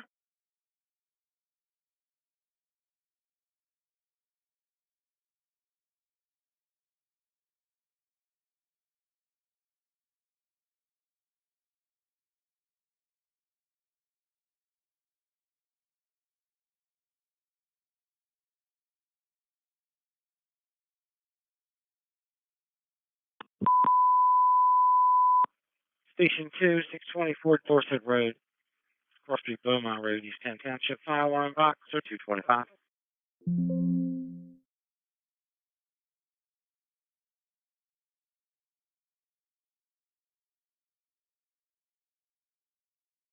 Unit 5-5, call 9. It's going to be a white male in his 30s, around 5'5", thin build, unknown clothing description, carrying a Gatorade bottle, unknown intox, no weapon seen.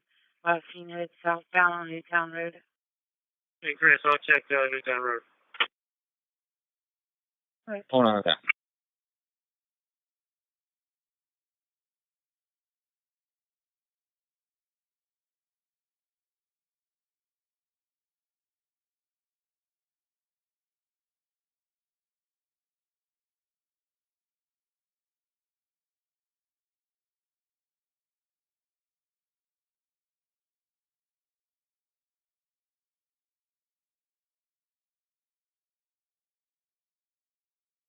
Engine 2 breaking.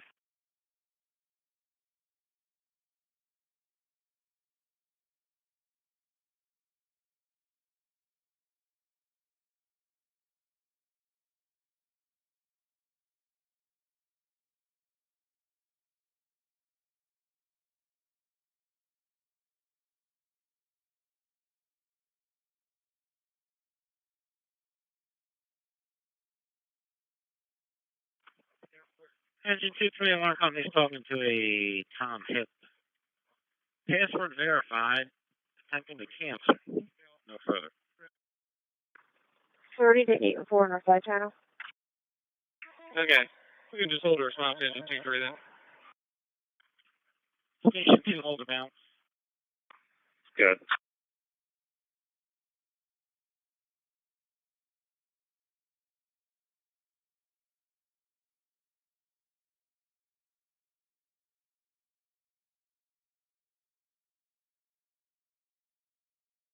Just to give you guys a heads up, there is a disabled red trailer westbound on Westchester Pike between the Okahaki entrance and Garrett Mill.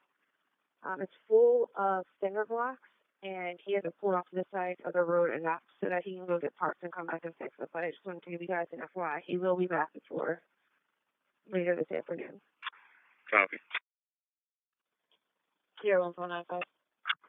10-3. 9-5, we'll be out at District Court 15101 at the court mail. 10-4. Unit 5519, just how's the day there? Hold on, that's right. Unit 5519, okay?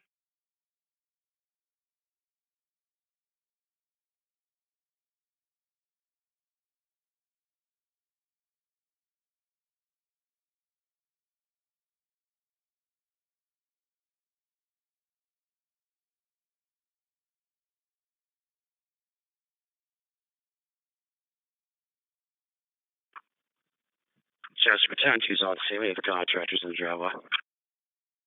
Battalion 2.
Just for time 2, set up by contract. You can recall the summit.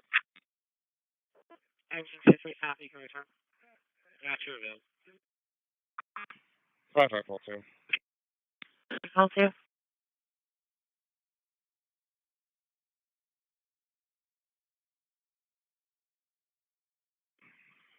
5542. Can you dispatch BLS for a 70-year-old female with neck and arm pain? Unit 5542, okay.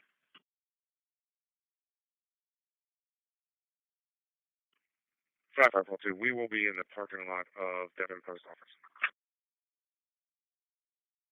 5542, okay. And you said that was 70 years old, right? Not 7? Just for time 2, can you put down a notification for 2 hours, please? Thank you. 5542, correct. 70. Sorry, 3, okay, I'll do our notification. Unit 5542, okay.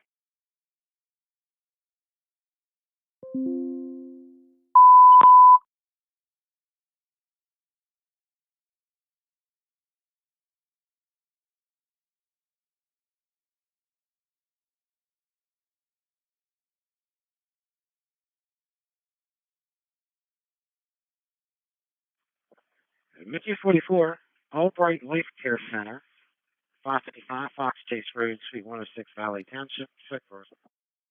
Unit 38, Paul 1. 3 Paul.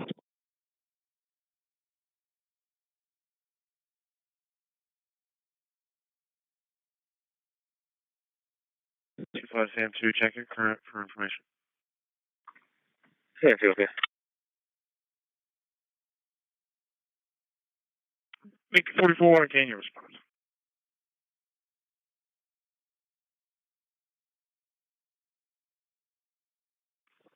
5571. I have the subject from Beaumont Elementary at Millbrook and Newtown.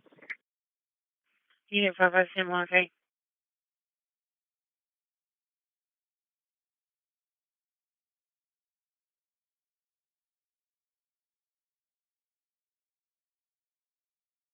Okay. 55, pull 9 Sam 1. I'm going to head your way. I'm on the phone right now with the woman that was outside during this. Okay. 16 Sam 30, you can clear that phone assignment. Unit 16 30, okay.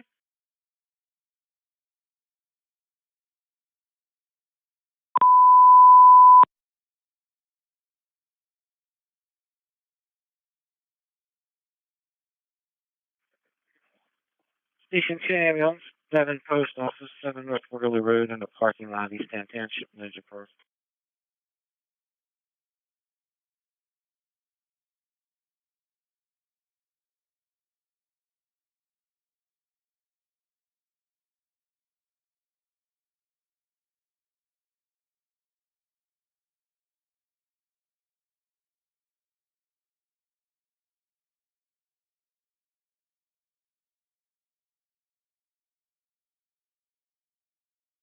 Yeah, 27 Paul 42 status.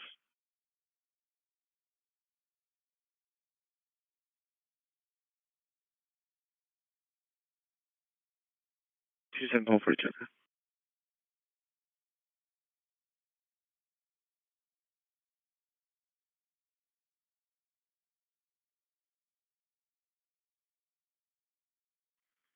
Mickey 102, can you response?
5549. Our status is okay with the pet stop.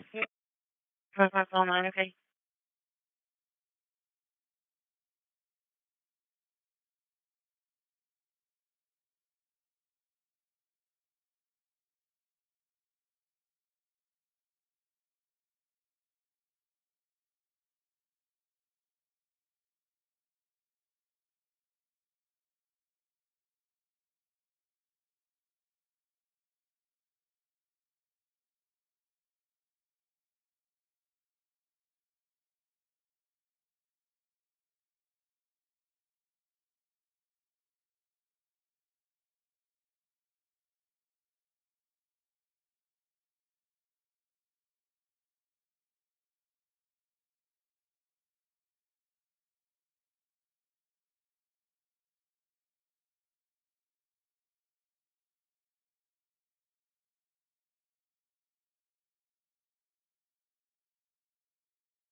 Sam 14 to Sam 5. Same 5, go ahead. Can you meet me downstairs to bring up 1 to 8?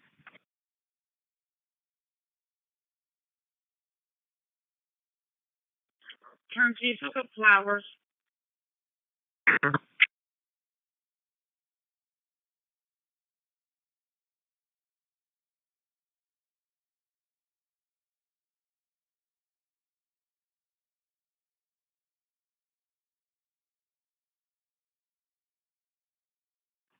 Control to Sam 5. Give me a call to control.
D25 from 32 on our channel.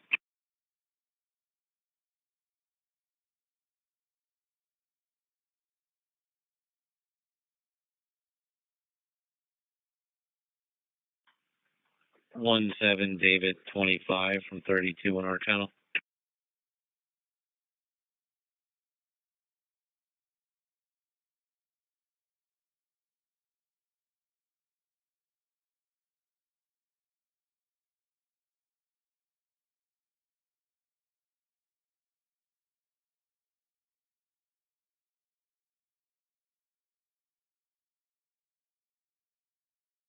All one control. Proceed.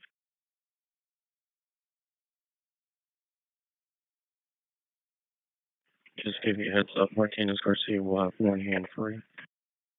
10-4.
We're good out.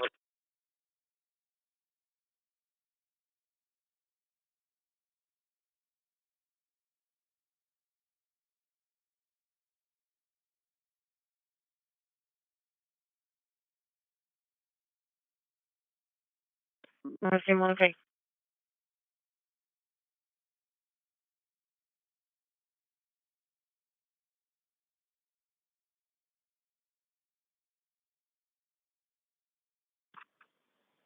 Here, 1495. We'll be out at 104 at the court rail. 4.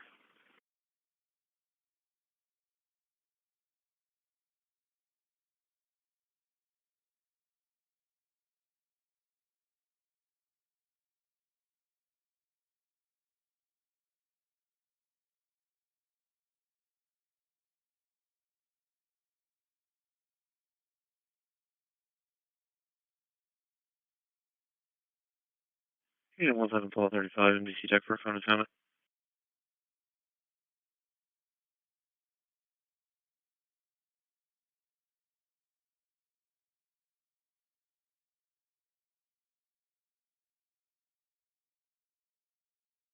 Ten 14 to control.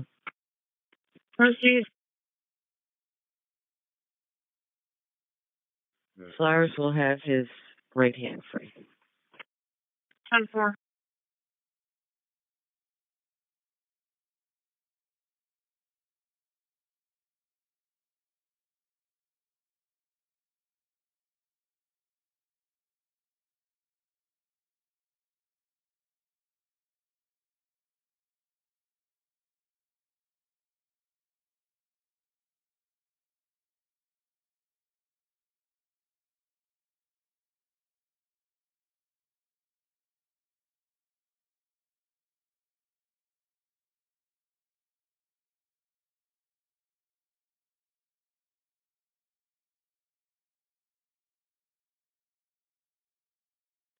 One seven David 25. So David 25.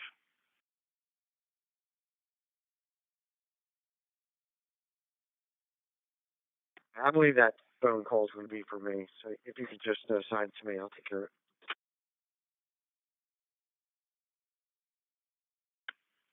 it. Okay.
Making 19339 Smith Road between Hobo and Misty Meadows. Clover Township, Berks County, major person. Unit 16, Sam 30. NBC check for report. Sam 30, okay.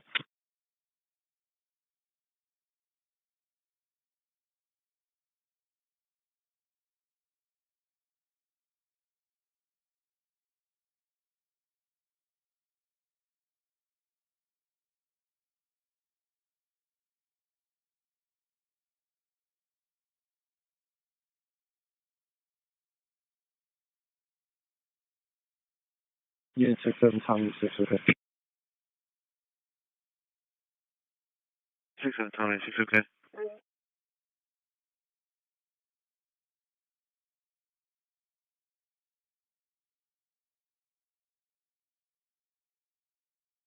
Four Pulse 63, right? Yeah, 4 Pulse 63, okay.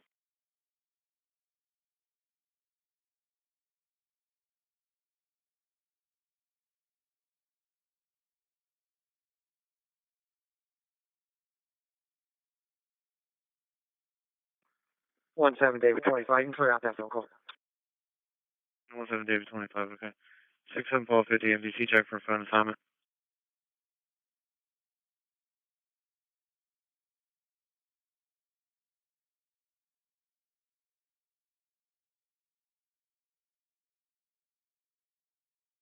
Also have copy of the fire alarm 244 Great Valley Parkway.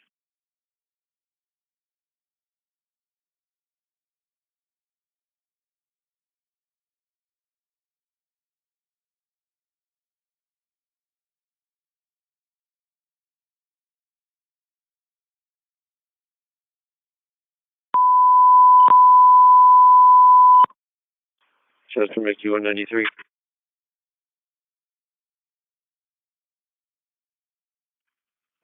Station 5, Johnson and Johnson, 244 Great Valley Parkway, Swanton Township. Fire alarm box 567. Unit 21 Paul 5. Mickey 193. Responded. Mickey 193, okay.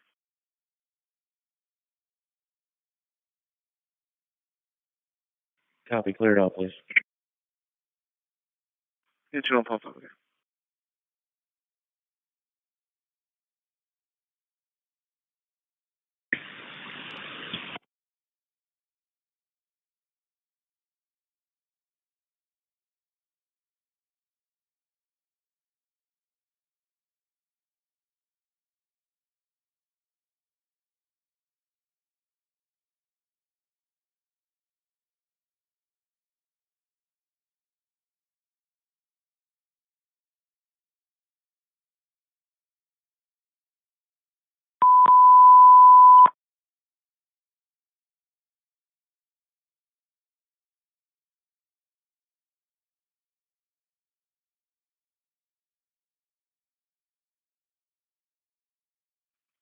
Mickey 83, Southeast Vet Center, Community Living Center, 1 Veterans Drive. First floor, B-Boy side, room 1168. East Vincent Township, hypotension.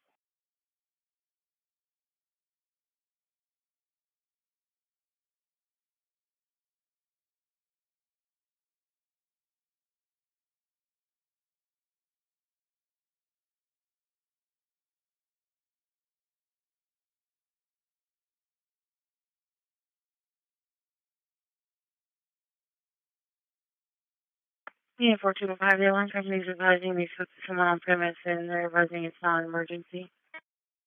Alright.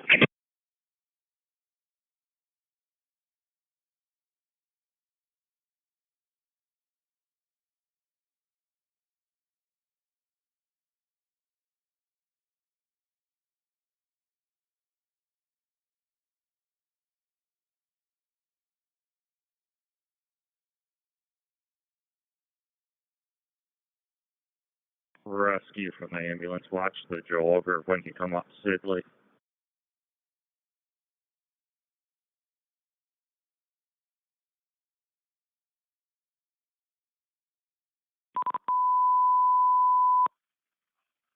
Station 27, 201 Wilson Road, Forfeited Creek Road, Highland Township, fire alarm box 2712. Camels 5-3, Rescue 5, I got your responses.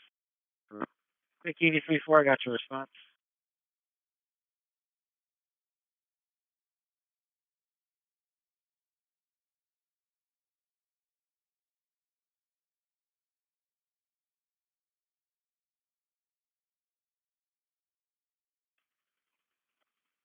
Rescue 5, one company spoke to security. They're stating there's not an emergency there. No further.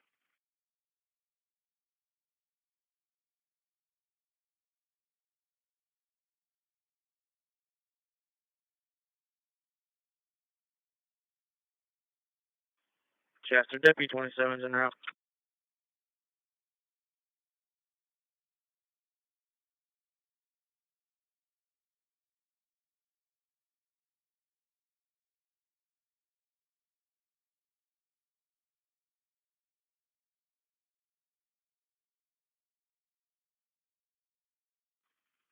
Deputy 27's going to be at the barn pull station. No further.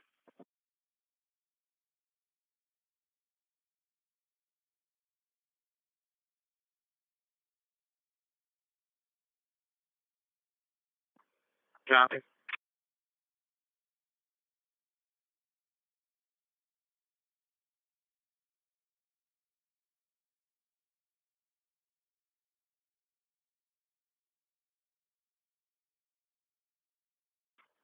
One 7, David 25.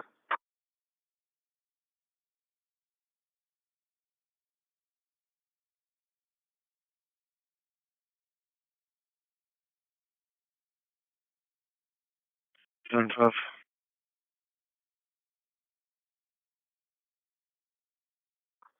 You show me a route to 1161 Shankle Road.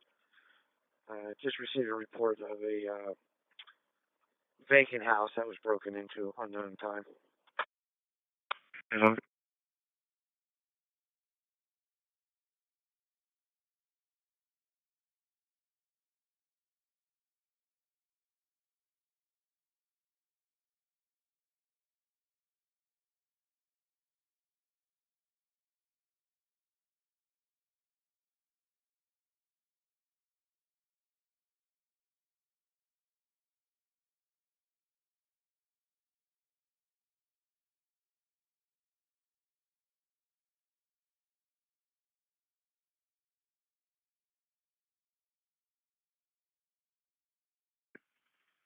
Unit 42 Polly. Copy of the alarm. This is going to be the same location as the last one.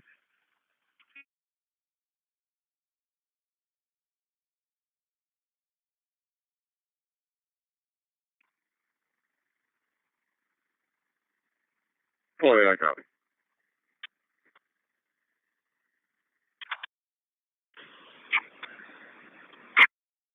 Paul 5, it's the same location. Do put it in mind. Unit 42 Paul 5, okay.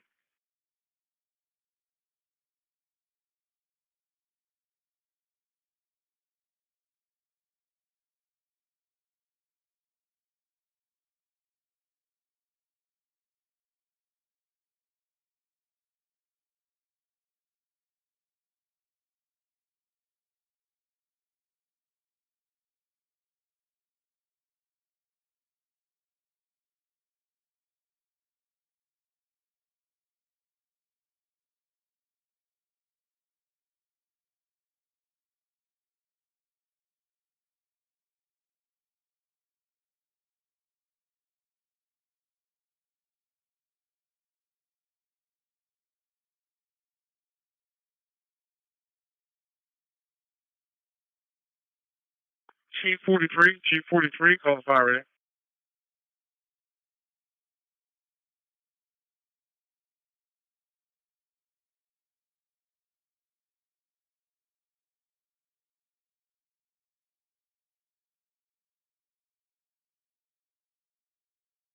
Unit 15 Pulse 1, MDC check for a phone assignment. I think that was a 22 inspection. 20, okay.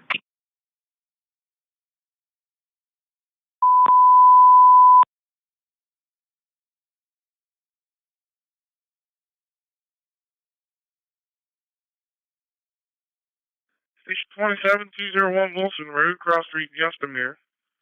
At the barn, Highland Township, fire alarm box 2712.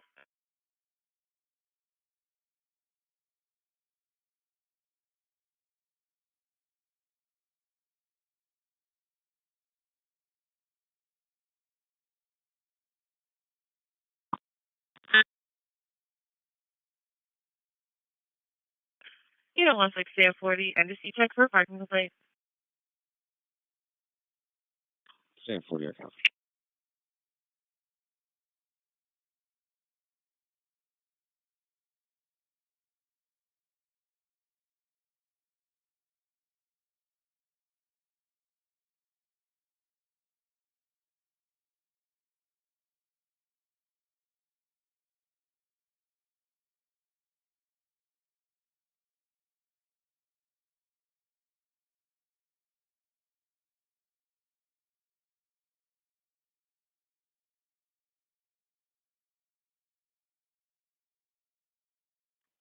Chester Deputy 27's on scene, 201 Wilson, normal conditions.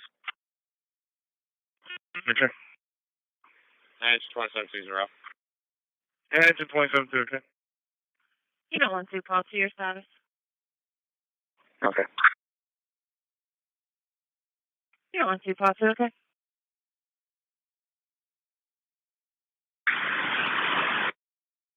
Unit 42, calling.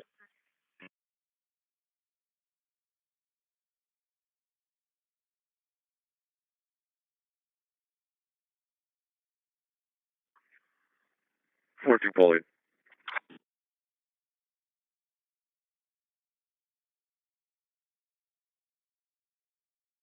Unit 42, calling. Extended stay of America, number 8, East Beachford Road at the front desk. For disturbance, there's a female guest who's verbally threatening staff.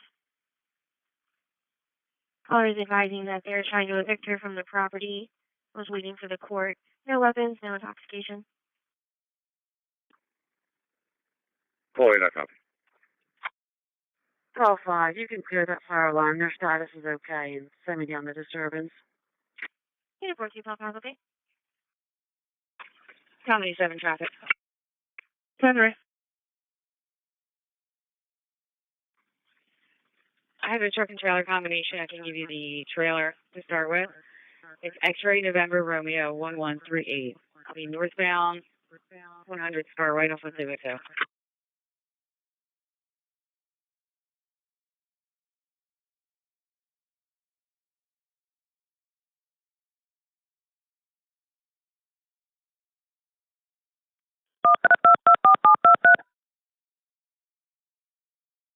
Point 619, you can clear 90 Virginia.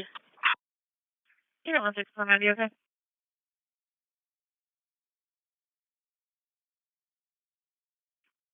Henry.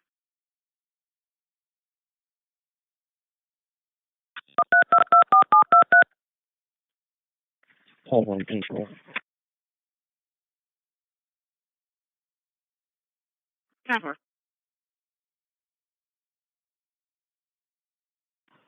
Yeah, I have one when you're ready.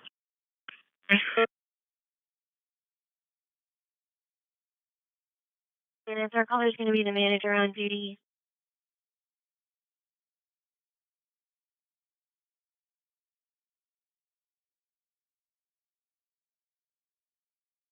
Tequila Alpha 2471. GKA 2471. So a white Suzu, I believe. 10-4, you said you're on Fernhill, correct? And if our caller is going to be the manager on duty. Yeah, right by Weinstein Supply. 10-4. 12-5, is she still in the lobby? Affirmative, still in the lobby at this time.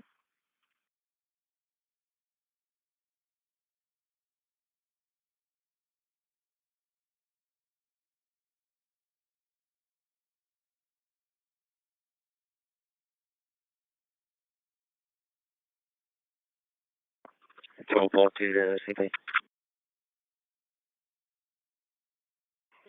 Last unit calling CP. Paul to. Good.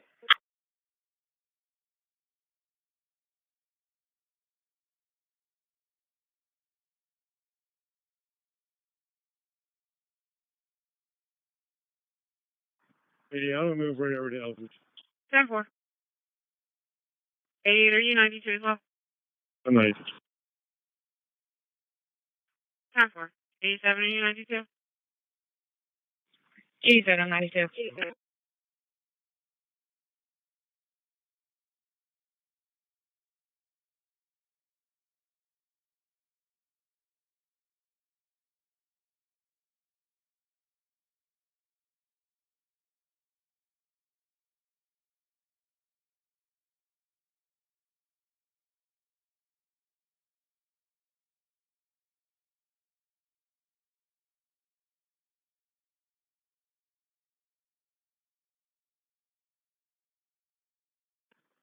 Yeah, I'll be out there.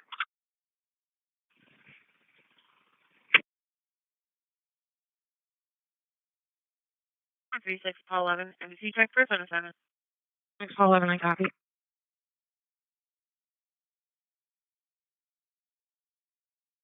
Sam 1, this is Sam 5. Sam 5. Call 4068.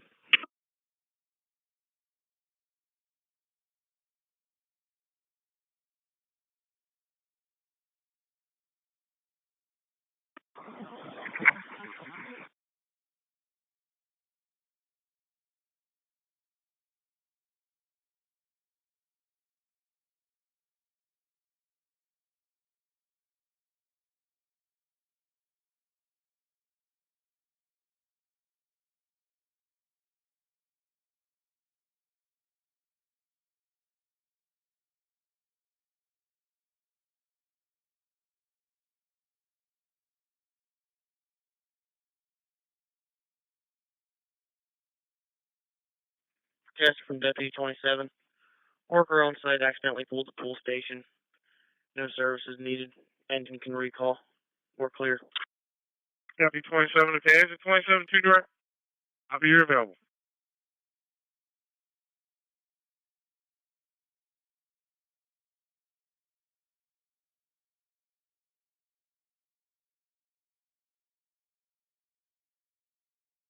Paul 1, duty officer. Uniform 2, Paul 5, your status? Proceed.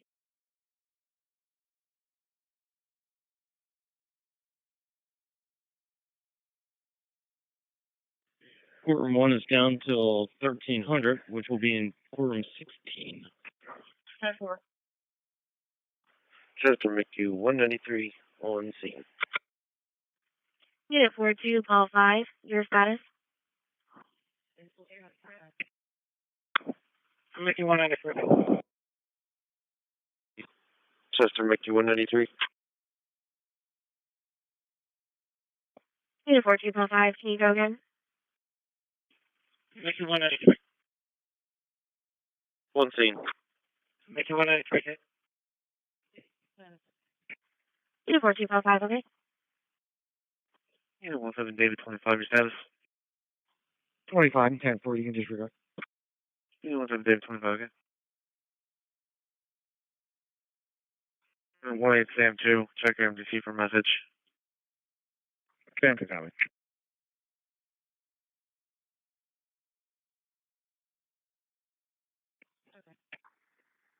Paul 8, I copy.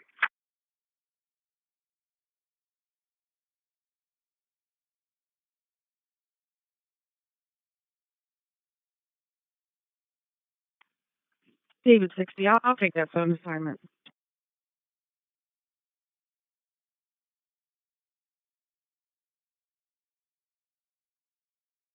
Proceed, David 60, okay?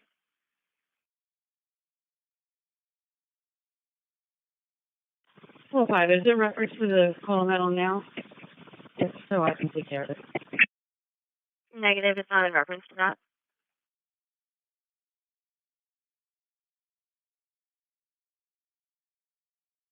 Unit 43, Paul 30.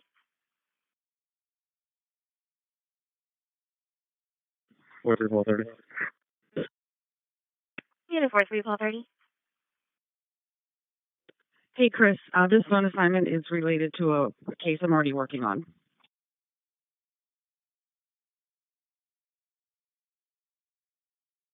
T4.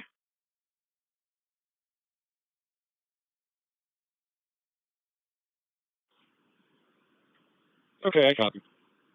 So you want to give him a call? 6410-3. 64, can we put up a 901 hang up for Pembroke? Open line, they're attempting a callback now. Okay.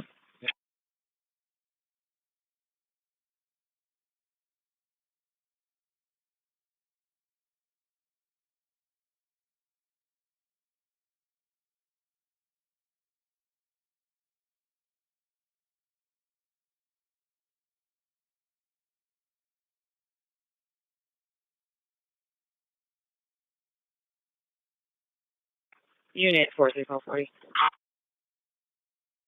Unit 4340. 88, we're to the station for inspection.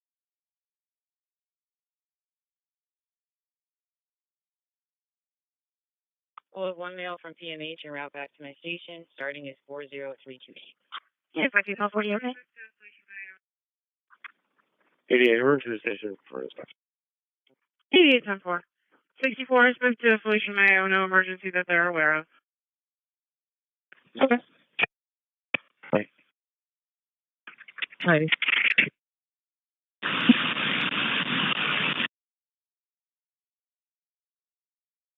Okay.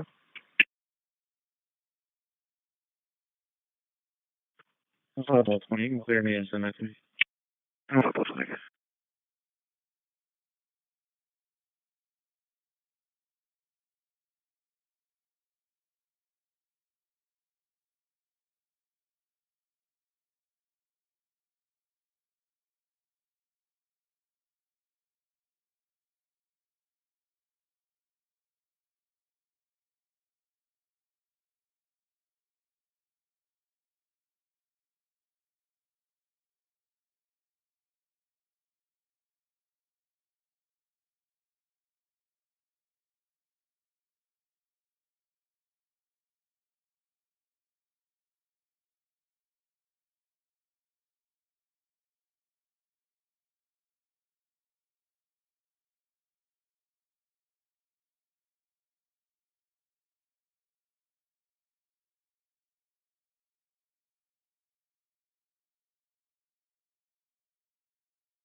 I'm out there. Yeah.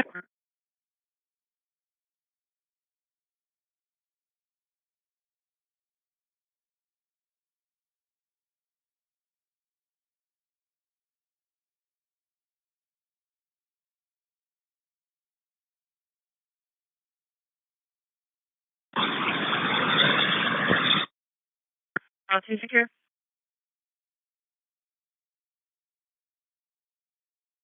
Info.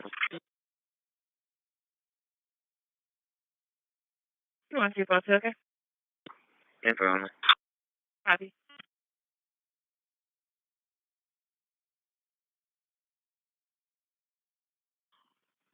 Oh, 50, same 40. Unit 39 Paul 10, copy your stop. 100 West Pennsylvania Avenue. 14.8. Late.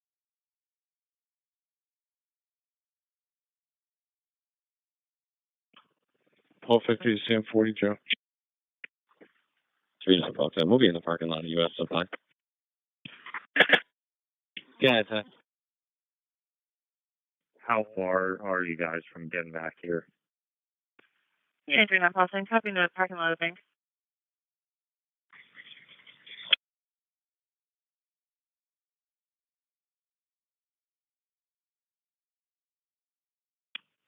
One copy.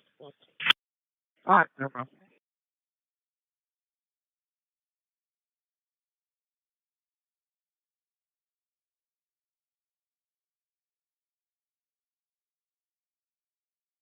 Unit 4248, is she having any trouble breathing?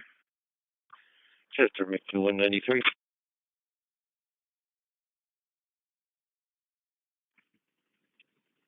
Oh, 8 negative. Rapid heart rate. 193. Transporting ready.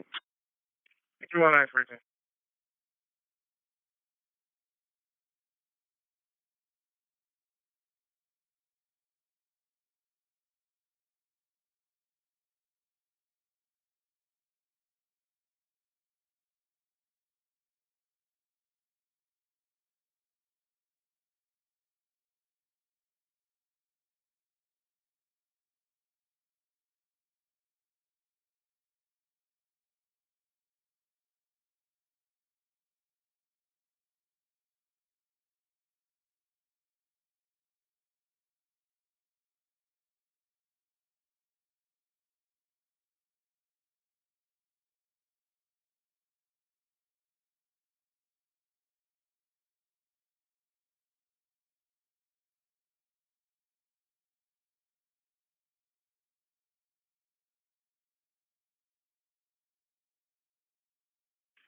Four three yes, phone's available. Be willing to animal complaint.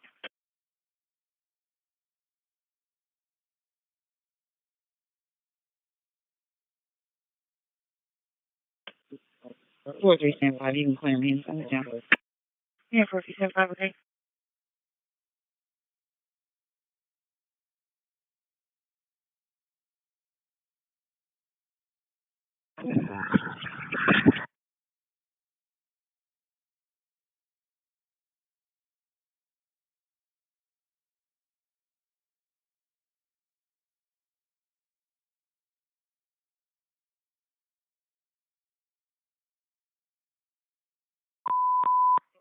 Camel Spot 3 is responding, Medic 4. Extended stay, 80 Sweetsford Road. Lobby, Wetland Township. Hospital. 39 plus on your status. 39 plus on status, okay, I'm clear. Unit 39 plus on, okay. Unit 62, Sam 1. MDC check for fitness on it. Sam, copy. 1 copy.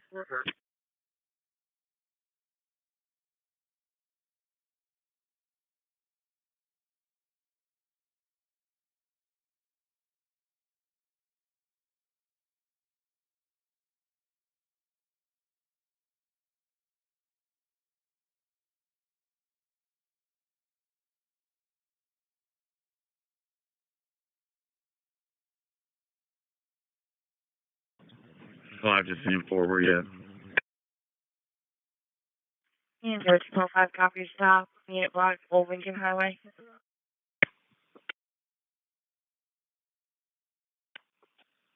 I'm around back.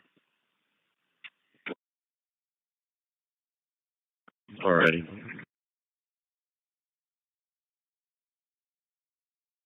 Unit 3 plus 6, copy or stop. 1100 block, Octavia Trail. 49 station.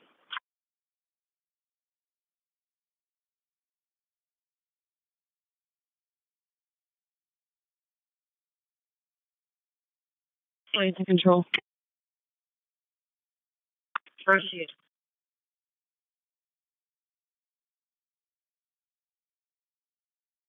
Back 412 your spot.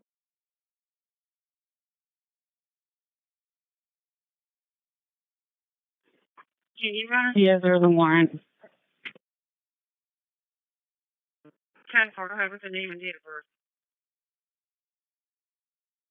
65 Sam 1 MDC check for a park complaint.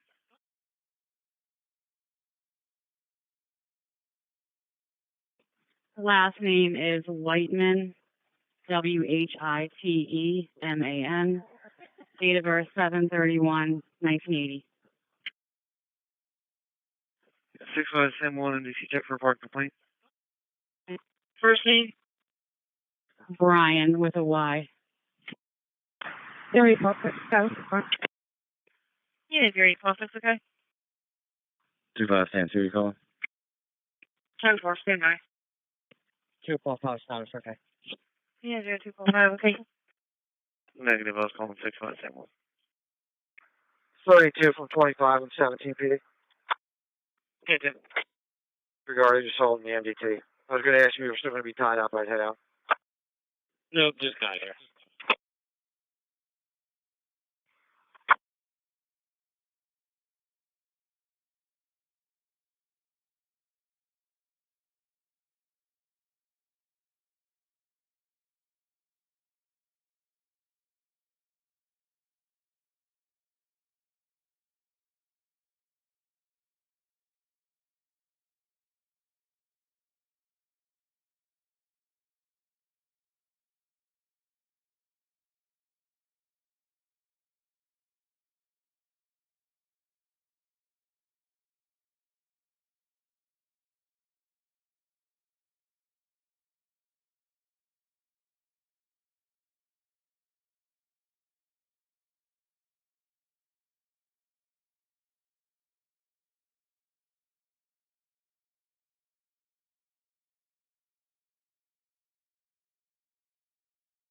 Unit 60 Paul 20, copying route to disturbance. Peter Lumber Company, 805 West Cypress Street. For an ex-employee refusing to leave, no weapons, no attacks.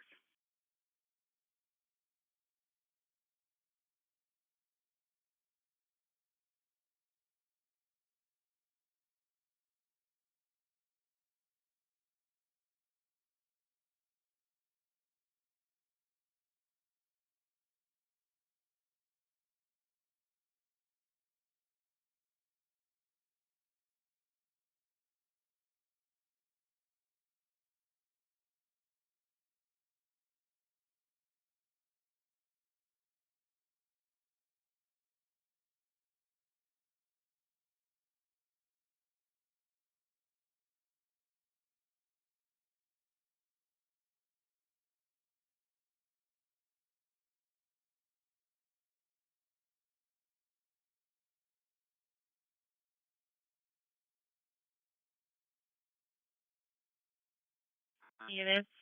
Male to be Ariel Vargas. Hispanic male, 56 years old, 5'8", thin build, unknown clothing. He's currently in the front yard. He does not know that 911 has been called. It's unknown if he will be cooperative. Hopefully. You know, 154 calling. Can I get my uncle a tow for a Honda sedan, no keys? Yeah. Just so you can cancel Magic 4. Was that cancel Magic 4? Correct. Okay. Portable's a little garbled there. Magic 4 1, I got you available.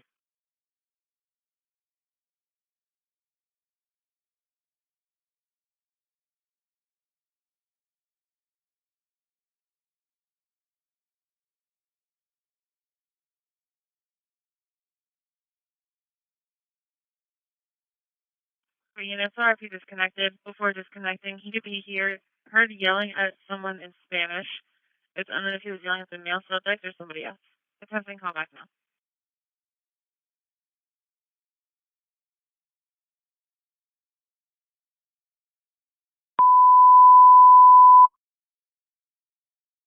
And 15 Paul 20, big travel time for PJs. You know, 17 Paul 35, MDC check for funds on it.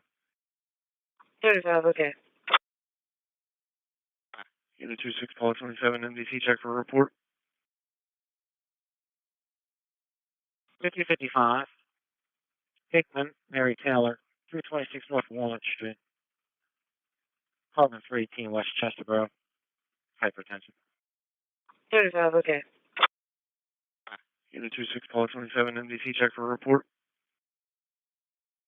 60 units. We now have a female employee on the line, advising it's going to be a verbal argument between the original caller and the ex-employee. Nothing's changed. Call for a copy. Tommy, 3 copy. 5055, ticket.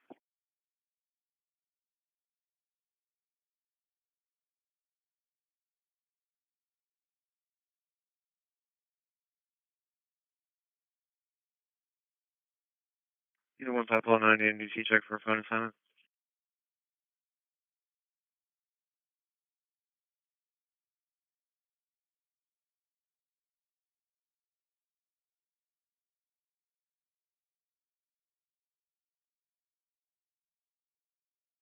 Units. The ex-employee is now heading to his vehicle. It's going to be a black Ford Explorer. I'm in registration. 67 Paul 50. Paul 50. 23 copy.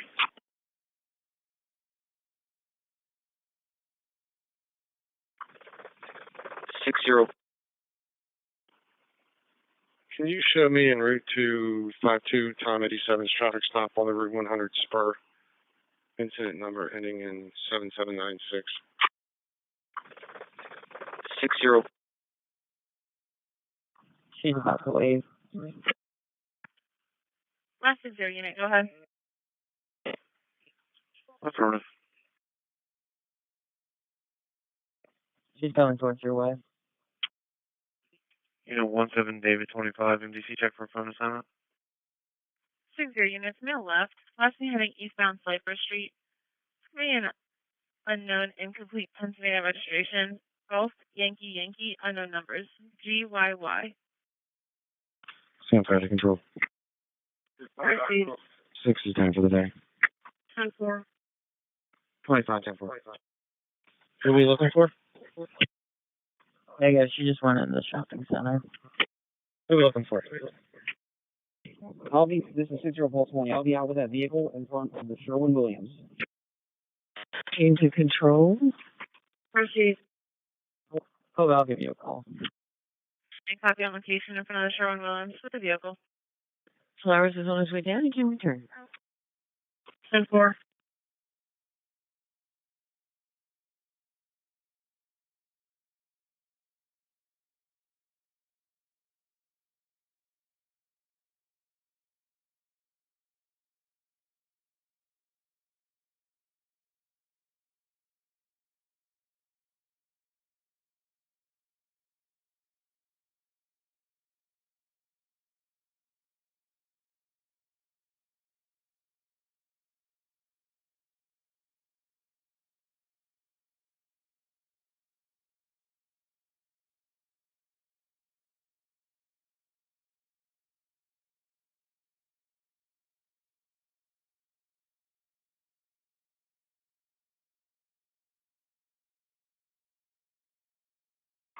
Total employee.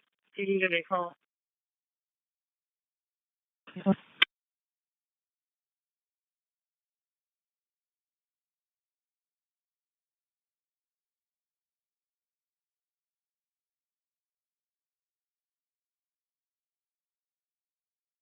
Oh, 35. 35, 10 3.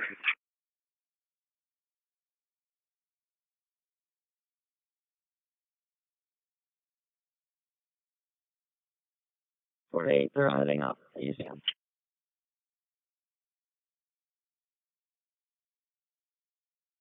16 South Walnut Street, 116 South Walnut. See a Mary Calkins. It's going to be in reference to her home being burglarized. That's already been reported. She just has additional information to report. 48, they're adding up. Easy. 0.35, 10 4. 239 call sign, copy your stop, 100 blocks North Town Road.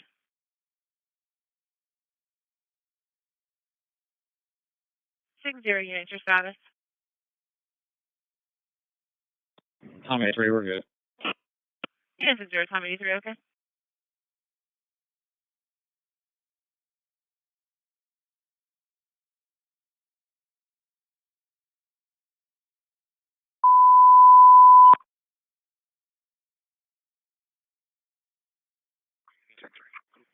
Can you call Delta 60?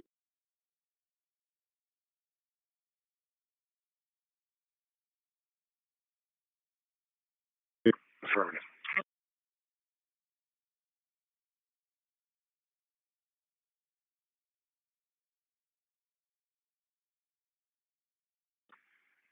Here's Delta 61. I don't know who they are. Can they call me?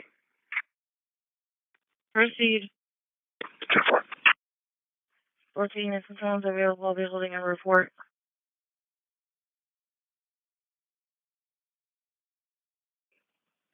Last unit calling. 425 Live, clear. Send it to me. Call 27, you can clear me out. 5, okay. 26 call 27 copy. It's going to be Westside Apartments, Clubhouse 1107, Rapsdam Road in the parking lot.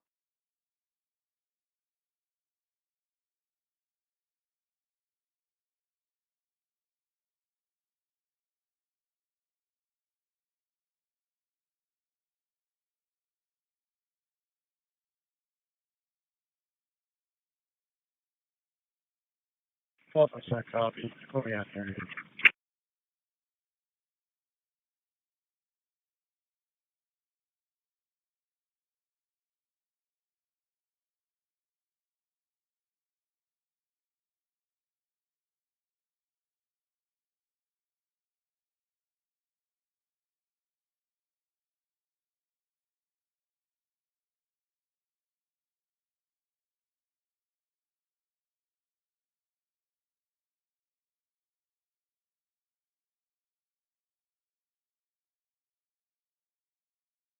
Unit 39 call sign, your status.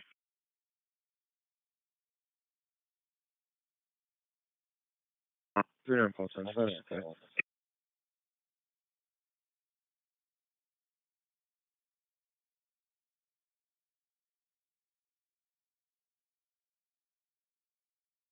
Unit 39 Paul 10, okay.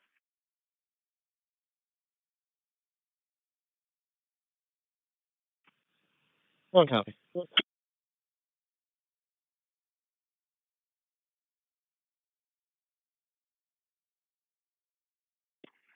0435, I'm 1090. 0435, 10-4.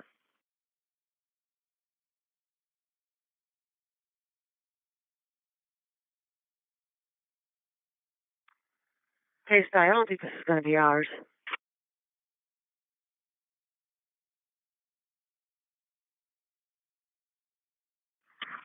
Four people 30. Yeah, 4 people 30. Yeah, 6 Tommy, 6 copy your stop. Broadwood Boulevard at Wilmington Pike. Yeah, 4 people 30. Yeah, I don't think this is going to be ours. I'm calling county right now. You can clear me, and you can send me down the report. 1001 Custer Boulevard. 105. 105, 10-3. So I'll be out at 302 East Marshall Street, apartment 427, detention to service appeal. Yeah, 4 people 30, okay. Okay. I know we're going to have a report pending.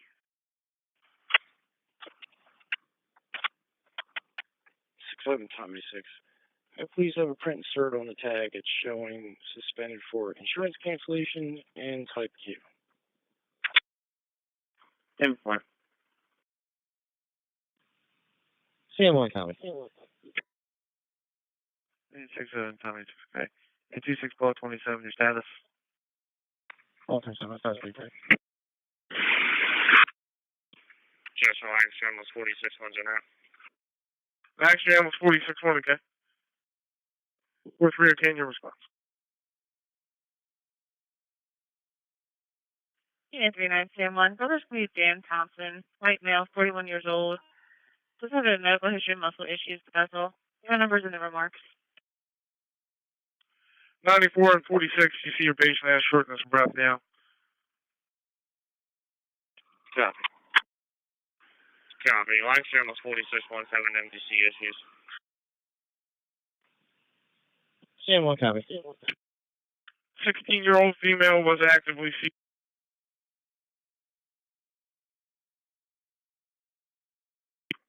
9345. Unit 9355. Can you please clear me from the detail? Copy. 5, okay? 27 Tommy, 6 your status.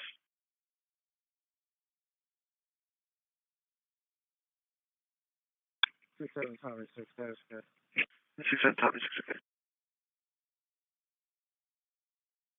Unit 39 someone. Brothers vehicles made gray Toyota Tacoma. Car's mother's currently on location, waiting in a black Honda CRV.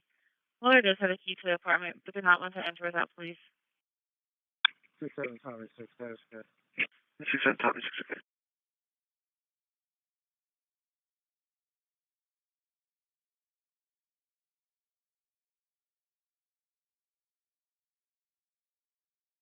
I have keys.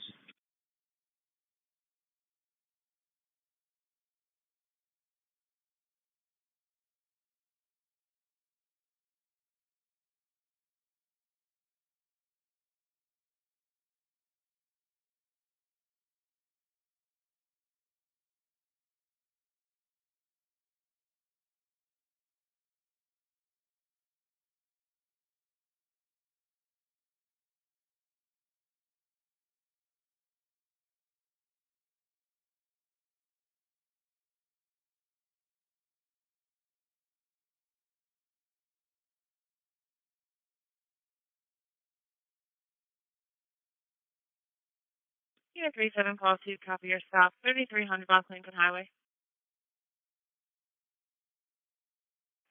Roll through them right here. Unit 37 call 2, okay?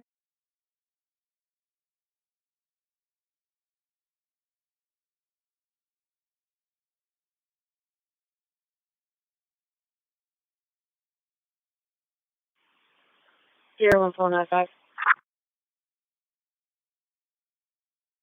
That's the RP believes he looks just like the convict. He is with another male. Last he was rubbing his hands together like he's anxious. Last seen in front of the Chick-fil-A. The RP has a picture. He's currently sitting in the middle of the, the RP is sitting in the middle of the food court in a brown and cream shirt. 59. All right. Roll through him right here. Yes, 3742, okay? Sierra 1495. Yes, sir. 95. We will be en route to Chester County Prison, 142P, ending mileage 991.8. 27 to 50 FedEx inbound. 10-4, 1120. 14 to control. Proceed. Simmons will be held for PM court. 4. See what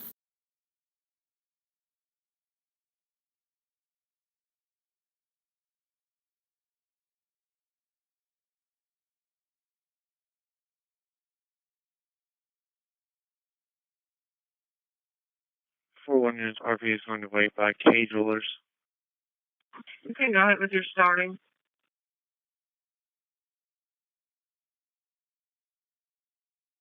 One two two 467. 122 467. 10-4.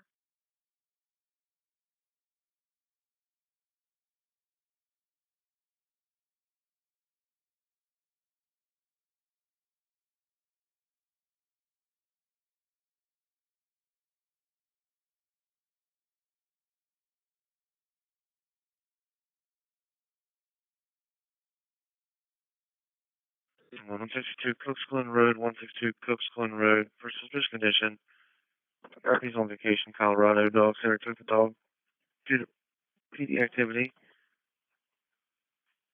Possibly left house unsecured. Request to check out the property. And request a call back. 25 St. Okay, could you repeat that? I didn't copy the detail. The RP's on vacation, Colorado. House is unoccupied. Possibly unsecured. Request to check out the property. 25 St. Okay, I copy see now. why And also, could you hold you on couldn't be out 25 here. Sam too?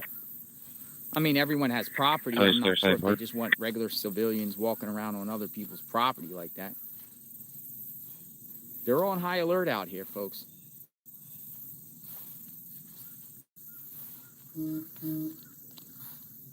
So, and also, you know, one theory, I was talking to James. He had a pickup truck. I was just sitting out here talking to him on the road before I went live. And James is like, dude came out here and offed himself somewhere. I mean, you know what off yourself means. We never, you know, that's people off themselves for a lot of reasons. We, you know, shouldn't do that. People suffering. But for him, if you can almost say, in this one particular case, him offing himself might be a good thing. Some people might say, who cares? Good riddance, whatever. But they're saying that he could have offed himself somewhere out here, like they knew that 145, I'll be it's 91. over for him. Unsuccessful. And his body could be found Stop somewhere at out here. Miami, check Do for you animal believe that? complaint. Or do you think he's going to try to live as long as possible? Nothing to lose, folks. Remember, got nothing to lose. This is not a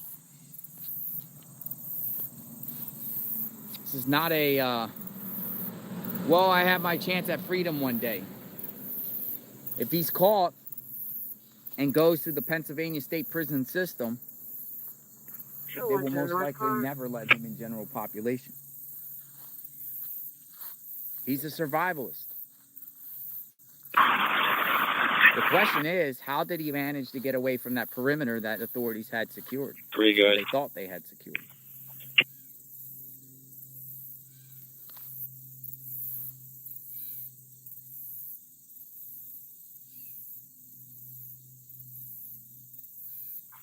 Sure, Joan Simon pending if you want to give me a call.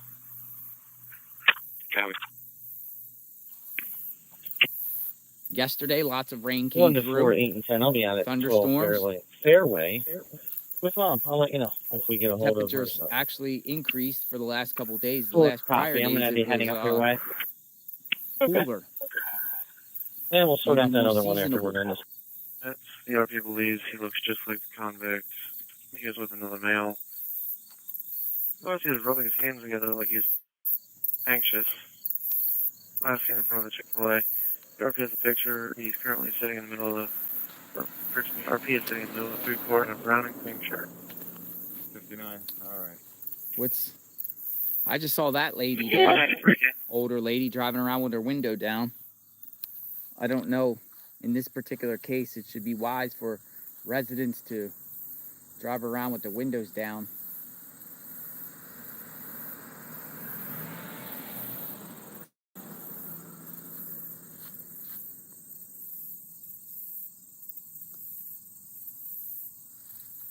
So the scanner has been having all kinds of things. Earlier today on the scanner, they were saying something at Schuylkill Elementary School, which ended up being nothing.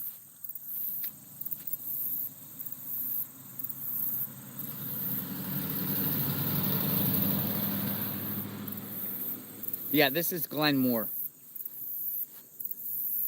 Glenmore, Pennsylvania, folks.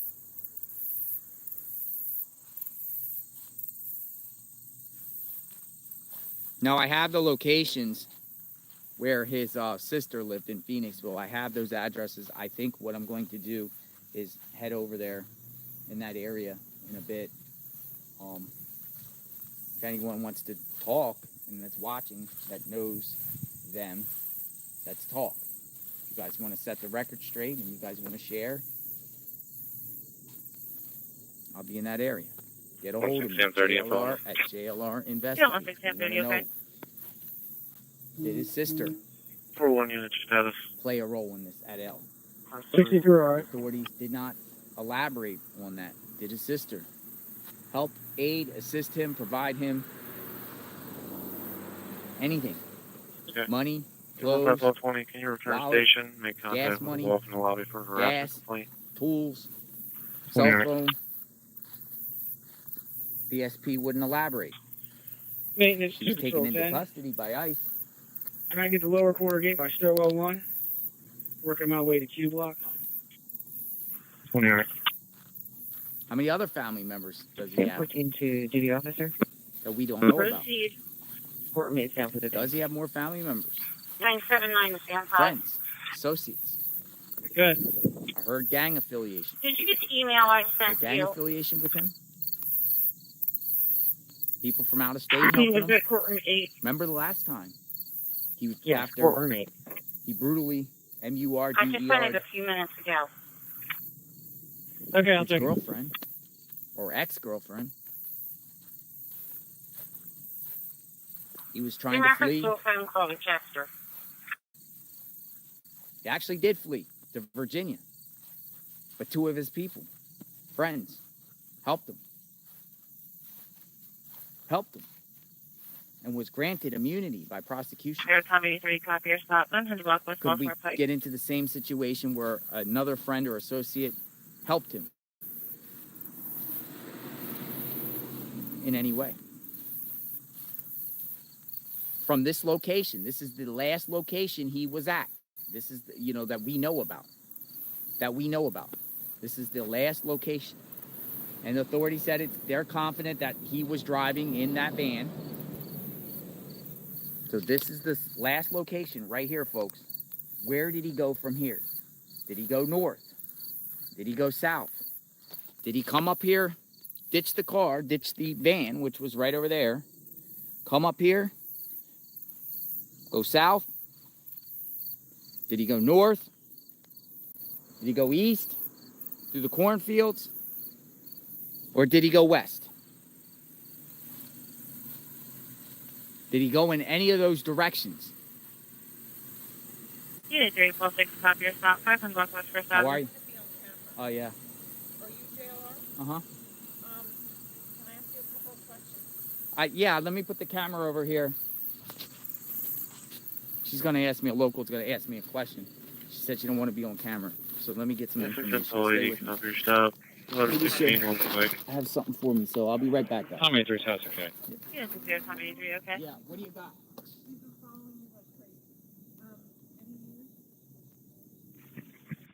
1175. Unit 1175, proceed priority.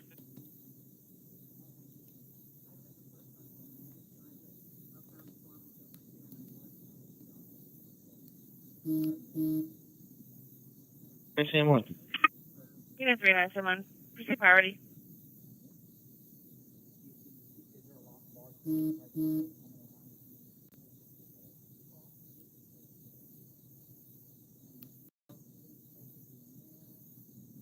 Six zero five 40.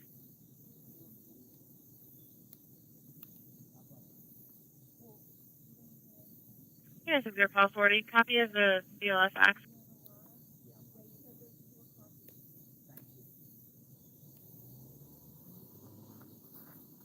All right, so a local resident just came and talked to me out. Nothing new. Unit 386, okay? Thinks he's in the trees.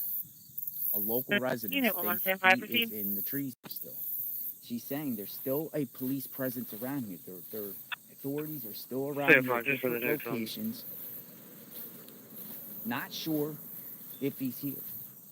It's not like a perimeter 6-7 like they had before Unit 1175, okay? down there at Unit Longwood. 3971, proceed. But there is a police presence. 2715 data control constable bringing in 1 new mail.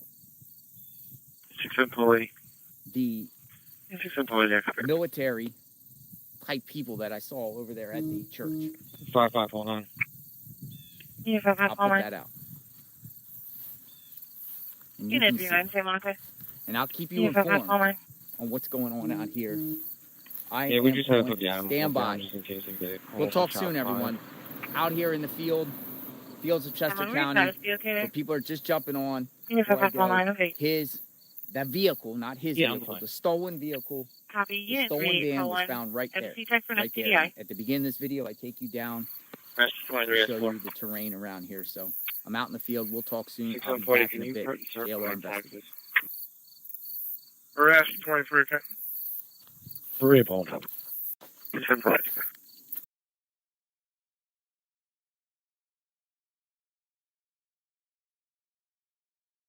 Michaels helps turn your ideas California into 31, Deputy identities. 23, Rescue 23, a gang responses. White Ford F-150 versus a pole. Occupant each checked, and the pole still standing. Deputy 23, copy.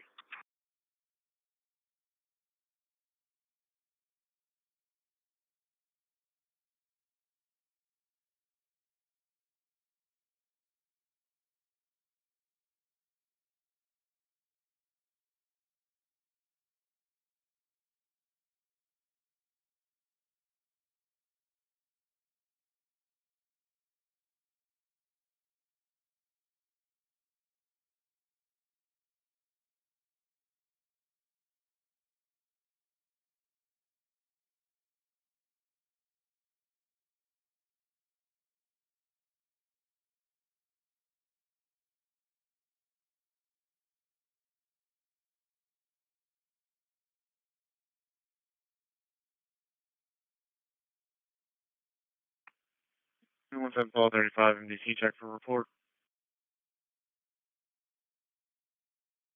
Oh, no.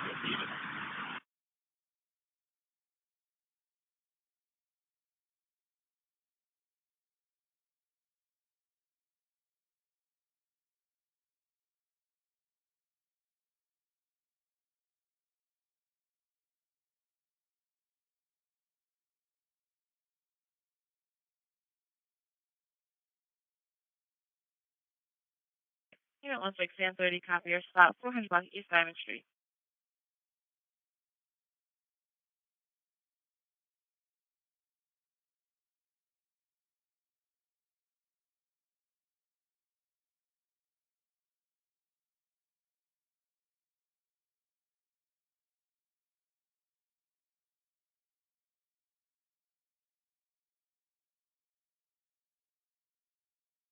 '46, number 12, Fairway Lane, Cross Street, Foothill Terrace. In the fairways, Town Township, the DOA.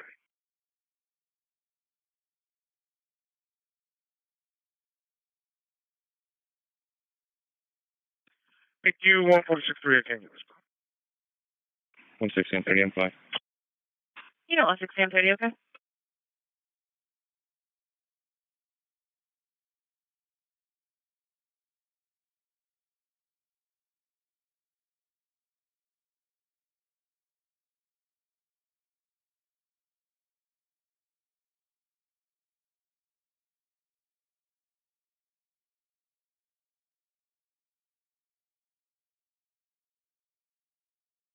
Your profile is sound, okay. And 0245, okay?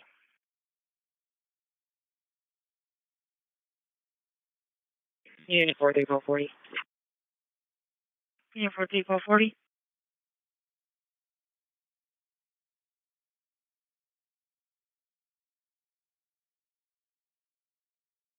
I'll be transporting one male over to 12 East Lancaster Ave.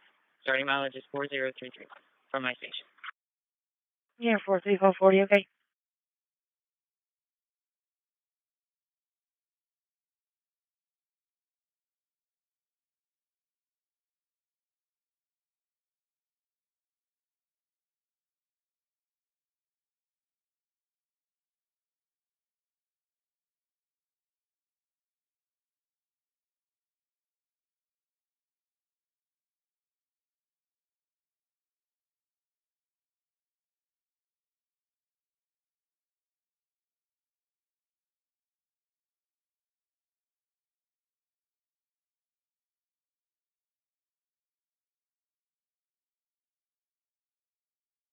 Alright, 209, dispatch received. 209, okay?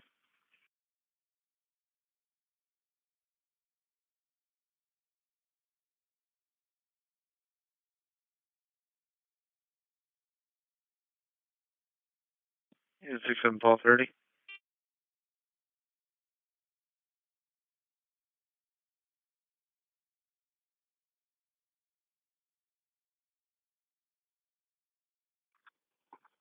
Zero 1495, 1090 at the prison, ending 999.0. And 41137. Paul 30. Yeah, 67 Paul 30, shows bag, 1371 Beat Road.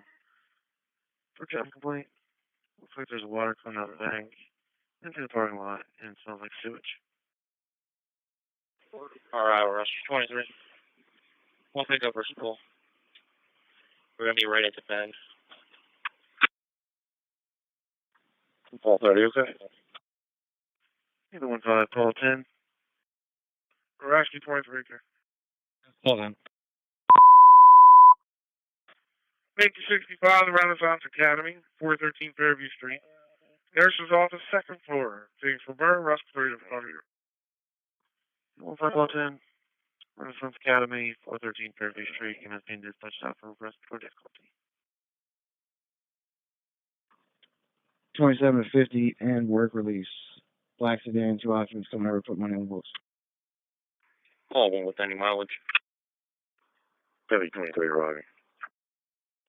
Deputy 23. Go ahead with your ID. 10 copy, clear out. 122 474. 122 474.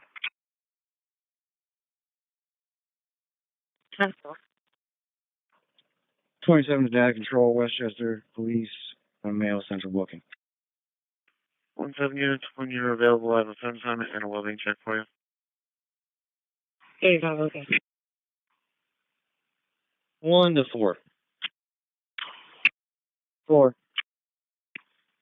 Hey, Sergeant Whistler and I will be good. Just stay out there with Mom as long as she needs and make sure that we're there for her. If she has any questions that I may be able to answer from in here, just shoot me a text or give me a call. Alright, you need me to go up there? Mickey 65, one. I can get it. I'm just clearing Thornton's. I had them check the brakes. Chester Orange, Jam, that's 46 1. Okay. How about 46-1? Hi. Myself and 94 are going to be inbound ALS with 2 passengers, 1 patient, to AI DuPont. Yeah, 27 Paul 42. County ID pump. 7 call 42.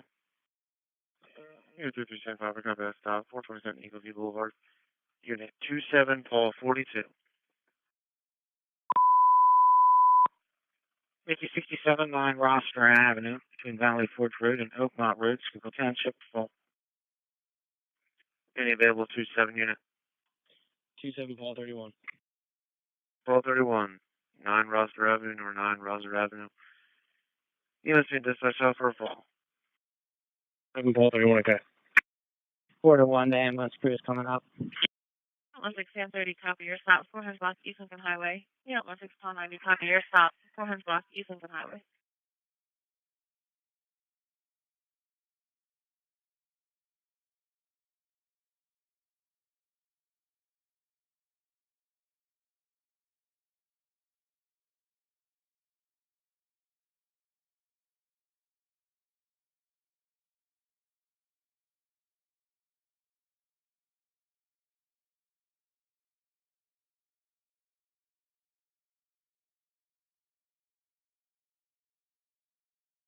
Unit 2375, status.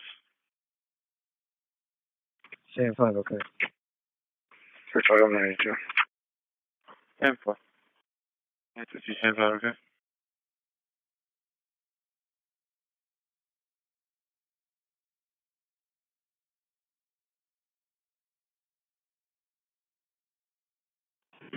One code 45. That's right. Are you with Nicoya Adderton? No. 10 4.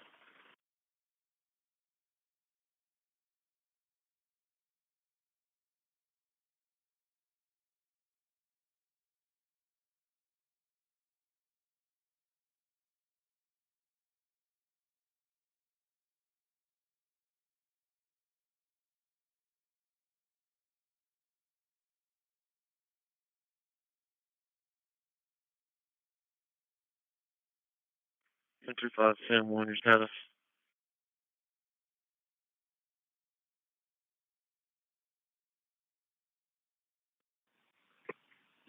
T5 Sam 1, I've just started checking the exterior doors. Unit 25, Sam 1, okay. Unit 17, David 25, NDC check. For a phone assignment specific. Sam 30, your status. Sam 30, I'm fine. T5 Sam 1, I have an open garage door. 27 to 50 gray Mazda coming in with Triumph. You know, 16 90, okay.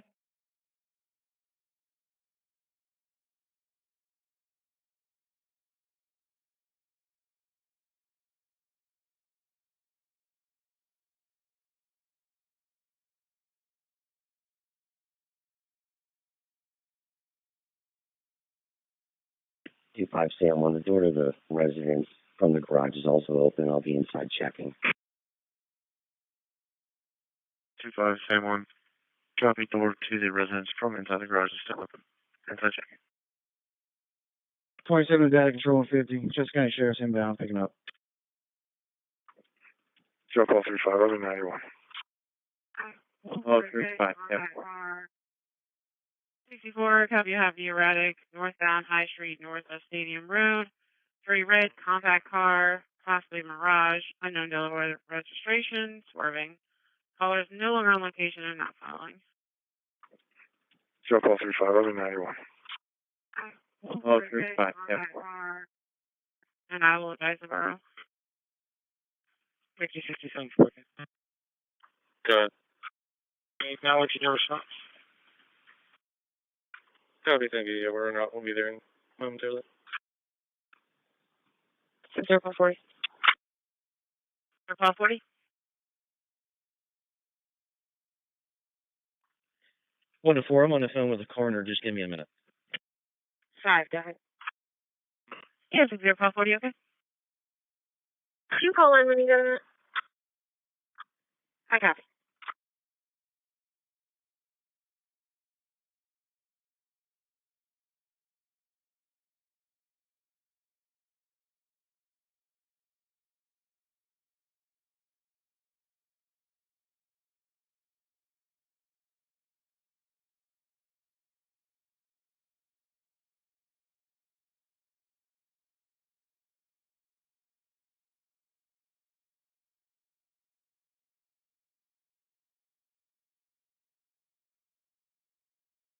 64, your caller believed your right driver was possibly the escaped prisoner because they were driving like they were trying to get away and blasting Latino music.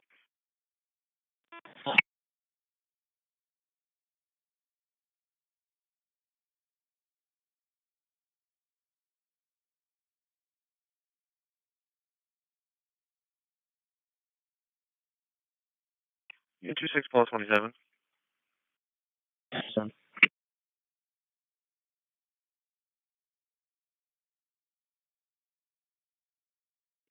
Yeah, 60 Paul 40, travel time for Blitz. 26 Paul 27, 2904 doors core, 2904 doors core for burglary. They were told the RP there are two women trying to break into this vacant rental property. Under description, they have a white pickup on a maker model. Yeah, 60 Paul 40, travel time for Blitz. Same copy. 50-30. Good. Yeah, I just cleared West Coast. You want me to run up there and grab that sewage complaint?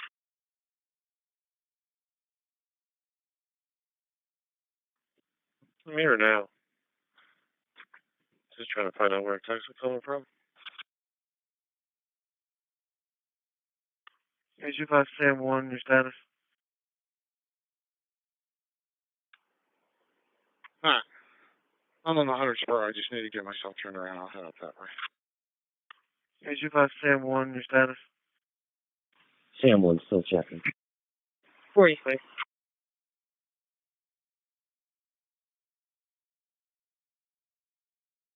Unit 03 Paul 2, copy your stop, 1000 block Kaylin Road.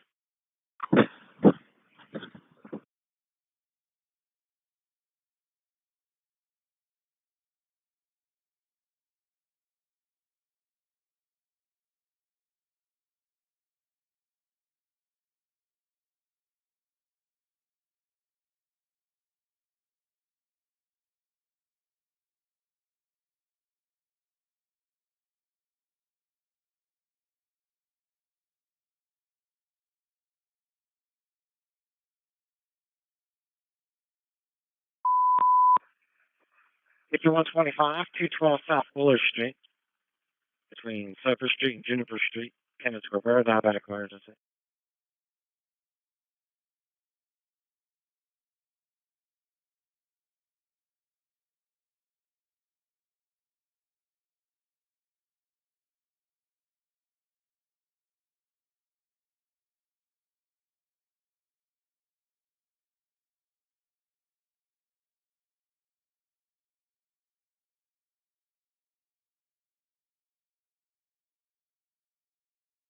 Control 10, intake door, please, intake door. 0342, I'm good. Unit 03 Paul 2, okay. When you're available, I'll be holding a diabetic emergency, 212 South Willow Street. Got it.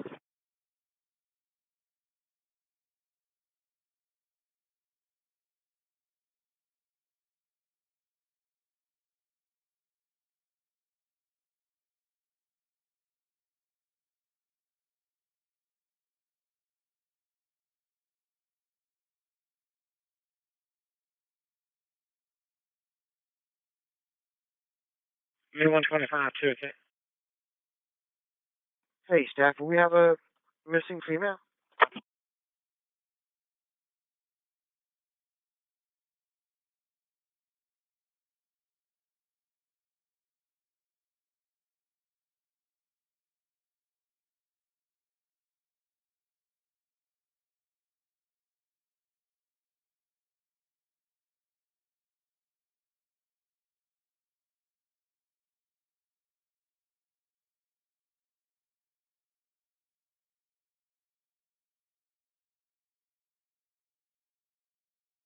No, she's missing from Pottstown. So I just talked to the lady who's looking for her.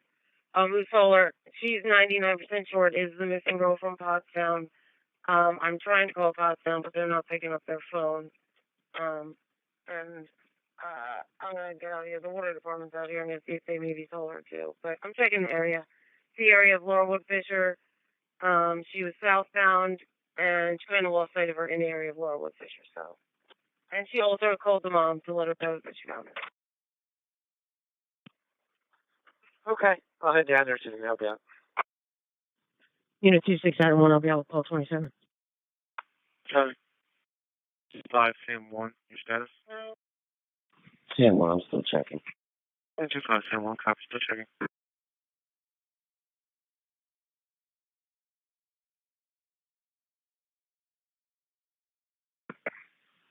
25 Sam 1, the residence is clear. I'm trying to find a way to lock all these open doors. 25 Sam 1, okay. Is it okay if I show you status, okay then? Sam 1, yeah.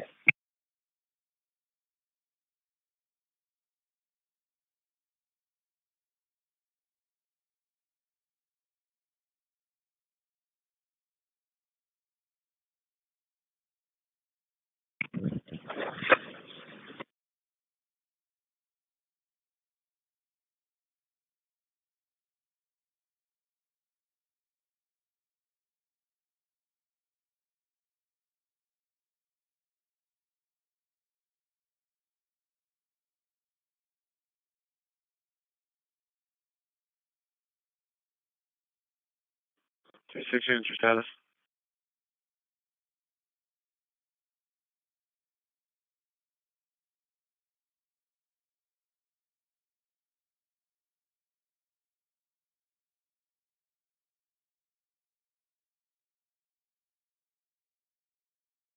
Two six units, your status?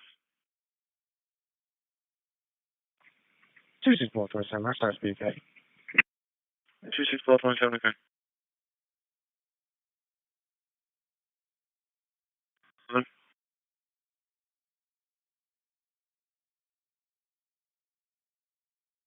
Hello.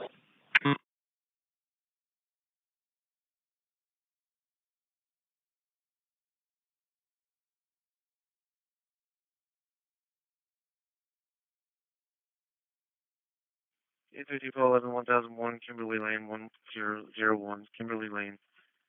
For suspicious condition, Ruby came across a water bottle with a brown liquid inside. Ruby's wife stated it's probably an explosive that contains Drano. Copy.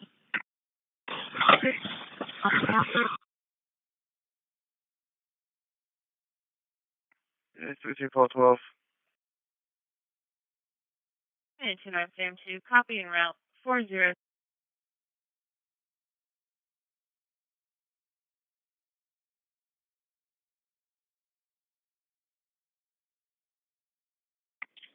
CMT, okay. Depot 12, 135, Talgrass Court, 135 Talgrass Court. Suspicious condition came from the PSP tip line. Gray Hyundai Sonata, Peter Intrusion Lincoln Boy Zebra 5985, parked in a snow removal lane for 30 minutes. Subject with a hat inside the vehicle. And 29 Sam 2, copy en route 40. CMT, okay.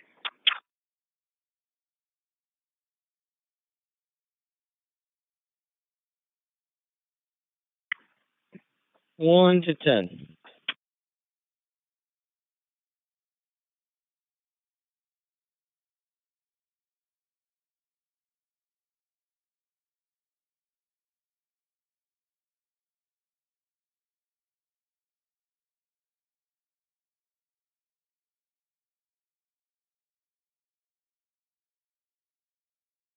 Twenty-seven to 15 data control.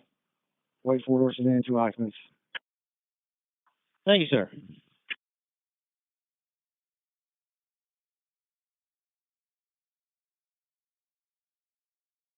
Three stand 5. Put me on the stop. 375 bed.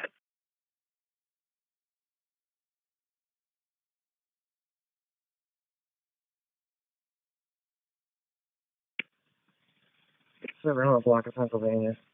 Maryland. 34469 Charlie Kilo. Silver Mercedes.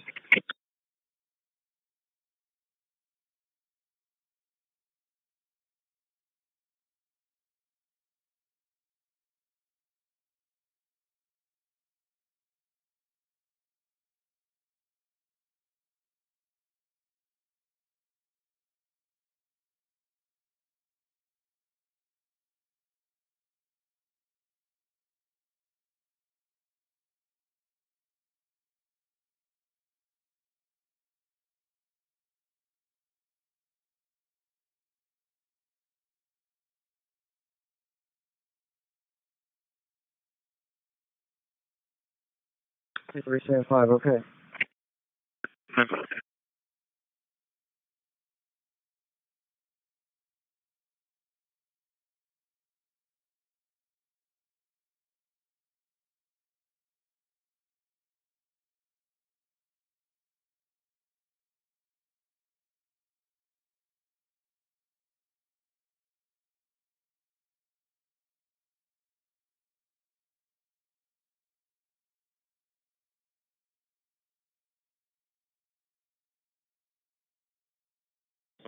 David 25, your status.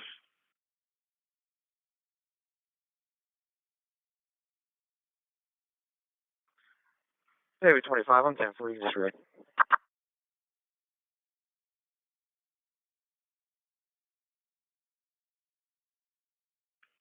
What's up, David 25, copy, you're okay?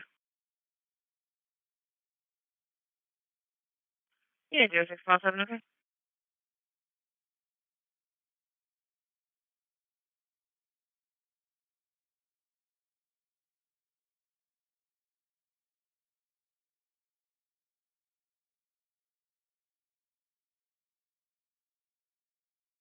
Unit 0352. Happy other diabetic emergency. 212 South Willow Street. I'll check out.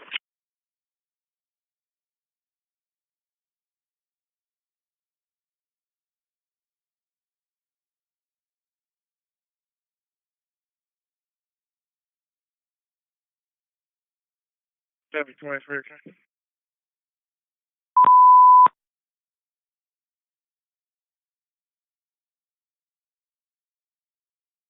Zero 09, you can place me en route to Thorn. Yeah. Corner 209, okay?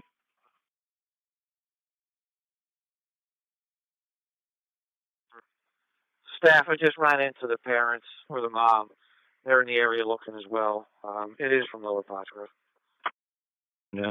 Corner 209, okay?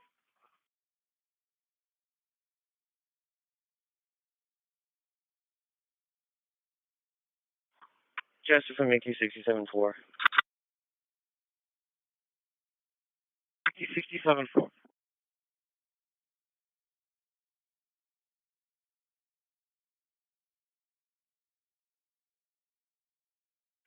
They need a status check us. We don't have an extended on-scene time. And you can also attach Medic 67 to our call. Okay.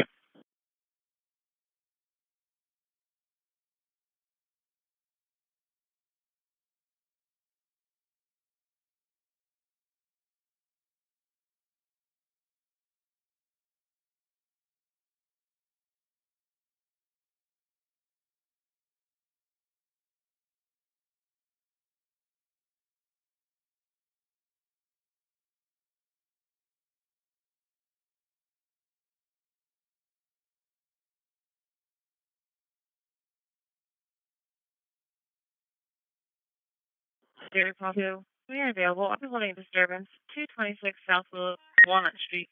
226 South Walnut Street. In reference to a niece and niece's husband, the niece's husband and male child left in a red truck about 3 minutes ago. Nothing heading southbound on Walnut. The husband caused damage to the glass door. Go to Chicago. Same 2.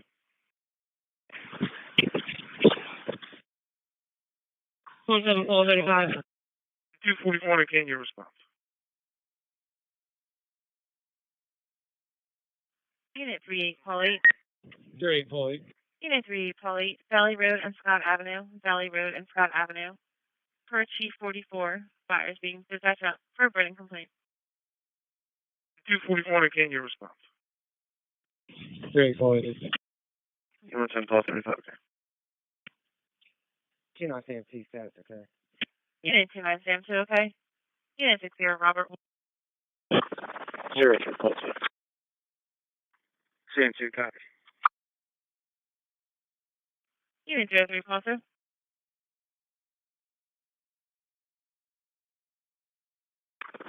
Also, I see EMS is out on that medical. Can you send me the disturbance?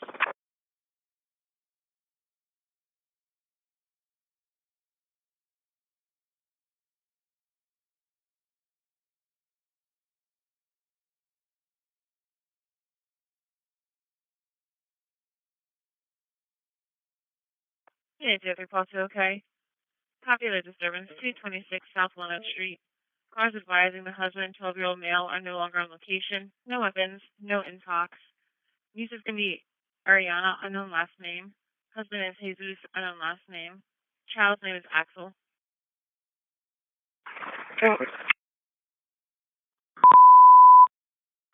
Ambulance 53 is responding, medic 4 covering 67. Schuylkill Elementary School, 290 South Whitehorse Road, nurse's office, Schuylkill Township, child seizure. Unit 17 Paul 35, do you have a name on the juvenile? Unit 60 Robert 1. MDC check for offense assignment. 60 report, and I'll take that for Robert 1. I'm out with Mom. She's receiving. Paulson, okay. Paul 20 just attached himself. Unit 17 Paul 35, I'm sorry. It's hard to read you with the background noise. You're out with the juvenile. Is the juvenile with the mother? Copy. 17 David 25. I'm out with him, yes. Mom's here, juvenile's here. You can contact lower. Copy, thank you. The vehicle is last seen heading south. Paul 2, copy. And Unit 03 Paul 2 just advising. You're me right next door to the parking complaint I have for you for a white work van. Paul 2, copy. Thanks. Medic 4-1, okay. Courtroom 3 to control.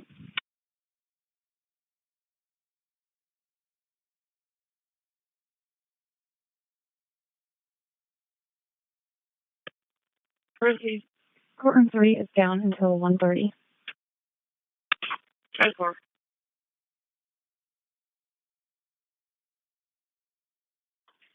Medic 67 County. Medic 67.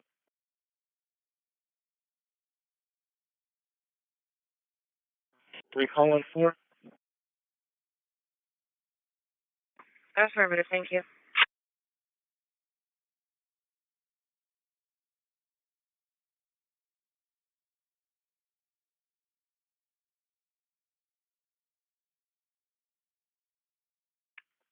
Medic 4-1 on the east. Go for Medic 4-1. Medic 67, clear to go to handle. You can go available. Very good, thank you.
Unit 03 Paul 2, your status.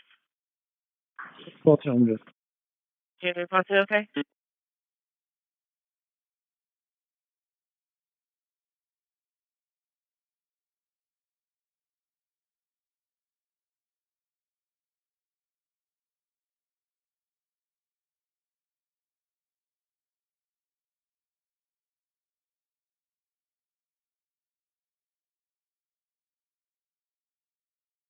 Chester 23 is available.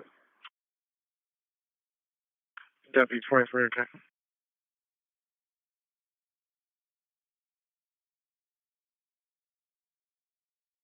Stand on control elements at GSC. 10-4.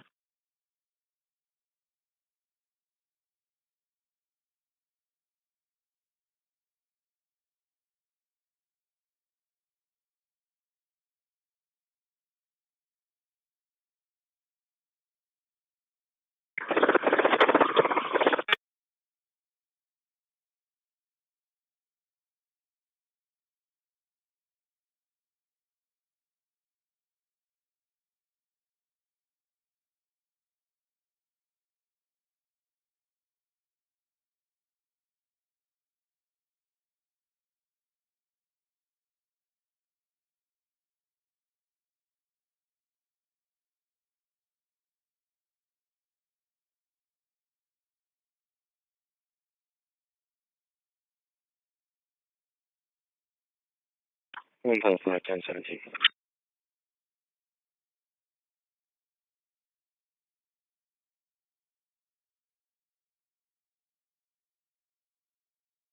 6.90. MDC check for an SPDI.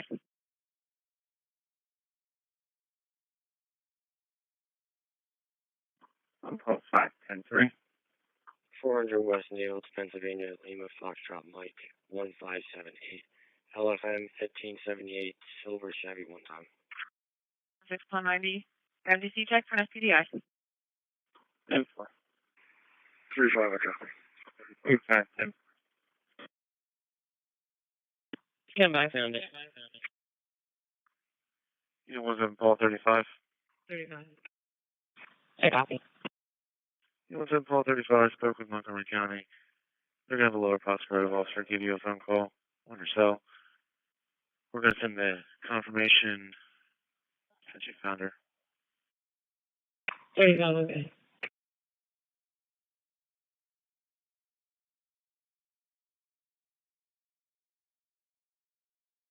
In 2710-2, copy of these suspicious conditions. West Phillip Drive, Burn Drive, West Phillip and Burn. It's going to be an unknown person sitting in a silver van since 10:30. Whoever thinks it's weird, cannot see the reg of the van. Looks like a silver Toyota minivan. Possible female with glasses, sitting in the driver's seat. Very possible. 2772, copy. Unit 086. Can you put me on a report at station, please? Unit 086, okay. Unit 16.90. MDC check for an SPDI. 592.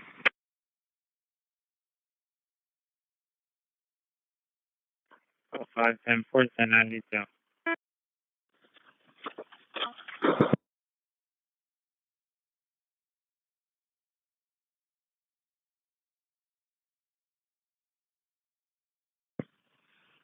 Four, 5, and 3. I'll be out at the Giant on a follow-up and subpoena servers.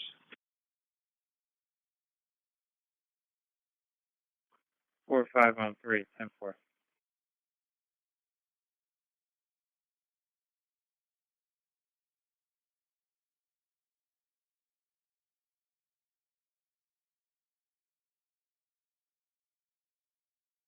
Maybe 67450.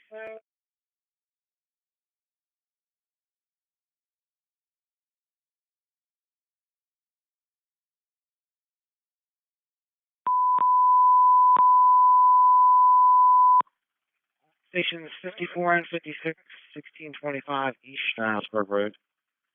Between Christine Lane and North Chester Road, East Goshen Township. See a detector activation box 546. Maybe 67450. 67450.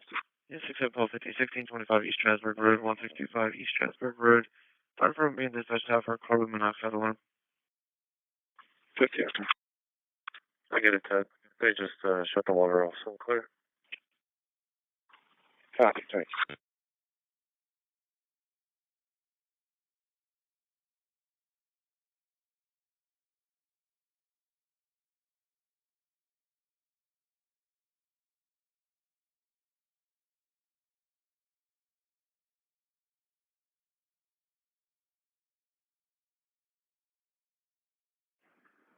Seven, 5, All 12 is responding to Goshen 7th floor for an elevator in traffic. Jason was notified. 7, copy.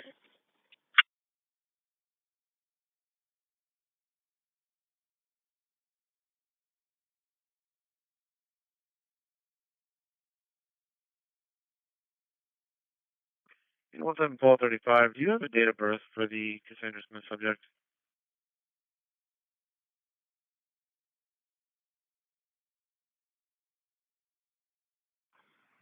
What's happened, David 25? Can you repeat? Can you give me a date of birth for the Cassandra subject so we can send the hit?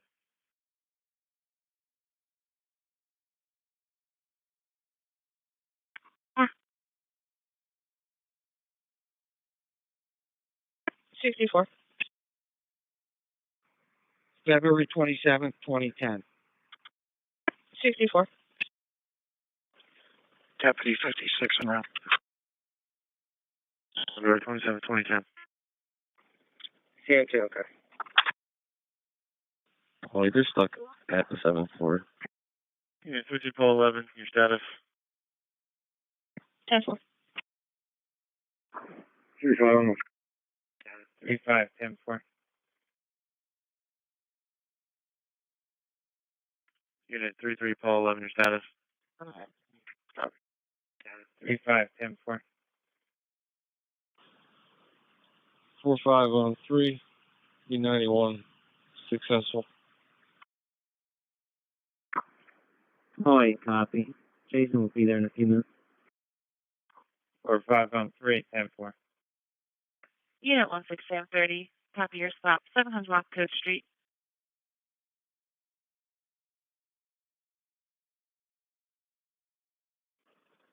Deputy 56 en route.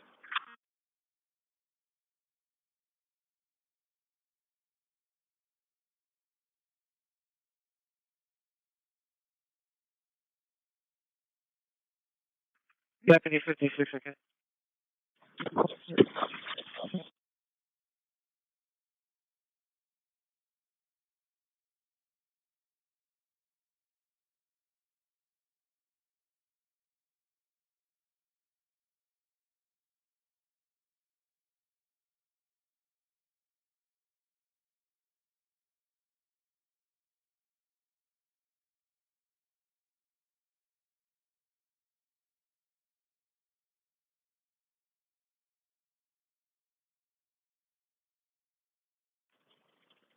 Deputy 56 Chester. Ladder 56 is on a public education assignment. Tunnel's response to the 54 engine on a response.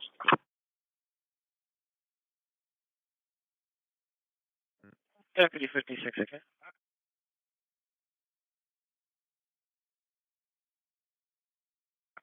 Four 7 Palmer. Unit 4749.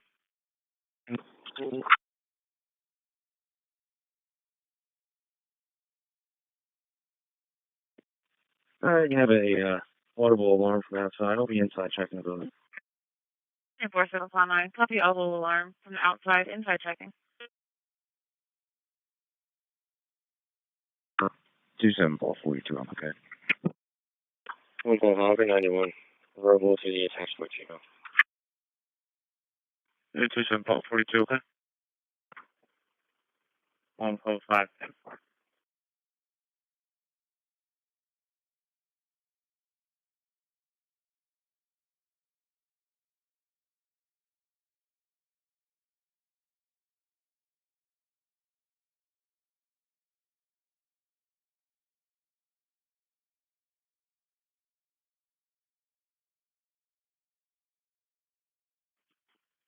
Deputy 56, can you clear EMS also, or would you pleasure with the ambulance?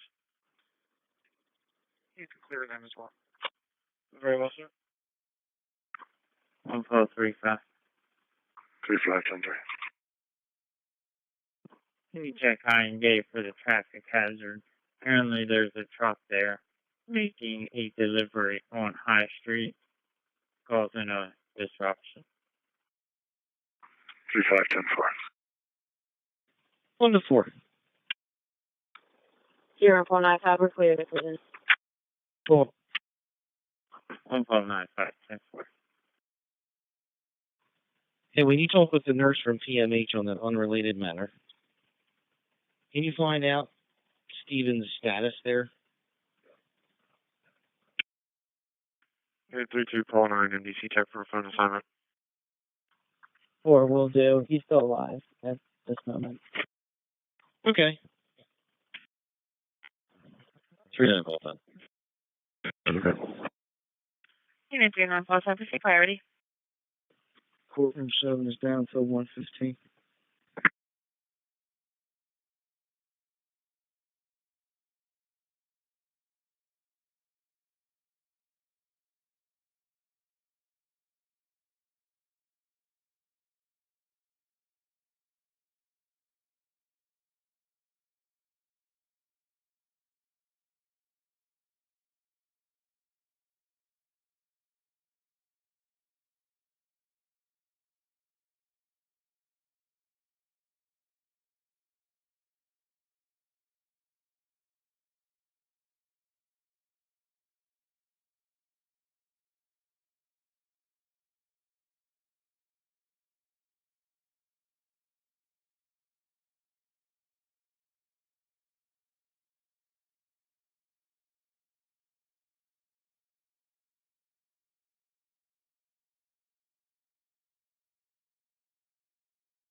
Elevator's up.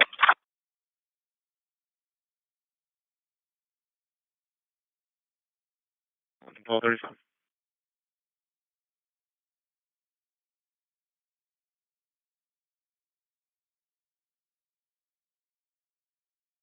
Transporting one female juvenile from the Coventry Mall to Pottstown Hospital for mental health evaluation. Starting mileage is 80353. Copy.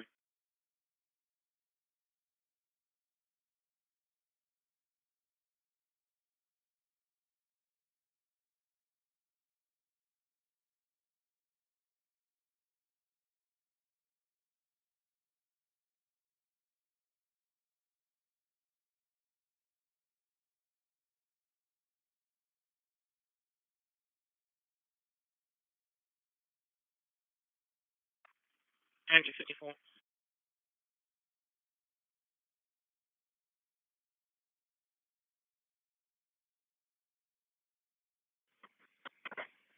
Andrew, when you can bring in your meter.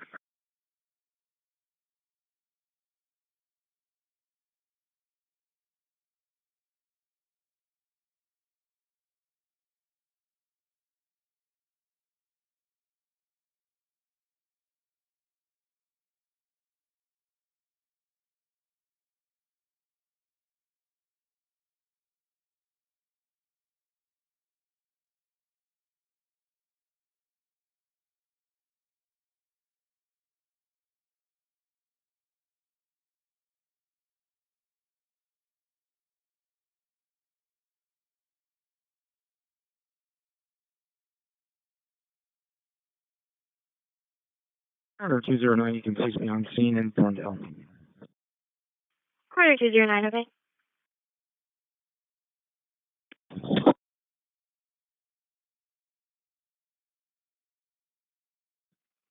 Call 12, we'll be clear.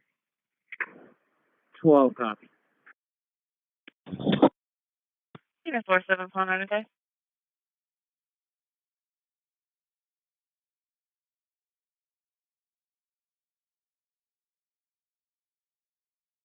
Force on phone 9, do you have a contact person for here?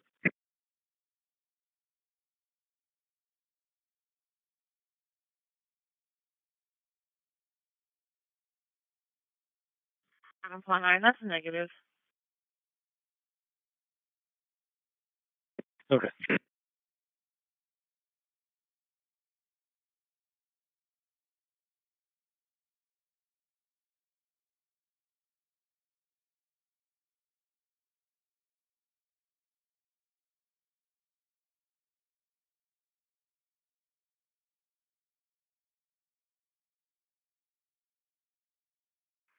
David 25 to Chief Tiger 17P. Go ahead.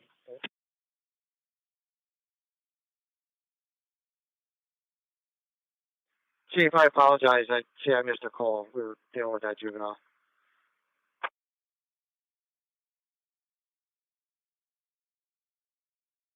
Oh, 35 on 1090. He's leaving, and it is not a hazard, FYI. 91. And 4. Sorry.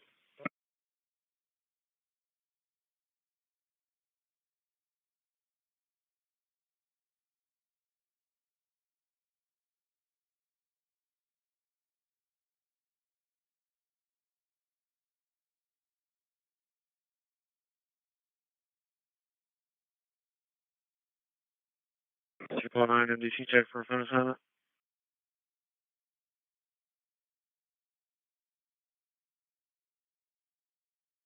Yeah.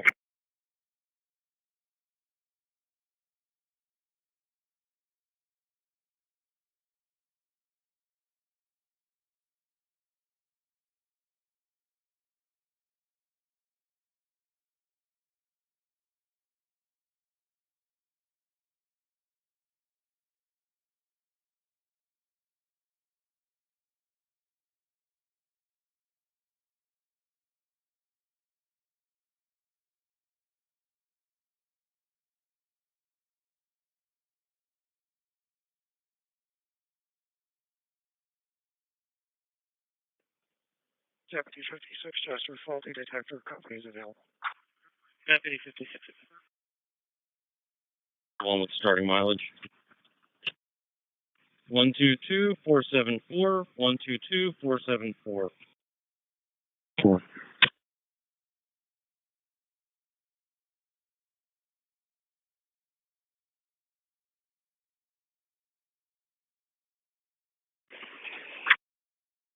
All 30 MDC check for phone assignment. Chester line 7 was 46-194, arriving AID pond. All 30 MDC check for phone assignment. 30,000. Yeah, it was 46-194, okay.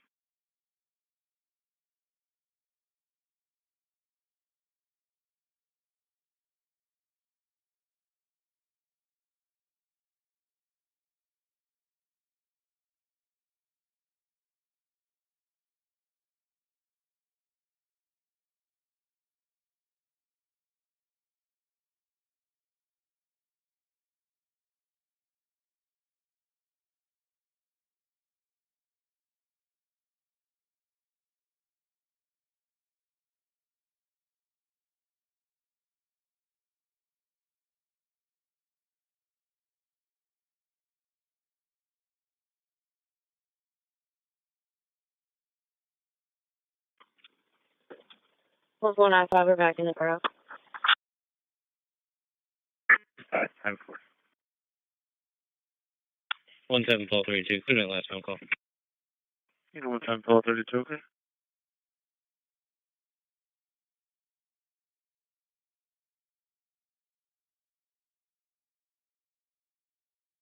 Okay. 16 call 40.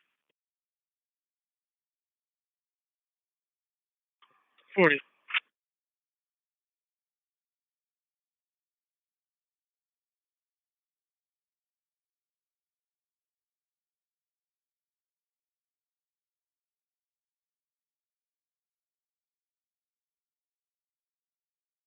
Unit 16 call 40. 217 East Lincoln Highway. 217 East Lincoln Highway. In the parking lot in front of it. For a traffic complaint. Car is unable to get her vehicle to turn on. She's going to be 17 years old. She's going to be operating a silver Chevy Malibu. Currently with the vehicle. Copy.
Just call 90, I'm clear.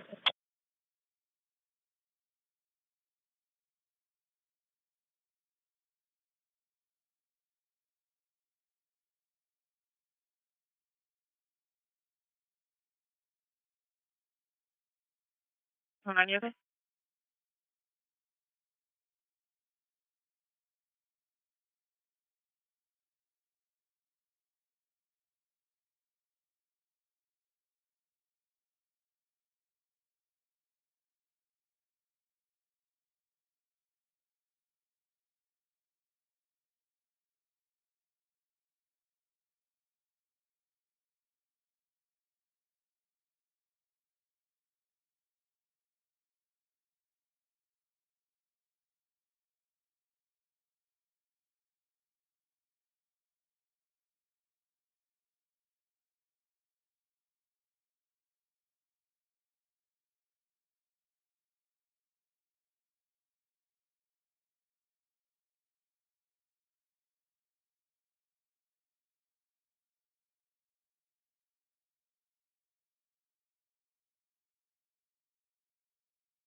Yeah, both on. Unit 39 Pleasant.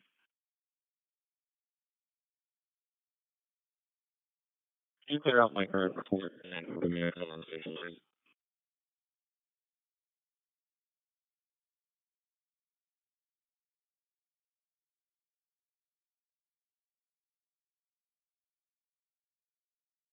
Unit 39 Pleasant. I have cleared out your report, put you back on station. Is that with another report? Yes, please.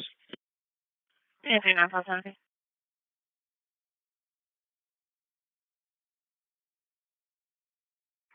Three five ten three. Uh, 3510 3. are you with Nagoya Adderton? I just got the hit for. 35 negative. 10-4.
Unit 244, copy your stop. 338 West Kings Highway.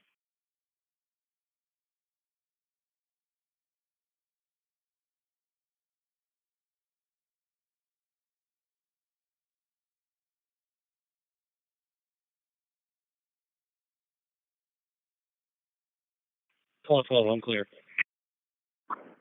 12, copy.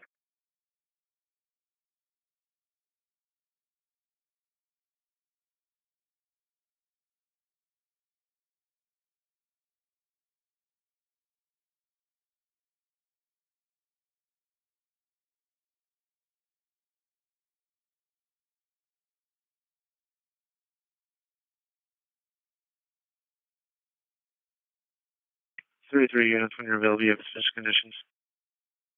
244, I'm good. And 244, okay?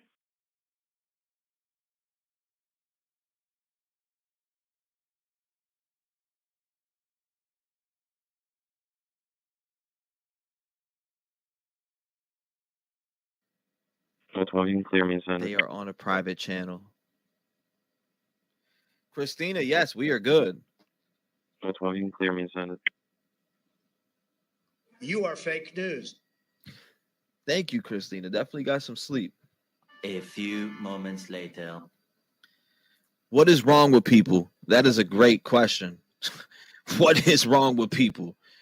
Tia says, I see on my YouTube 5.5. Congrats and happy birthday. Thank you, Tia. It's 5412, okay. It's going to be eastbound down forwards at Deep Willow Drive. Eastbound down forwards at Deep Willow Drive. Suspicious condition, a male walking, looks like he's KP. Hispanic male in his 30s, 5 foot, thin build, tan and red flannel shirt, blue jeans, tan knit hat, and glasses. No facial hair, wearing a sweatshirt, unknown color. Seen 5 minutes ago.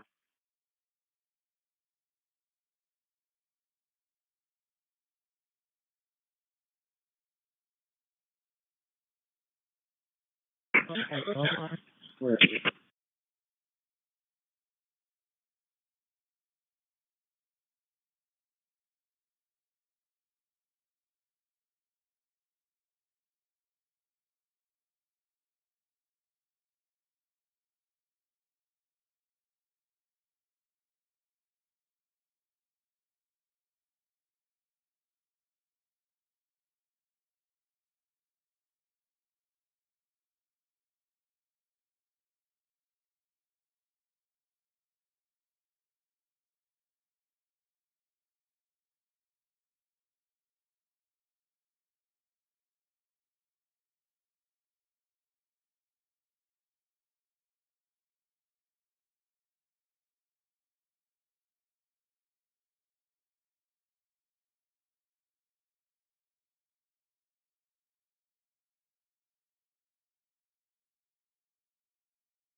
Station 89 ambulance, 146 Grove Road, Cross Street Ridge. Warwick Township, Pacific First.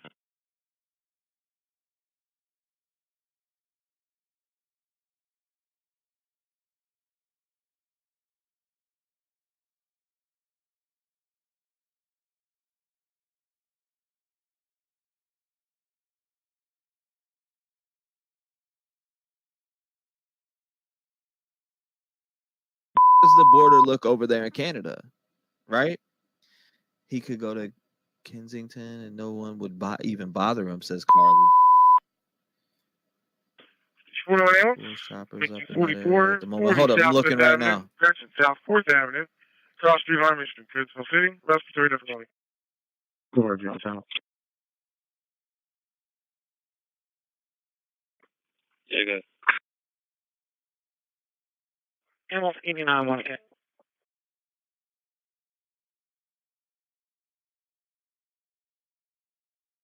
That's 41-5, Mickey 44, South 4th Avenue, my mistake. 88-17.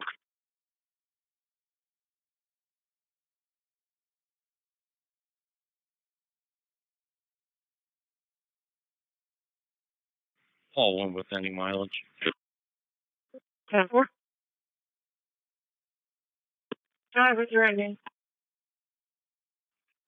George, can you run over to 506 Jerome Lane? I'm going to start heading that way, too. Apparently, Marple had a hit and run for a 3-year-old kid and coming back to there. He took off white Cadillac. Got it. Okay. I'm on the ramp from 202 South to Fairleigh Pike. It's a tow truck dragging half a car down the roadway. All one with any mileage. 122-481, 122-481. That is clear side for it. So you know if they got a tag on it yet? All those up in Viper? Caitlin's brother's supposed to send it to me. It's 5412, okay. It's going to be eastbound Dallin Forge at Deep Willow Drive. Eastbound Dallin Forge at Deep Willow Drive. Suspicious condition, a male walking, looks like he's KP. Hispanic male in his 30s, 5 foot, thin build, tan and red flannel shirt, blue jeans, tan knit hat, and glasses. No facial hair. Wearing a sweatshirt, unknown color. Seen 5 minutes ago.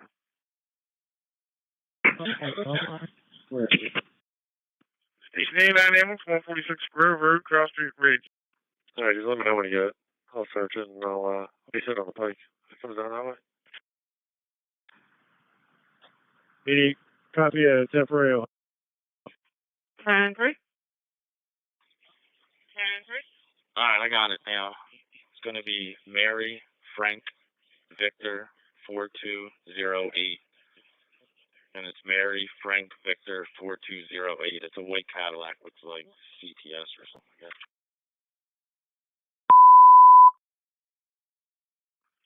Station 8 ambulance, at the CVS, 3373 Lincoln Highway in the pharmacy, Salisbury Township, sick person.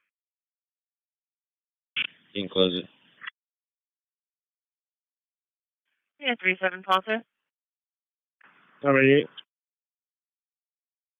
10-3. Copy of temporary Ohio registers. 10-3. Q Queen 718311. Ohio temp. Okay.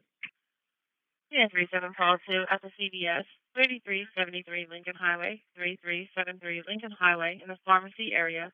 EMS is being dispatched out for a sick person. Yeah, 2710, copy, stop 31 West Pine House Road. Got it. She say if there's any damage to it. So I can keep an eye out. Comes back to BJ's performance.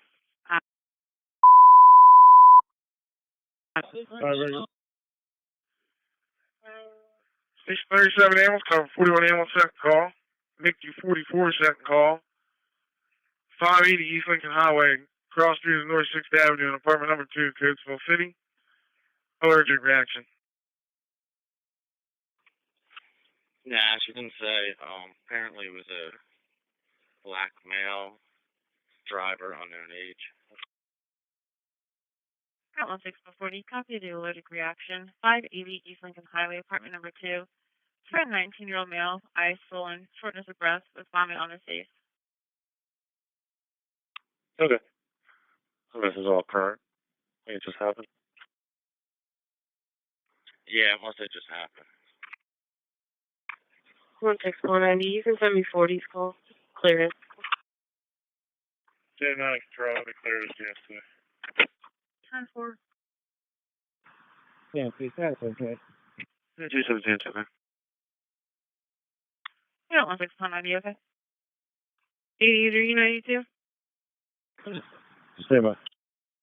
Animal 37-1, make 44-1 on Kenya, Wisconsin. Chester, make 43-1. Engine 43-1.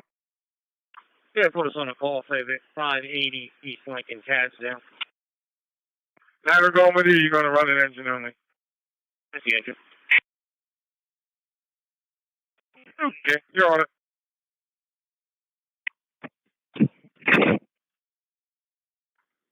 I don't have it. I just pulled it up on Viper. It's CTS or CPU something. All white, center window with the sunroof. 371. Unit 0971. Go ahead. I got a cardiac arrest, 10 Union Street in the borough. You want to take out? We'll let 44-2 handle the city. Yes, please. Unit 0971. Number 11, Union Street. Number 11. Yeah.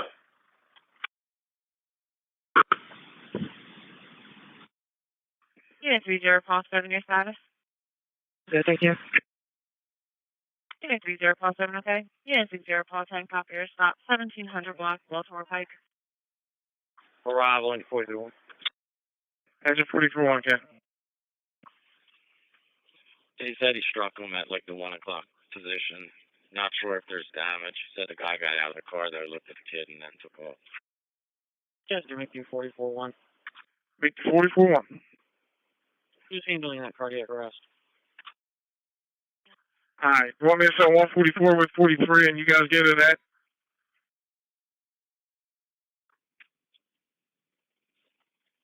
Garage is open. Car's clear.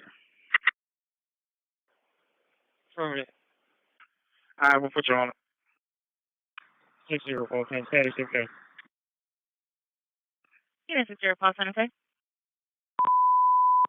Make you 144, change your assignment, 580 East Lincoln Highway, cross street to North 6. Apartment number 2, Coatesville City. Allergic reaction. Sam 2. Sam 2. Unit 29, Sam 2, 216 Resolution Drive, 216 Resolution Drive. EMS is being dispatched out for a sick person. Okay.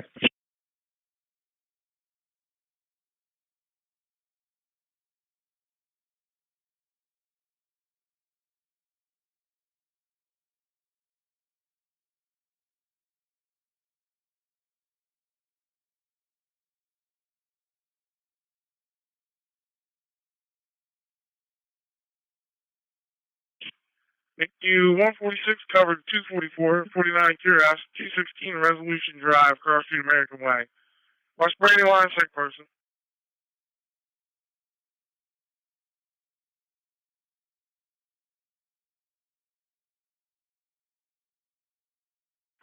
Chester, make you 144.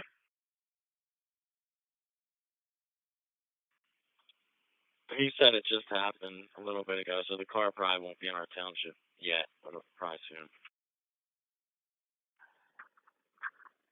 87 is going to be over here in a minute. 10-4. Unit 42, Paul 10. Good. Unit 32, call 12, your status.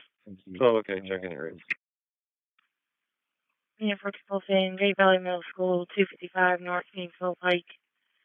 For a suspicious condition. Chester, make you 41. This will be an arrest. Okay.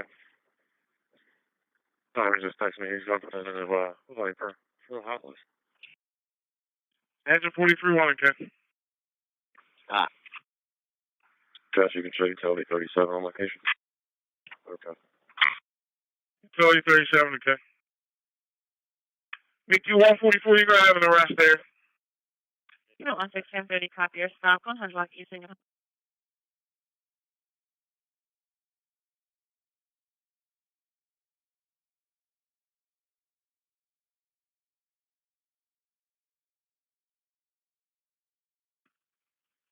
Ladder, I'm just going to add him for you.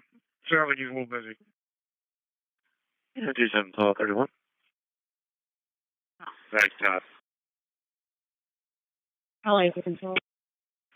Proceed. 27 Paul 31.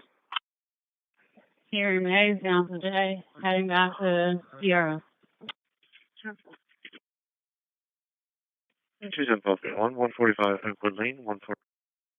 I'll take that 35. Just as this ambulance 37. Hey, this is, Yeah, 1630, okay? 27 Paul 31, okay. Ambulance 37-1, you calling us? Chester, ambulance 37-1.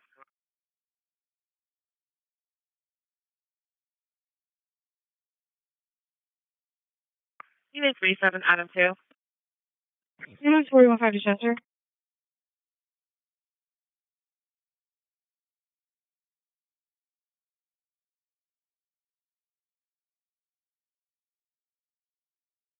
It's 41-5. You can clear us from the call. They make you go to take this. You can put us on the alert for reaction, please. Alright, that's upgraded to a cardiac arrest. 37 Adam 2. Unit 37, Adam 2. Burt Real Park, 1265 Old Wilmington Road, 1265 Old Wilmington Road. For suspicious condition, there's a male filling up water bottles, currently in the porta potty. Carter thinks that it could be the escaped prisoner. Copy, you can put that on. We'll be there in a second. We got you on it. Copy, yeah, we'll be around. Hey, can you certify driver for me, please? Exit 76-2, Assistant City, 580 East Lincoln Highway, Apartment 2, Coatesville City, cardiac arrest. Exit 76-2, I got you, go. Yeah, 37, Adam 2, copy and route. 88-10-4, the last one that you ran. Facility 37, that's Chester.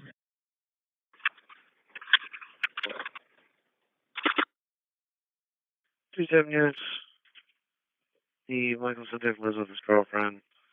Her name is Ann. Unknown if either of them are at work. Therapy just received a text from him saying he's okay.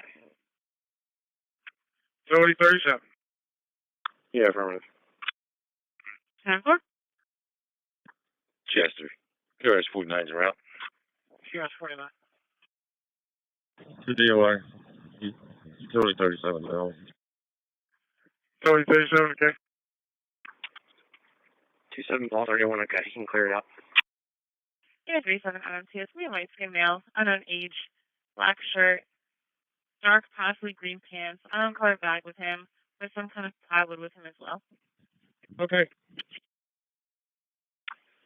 Chester making 44-1, clear Union. Why don't you start heading to 580 East Lincoln Highway? That's upgraded to an arrest from allergic reaction. 144 is on the way. 41-5 should be pulling up. Unit 15 Paul 20. 87, I'll be now to 88. Paul 20. Paul 20, 129 South Phoenix Drive, 129 South Phoenix Drive. Domestic. Male RP versus female. It is physical. They're refusing EMS. No weapons, no attacks. Copy. Alright. Unit 15 Paul 20. The female in question is going to be Ella Higgins. White female, 14, currently upstairs in bedroom, possibly having a mental health crisis. Alright. Paul 7, I got it. Yeah, 06 Paul 7, copy of the CDA, Ware Presbyterian. Station 21 ambulance, 94 your second call. Ware Presbyterian Village, number 7 East Lincoln Street. Main building, health center. First floor in room 160. Oxford Burrs, CDA. 37 units. Male is now outside the porta potty throwing bottles up into the air, and he is now putting on his book bag. Unknown color. 94-1, can your response? Adam 2 copy. About a minute out. Unit 15 Paul 20, the RP is going to be waiting outside for you. Alright.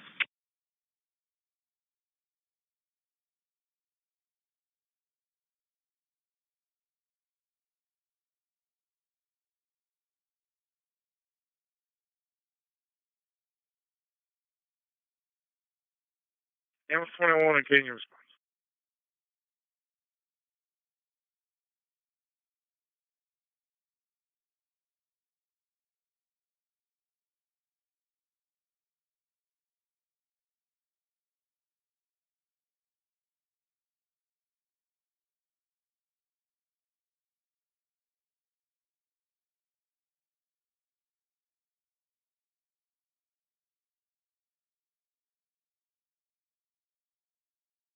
7 units. Male is currently to the rear of 1251 Old Wilmington Road, 1251 Old Wilmington Road.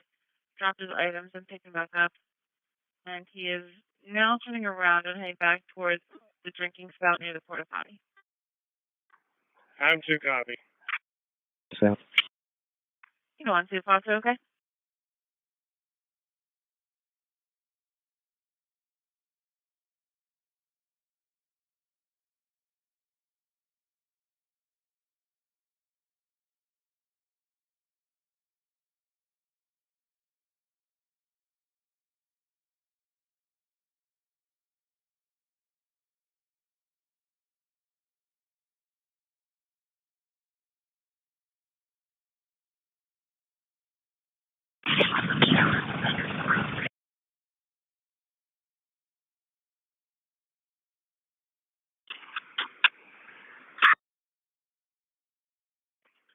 Chester, QRS 49 on the scene. QRS 49, okay? 12 Pulse, you're okay, no contact. Copy, negative contact.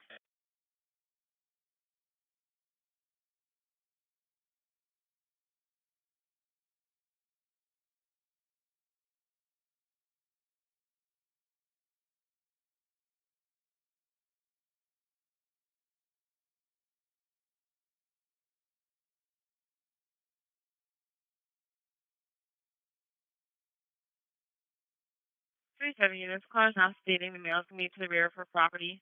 It's going to be 1251 1251 Old Wilmington Road. All 2, we're fine. All right. 37 Fox, okay? This bullshit you guys got in the back that I did not get.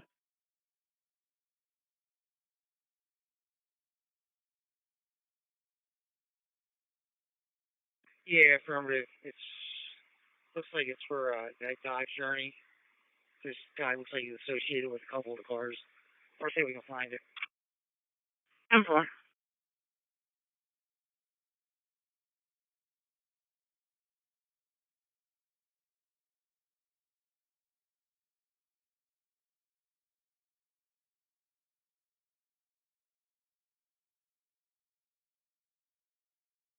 Hey Logan, I'm gonna go off on 2 Lake Boot.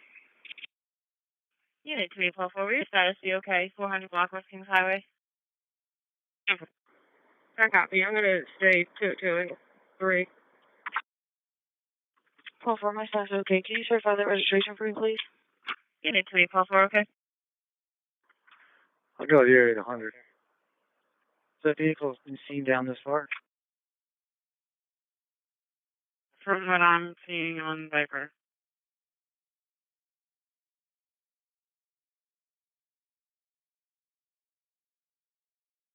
Yep.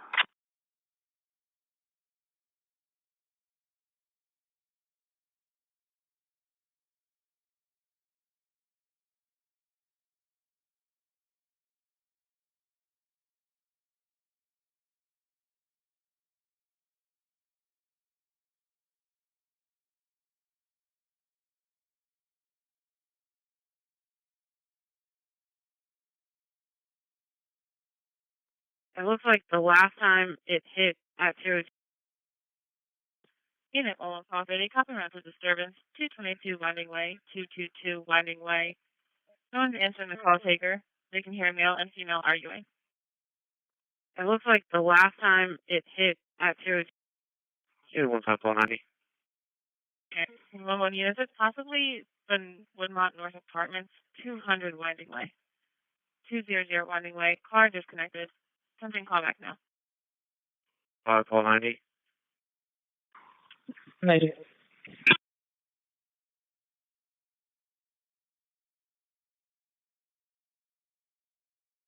Unit 15490, Dunkin' Donuts, 218 Nut Road, for theft. This woman was served food, now refusing to pay for it. She's still inside the lobby. White female, brown t-shirt, black shorts, no weapons, no intox.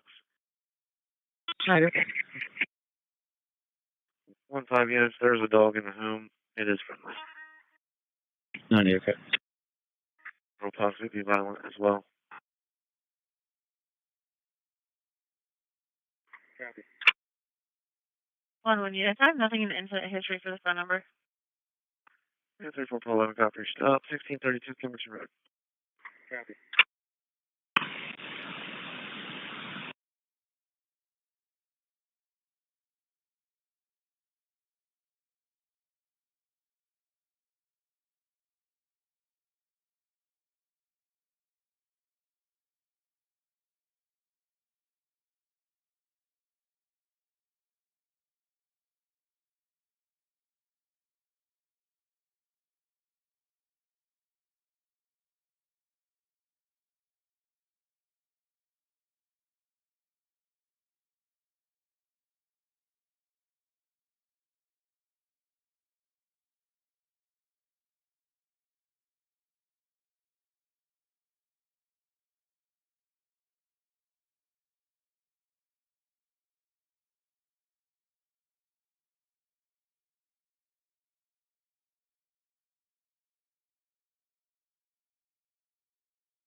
Following is there call takers on the phone with a Jeff Wright. Male's arguing with a female subject. The female's refusing to leave. Go.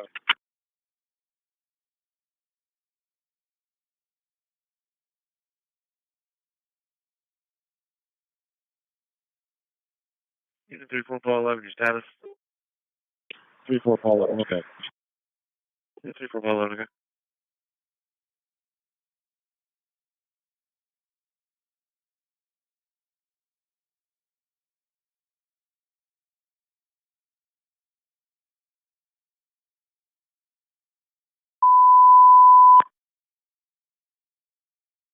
On units, female did have a knife. The knife is not.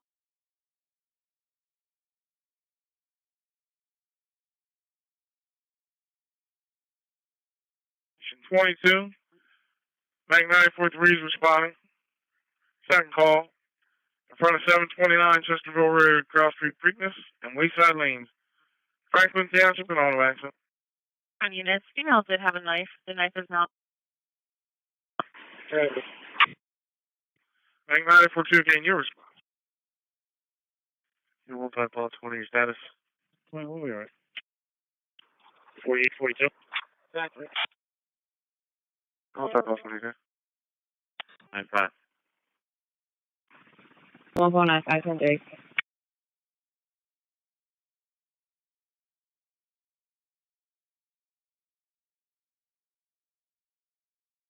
You can go ahead and notify the coroner. I'll be putting my phone number to contact in the MDC. We'll let them know. Animal 42, again, your response.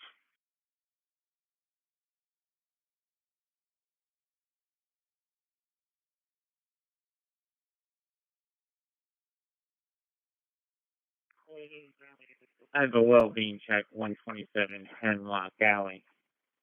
The caller, which is Penn Medicine Home Care, stated that nobody has heard from a John Joy since last night, where he then at that time threw up blood. They would just like him checked. There's no significant history of drug abuse or mental illness, just basic medical illnesses. You can go ahead and notify the coroner. I'll be putting my phone number to contact in the MDC. We'll let them know. Animal 42, again, your response. 10-4. 145, copy. 145, 10-4. 144, I know you're on location. Clarissa's still in the apartment. It's a white female, 34 years old, wearing a pink tank top and shorts. 140, copy. Animal 21, again, your response.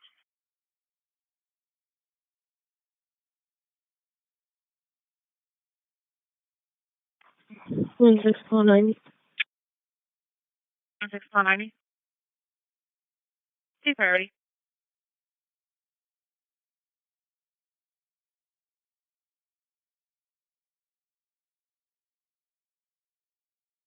Yeah, I'll be out at the allergic reaction. It's going to be an overdose. Unit 1690, copy. Allergic reaction is an overdose.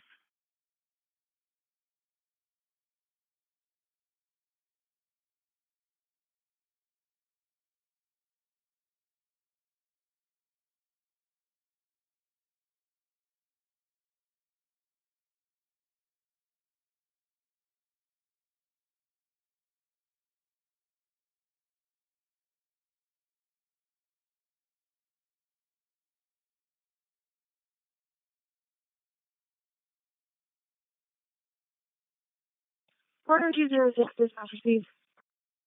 On your status. Hold on, Paul. You're good. Unit 115 for you, okay?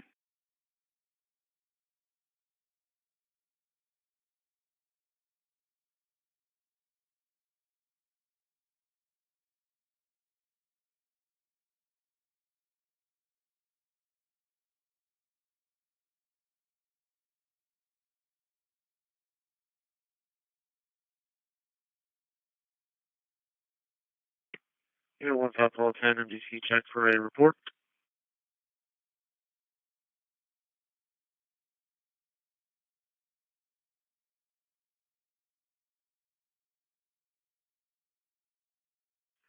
Engine 43 water, engine 76 status, unit 0, okay?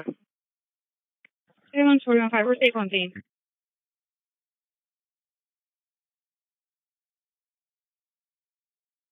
Chester engine 22-1's been around for 3. Engine 22-1, okay?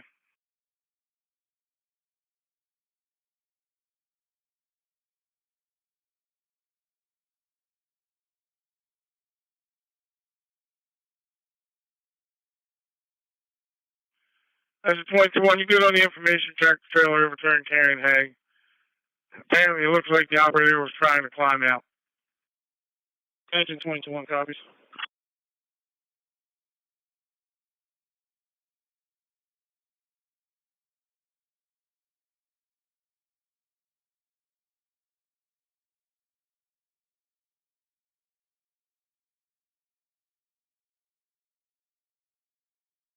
Unit 09, Sam 1.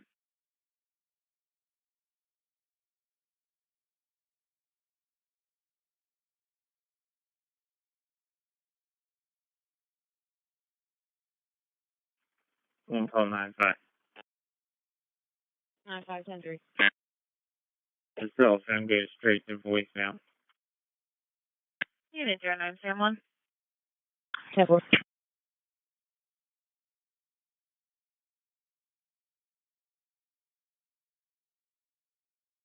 Unit 4245.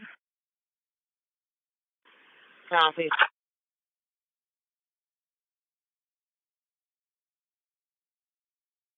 Unit 09, Sam 1. Unit 4245, okay, copy. You have the unresponsive person, coming through pet food supplies, 642 Lancaster Avenue. Unit 09, Sam 1. Rescue 22 with 3. Okay.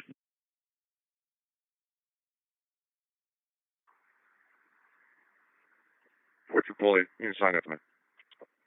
Unit 4248, okay. Engine 1. Unit 09, Sam 1. The social worker from DaVita Dialysis, name and phone numbers in the remarks, was requesting a check on our patient. Rescue 22 with 3. Okay. Yeah, okay. On the phone corner right now. Copy. Ambulance 5, Mickey 187. Concord Pet Food Supplies, 642 Lancaster Avenue. East Woodland Township, no response person. Ambulance 5, breaking. Mickey 187, okay? All 30.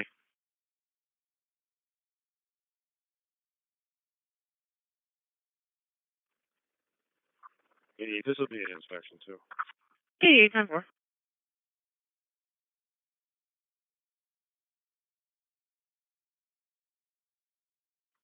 Paul 30. 610-30, Watermark Bellingham, Brandywine Building, 1615 Eastwood Road, first floor, apartment B114. EMS being dispatched out for sick person.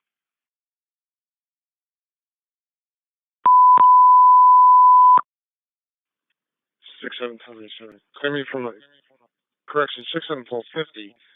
Clear my business check. Send that watermark for that. Ambulance 56, Bellingham, Brandywine, 1615 Eastwood Road, first floor, 114. East Goshen Township, a sick person. Yeah, 5. Captain. And 610-30, did you copy? Somebody check my list. Paul 30. 10-4. Rescue 5, I got your response. 5 and 187. It's going to be a seizure. 10-4, can you copy me? Negative. Is your call sign copy your stop? 1700 block Baltimore Pike. I copy. I'm going to start putting it in now. Chest Ramos, 22 on the scene. One on the side, hold on. Animal 22 1 okay. One on the side, hold on.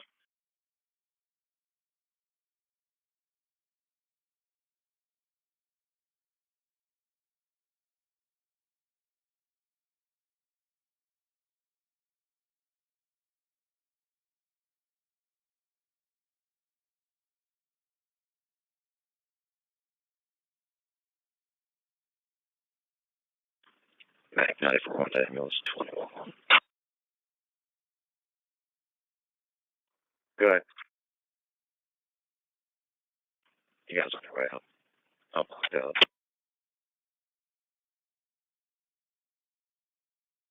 Can you repeat?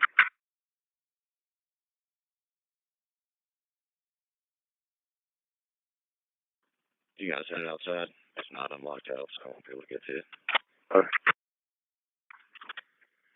Chester, 2R49 available. 2-49. Anyone 549 to your status? Night, okay. Anyone 549 okay? Full flag, I'll be up. 22 to 94, you can return. Yeah, 42.5, okay. Yes, it's your call sign your status. Okay, status okay. Yes, it's your call sign, okay.